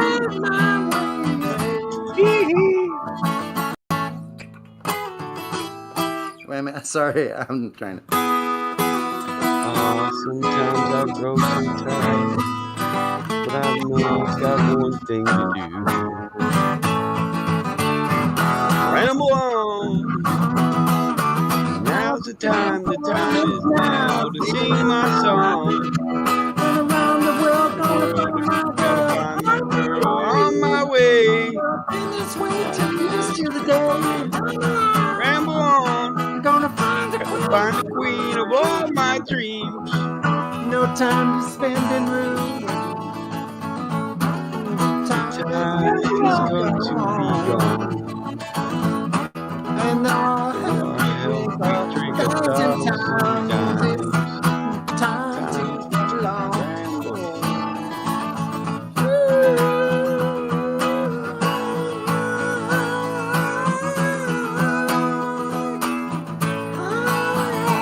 I can't. Ramble on. Next time is now. Sing my song. Going round the world by my girl. On my way. 10 years today. Gotta ramble on. I'm my queen of all my dreams.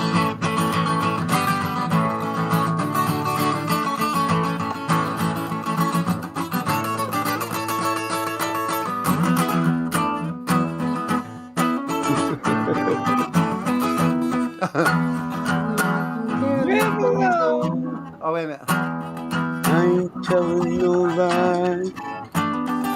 Mine's a tale that can't be told. Right.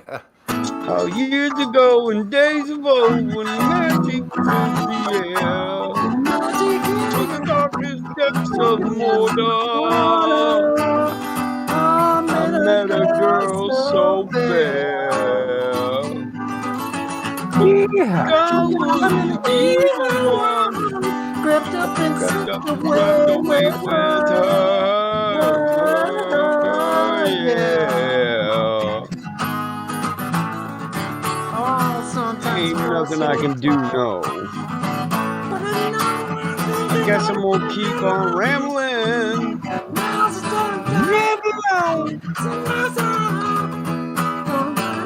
Wanna find my girl. Well, this way to everywhere. I'm gonna find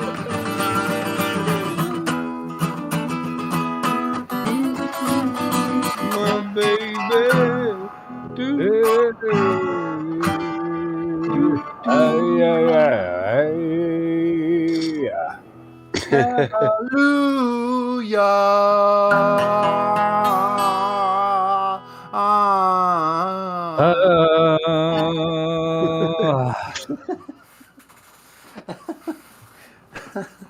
Hilarious.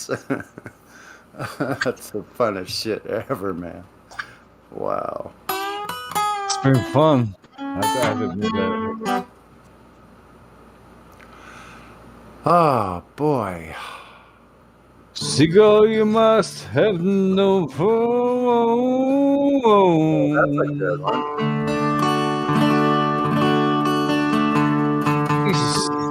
Oh no, you know it's a better one, I think. Shooting Star. Oh, Bad Company, bro. Yeah. Do you have the words to that one, Battle Mod? I do. I'll get them up. You got them up? He said, I'm on it.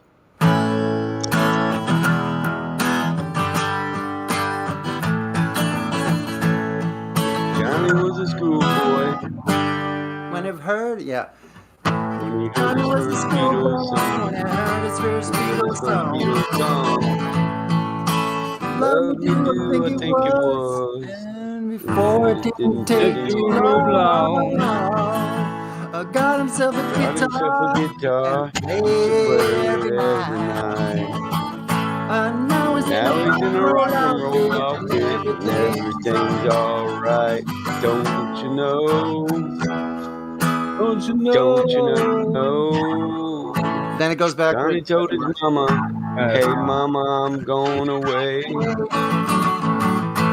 gonna hit the big time. I'm gonna be a big star someday." Mama came to the door with a teardrop in her eye. Johnny said, don't cry, mama. Smile and wave goodbye. Don't you know? Everybody wave. Hey, don't you know that you are a shooting star? don't you know? Oh, don't you know? Don't you know that you are a shooting shooting star, Don't you and all know the world will love you just as just as long long as long as you are.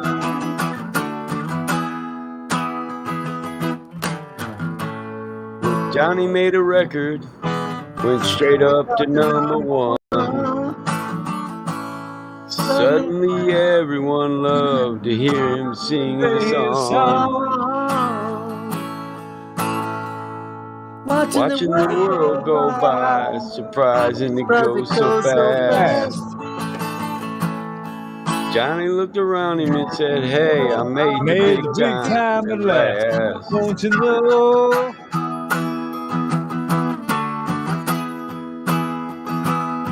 Don't you know that you always a shooting shooting star? star. Don't you know? Oh, don't you know?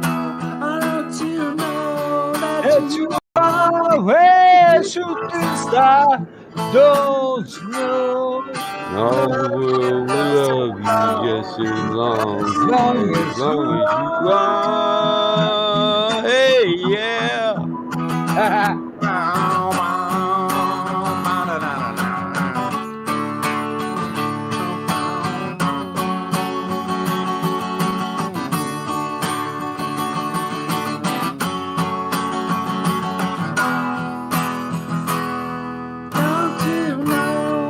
Oh, wait, next verse, sorry.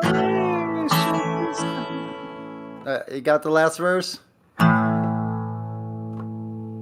Now, easy now. Well, my friends, my story is near the end, and I'm going to sing the song, but I want you to sing along. Wait a minute. No, we're not done with Shooting Star. The last one. Yeah, well, Jack one night died in his bed. A bottle of whiskey, sleeping tablet.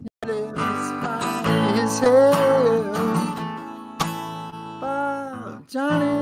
Johnny's life passing by like a warm summer day. If you listen to the wind, you can still hear him play. Don't you know? Don't you know? Know that you are a shooting star. Don't you know? Don't you know? Don't you know that you are a shooting star? Oh yeah, yeah.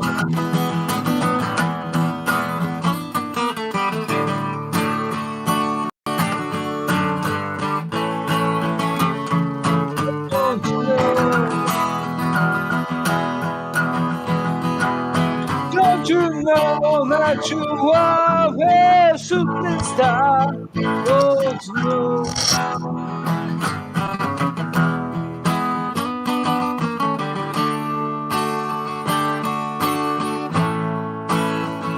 Shooting star.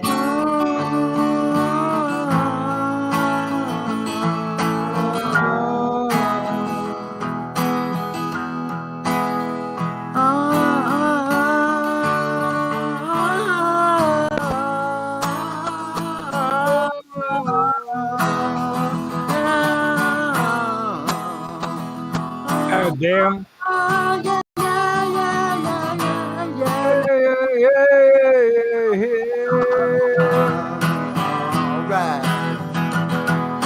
Yeah, yeah.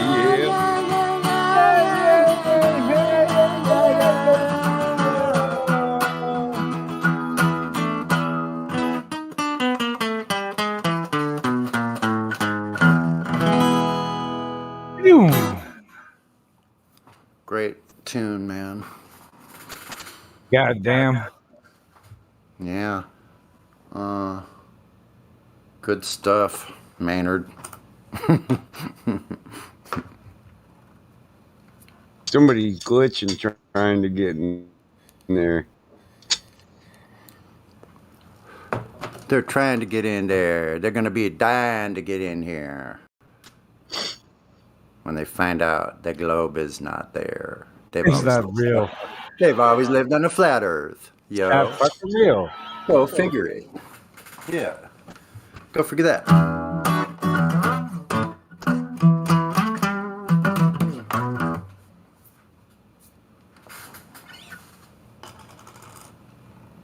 Cha cha cha. Here we go. Toro, Toro. Na, na, na, na. Who is she? She wants FE rolls. Oh, KJ? Hold on. Wait a second. There was another one I was thinking of. Wait a second. I've heard KJ enough. I don't really think I have to interview her. KJ, you can quit interacting with them guys. I'm gonna give you FE, and if it kicks me in the ass later, then there it is. I've heard you talk enough, though. I'm pretty sure I know what's up.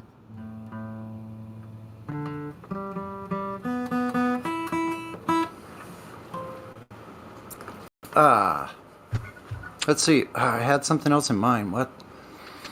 Another song like that. There she stood in the street, smiling from her head to her feet. Yeah, that's pretty much an electric guitar. You gotta have an electric for that one, though, man. Can't do it on the acoustic. I'll be dying. So. Sorry. Through the sky. Uh. Never asking why.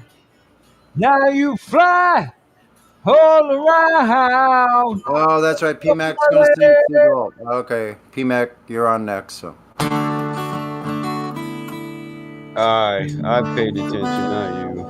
Damn typos.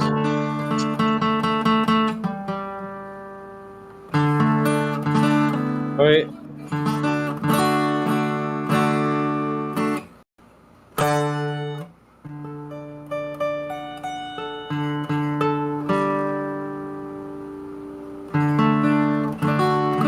Temperamental little bastard, you. Go lay down, Mutt.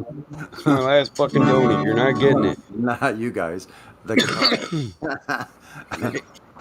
a minute. Do I remember her?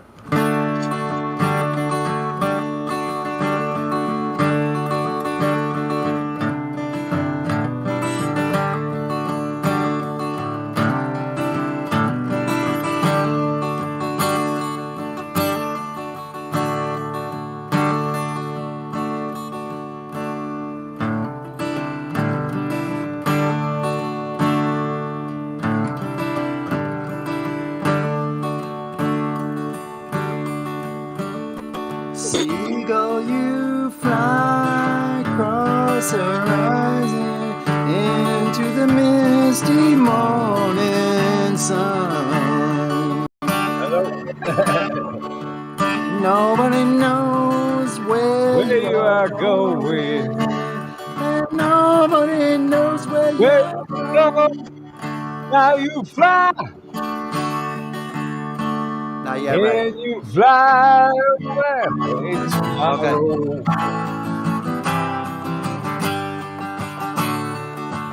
And you fly all around till somebody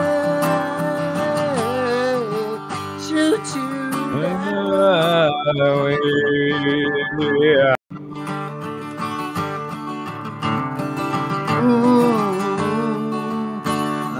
There is a man asking the question, is this really the end of the road? The seagull you must have known for a long time, the shape of things to come. And you fly, you fly. Never asking why. And you fly all around till somebody shoot you down.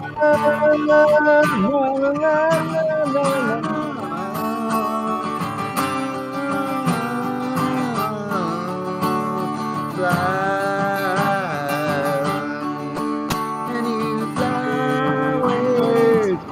tomorrow, and you fight tomorrow. Lead me to my my sorrow. sorrow.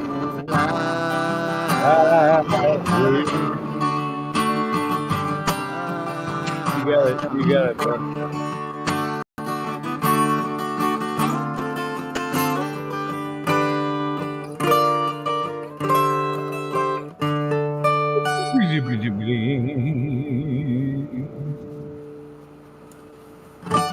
What do you think, bro? Good job.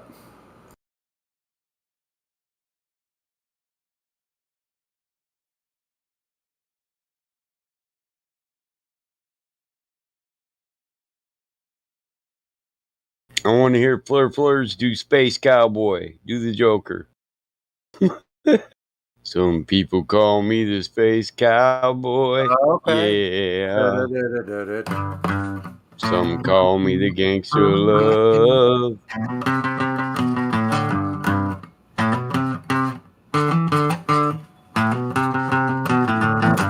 You start.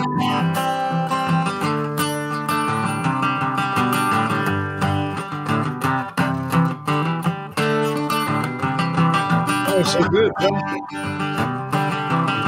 Start. I'm waiting on you.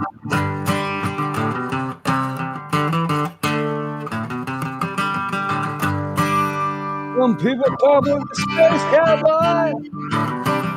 Yeah. Some call me Gangster of Love.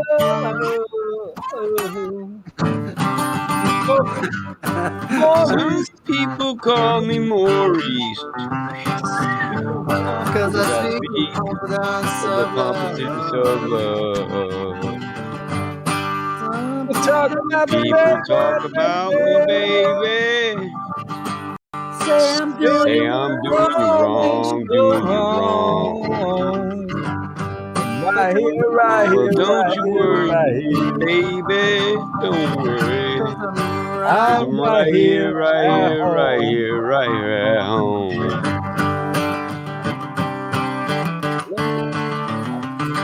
Cause I'm a picker. Play my I'm a music, grinner. I'm I'm a lover.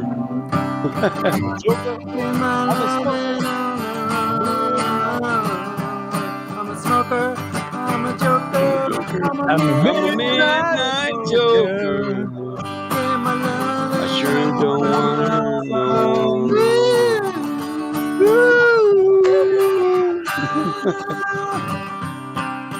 You're the cutest thing that You're the cutest thing that I ever did see. I really love your peaches, wanna shake your tree. Love dubby, love it, love it, love it, love it, dubby all the time. Ooh wee baby, I sure show you a good time. Cause I'm a picker, I'm a grinner, I'm a lover, I'm a sinner. Play my music, I'm a smoker. I'm a joker. I'm a midnight smoker. Get my loving. Get my loving on the run. Woo!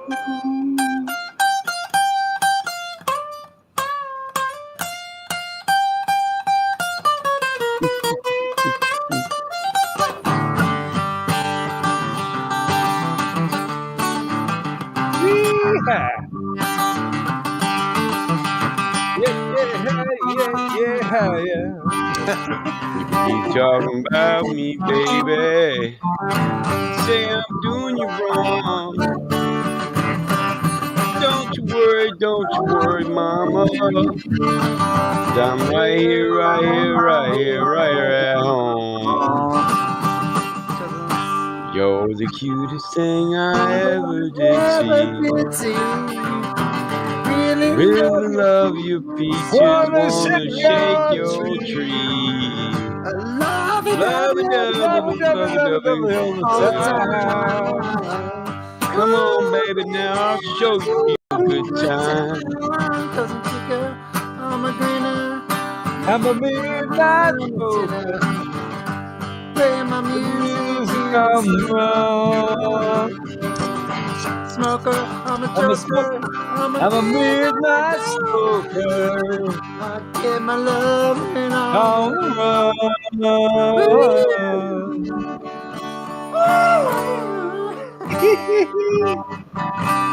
Fucking, that is so cool, that shit, man. God damn.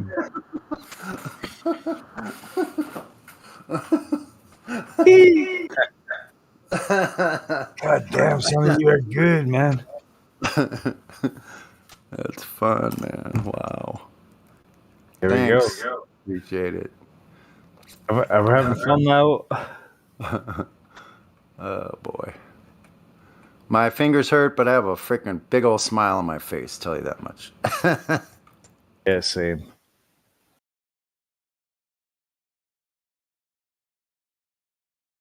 That's what I like about Mod. He's alright, you know. Yeah, Mike, you're the best, bro. Yeah, I'm just bored. Mike. Roxanne! You don't have to turn on the red light.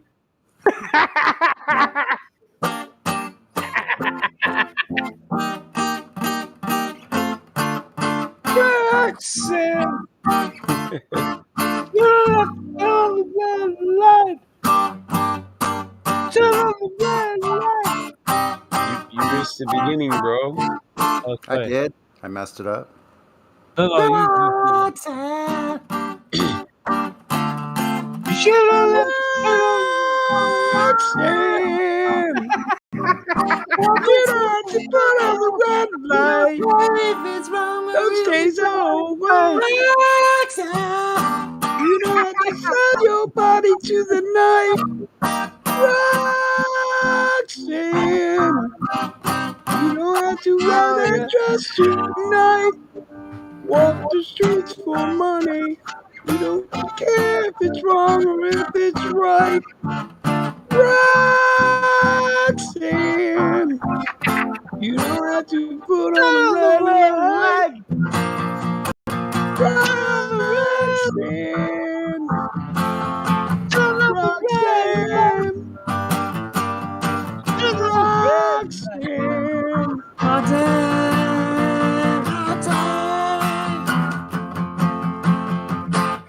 I loved you since I knew you. I wouldn't talk down to you. I have to tell you just how I feel. I won't share you with another boy. I know my mind is made up. So put away your makeup. Told you once, I won't tell you again. It's a bad way. Roxanne, you don't have to put on the red light. Roxanne, you don't have to put on the red light. Roxanne, you don't have to put on the red light. Roxanne, put on the red light. Roxanne, put on the red light. Put on the red light. Put on the red light. Ow. It's almost like Papa was a Rolling Stone, right? Papa was a Rolling Stone. Yeah. All round. And when and now, all they left us was a long,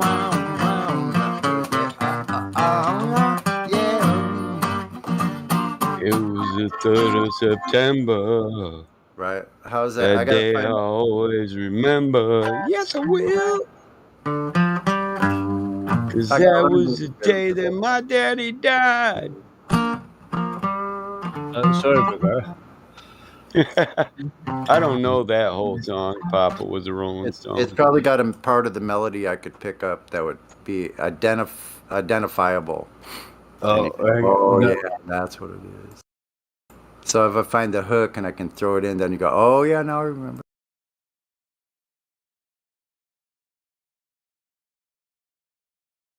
What to do, but when he died. My mom used to love that song.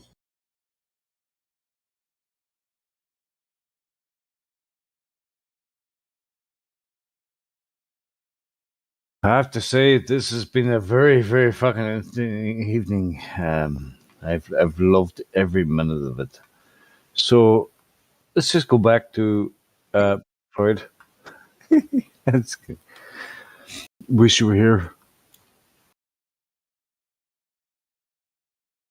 Doom, doom, doom, doom, doom. No. Okay.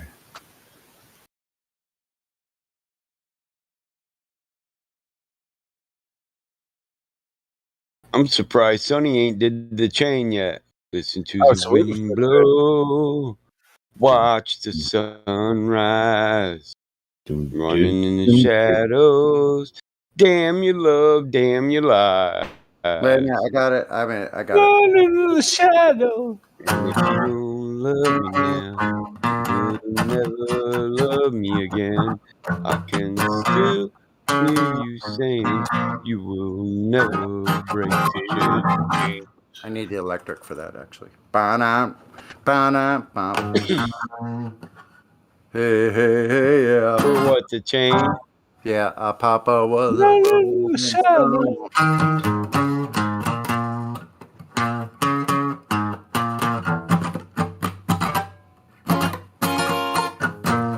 Oh, there you go.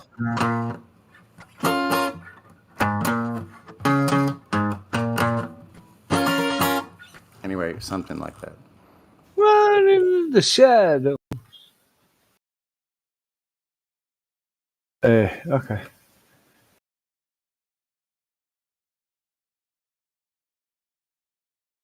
See, it's got that horn in there because it's doing ba-dum, ba-dum, bum, and the horn's got da-da, da-da, da-da, Yep.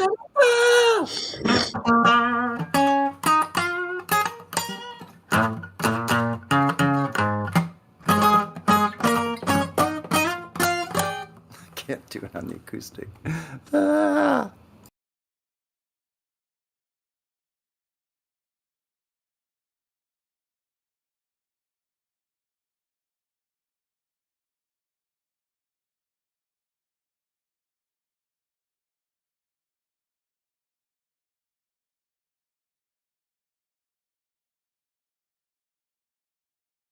Sonny, you've been fantastic, bro. I just have to say that.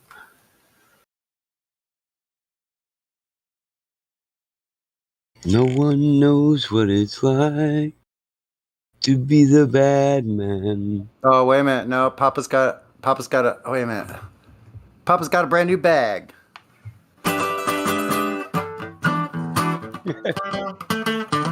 Wait a minute. Hold on. I just freaking had it. Did I forget already?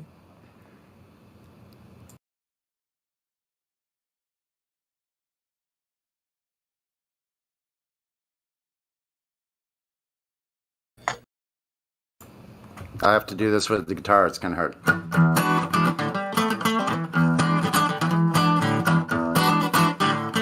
Come here, sister. Papa's in the swing. He ain't too hip about that new free bag. He ain't no drag. Papa got a brand new bag. Come here, mama, and dig this crazy scene. He's not too fancy, but his lines are pretty clean. He ain't no drag, but Papa's got a brand new bag.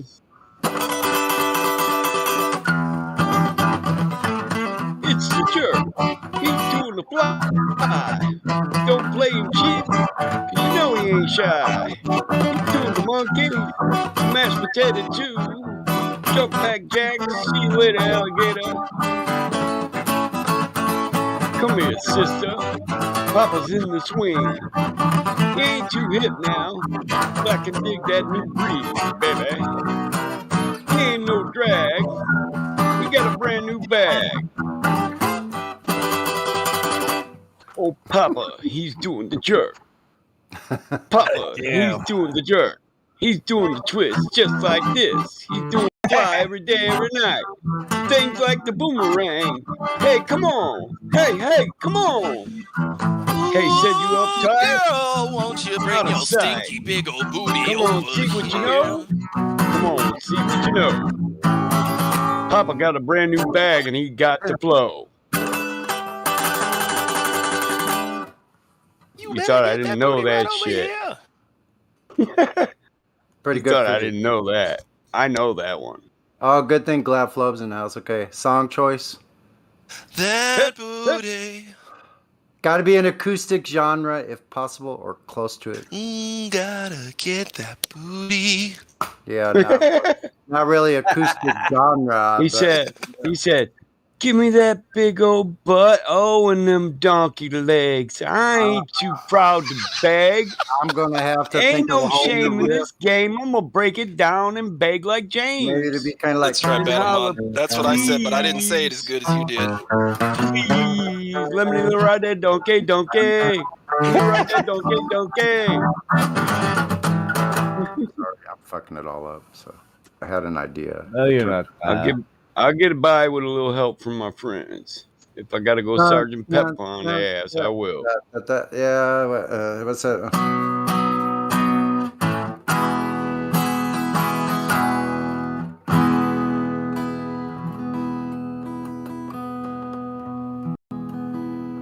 Is that what you want to do? A little help from our friends? Let me Glad Flow, what's up? Since you're here and spoke up.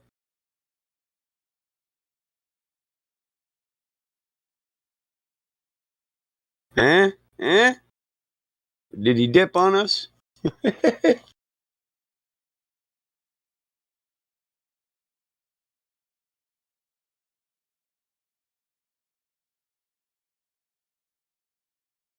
Man, I'm all right with a little help from our friends. That one there is a little too hippie for me.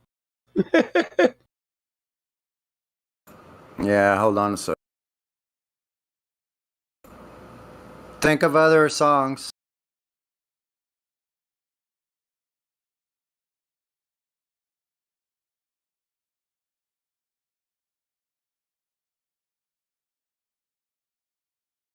Take it easy.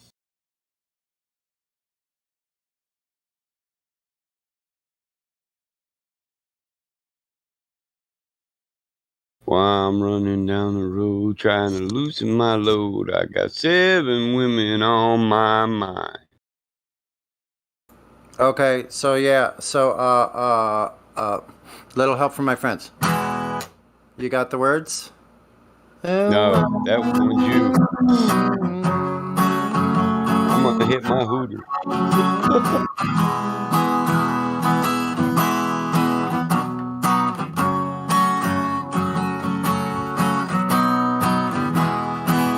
I get by with little help from my friends.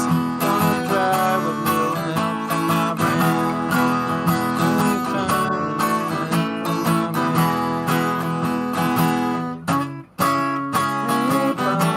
Wait a minute.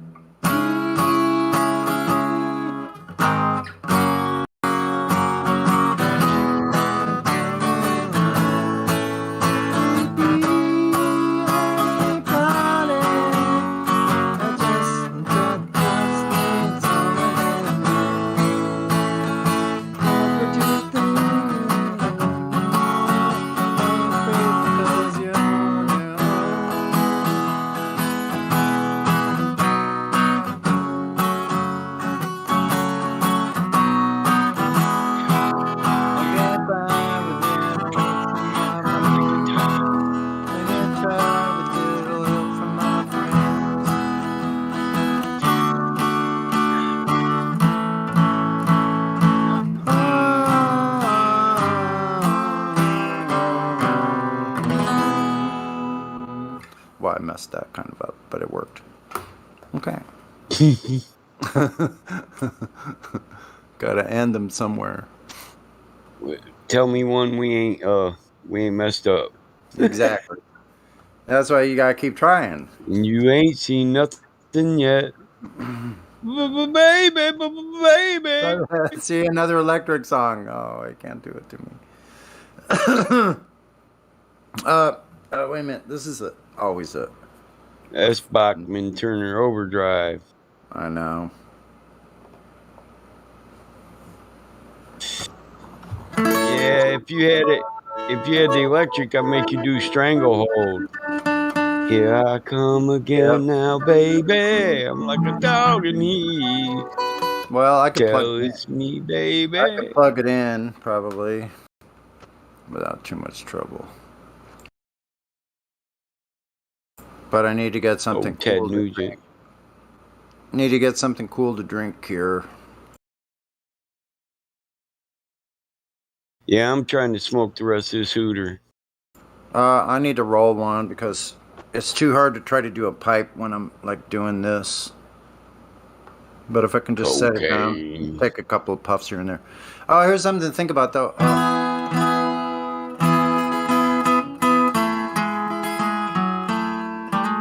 I'll get it.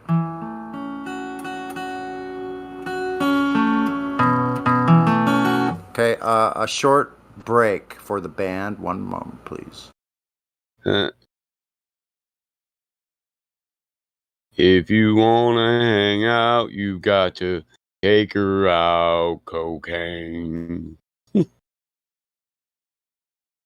If you wanna get down on the ground, cocaine.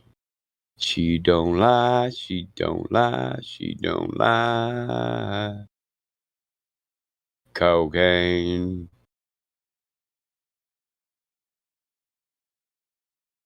At least he didn't lie. He said if you want to get straight on the ground, that shit'll bottom you out. I had friends I thought were going to go far in life, and they tried that shit and never came back.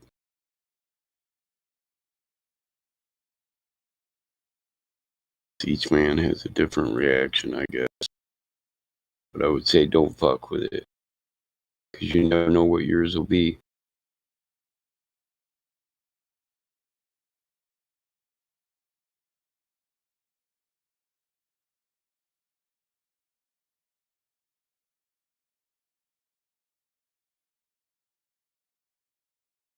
Where the hell Glatt go? We tried to get him to sing, and he got the fuck on. This here's a story about Billy Joe and Bobby Sue. Two young lovers with nothing better to do. Sit around the house, get high and watch a tube. Here's what happened when they decided to cut loose.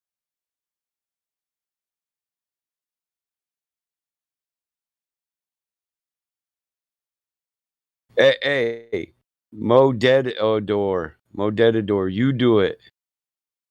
Come to the dark side. He gonna answer my message and respond to my comment in live stream, but not answer a direct question. How is that, yo? What's up with that, Brad? Spake face, where you at? Damn it! How you gonna comment on my comment but not answer my question when I tagged you?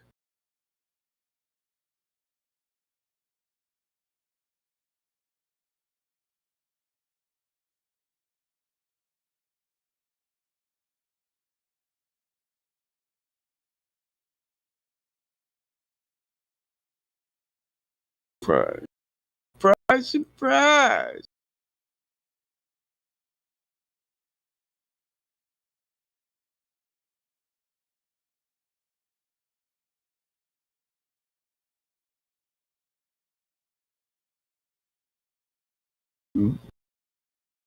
Nice.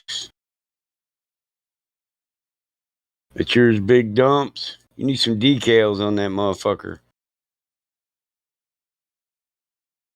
I do decals. If you want to come to Michigan, I'll make that motherfucker pop. Yeah, Brad, you heard your name.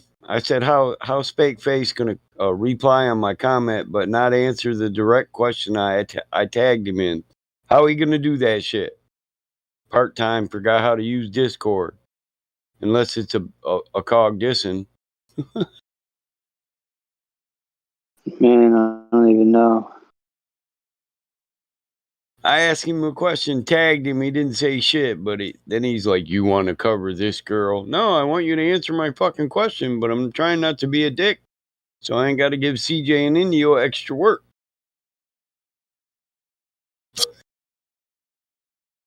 When the 24 hours is up, since there's no stipulations, I'm going to do it anyway. But those are the rules. Them's the breaks, you know. That's how the cookie crumbles.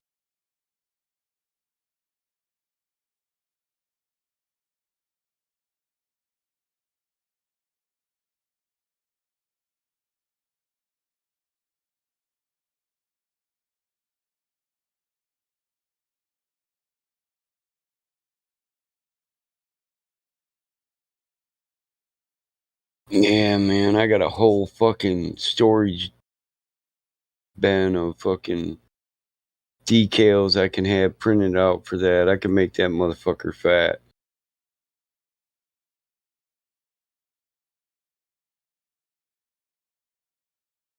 Oh. Yeah, I've heard her enough in here. I don't have to interview her.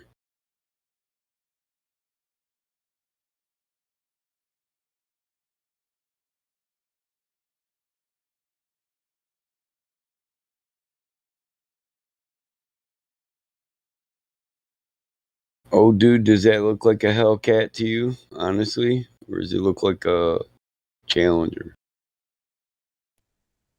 Ah, that's what it is. Looks like a That's what I was seeing Challenger. the app. It could be Yeah, a I've got my Charger. glasses on there, mate. Yeah, got my glasses on there. I was seeing the back arch, the haunch. Right, got you. So is that a special edition Challenger? Which one's that then? Normally the Scat Packs or the Hellcat will say Scat Pack on them or Hellcat. They normally say it right on them. Right, got you. I'm going to livery one up in FE stuff and post it so he can see what he thinks.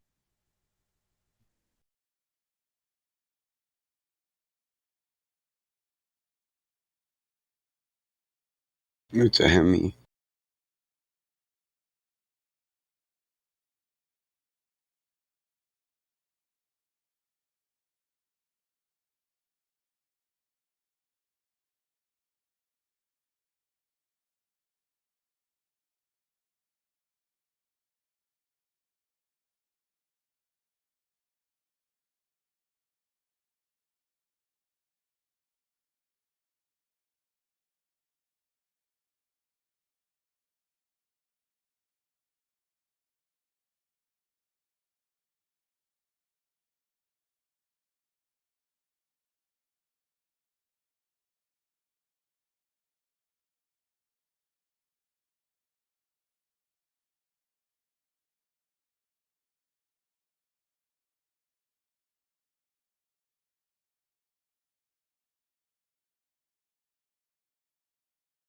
I don't know. It could be a SRT.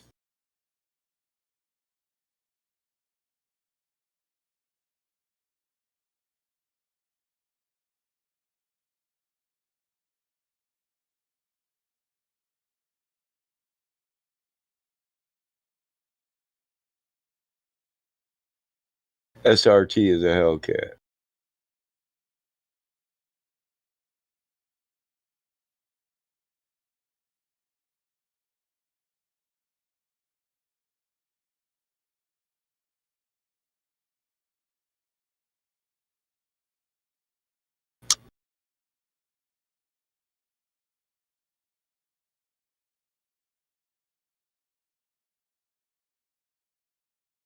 I don't see the SRT emblem.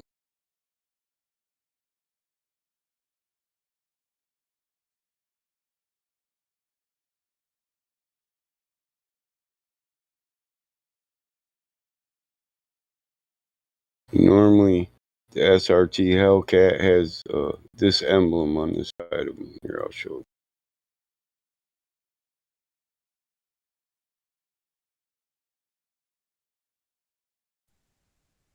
All right, I've got you.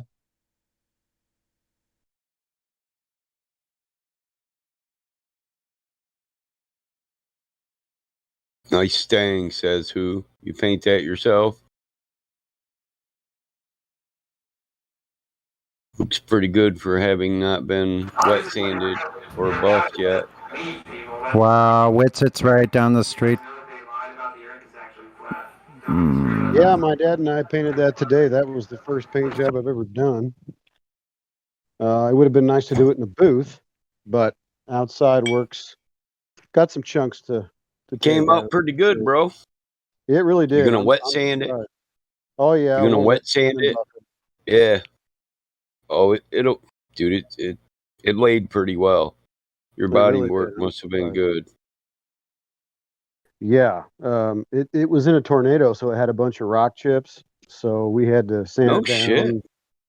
prime it, Well, and then here, block it all let out. me tell you, I've been painting cars since I was fucking 14. I'm a real cynical, critical motherfucker, and it looks pretty goddamn good to me, from what I can see. Yeah, it's hard to tell from this far away, but you can take my word for it. It looks pretty stinking good. I was nervous too because I know painting ain't easy, and painting outside is hard too. So it went well. Right. It laid good. What dull spots I can see will fucking shine right up with a good wet sand. Those dull spots that you see are actually places I already started wet sanding. I was So, yeah. Yeah, you didn't finish, so the hardness test was no, it's not hard enough yet. Did you decide? Yeah. Yeah. We let it. You don't have a booth to cook it in because I was doing production work, body work a lot. I'm with you. Yeah. Yeah. So it was pretty hard. I'm gonna let it sit for a few more days and finish out all the nibs and then buff it. It should be good. Yeah. That's pretty fucking good for an outdoor spray. Fucking outdoors. Not ideal. I did that when I was a kid, but for the last 15 years, I've had a good booth, a good draw. So, Oh man, I will. After this kind of fiasco, I think I'll do it in a booth from now on. Bugs and just and even rain. I got boned by rain. So yeah, I've wet sanded mosquitoes out of a paint job before when I was younger. They followed me around the car, so when I was spraying, they got caught in the shit. You know what I mean? I was Yeah. like, son of a bitch. Preserved forever. Yeah. Live and learn, though. Yep, learning experience for sure. I like painting. It's all right. I did metal Is work. that Otherwise, is that a SVT Mustang? it's a Mach 1. It's a 04 Mach 1. So they made 03 and I like 04. They my made a Mach. Mach 1. It had big Brembo brakes, had frame stiffeners Yep. in it, for dual overhead cam, and it was a nice package. Wasn't a Cobra. Yeah, I'm hip. Yeah. I'm a Mustang buff. I like my Mustangs. I kind of regret it. I bought this car instead of buying I was really into notchbacks at the time, and there was a guy that had like an 83 notchback, and I really wanted it. And he had built the 302 in it pretty well, and he was even asking less, and I almost pulled the trigger on it, but it was a little rough, just a little rough. So this one was the better option. I went with the Mach 1 instead. I got a notchback out in the barn that used to be one of my pro street cars. It's got a 460 in it. Oh, that's cool. Hard to Well, get the power down. bro, it's parked right now, but it's still in 3-wheel motion. One tire's still not touching the ground. I twisted the entire body on that motherfucker. I bet you did. It was hot though. It was a hot car for its time. Something me and my brothers, somebody told. My dad told us not to do it. And we said we could get it done, and we got it done. But when I finally twisted, he said, "See, I didn't say you couldn't get it done. I just said it wouldn't keep up to the motor. The body wouldn't keep up with the motor." I was like, "Oh, I missed that part. I thought you said we couldn't do it. We'll fit that motherfucker in there, damn it. If I got to put the radiator in the trunk." Right. The 460 was a good motor. It never got the publicity that the 454 did, but I like Right. Ford's big block. That's what I got in my mud truck. Heck yeah, man. 460. I burn E80. That motherfucker's almost 10 to 1. It's a Ranger sitting on 44s. 3/4 ton rear end, 1/2 ton front end. What year Ranger? Well, it depends on, well, the body's 96, 97, something like that. It was a truck out back I didn't have a title to. It might even be a 98. Shit. I have to believe you have pictures of it, right? Yeah, it's right there. I already posted it. Oh. I think it's a 98.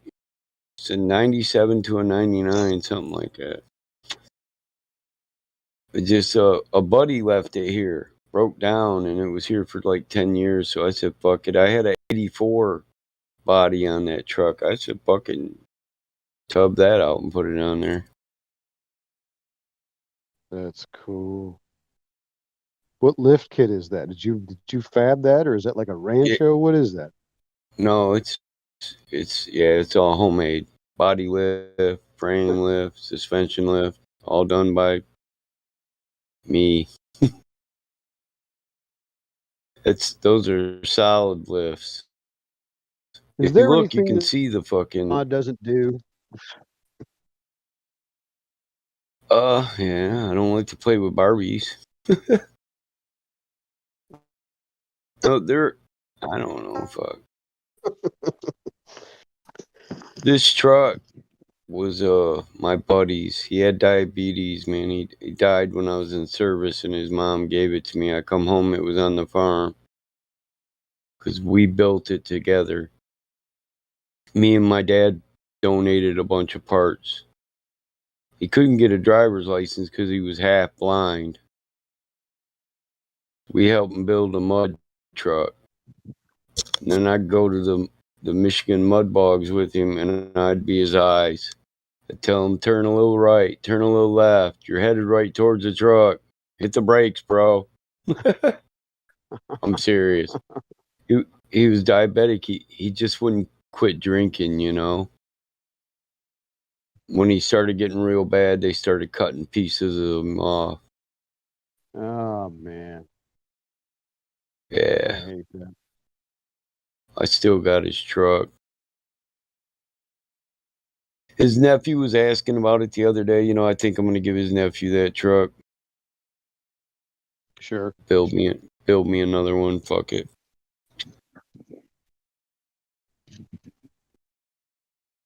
He wants it because his uncle used to put him in there when if I didn't have time to go to Silver Lake Sand Dunes with him, he'd just take his nephew. His nephew do the same shit. So, and I can appreciate that. The value to me of that is just that it was my buddies. The monetary, it's nothing. If you got a play toy like that, you just keep dumping money into it, you know. So. Right. I've been talking to his mom, though. His mom's got to say it's okay, and then I'll drag it out there, trailer and all, and leave the trailer there. Brian was my buddy's name, and he built a trailer out of an old mobile home trailer that we haul it on with the 44s on it. But it sits low. It's really low to the ground. That way we don't have to worry about highway overpasses. Yeah. Just solid I-beam trailer.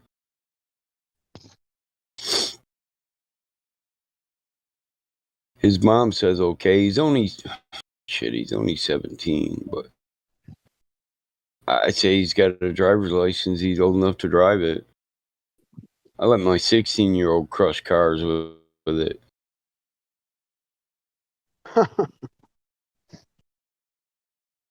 I let her drive it in the swamp, all that.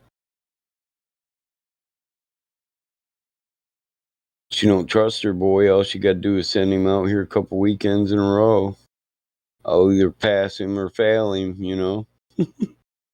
Yeah. Ain't really too many ways you can get hurt in this unless you're going to tip it over. And the wheelbase is so wide for it being a Ranger, it's hard to tip over.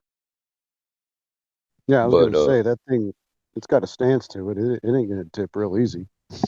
No, I got a 12-point harnesses in there, too. I got racing seat belts and racing seats, so he could roll it and he should still be all right.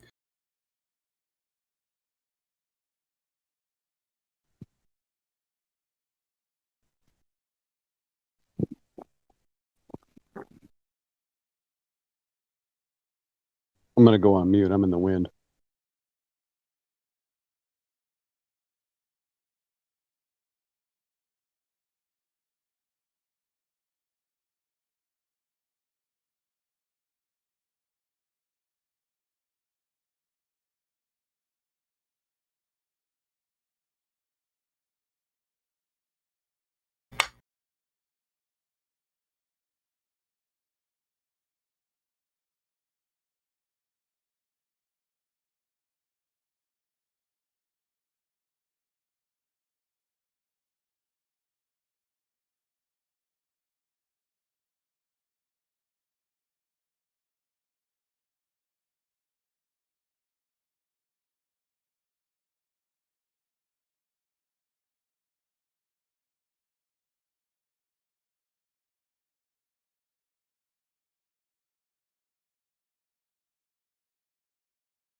Is the Mariana Trench man-made? What do you guys think?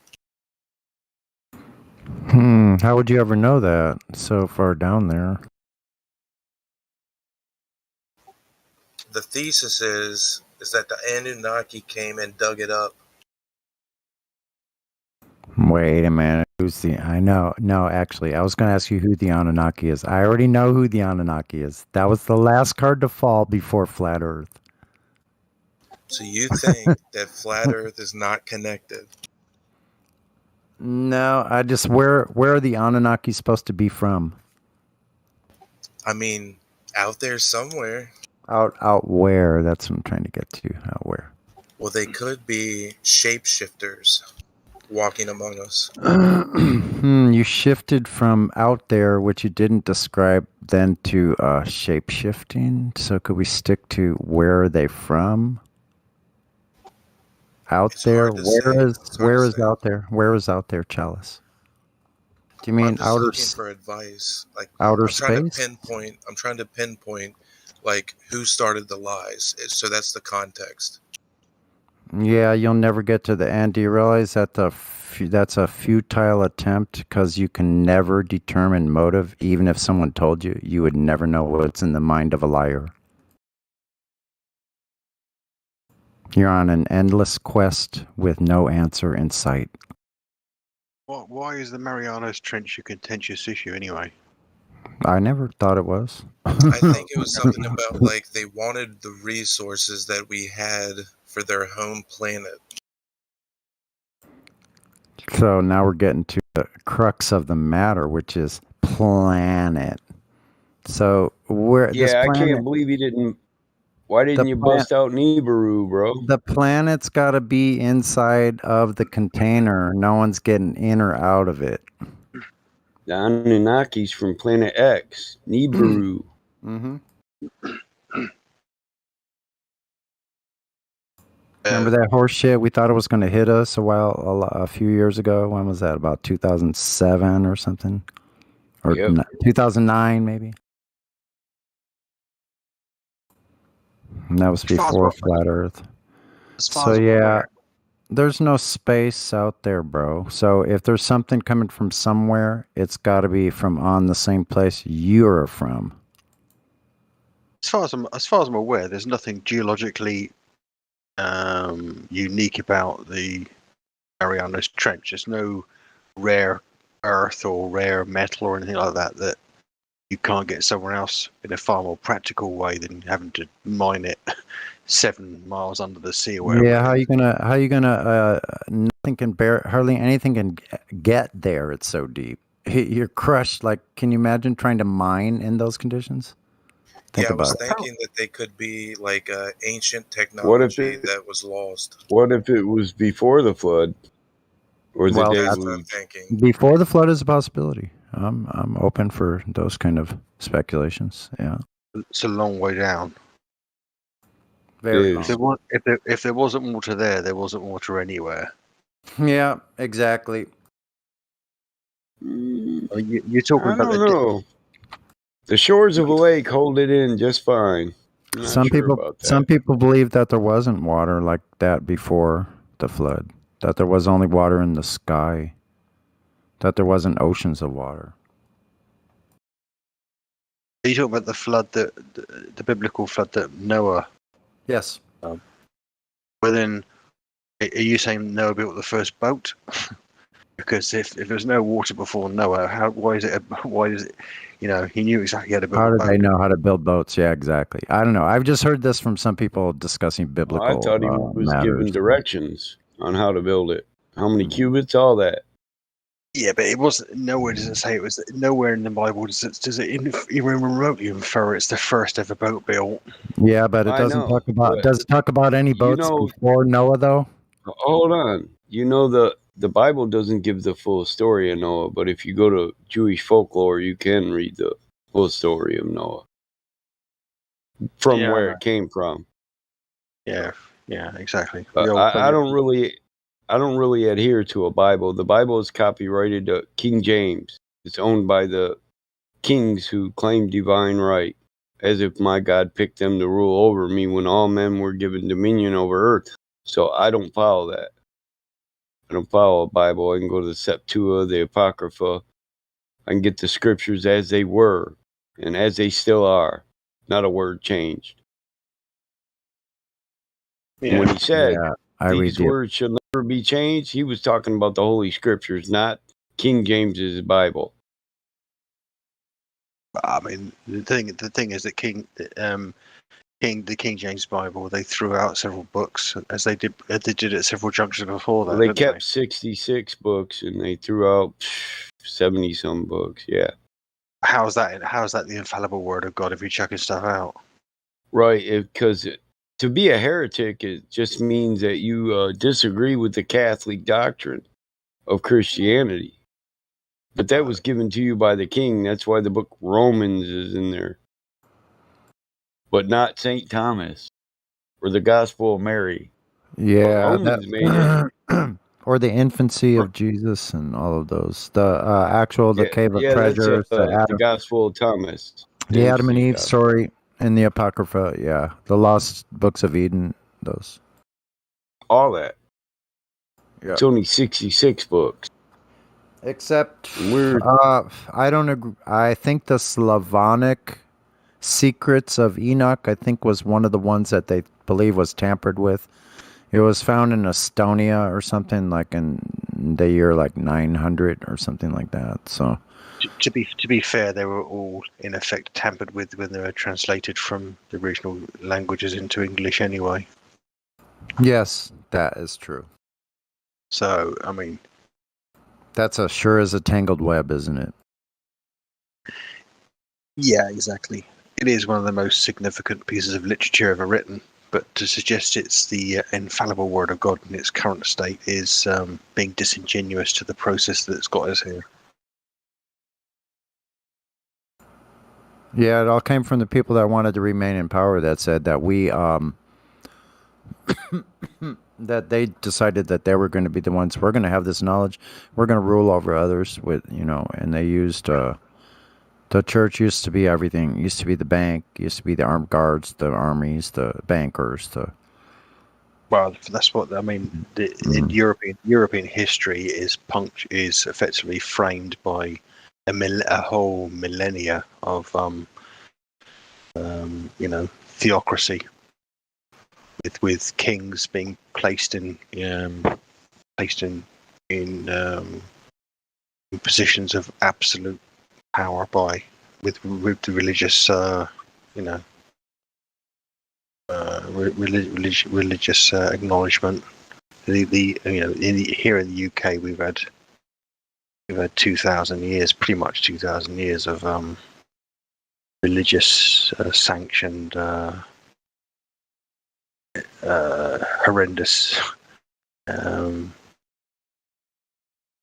kings and queens in power across in the UK, France, Germany. They've got a long history of absolute psychopaths in power, given credence by the church at the time.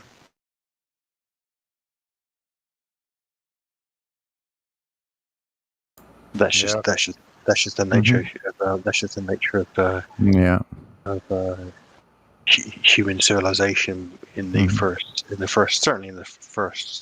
I mean, they called it the Dark Ages because it was a time when religious power was so prominent and yet so corrupt that it effectively destroyed any progression culturally and technologically in the era in which it occurred, when the Crusades were a horrendous smear on human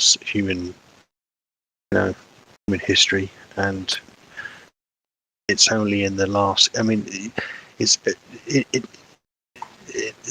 Catholicism really has lost its teeth in the last 50 years. During the 19th century, it still had a significant part to play in the empowerment of European politics. But Catholicism is a horrendous organization as far as I'm concerned.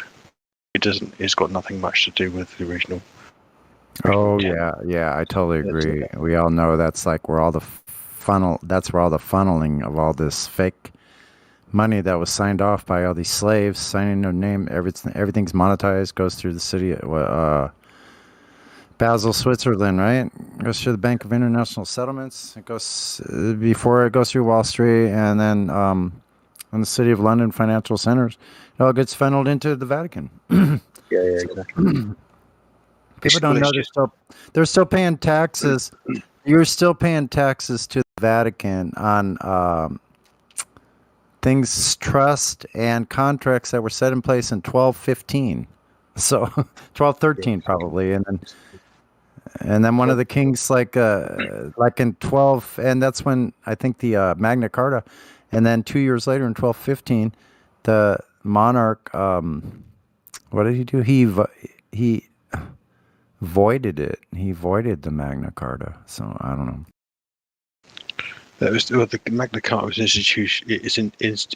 installed by King John I of England. It was one of the, I think it was the Plantagenet era.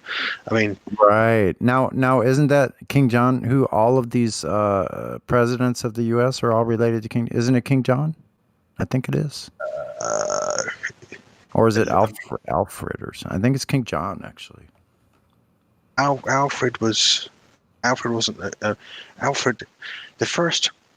If you look at the royal line as it's taught in England, the first proper king of England was William the Conqueror, who was actually a Frenchman. Right, I know. Those are my relatives. Sorry about that. Prior to that, there was Alfred was a unified. Okay, gotcha. Right. Quite early on with Alfred, that's true. Yeah, I got the timeline mixed up. I live very close to a town called Winchester, which was the old capital of England. And Alfred, there's a statue, and King Alfred was seated in Winchester. But we're talking 900 BC, 980. Right, sorry, 980. Yeah, right. I mean, yeah, you're right. I mean, the Vatican has got one of the world's largest art collections, which is just what Jesus would have wanted. Hmm. And books. Think about that. Books and artifacts and things from other countries, like text, maybe stuff that was, if there was a Library of Alexandria, who else would have that? That's where it would be. Exactly where it would be. The hidden knowledge, any hidden knowledge, secret text, they got it all. There's no way of knowing what they got, is there really? They probably got a bunch of the Nazi gold that came out of people's teeth. Well, they've almost certainly got. I mean, you know, the Catholic Church only officially stopped celebrating Hitler's birthday about 30 years ago. Oh my God, that's a deep, dark rabbit hole too. I just learned recently that I think it's Hitler's grandmother worked for the Rothschild estate in the mansion. Possibly. Yeah, and they were Jews. Rothschilds, they changed their name so they wouldn't sound Jewish. The red. Anyway, it's the same star that they use in the Israeli flag. It was a hoax. That's why World War II was started. To make this place for supposedly that were Jewish, but they're not Jewish. And to cause this little thorn in the side in the Middle East. Yeah, I mean, it's the geopolitics of Israel is an absolute shit show. Mm-hmm. You know, it's yeah. So that's what I most recently learned about World War II. That actually it was about the bankers, because on both sides of the ocean there was Rothschilds, Nathan, and the other one I forget, but they were funding both sides, right? And so the bankers were up to funding both sides, destroying these other countries so they could profit. You know, it would go into their coffers on both sides of the Atlantic. But there was also this political thing where they go, we're going to create this thing where where they force people, like there's this, it was created unnaturally to create this hatred for Jews, so that they would have their own place. So whatever people were murdered or died, whatever did or didn't happen, anybody that died in that war was because of that. Sure. Yeah, and Freemasons are behind it, right? They're also behind the Bolshevik Revolution, and they're also the ones behind the French Revolution. Yeah. Before in West Germany, they used to have a museum that said, you know, communism started with the French Revolution. Yeah, Weishaupt and the Rothschilds. Yep, exactly. To be fair, prior to the 19th century, that kind of absolute corrupting power was entirely transparent. It doesn't take a lot of effort to dig it out, frankly. Interesting. Yeah, I believe you. And if you go, the further you go back, the more obvious it is, because ultimately, you know, I mean, you talk. It's only William Caxton, you know, was the first person to, you know, mass produce the Bible, you know, print the Bible, outside of Germany. And at the time in England, if you owned a Bible in English, you could be burnt at the stake. The notion at the time was that if you could read the Bible and you weren't reading it in Latin, you were a heretic. You were a heretic. Wow, yeah. What a Well, that's because at the time the Bible had all the power. So if you were able to interpret the Bible and you were able to question the authority of the time, you posed a threat.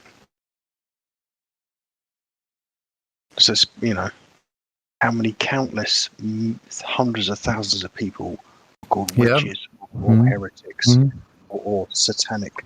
You're absolutely right. Only because they opposed the corrupting power of the church at the time. Yep, and actually, now like then as well. Now also knowledge is power, and I'm discovering this how it actually applies in my own life, which is pretty amazing. Like I'm finding food for myself outdoor in the forest, in places out here in a park that people don't even go to. They don't even know about. So I was talking with this one person on a trail. I said, I found just by looking at the last couple of years, I found fruit trees that produce enough fruit, like families could live on these 2 trees alone. Whereabouts are you in the States? In Southern California, yeah. Nice. Yeah. I've been So, to San Francisco with work and stuff. It's right. It's and I've been I've been up to LA briefly. Yes. But I thought LA, I could smell LA. Do you know what I mean?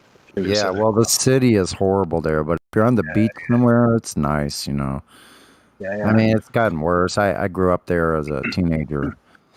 It's changed a lot. I can't handle it. I don't even go there anymore. No. I stayed in Sunnyvale and Sacramento and Half Moon Bay. Half Moon Bay, that's beautiful. Yeah. Yeah, it's lovely. It reminded me a little bit of the shores off of obviously the weather's nicer, but it kind of reminded me a little bit of some of the western shores in the UK. They're a bit darker and a bit drearier, but they have that kind of expansive feel. The same way as the Half Moon looks out to the border of the Pacific. Yeah. Some of the coasts and island are just spectacular, and you look out to sea, and you're looking into a void of water. You can't. It's almost an unimaginable distance. It is. Like when I look across, I'm like, wow, like all across to Asia, It's crazy. And then when your head gets wrapped around that, living here on the West Coast, where I can go look at that. I don't all the time because I live 8 miles. I don't have a car, so I live 8 miles. So it's an 8-mile bike ride, each way. Sure. Minimum. But when I do go, you can look out there, and all the way flat across, all that water is horizontal, all the way to Asia. I'm like, nobody's shown me any positive measurement of any bending water over large body. Bending water. No such thing. It doesn't exist. It doesn't matter. It doesn't matter whether what you believe about the shape of the surface we live on. Okay, right. What we can all agree on is that it is breathtakingly large and unimaginably almost. It's spiritual. It's spiritual in its size. It is. It's pretty awesome. I mean, here in the UK, kind of our society is kind of it is definitely more secular than it is in America. I mean, an awful lot of people in this country are christened, but they're kind of only really go to church for funerals, weddings, christenings, and Christmas. Right. And I have to say that personally, I was raised by atheists, and I'm not really religious. I do have a great deal of respect for the spiritual side of religion, and I understand why I would fight along with anybody to keep people's rights to pray and to believe what they want to Well, believe. that's good. That's very good, actually. I was raised by an atheist too, and I'm very spiritual though, but I don't consider myself religious. I don't go to practice or anything. I don't go to, I don't go to those kind of rituals. Like I used to go to 12-step programs, which I found I got closer to my concept of a God, this creator, than I ever had in my life through that process. It sounds to me like you won't believe more in a deity than an actual deism rather than a theism. Yeah, I believe in the one creator. I think that some kind of supreme being of some kind created this earth for us. I believe it is the center of our reality. I think we are the center. I believe in a geocentric. I didn't always believe that. I'll tell you, only until 4 years ago. Before that, I thought I was on a spinning ball just like everybody else. I was taught that. I knew all the numbers. I was a little nerd. I freaking knew how far the planets were. I knew all the sizes. I knew all of it. I could tell you in duplicates. Like I could tell you, like, this planet was 10 times larger. This one's 18 times larger. Like I was a little nerd. Yeah. Well, like I say, if you believe, well, you're taught you're taught. You don't observe the heliocentric model. You're taught it, and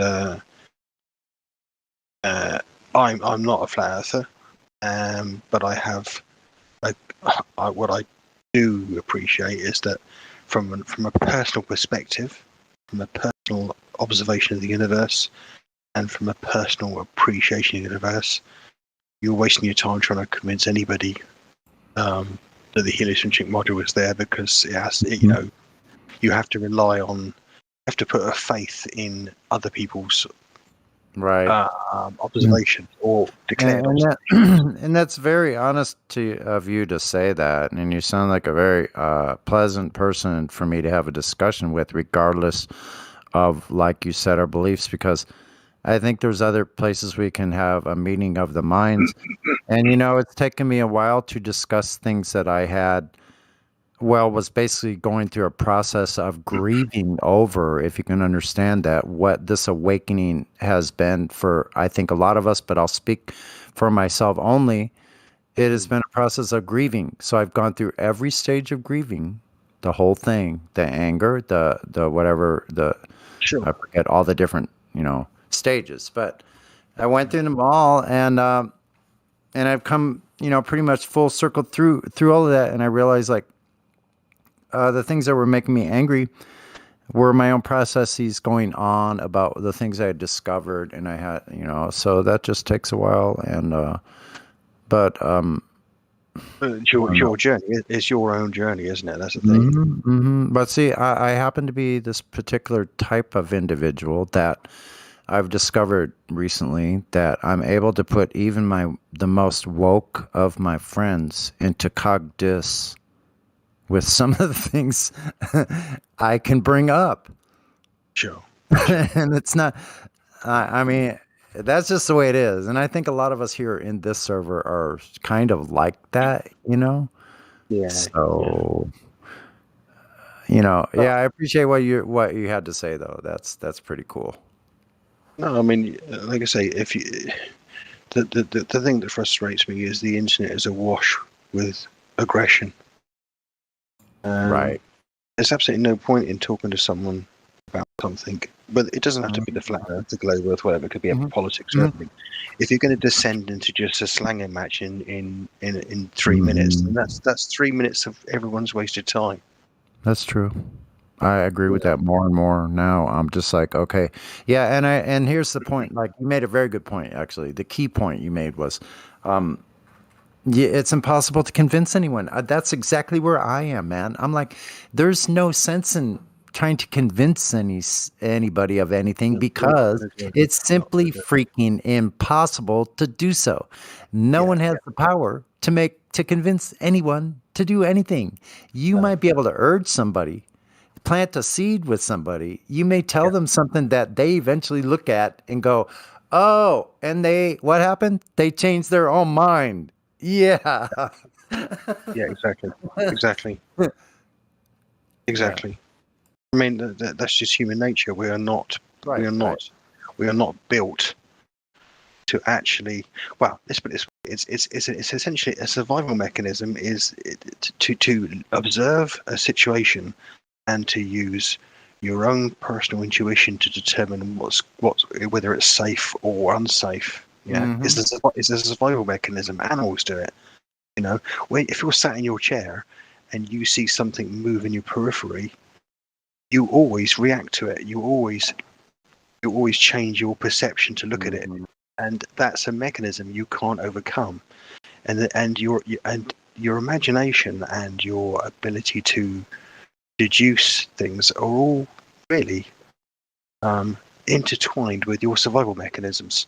So, and on that basis, they're almost like hardwired in us. Whether you believe a God deliberately did that, or whether you think that's just a process we went through to get where we are, or a combination of the two, it is very difficult to change people's minds. No, actually. So I need to stop you because you're difficult. No, I see. I have to stop right there. It's impossible. You can't. It can't be done. You cannot. One person cannot convince anybody of anything. Nothing.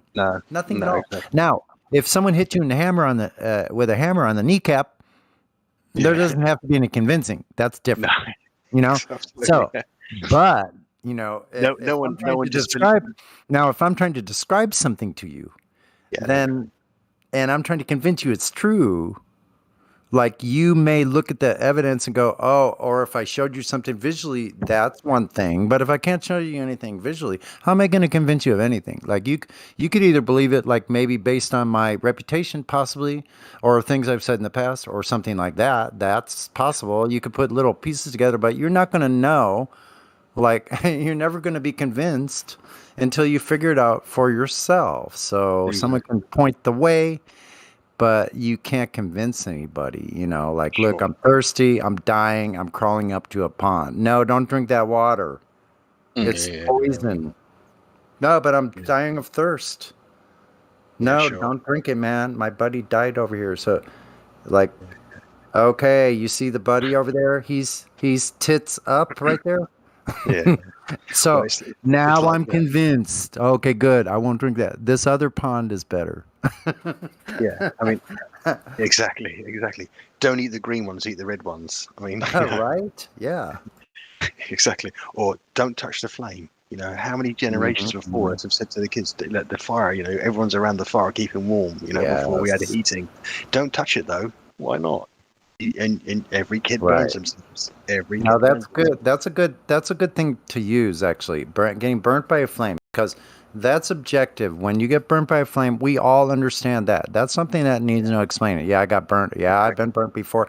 Everybody knows that. Everybody in the whole room knows about being burnt. That's objective. So that's the difference between something that's objective, and then you have to separate the things that are not objective, that are like, I think if I don't even know. I can't use flames because that's out of the question. It's still going to burn.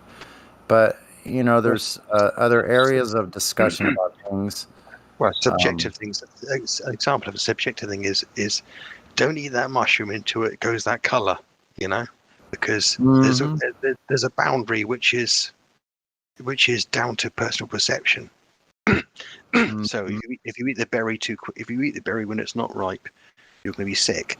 If you catch it just at the right spot, if you catch it at the right point, you're going to beat everyone else to the harvest. If you leave it too long, everyone else is going to get it. So that's a subjective thing. That's an expert. That's a thing of experience. That's a thing of where you revisit that many times. And frankly, once you've done that process of revisiting it, and you're an old, it's like don't teach your grandmother how to suck eggs. You know, I mean, once you get to a point when you have a preconceived notion of your experience with that, and your enriched knowledge of that, no one's going to tell you any different. Right. So how long? So Pazza, how long have you been around the server or been around the topic? To be honest, I've been talking to people online for 2 or 3 years, really, just because. I talk about a whole load of things online. Religion. If you were going to categorize me, I would be I'm on the position where I think that. I'm an atheist to start with, but that's not because I made that. In the same way as a lot of people are religious because their parents are religious, yeah, and I'm atheist because that's my heritage, yeah. I live in a secular society, so there's no framework in society that puts a pressure on me. I'm very spiritual. I don't know whether there's a God or not, and so there's an agnosticism in that respect. Well, yeah. I think you're actually agnostic then. Yeah. So, but I totally understand why people are religious, and I totally understand why and I totally respect people who have faith because you can't. My position always is you can't be totally sure of your position and anything, so you have to give. Whether you believe whatever it is you're talking about, you can Right. only. So let me ask you this, if I could. So like getting back to like Earth, because that's what this server is about, and we do talk about Earth itself. So see, what happened to me is like I grew up with a childhood building things with my father, like building doghouses, building go-karts, building all kinds of things, fixing things, and then fixing cars, fixing boats, motors, fixing rigging on boats, like varnishing spars, like sewing sails, like all kinds of stuff, doing carpentry work. You know what I mean? So, and I went in the Navy, and I was a machinist in the Navy, and I built submarine parts that kept the water out, shit like that. So and then I worked in the same field as a machinist. So I learned how to measure things very precisely and use precision measuring tools and machine cutting tools. And so I came from a background where I knew how to measure things. When I came upon the idea that Earth isn't possibly what we've been told, I started looking into like how the engineers would view it, which is how I look at things like an engineer. And they gave us the math of 3,959 miles for a radius, and then I learned a way that I could go look out on the surface of Earth and determine for myself, is the amount of curve required there or not? And for me, it was black and white. It's because after hundreds and hundreds of times of doing this myself over water, I found no curve anywhere. I can even look with just my glasses on across a 3-mile stretch of water, and I can actually see 6-inch waves breaking 6 to 1 foot, half a foot to 1 foot waves breaking on the far shore 3 miles away. It should be 6 feet under, basically, Yeah. And things like this, ships that are coming in the harbor, I can see with a binocular, I can look from the harbor side at least 6 miles away, maybe even 7, only with a 7 times zoom in and see the entire water line. Now that is a painted surface of a straight line on that ship all the way across the water, and I can see the line that's painted there. That's just above where the waves are hitting across the entire ship. Yeah. So that section where waves are high and low, when a ship is coming up the harbor, like aircraft carrier, like is what I'm talking about, because that's what's around. That's what's around here. Yeah. And battleships. So when they're coming in the harbor around the corner, 6 miles away, then I can see the entire water line on that ship. 6 miles, even with any kind of height, even at 20 feet, I can do the math, and I could do it even right now. But sure. So 5 miles is 16 feet of drop, and so a little bit more. So about 20 feet of drop should be in front of me and that ship. And I'm not gonna. These are observations you've made, and I've always said when I join one of these conversations, I always say that personal attempts from a single point perspective to evaluate the curvature one way or the other are an utter waste of time, because it's anecdotal. It's anecdotal, and ultimately, I'm not going to refute anybody's observations, and I'm not going to suggest. Well, the purpose of us telling you this in the curvature rate is so you can go out and do your own observations and test that. What can you see, and how much curvature should there be at that distance? Sure, exactly. I do know someone who is an architect, and they have said to me that let's put it this way, they have said to me that they've worked on skyscrapers in the Middle East, and they've got this express list. Architectural design? No, they're just structural engineers. They're working. They're officially they're placed on the job. So they're not experts in architecture, but they're engineers effectively. Are we getting But ready to say we account for curvature while building buildings on a foundation that we absolutely level before we build? No, it's not that.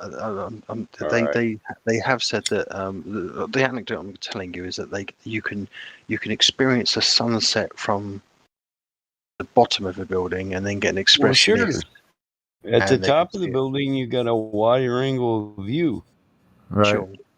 On a plane, And see on a there's plane, less on a plane, obstructions. on a planar surface, that's exactly what happens as well. So, Yeah, at surface level, though, you got multiple obstructions, buildings, forest, Yes, but topography. the thing So is the that topography of the layout of the land is going to dictate the distance of visibility. If you live beside a mountain, you're not going to see shit but the mountain. no, exactly. But I think what's pertinent about these buildings is they're on the edge of a Middle Eastern city, looking across an expansive Dubai, desert. we already know what you're talking about. In Dubai, yeah. So the only thing that shows is that when you reach elevation, you widen your angle of view. Therefore, you get a further distance of sight. So when you're standing on a surface, you have a blending effect when you're looking across the surface, where things at a certain distance will blend in because of the angle of resolution. They'll all seem to converge together. But when you raise in elevation, you get a wider angle view. What? Okay, fair enough. What do you guys make of the fact that the sun doesn't just get smaller as it goes over the horizon? it does. It's been known to get to. It's been shown to get smaller, but that's not really like, because see, if we're talking about something we don't know the distance You ever to it, seen we the don't know sun the at size of it. night? We actually don't even know the source of its energy. Okay, well that's good, because I appreciate you saying that, because I talked to a lot of people in the past who try to create a model where they put the sun at a certain position, or they tell you what the sun. That's a flat Earth society. Yeah. At 3,000, if the sun was 3,000 miles above us and 32 miles in radius, then yeah, we would have enough information to do an angular reduction equation, and we would be able to say that it should reduce. But we're not the flat Earth society. We don't believe we live on a disk floating in space, and we don't believe the sun's 3,000 miles above us. Oh yeah. But you need the size of the object and the distance to it to say whether or not it should change throughout the day. Yeah. And that I respect the fact you say that, because it's when people. Yeah, I want to show you something. My son took a picture, him and his girlfriend, when he was fishing on our dock at our pond. To the left of him, it appears to be the sun setting at night when it's already pitch black, and on the right of him, you can see the moon. Oh, cool, yeah. So I know that's not an artificial light, the red one on the left. No. It's got to be the sun. I've lived here my entire life. There's no artificial lights off in the horizon. I live in the country, man. It's 40 miles to town, Yeah, sure. There's very little light here. I don't live by an airport. It's not a beacon light. It's not flashing. Can you see the image in Livestream voice tech? I can see the picture. I can see the image, yeah. To the left of him? Yeah, You I can see the the red moon. light? Yeah, I see the moon to the right of him as well. Yeah, well, I'd say that's kind of weird, but in my opinion, that's evidence of seeing the sun off in the distance where the light's not illuminating the entirety, but you can still see it in the sky. Sure. It looks that way, doesn't it?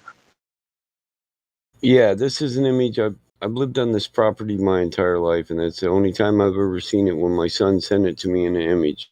That light. You see the moon all the time. Do you think that the moon is generating its own light, or do you think it is actually light from the sun? I really don't care. I mean, if we could go there, we could make a better determination, but really we can't test it. So any presupposition we say about the moon is falsifiable. Therefore, it's just not science. Sure. Moon would have to be flat to provide a uniform reflection off the sun, or concave. I knew a QE was going to be here at some point. Yeah. About damn time. Hey, It's you about see that damn picture? Yeah, I can see You the see picture. that picture my son sent me? Yeah, I was Yeah. looking at it. Yep. So It's did you hear that interesting, part? isn't it? Pausa, did you hear that part QE said? The moon would have to be flat to get the luminous distribution you get the current. Yeah. Yep. Uniform luminous. Flat or concave. concave. Yep. Sorry, QE. Yep. No, it's all right. You got it. You're right. Yeah. So it Yeah, can't like- be unless that's what your claim is. Is that your claim? No, I say I'm at the point where I'm not going to reject the notion that this moon is spherical, but at the same time, I don't. You know, I've got no way of observing. I approach these conversations as if, what can I see? What can I prove? What can I deduce myself? Yeah. Yeah, I feel more like we're in a you can't prove it by discussion, looking at it. not a debate. Yeah. No, He exactly. hasn't I'm really. not. He I'm hasn't not been interested. debating, bro. I'm not interested in ramming any notion down Newby's throat, and I'm just curious. You know, I am. I like that. Yeah, of course. But well, yeah, there are times when we will get satisfaction from that. But the bottom line is that, you know, you have to see the world through your own eyes. You know. He's And- addicted to this shit. It's just that's ball and profound. chain, so heroes fall in vain. Yeah, maybe so. Maybe so. Can't I'm not nobody like- stop that pain that I reign. Just make a claim with conviction, man. Come on. Oh, I got the beginning of my QE rap there, damn it. Yeah. Do you have any claim? Wait a minute. Paz has been really having a great conversation with Paz, actually. And Paz just is quite polite and a good conversationalist. Damn, he just rumpushed you. Let me ask man. you. No, I know. Hadouken. That's Hadouken. Hold on. here's So, the do you claim- have any claim? Do you have any Yeah. claim about the globe Earth at all? Yeah, Any here's claim the- at all? No, not at all. Not at all. Here's my claim, yeah. If I was born on a desert island with no books, no TV, no media, no third party telling me what to think or to believe, and I looked at the majesty of the surroundings around me, and I looked at the sun and the moon and the stars and the sky and the clouds and the sea, yeah, I would, from every fiber of my internal being, believe I was the center of the universe, and everything around me went off in the distance as far as I could see, the same way as I see it, right by my feet. Yeah, and that is the ethereal essence of how we believe and how we see the world. That's the absolute purest spiritualist way of observing the world around us. Now, yep. Have I been brought up in a world where people have told me different to that? In virtually every aspect, have people try to distort or influence my thinking, my philosophy, my spiritualism, my religious, my beliefs about everything to some degree, to some agenda that I can't understand? Almost certainly so. So I take a philosophical view in all of this. Yes. Am I a flat earther? No, I'm not going to say that because I'm not convinced of anything. Yeah, I'm literally floating around in the middle right now. Have I had enough people in my life deceive me about things? Yes. Have I had people convince me of things that I couldn't see with my own eyes often enough? Sadly, so in the past. Yeah, I'm too old now. I can't be bothered with it anymore. I'm more interested in hearing what people have to say. And really, I've got no battles to fight with people anymore. If I love hearing what people have to say about virtually anything, any topic, I will enter a polite discourse because you learn more from how you react to people than from you actually do from what people have to say quite more often than not, frankly. So, do I understand why people do believe the flat Earth model on the heliocentric? What? No. Wrong statements. No belief. No models. All that's hogwash. Well, you create a model in your own head, whether you actually assign it to some mechanical model you can share with other people is a different question. Yeah, I don't. You have So wait, pause for a second. Do you think of Earth as something as like a model?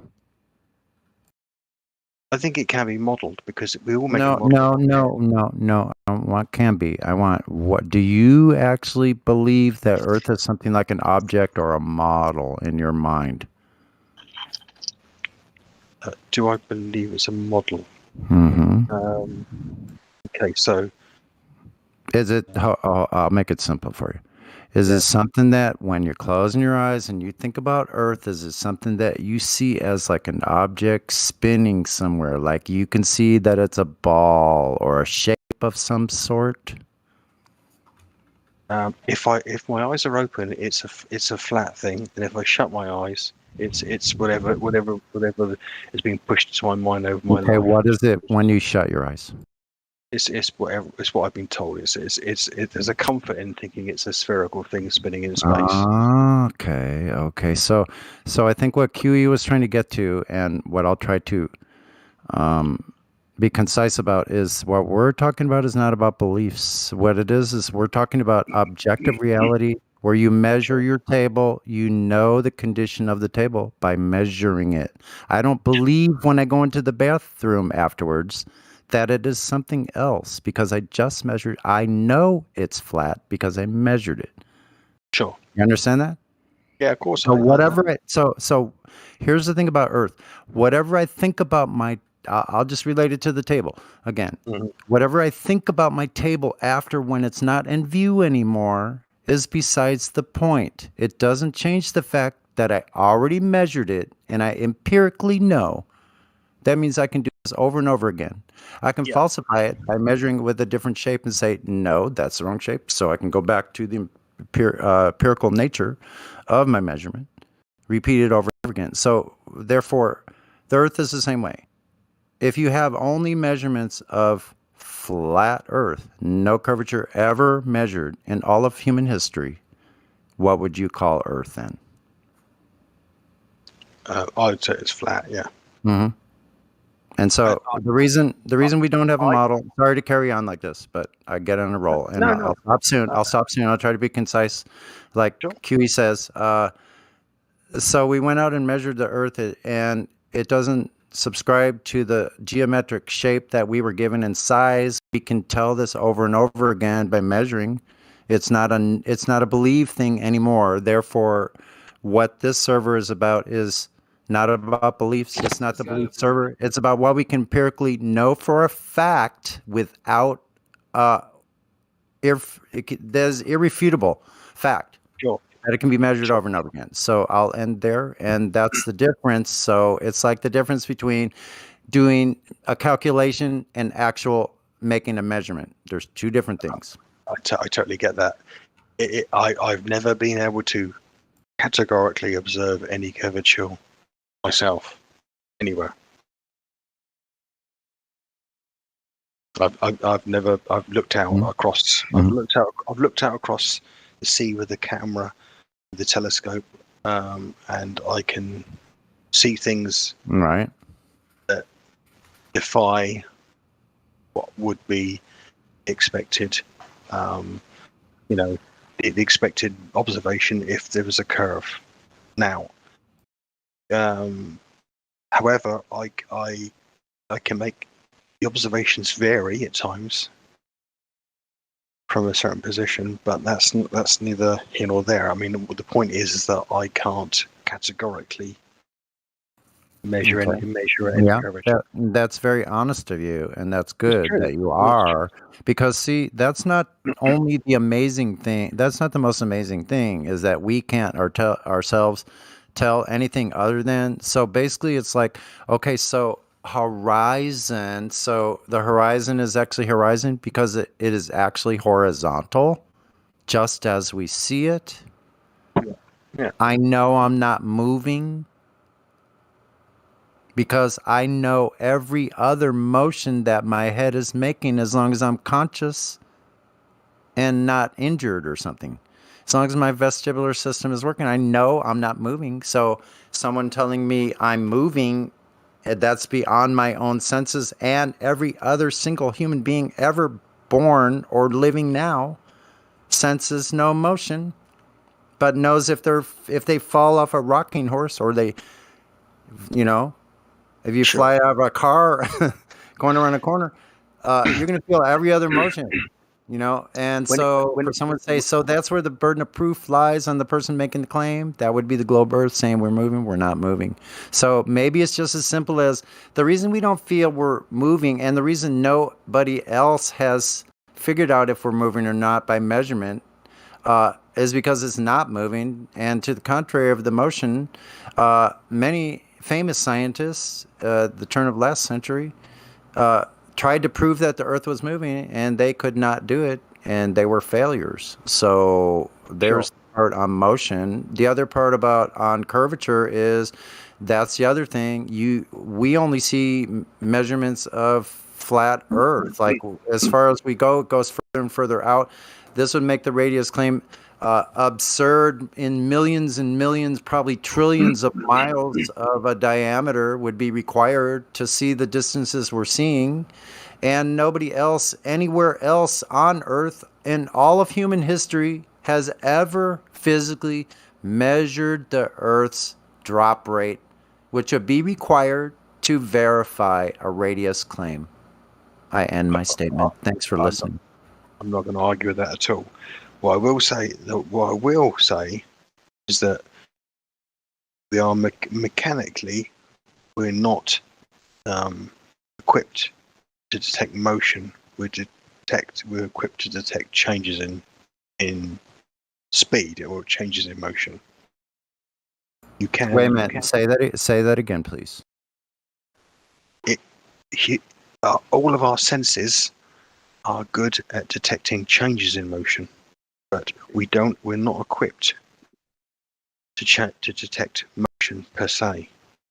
There have been countless experiments where you can put people in a sealed environment and where they can't hear noise and they can't see the outside world as a reference, and they can't they've got no external stimuli per se, and you can move them whether the environment they're in is stationary or moving at 5 miles an hour or 50 miles an hour. Okay, hold up. Is Earth in a sealed container? No. No. Is the ball Earth? No. Yeah, you said in a sealed container. So hold on. Do you realize that all circular motion is acceleration and change in vector? Yes, it is. Yeah, I get that. Yeah. So that's exactly what the ear picks up. But you, in the example you're giving, okay, right? If you believe the ball, if you prescribe to the ball model, okay, right, you are moving 1,000 miles an hour at the equator, right? Okay. But if the way you got to look at it, and I totally, I can't myself measure that. But right, but is it in a circular motion? Sorry to interrupt, but is it a circular motion? If the model is true, then it's a circular motion, yes. Okay, good. So it's continuous acceleration and continuous vector change in a circular motion. That requires acceleration. Yeah, it is. But you so the direction of the velocity changes constantly, so there's always acceleration. Also, how many vectors are there supposed to be? Yeah, we're only at the first one. It's a velocity change. Direction and velocity. And then also, hold on, I want to stop you there because I've looked into this myself. And also because it's an elliptical orbit, if you take the 66,000 miles per hour, there would be a 270 feet per second plus or minus of distance. That would be physical distance of 270 feet back and forth from your perspective. Tell me you wouldn't feel that. Or tell me how you wouldn't feel that. If you're on the let's put it this way, okay, right? So hear me out here, okay, right? If you're on the equator, the inference is you're moving at around 1,000 miles an hour in the direction of the orbit, yeah. If that's the case, yeah. And the radius of the Earth is what, 3,000 miles? They're proposing. 3959. How many? Sorry, what was it again? How many miles? 3959. Yeah, sorry. Okay. Yeah, you're going to need R for that, by the way, and it's not going in the same direction either. No, but if you were on the point about that is is the angular acceleration at traveling at 1,000 miles an hour in that radius is actually, if you actually work it out, is indiscernible. No, it's not. That's No, It's a words. direction. no. It's a change in direction, velocity. Don't listen. We're not going to allow you to change the angular because that's measured at the axle.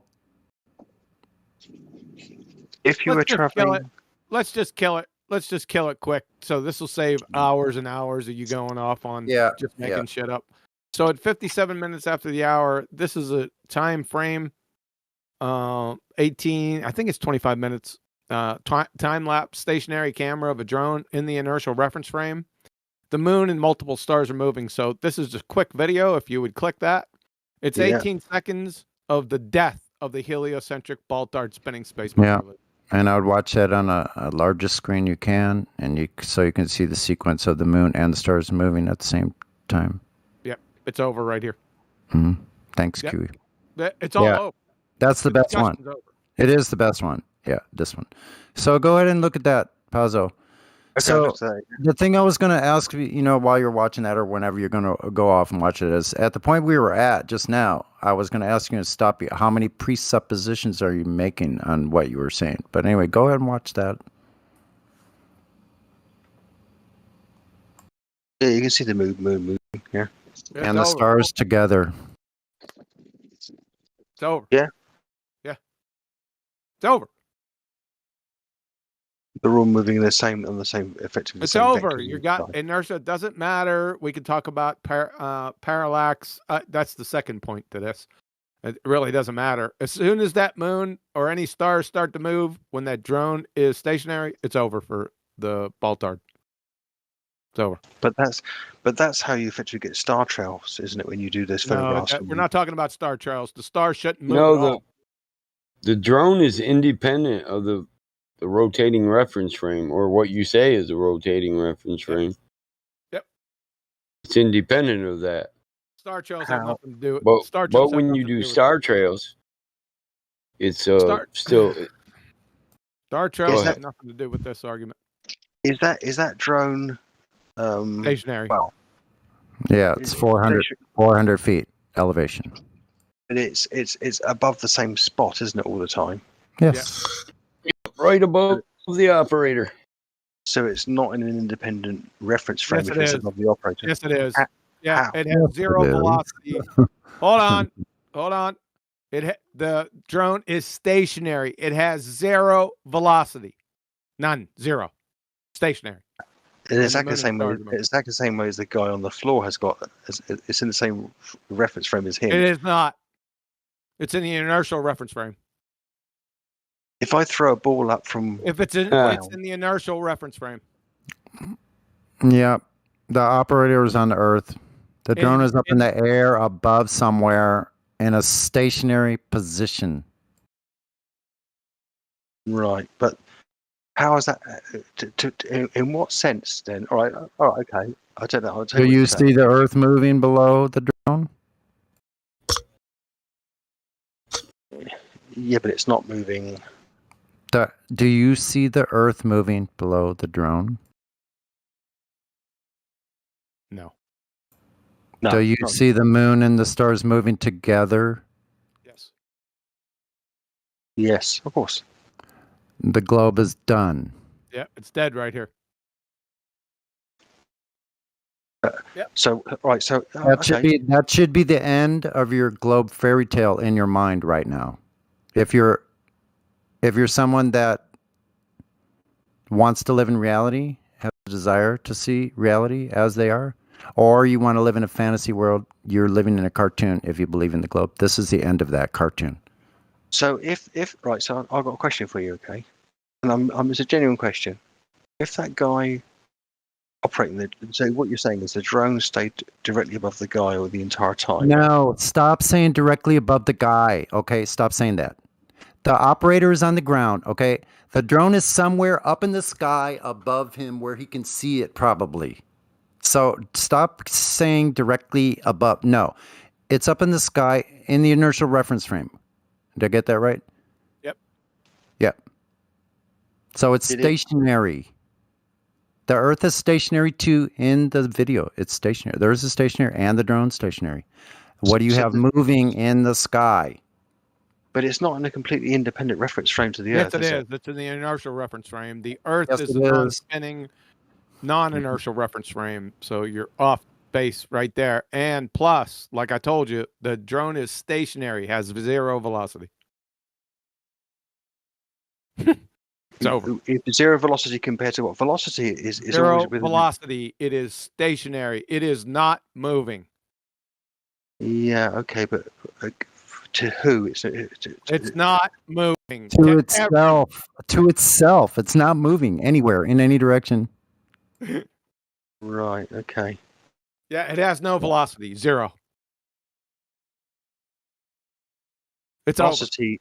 Velocity is a change in position, isn't it, over time? Velocity Yeah. has two aspects. Hold on, Yeah. Sonny. Hold on. Define velocity, Paza. See? Velocity is the measurement of the change of position over time. No, it's not. Meters per second is No, it's not. the It's classical measurement speed of it. and magnitude. So it's got two aspects: speed and direction. So it has no velocity. It has no speed, and it's not moving a fucking place, not going any direction. It's stationary. Velocity. Is speed and magnitude. No, velocity. No. Yes. Yes. Science. Yes. Okay, so cite it now. can you let me finish? No, I'm not going to let you finish. I want you to cite it right now. Miles. Cite it. Hour. Okay. You're not going to let me say anything, or Cite it. I don't know what that means. You'd fail 5th grade general science. You'd It's a fail, measure like, of intro to speed and physics. direction. It's a vector quantity. Speed and direction. It is a vector quantity. So you're wrong. You Yep. fail intro to physics, 6th grade. Okay, so hang on. Let me just. Hold on. Better tell him what cite means. Citation means, because he doesn't know. Citation is where you cite a source, or I give you this source for reference. Okay, so it should be a valid source, like a college physics department for physics. So, if you're trying to what science is saying velocity is. Science ain't saying anything. Physics, not science. Physics. All right, physics says that velocity. It's a vector quantity, speed and direction. It's ds over dt. Yeah. It's a change in position over time. Velocity which is has why two quantities: speed when I and talk direction. about no, when I talk about my car. Yeah. Okay, if you're not going to let me finish a sentence, then Because you're an idiot. That's why. But that's not very polite, and that's where we. I don't give a fuck what you think is polite or not. You don't know what velocity is. You're a fucking crayon muncher, and you think you do. That means you got Dunning-Kruger. Yeah. Okay. Yeah. I'm prepared to let anybody finish a sentence. And what equation did you say was velocity? Change in position over time. No, that's acceleration. No, it's velocity over displacement over. No, Change in acceleration. position over time is fuckwit. Velocity has two quantities: speed and direction. Simple. It's a Yep. vector quantity. Yeah, it's a vector. Vector, not scalar, but vector. Yeah, exactly. When I talk about speed in terms You're trying to make The it fucking scalar. drone is stationary. It has no speed, no direction. Stationary. Okay. That's it. It's over. That means it's on its own, not moving anywhere in any direction. Stationary, sitting in one place. 0 miles per hour. Static. 0 meters per second. It's static. Static. 0 It's meters unchanged by vector space, time, or direction. 0 miles It's per hour. scalar. Yeah, so we're sorry if you're still living in the Santa, like phase 2 adult fairy tale of the globe Earth. You know, you should snap out of it now, though. We have enough empirical data. You go look at this yourself, figure it out, because what we talked about earlier is true still. No one can convince anybody of anything, and believe me, no one here is trying to convince you. That's the last thing on my mind. I could care less if you convince. I want you to look for yourself. That's my motivation. Go out and look for yourself. Figure it out for yourself. It's an interesting video. But listen, when you come in here and then QE comes in and you start saying things, making claims about words, their meaning, you need to provide citation at that point. So you need to provide a source that's saying what you just said, proving it. Like, we want to see the source. Where is it? It's already over. I already posted it at 7 minutes after the hour from Physics Hypertext textbook. Just as I said, velocity is speed with direction. So that's citation. So I'll have a look at the citation. Yeah, because otherwise, Pausa, you're just in here spouting off, and what it sounds like to us is that you're chanting religious hymns. It says in the citation. Right, no. Please hear me out. Yeah, I've just checked out your physics info velocity. Yeah. Yeah. And it says velocity. In order to calculate the speed of an object, we need to know how far it's gone and how long it took to get there. Yeah. Yeah, speed is a scalar value. Velocity is not. It's a vector quantity. Speed and velocity are not the same thing. Oh, just reading it now. Hang on. Velocity is speed with direction. That's all you need to read. It's over. God. Yeah. So the video explains everything with the moon and the stars moving in sequence. Nothing else is in motion. It says in the Okay, go ahead. I'm just reading. Can I just talk about what you've sent me as a citation? Yes, Yeah. I'm sorry. It says average velocity is the rate of change of displacement with time. So, speed is the time rate at which an object is moving along a path. That's speed. You're confusing speed with velocity. I'm sorry, but you are. Are you looking at that citation as well? It says velocity is speed with direction. Do you have textual pareidolia? Where does it say that in there? Can you show me where it says in there? Fucking there. Citation for textual pareidolia. Sorry. Really, physics for kids? You sent me a link. No, please. Okay. You sent me a link to physics info/velocity. Yeah. Which paragraph does it actually say what you does it mention direction? You fucking moron. Get the fucking go back to fucking preschool. Try again this time. Pay attention this time. Fuck. Arguing over velocity. Get the fuck out of here. My goodness. It's right there in where the link pops up. It gives it right there. Okay. Probably the first sentence. I see it. No, I see it now. It's halfway down. It says speed tells you how fast. Velocity tells you how fast and what direction. And velocity is both. Thanks. Speed with direction. Yeah. Yeah. Yep. Speed and direction. So back to the vestibular system and the moon and the stars moving together, and the drone and the Earth not moving at all. How about them apples?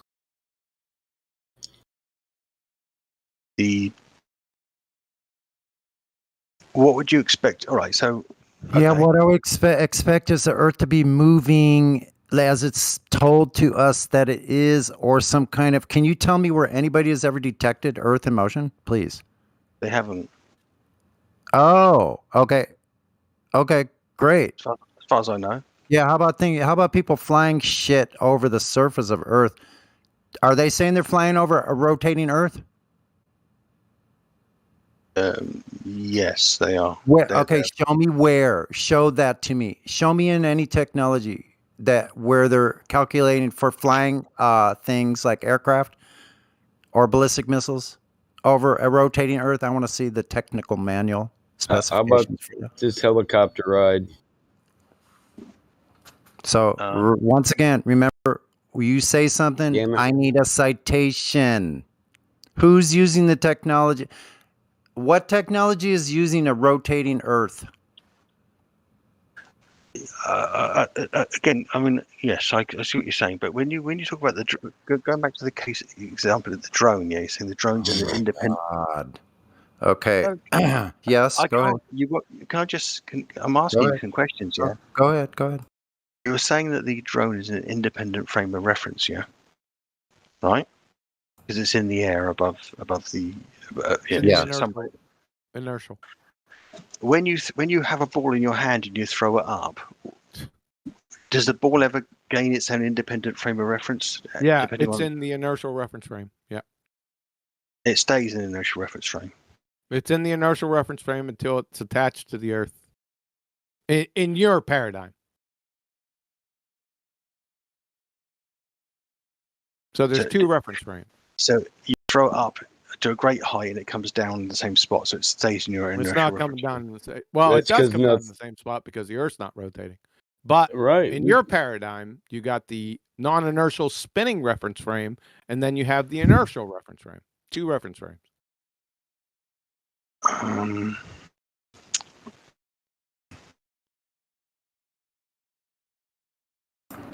So if something in the inertial reference frame, the non-inertial reference frame should be in motion, just like that's what you're told, and it's not. I'm led to believe that the whole atmosphere, the air around you, is in the same inertial reference frame as you on the ground. No, it's not. Does that continue through the water too? And how does that occur? So basically what you're saying is there's a little rubber band that goes all the way up to that drone. And the drone maintains speed with air because the air is attached to the Earth too. But when we look at wind patterns, winds go every which way but the way of the said rotation. Yeah, and anyway, is gas bonded or unbonded? Unbonded. I was asking Paza, but omnidirectional. Yeah, Paza. There's should nothing check else. out that helicopter ride. The only movement you can ascertain is the movement of the helicopter. You can't see a Earth moving 1,000 miles per hour under you. And people will say, well, that's a slow rate of speed, but you would still see 1,000 miles of Earth pass you within an hour. On a 15-minute ride, that's 1/4 of 1,000. That's 250 miles should have rotated under them while they were on that 15-minute helicopter ride. Because they are independent of the reference frame. Propelled by their own source, their own power, not dependent on winds. That would presume that all the air between you and the helicopter. It would presume that you're not connected to anything. You're propelled by your own force, the winds you create. So gravity is not a push or a pull. So how is it that the winds are supposed to be velcroed to the Earth? By what force? And the helicopter too is supposed to be propelled or velcroed to the damn Earth. How is that ring true? It basically means hover up and you're still attached to the Earth. You're going to spin when it spins, so you never see it spin. You know how asinine that is? Yeah. So how is it that planes are moving in your paradigm and not moving at the same time? They're moving. A plane is independent. moving. Are sometimes planes moving backwards? In the model that they give us, then it's in the same reference frame as the Earth and the atmosphere continuously, isn't it? No. Once you leave the Earth, you're no longer in the reference frame of the Earth. Yeah, because you're in independent unbonded. of that. You're if in you're on a record player, hold on. If there's an ant on the record player and the ant gets flung off the record player, is the ant still in the rotating reference frame of the record player? No. If the forces drive the ant off the edge of the record player, then that's the case. But if I'm in a car and I throw a ball, the ball stays in the. No, we're not in a car. Hold we're on. not It using a stays car. where? Well, that's what the It presumption stays is. within inside the car because the car is a container, right? If it's a convertible, it still stays with me. No, no. I've lost my hat in my convertible Mustang. I don't know what the fuck you're talking about. If I'm doing 10 miles, if I'm doing 10 miles an hour, in a 10 miles an convertible, hour. No, You're the doing amount of 1,000 miles on the earth. yeah, the I'll speed tell you doesn't what, matter. Get a flatbed Ford, right? And go whipping down the highway at 75 miles an hour, and then throw a ping pong ball up in the air. No, and you jump I off got a of it better one. while it's going around a curve. and see Yeah, what- I got the flatbed There's Ford, lots so I of just want momentum you to anyway, right? keep jumping up and down on the back of the flatbed while I'm driving down the highway and see if you stick with it. yeah, but you're well, yes, but if you're in an open We'll convertible drive. car, We'll if you're videotape it. Well, if you you're can in jump up and down in my convertible. I got like 10 of them. What do you Do it want? for Do do a it for the Pontiac Le Mans? do You it for do the a globe. GTO? A Do it for the Camaro? globe. Do it for the globe. Let I would him fly out the back finish and what I he's. would, Let him Sorry. finish his train wreck. if I was in a convertible traveling 70 miles an hour and I jumped up, I'd fly out the back and die That's correct. because my frame of reference to the air around me, I'm not in the same The frame of inertial reference. Frame of I'm reference. not. Convertible has I'm not changed. in the same inertial frame of reference. So I Thank you want very- to Thank I you. want to point something out. Welcome to So- Flat Earth, by the way. Right. So if at ground level you're not at in the same reference frame, how would you be if you leave ground level? Sorry, say that again. Well, you just admitted that at ground level you're not in the same reference frame as the winds. So how would the winds be attached to the ground and be in the same reference frame as the ground? And then how would you still be in the same reference frame if you left the ground? It's still ring true that you're not in the same reference frame. If you take it as read that the atmosphere is in the same reference frame as the planet is. No, we ain't taking that as red. That's horseshit.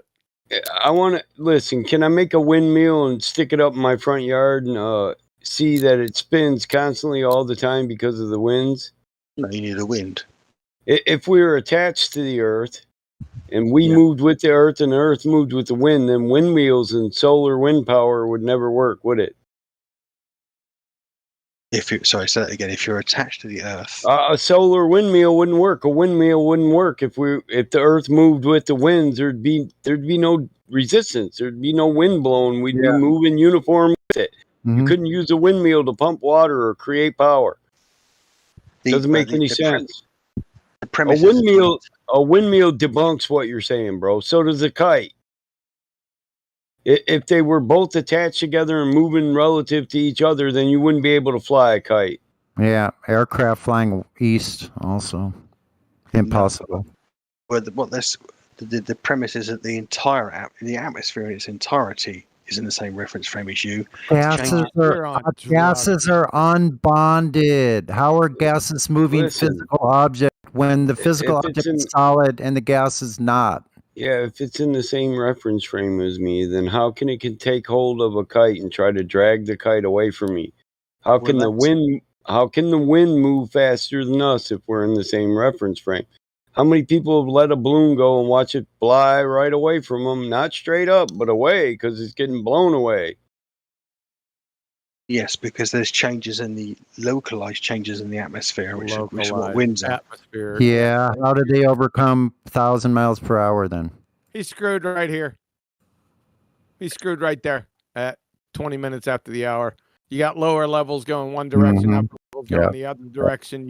You're screwed. Look at the third one. How is that possible, Paza? Oh, he did keep them. Good. Glad I could help. How is that possible, Appreciate it. Paza? How is that possible, Paza? How is what possible? Cross-lateral cloud moving at different levels at the same time. Tell us how that's possible on a globe. How is that possible on the flat Earth? Because Earth is stationary and the skies, everything above us is in motion. We're not in motion. That's how it's possible. We're in a container, bro. You're in a container. It was created. Yeah, that's why it's possible. So, and high and low pressure creates wind, and that's created by a moving heat source. Heating and cooling creates high and low pressure. Convection, conduction, transference of energy. You don't need shit to be moving to have a wind. You only need a change or a differential in temperature. But You guys are going too far with this, man. Just stick with the clouds, right? All you have to do is stick with the clouds. How can the atmosphere, which you're treating as a single entity when it's not, how can the atmosphere spin from west to east, but all these clouds are moving in all different directions at the same time? How is that possible without violating the law of non-contradiction? How can the? But they're all subjected to different forces, surely. I'm sorry, that doesn't work. You said the atmosphere spins with the Earth. This debunks you. A second grader, incoherent second grader, will debunk your ass in less than 3 seconds. We have liftoff.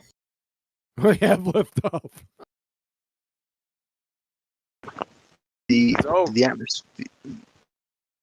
It doesn't. The atmosphere, that's a contradiction in terms because atmo means air. Air is a gas, sphere is a shape. Gases have no inherent shape. Number one, you're treating the atmosphere as a single entity when it's not. It's an inhomogeneous, anisotropic mixture of gases.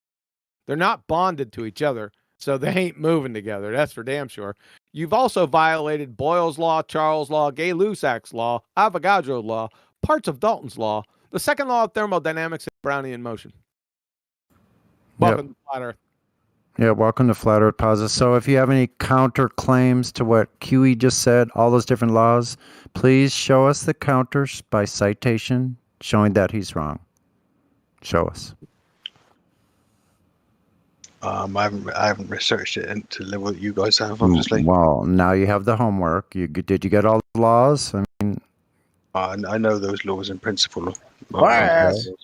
You're going to have Class, to show we don't give it to you, class. You're going to have to do your own research.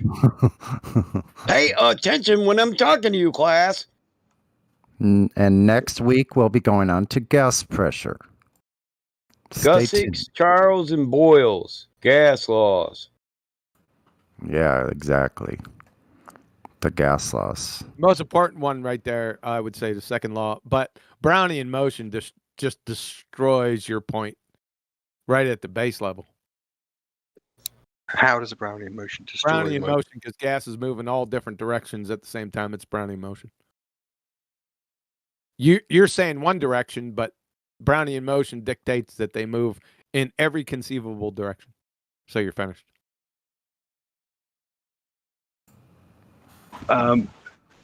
Brownian motion talks about the Brownian. God, he's gonna pretend you're gonna get jacked fucking yard. Brownian. No, we're just gonna like twist it right into gas pressure, like fully on into gas pressure. Brownian motion. Yeah, Brownian motion is the dispersal of different densities of Yeah, your space has been bludgeoned because we have gas pressure Say here. goodnight. Period. Say goodnight. 10:25 at 25 minutes after the hour from MIT. Real gas molecules move in all directions. You're fucking done. They do. Say They do. goodnight. Yeah. Yeah. Bye. Come back again. Do you have a counterclaim to that? No.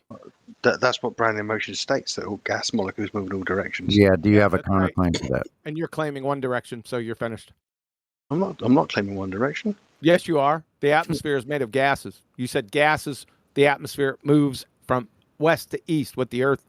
That says the opposite. Yeah, you also made a claim that it's all columnated above everything, that it's all like hovering Brownian somehow in the motion. same location. So moving at 1,000 miles an hour, but still staying in the same location. Where does it place your airplane? Yeah, it's just Brownian motion, Gaussian process, Wiener process. Yeah. So the whole thing is we have gas pressure here. That means you have a container, period. Unless you can show us gas pressure without a container, I'll pass on the fantasy space sci-fi realm. Thanks very much. Gas pressure without a container. Yep.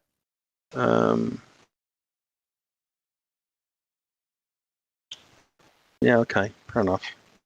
And the atmosphere has no shape. So atmosphere, sphere is a shape. Atmo means gas is a paradox.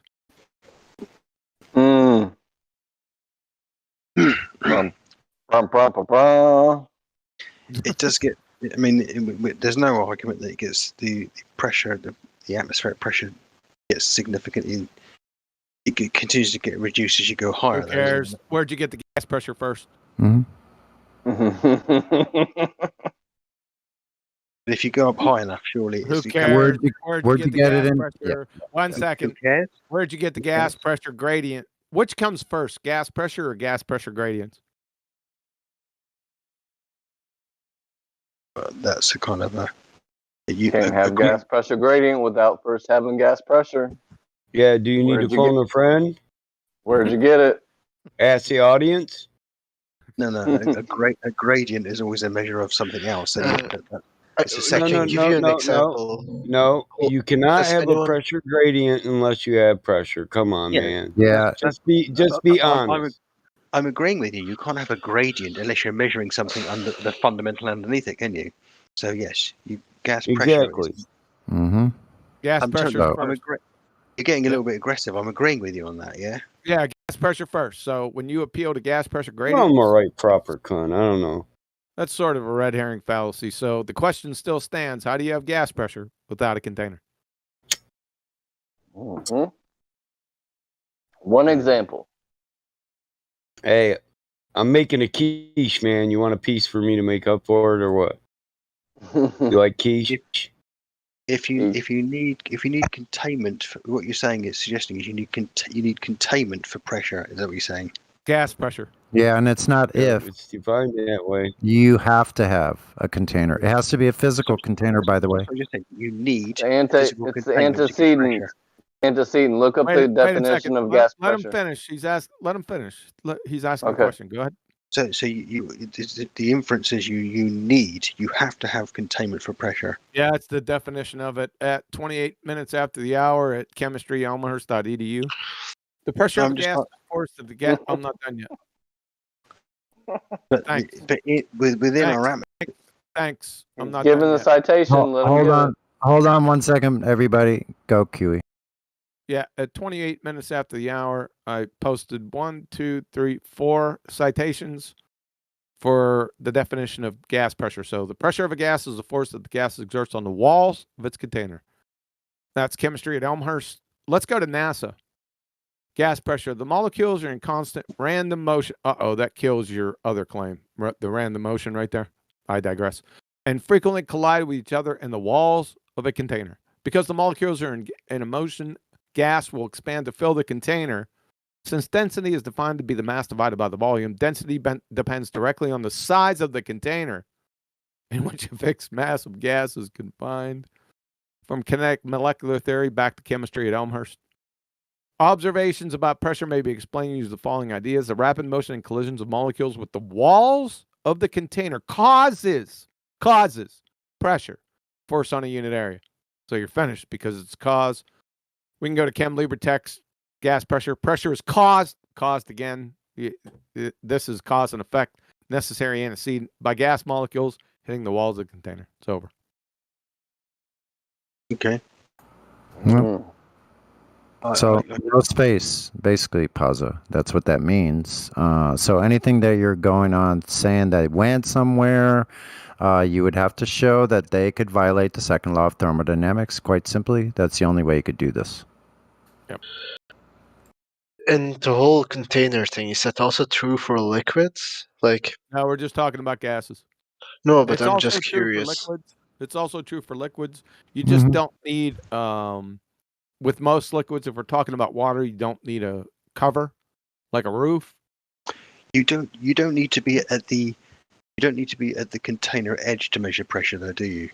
No. Well, for fluids, it would be force, right? Yeah, You not need to fluid. be. You need to be. Let's get away from fluids. Yeah, Or please. liquids. Oh, I didn't want to divert. I just wanted a quick question. Hold up. Get Hold away up. from. Let's get away from fluids. Mainly, you're talking about liquids. Let's get away from that. It's not what we're talking about. Let's kill it with the second law. We'll put an end to it quick. Saves time. 31 minutes after the hour from the entropy site.oxy.edu. This is from Dr. Frank Lambert. He recently passed away. He's a legend in second law of thermodynamics. Gas expansion into a vacuum, the mixing of ideal gases or liquids, diffusion, fusion, colligative effects, and osmosis. Each fundamentally involves, thanks Discord, an increase in entropy. So it's over right here. It's over. So entropy would increase, period, end of story. Gas pressure. That's what we have here on Earth. So it really is the end of the story. We went through quite a bit. No curvature, no motion, no gas pressure without a container. That's 3. So what is all right? So fair enough. So what is the cause of the gradient of the pressure based on altitude? Whatever the cause of the gradient is, Temperature. It's inside of it. It's inside of a container because you wouldn't even know what a gradient was unless someone had created gas pressure with a container to measure the gradient. Exactly. The cause is varying temperatures. We'll notice varying pressures under varying temperatures. Seems how the two are completely related, temperature and pressure. Doesn't matter anyway. He's finished. Right. He's begging the That gets into Boyle's law, right? all the laws, Boyle's law, Charles' law, Gay-Lussac's law, all have containers. But what is the reason for the difference in varying temperature? I Doesn't already matter. covered that. Yeah, Doesn't some say it doesn't matter, but you could go more into depth, look in meteorology. I mean, there's all kinds of things going on. I discussed it Listen, earlier with if you you. got I mentioned. listen, if you got 3 different containers full of the same gas, but each at different temperatures, they'll each have different pressures. If you have 3 different layers of temperature and gas, one absolute gas mixture, you will have a separation due to temperature. Plain and simple. You can have it that way for all the cycles. The nitrogen Yeah. cycle, the hydrologic cycle, oxygen cycle, CO2 Water cycle. cycle. Water cycle. Yeah, So exactly. is the inference there that the temperature is always cooler with altitude than it is on ground level? It changes all the time. It's a highly dynamic system we live in. The temperature on Earth is fluid, as is everything else. The movements are fluid, meaning non-uniform, always changing, never conforming. But the temperature and the pressure at sea level at, say, in the Arctic are different to they are at, say, half of a mountain in South Africa. Are they? Have you been to the Arctic? Where'd you get the pressure from? But the pressure reading from the Antarctic. Oh, a reading. So you measured it. Yep. No, Where'd I you get it haven't from? measured it, but Where'd you the- get but it from? Where did you get it? The pressure from without a container? Yep. Got to show pressure without a container. At least one example. Yep. When you need pressure to create a gradient, you're no way going to prove something else called the gradient when you need walls of a container to create pressure. That's the question I have. Is Force over surface area. What causes that pressure, though? The movement of the gas. So what And that's causes- directly related to the temperature the gas exists at. What causes the pressure is the container. Honestly, if you're going to argue this, you should go study those gas laws. You should go study those gas laws. You wouldn't be asking us these questions. It'd be rudimentary to you if you read Gussick's or Boyle's or Charles or any of them. Brownian motion. If you read all this stuff, you wouldn't be arguing with us. You'd know that this is the way the mainstream states it. We're quoting. But none of those laws. We are quoting. Excuse me. We are quoting real, demonstratable science. We're not talking fleur or flat Earth. We're talking science. Which one of those laws specifically tells you why there's a pressure differential over altitude? Boyle's law. When it says volume and pressure are directly related to temperature. So there you go. So you're suggesting that I'm not suggesting Boyle did. Okay. So what Boyle was suggesting then is that for a given altitude, there is a given temperature. With dynamic changes all the way in between in different areas. With moving different variations. directions. Like, gosh, I mean, There'll always like be how- variations. it's high. What don't you understand? Wait, Papa. Do you understand highly dynamic? Do you understand convection, conduction, and energy transference? Sure. In the dynamic system that we have here. But if I'm halfway up a mountain, yeah, Yeah. and over a Here's period of a Boyle's day. law for you. Okay, can I just finish what I'm saying? Yeah. If I'm halfway up a mountain, We've already understood. You can repeat it 100 different ways, but because you're implying we don't understand, we do understand what you're saying. I'm asking. And the answer is no temperature is uniform. They're always varying.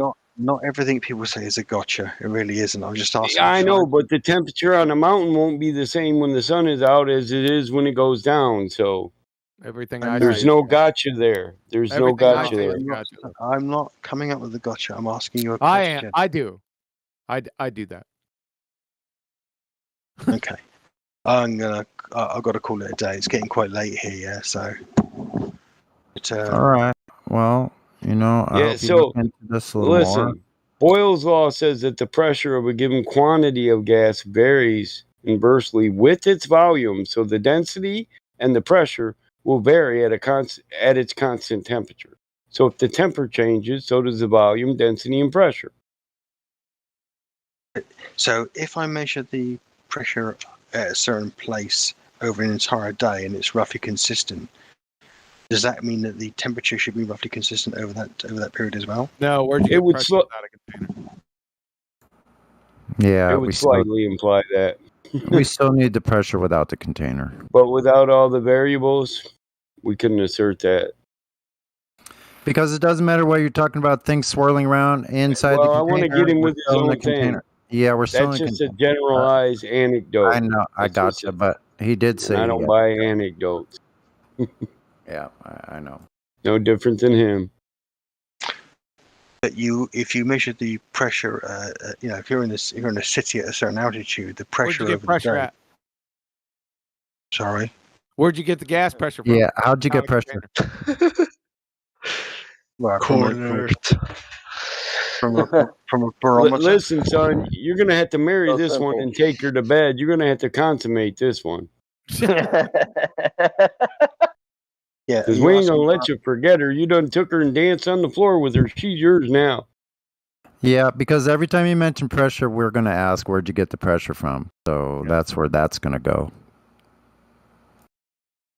So you're going to have to show it. And I understand. And you said a barometer doesn't cause pressure, it just measures it. Where'd you get gas pressure without a container? But you have to believe the gravitational effect, don't you? You have to believe. Wait, yeah, sorry. Gravitation, really? So okay, I'll give you every single ounce of Newtonian gravity, all the friggin' mass attracting mass times 1,000. I'll also put on top of that, I'll raise you, and I'll give you all of general theory relativity, all the bendy space time you want times 1,000. Then we'll times both of those by 1 billion. It will not affect entropy of gases 1 iota. How can I prove that? Yeah. How can I prove that? Can you please tell me how it rains on the Earth with your gravitational model? How it rains? How clouds form? Is that what you're asking? No. Let's start at the beginning. Evaporation, right? You said gravity. Gravity has one vector, right? Towards the center of the Earth. What happens with evaporation? Start there. It's where water molecules escape the meniscus of the surface because they're energized. Yeah, because they're energized or they break their hydrogen bonds. What direction they go? They go random direction. They go where? Well, when they're energized, they go in random directions. They go random direction, but mostly up. Where's gravity? Yep. And now where's we're gravity? tying If gravity kinetic has only a theory. direction, I'm sorry, I was talking. If gravity has a single vector, and that's towards the center of the Earth, then how in the hell do water molecules go up? Because they're in the energetic state. Oh, they have no gravity. They have No gravity then. Let me finish a sentence. No gravity. They're going up. Gravity states that it has one vector towards the center of the Earth, but the gas molecules are going up. But helium molecules don't go up, don't they? Yeah, Because they do. Because they're displaced. Yeah, they're displaced. Where's gravity? Kinetic energy. They're just they have a buoyancy in the air, don't they? The Helium molecules. buoyancy is just caused by relative density. I don't hear gravity anywhere in there. And the relative density of the excited water molecules is higher. Excited? It's higher than that of the air around them. Well, that's lovely. That's great. Where's gravity? Yeah, because you just gave us relative density. Yeah. Gas and kinetic molecules. energy. Which is why a boat floats, because of No, relative we're not getting away from the boat. We're on the rain. So when water evaporates, which is why a meteorological heat. so when water evaporates in a gaseous state, it goes up. Your gravity goes down. See the contradiction? Okay. And gravity doesn't exist, by the way. We could go on further, but I think you're ready to leave. All right. If the premise is that the water molecules are have a lighter density than the air around them. Lovely. Where's gravity? The gravity will pull hard on the things with a higher density. Therefore, gravity doesn't with the push or higher pull. density. We're talking Gravity. about water molecules. Yeah, relativity doesn't push or pull, though. Do you understand that individual water molecules? Do I understand? I forgot more about the second law of thermodynamics and gas behavior yesterday than you'll ever know. I told you. While you're at it, why don't you study Avogadro's law too? All the gas laws. There's three main gas laws. He's then done. Then Brownian motion. Then kinetic theory. He really only needs one. Can I just say something there? Yeah, go ahead. Oh, a water molecule in its gaseous state, has the same density, has the same mass as the hydrogen oxygen molecule. Define mass. Trigger word. I'm going to call it a day because I can't actually finish a sentence. Well, no, because you introduced mass and you didn't define it, so you're going to have to define that monkey. Well, I'll call it a day because I can't get to the end of the sentence. Yeah, you already said that. So repeat. I think that's where they go to church. They go to just horse shit. So you can't. You said you invoked mass. I want to know if you know what that means. Okay. Isn't that something the Catholics do?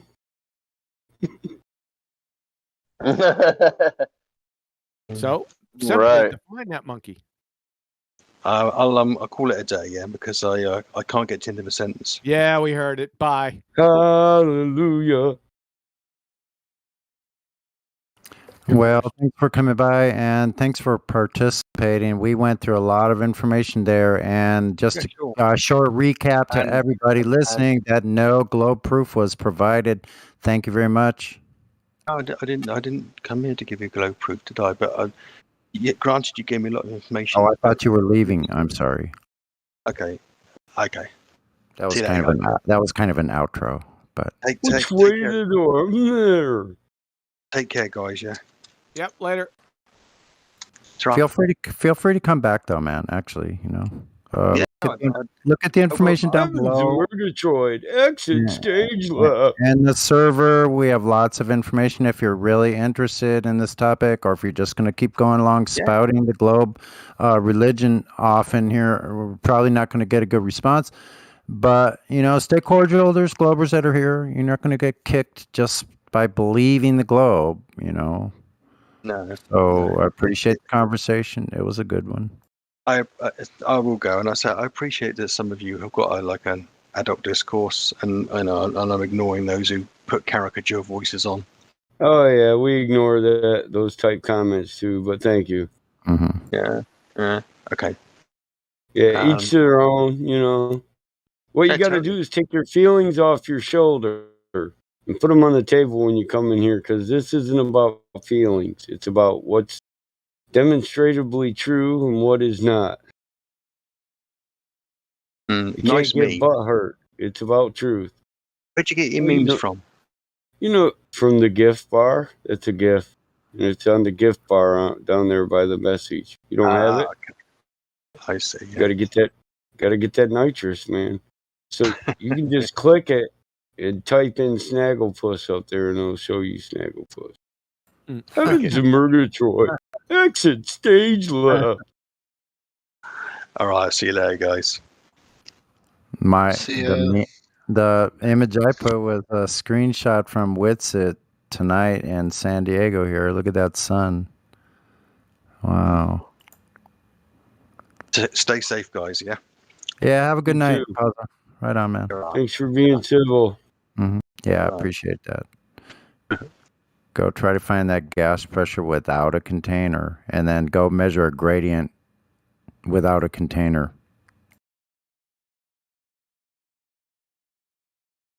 Just saying.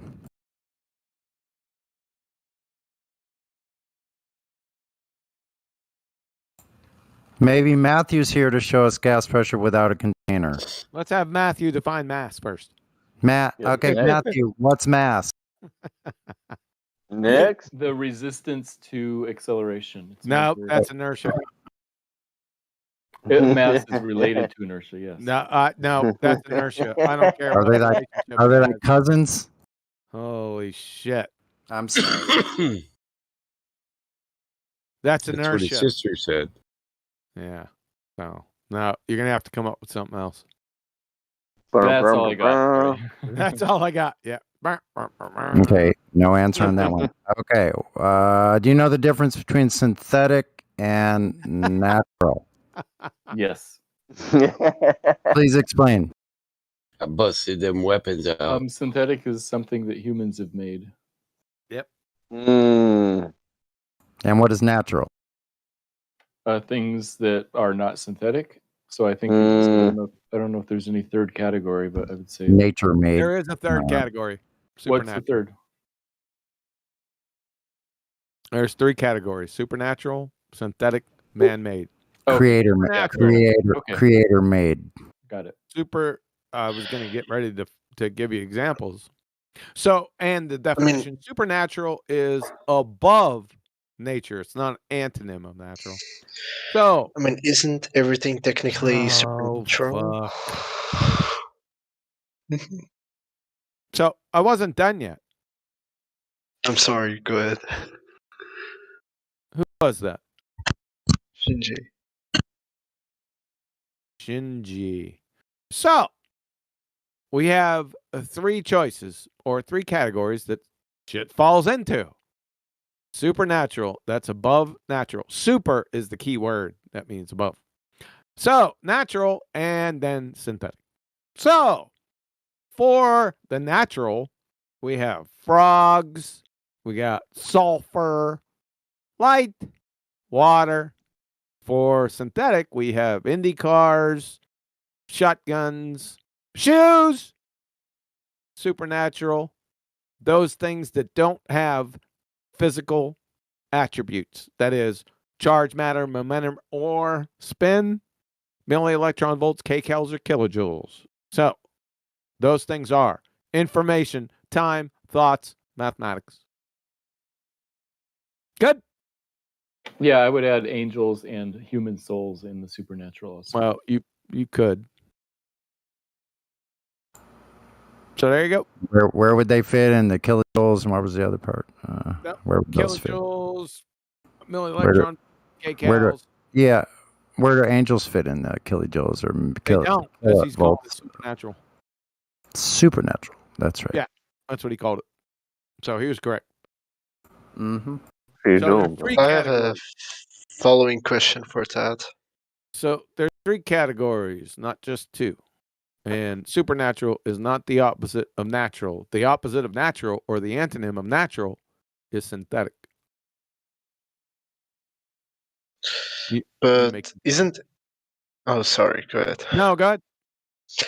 But if we grant an intelligent designer, isn't everything supernatural as it was made by the creator? No. Nope. That's a fallacy of division. What do you define as supernatural? Do you mind explaining it further? Fallacy of division. Explaining what for The further? fallacy What of is your division. actual- what's the actual point in relation to? I mean, I don't know what the fallacy is. Like the fallacy of division. Like I don't know what it stands for.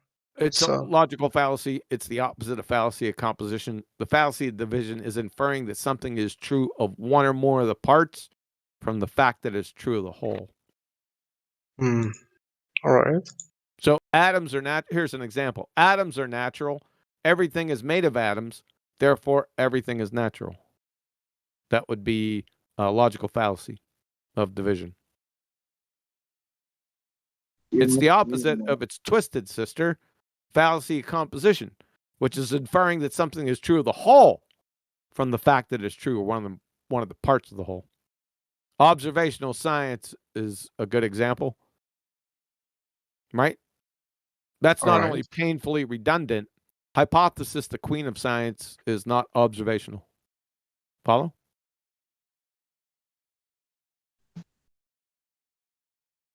So there's 2 examples.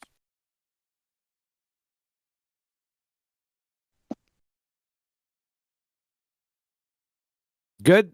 Do we need more? No, thanks. Okay. Oh, So, okay. Sorry. What was that? Somebody's mumbling in the background. Yeah, can you hear me? No. Wait, hold on. Turn your mic up, B. Who was that? Juju. Hey, can you hear me? No. Oh, it's. Can you hear me now? It's Juju Smith-Schuster. Juju. You haven't been doing a good job with the Steelers. I'm going to have to mule kick your ass out of the lineup. Yeah, I want to know what you define as supernatural. I'm just curious. I just defined it. So supernatural definition is above the natural. That is, supernatural things do not have chemical formula, structure, charge, matter, momentum, or spin, or milli-electron volts, kcals, or kilojoules. They're devoid of characteristics, but they do exist. Examples of that would be information, time, thoughts, mathematics. Boom. Bong bong. Good. Mathematics are supernatural. By definition. Okay. So would that be from your perspective, would that be along the same lines of like a ghost, for example? Or would that be in like a different category? No, if it doesn't. So you got to think about it. Does a ghost have chemical formula, structure, charge, matter, momentum, or spin, or milli-electron volts, kcals, or kilojoules? That's the first question you have to ask, because that is physical, matter, or energy. I just gave you the units of measure for all of those, right? So a ghost, I don't know. I don't know. I've never seen one. So. Yeah, but regardless of whether or not you see one or not, like, what would you classify it from appearance? I'd classify a ghost as supernatural because it doesn't contain those attributes that I just mentioned. I mean, well, we don't really know that. We can't really infer that. I don't really know that. Yes, I do. I know what's physical and natural. So physical and natural means matter or energy. I just gave you all those attributes. So show a ghost, and if you don't think they're supernatural, first you got to show it, and then provide one of those attributes for it. Go.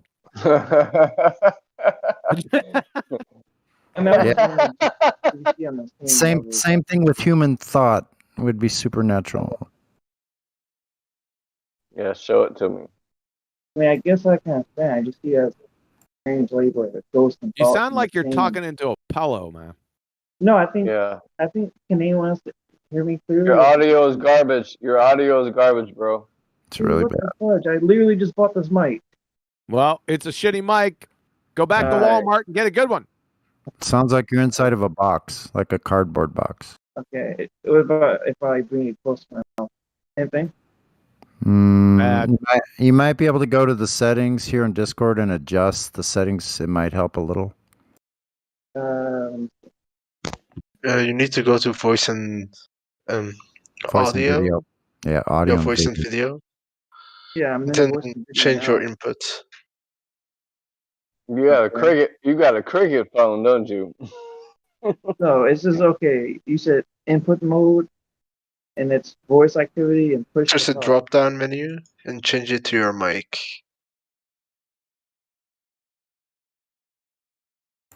Are you using a laptop or a phone? I'm on my phone. Cricket. There's your Like problem. what? I'm on voice and video. What year's the phone? No, but the phone is fine. It's an old Nokia phone. So you bought a headset? You're using a headset with a mic? Got a flip phone. Hear me? It's Turn bad it. still. It's No, bad. yeah, we can't hear you, bro. Juju, you could go listen to the live stream and see what you sound like if you want to know. Like what else am I supposed to? I'm on voice and video right now. That's a little better. I don't know if you did anything. Well, I didn't click anything. I don't know what to click. Input mode. Make sure the input is your mic that you bought. What it doesn't say anywhere. What the hell it says is there's two options. Input mode is this voice activity. And Okay, it probably turns on as soon as you plug it in then or something. Yeah. Wait, can you turn it hold up. your phone closer to your mouth as an experiment to see if it's actually recording your mic or your phone mic? I'm just going to leave this and do like a voice recording. Wow, it Oh, got, it's got it got fixed. better. It got fixed. Better. I don't know. I don't know what happened. What did it do? I mean, we can hear- I took out my mic can and I hear- put my mic back in. Yeah. Hey, we can hear you now, bro. You're Worked loud, bro. Go Worked ahead. Perfect now. Yeah, sure. All I was saying is, I mean, I find it strange to say like a ghost or like an angel, for example, is on the same level as a thought. But from how you said it, I can understand. I'd see that as, I just feel like it would need its own category. Does But I understand what you're saying. Supernatural. Though. It does. It does. He just told you.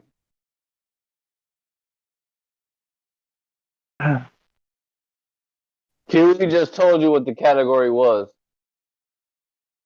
No, I said like I understand he puts them on the same level. I mean, I honestly, yeah, like I wouldn't, but I do understand though. So you'd put it in the physical category or because there's only three. So either the ghost that you just conjured has to be is in the physical natural or synthetic. No, I'm saying like for example, let's say it's objectively true that like fairies don't exist. I don't know, but let's just assume it actually doesn't. It's not And let's assume, for objectively example, true. well, I don't know if it is or isn't, but let's just assume, just so I can make my point, that if it actually does not exist, and if angels, for example, not angels, but let's say like ghosts, for example, if they do exist, to me they wouldn't be on the same level. That Where would they fairy, be? because it would mean that like what am I talking about? Fairies and ghosts. If fairies don't exist, it would be that they exist in the imagination, but they wouldn't exist like ghosts, so they wouldn't be on the same level. No, they don't. You have to prove the existence of something and then categorize them, not the other way around. No, not necessarily, because I'm talking about. Yeah, necessarily you would. No, because I'm only saying how they would necessarily be on two different levels. If How do you know? How would you know that? Levels. They're I'm not sorry. levels. They're categories. So go first. No, existence and then categorize. no, that's Yeah. not neat because I don't know if they do or don't exist, but like Yeah, regardless. that's great. That's a lovely conversation. Thanks for that. Do do you have any evidence for your spinning ball space monkey religion? I don't know who you're talking to, but that's not my position. You. Yep, we're talking about the nature of reality. That's the topic. Primarily the Earth. Yeah. Okay. Because everything else is an inference. You can't really talk about other Inference. things. Hold on a second, Sonny. Hold on a second, Sonny. Define inference. Like if you're in, I'm trying to not use the word, trying to use deductive reasoning to come to the conclusion of things. Okay, deductive reasoning is one. Is there anything more to the inference? Yep. Or just thought experiments like that, like hypotheticals, thought experiments, philosophical Thought reasoning. experiment, you'd have to get specific. What are the three types of inference? What was it? Deductive, induction. I mean, inductive, deductive. I don't know the third one. Empirism? No, abductive. What's the other one? Abductive. Abductive. Let me go and Google Abductive. that. That's right. So, three types of inference. So, you're using deduction with ghosts? Really? Post a syllogism. No, I mean, yeah, I've been cracking illegal up most of the evening. Is making a probable conclusion from what abductive, making a probable conclusion from what you know. That. I didn't No, I ask was you just that. reading it. I didn't was just ask reading you that. I didn't ask you that. I said, you said it was deductive. Ghosts were deductive, so post a syllogism. So answer the damn question. Not what No, I you didn't think the question is. Yeah, I never said ghosts are abductive. You're totally I saying didn't things I say didn't you say. said that ghosts were abductive. You said they were deductive. So I said post a syllogism. I'll tell you what. No. Go ahead I and didn't get the say that. Adderall drip out, and central line that mug because you got fucking issues, dude. So we're not listening to any more of your bullshit. I'm tired of trying to chase the tail of your incoherent dog. So fuck off. He's stomping on your ghost. We want to know about Earth. You got something to say about that? My God. I think he exited stage left. Probably. I would too. So Matthew Leonard, you want to carry on the back of that? You want to go with deductive logic with ghosts? Because he's a So you explained the synthetic, natural, and supernatural. Okay. And so, you listed those three. Then where were you going with that? I wasn't. That was the end of the point. There were three categories that things fall into in this reality. Those are the three categories. See, the ball-tards, other than you, Matthew, the skank and foul, knuckle dragging, mouth breathing type. What they do is, this is hilarious. I love his adjectives. This is pretty hilarious. You got to check this out, man. If you watch the Numpty clips, you already know what I'm going to say. But if you haven't watched it, you're fucking guilty. So, this is where I bust all the flat earthers for not following. They should be watching, but I digress. What your average skank and foul ball-tard says, and they get this mainly from Shamalama Gamba Panda Ding Dong. Illegal. Calm down. I'm sorry. Okay, I'm going on mute, Q. I'm sorry. You're the best. Okay, I'm going on mute. From Shamalama Gamba Panda Ding Dong, that's where they get it from. He's one of their priests, and they just parrot the shit he says, and it's all fucking horse shit. I love it when they come out. I just flame through their dumbass, but I digress again. So these fucking guys think there's only two categories: supernatural, natural. So what they do is they lay in wait, right, for somebody to come up, and what they do is then they spring their plan and say, "Okay, I got a baseball. Is baseball supernatural or natural?" And of course, the unsuspecting prey is like, "Oh fuck," right? And they say, "Obviously, baseball's not natural, and it must be supernatural." That's how they do that shit, because they eliminate the third category, right? So they think they've won or something. Yeah, this doesn't make any sense. I don't know why. Yeah. Why? Just go over to Gem Panda server and try to set them straight. In fact, tape that shit. I'd like to hear that.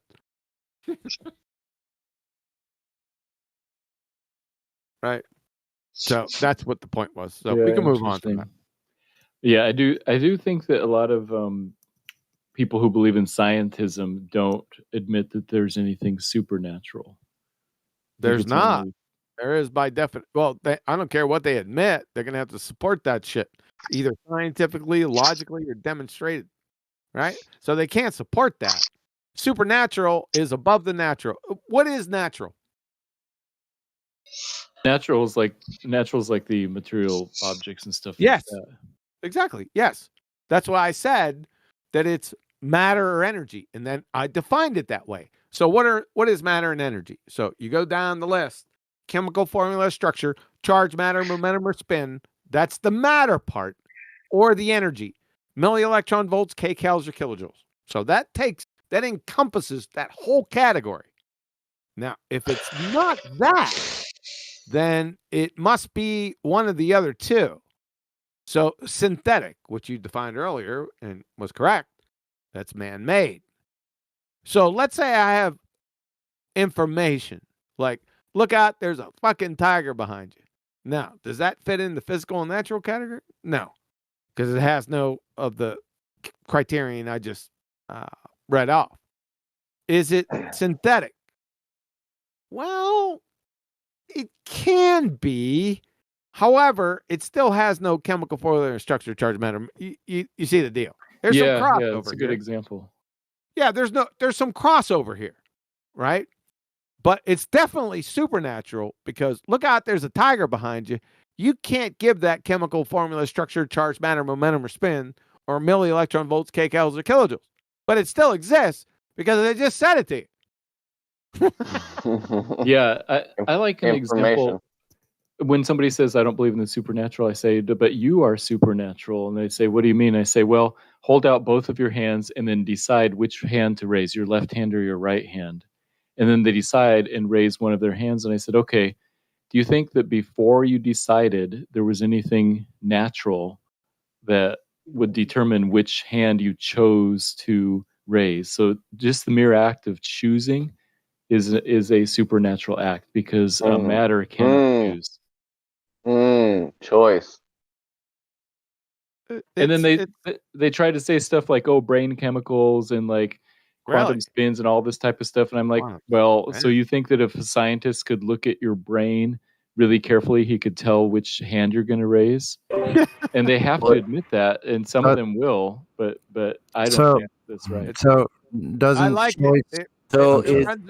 Holy shit. It runs around the point a little bit. I can get there faster than that, but I'm following you. Go ahead. Yeah, son. you're better at explaining that stuff. Right. I was just going to ask a question on the tail of that. So doesn't the existence of an observer, I mean, it has to be an observer to make a choice, correct? Yes. Aha. It has to be conscious. So hold on. So who is the observer then again? No, why does there have to be an observer if there's a choice? Not an observer. It has to be somebody with the capacity for abstract thought. A sentient being? Yeah, there you go. Sentient. Yeah, that makes sense. Somebody who can choose. Yep. This is some deep shit right here, man. Yeah, matter can't choose. I don't care even if you say, oh, there's quantum fluctuations or whatever. Okay, that's randomness if you want to call it that, but it's not choice. Right. Yep. So the existence of an observer is supernatural. Yep. And here's the other thing. If we were just matter, then we would have no freedom of choice. And so you telling me I should believe in materialism is actually contradictory, because if materialism is true, then I don't have a choice about whether I can believe in materialism. Creepy. Battle mod. Creepy. What the fuck is Mike doing now? Oh, damn. He's putting bugs on our screen. Thanks, bro. I thought that was a huge freaking fly, the first one. Yeah. The fly looks real. It doesn't look outside that big. Shit. I have a microfiber towel for mashing stuff on my screen. A mic. Yeah, exactly. Okay. I do. I got it within arm's reach because when they open the front door in the summertime and they have the internal light on, then every flying creature known to man comes through the fucking door. Yeah, I bet. I know. Especially if you leave the light on a long time, then they just camp out there and just wait for you to open the door. I don't know. Yeah, does wonders for windshields, doesn't it? Yeah, and people just don't catch that fact. I don't know what it is. And then I got to listen to my cat chase the bugs around in my living room all night. Nice. Shut the front door, literally.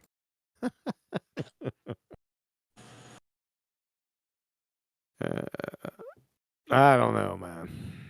So, Quantum, would you consider supernatural? Don't Shit.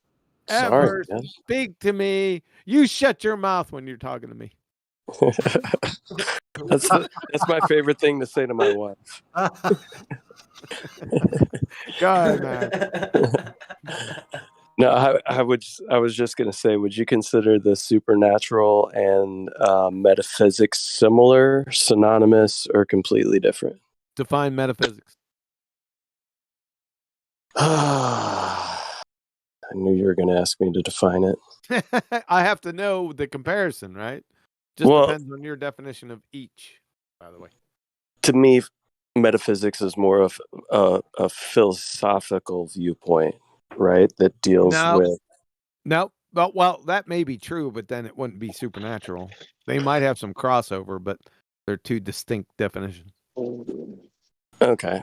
To me, metaphysics, at least what I think of in my mind, is the philosophy of like knowing, similar to like a consciousness, right? That's deep. Sorry. Well, I thought we were going deep. I have the definition. I have the definition of meta. It means pertaining to a level above or beyond, or transcending, encompassing. So beyond the physical would be the definition. Yeah. So that lines up with supernatural a little bit. Okay. But it's not just philosophy, because you can philosophize I don't know, winged tadpoles, but that's But not doesn't natural. supernatural almost get outside of the realm of that in which you can technically prove, right? So doesn't it kind of fall under the philosophical? No, but you could technically prove. I don't know how would you prove? It's more or less axiomatic or self-evident that thoughts, information, time, they exist, right? Yeah. And I like to think of them existing in the metaphysical, but I guess the supernatural would be, in my mind, synonymous, but I could be incorrect. Yeah, there's some crossover, but I think they're distinct. All right, cool. Just wondering your opinion. I think all of metaphysics is supernatural, but not all supernatural is metaphysics. How about that? Works for me. Yeah. That's an interesting topic right there. Wow.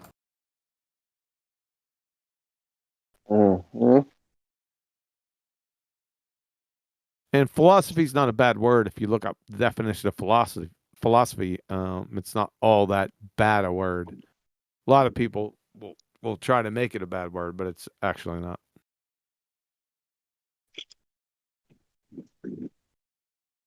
Do you agree that philosophy is useful? Hell yeah. Fuck yeah. Fuck yeah. All right. Just making sure. Well, define philosophy. I haven't looked it up for a long time. Let's see what it says.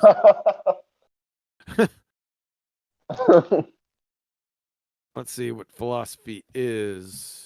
The study of the fundamental nature of knowledge. That's pretty good. Reality and existence, especially when considered as an academic discipline. Yep. That's pretty important right there, so I would say. And it also everyone's methods spring spring from their philosophical background. So the philosophy comes before the method. Example, philosophical naturalism. That's a philosophy. What springs from that? The scientific method. Follow? My scientific method, by the way. Picking up what you're putting down. Yeah.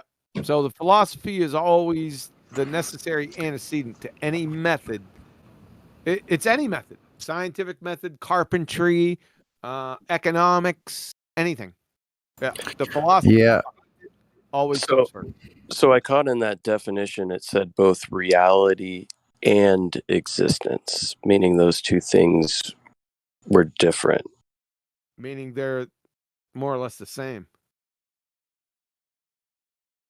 Well, I can have an apple and an orange. An apple and an orange exist in reality. Right. So it's reality and existence. Yeah. I just found it interesting that those two are broken apart in the definition. They're not broken apart. That's what and connects them. So an amalgamation of the two. Yeah. Nature of knowledge, that's separate. Reality, separate. And existence. So all three of those categories. Thank God QE invented the scientific method, boy. But how did you transfer all that information back in time? That's what I want to know. Because I'm the globe terminator brought back from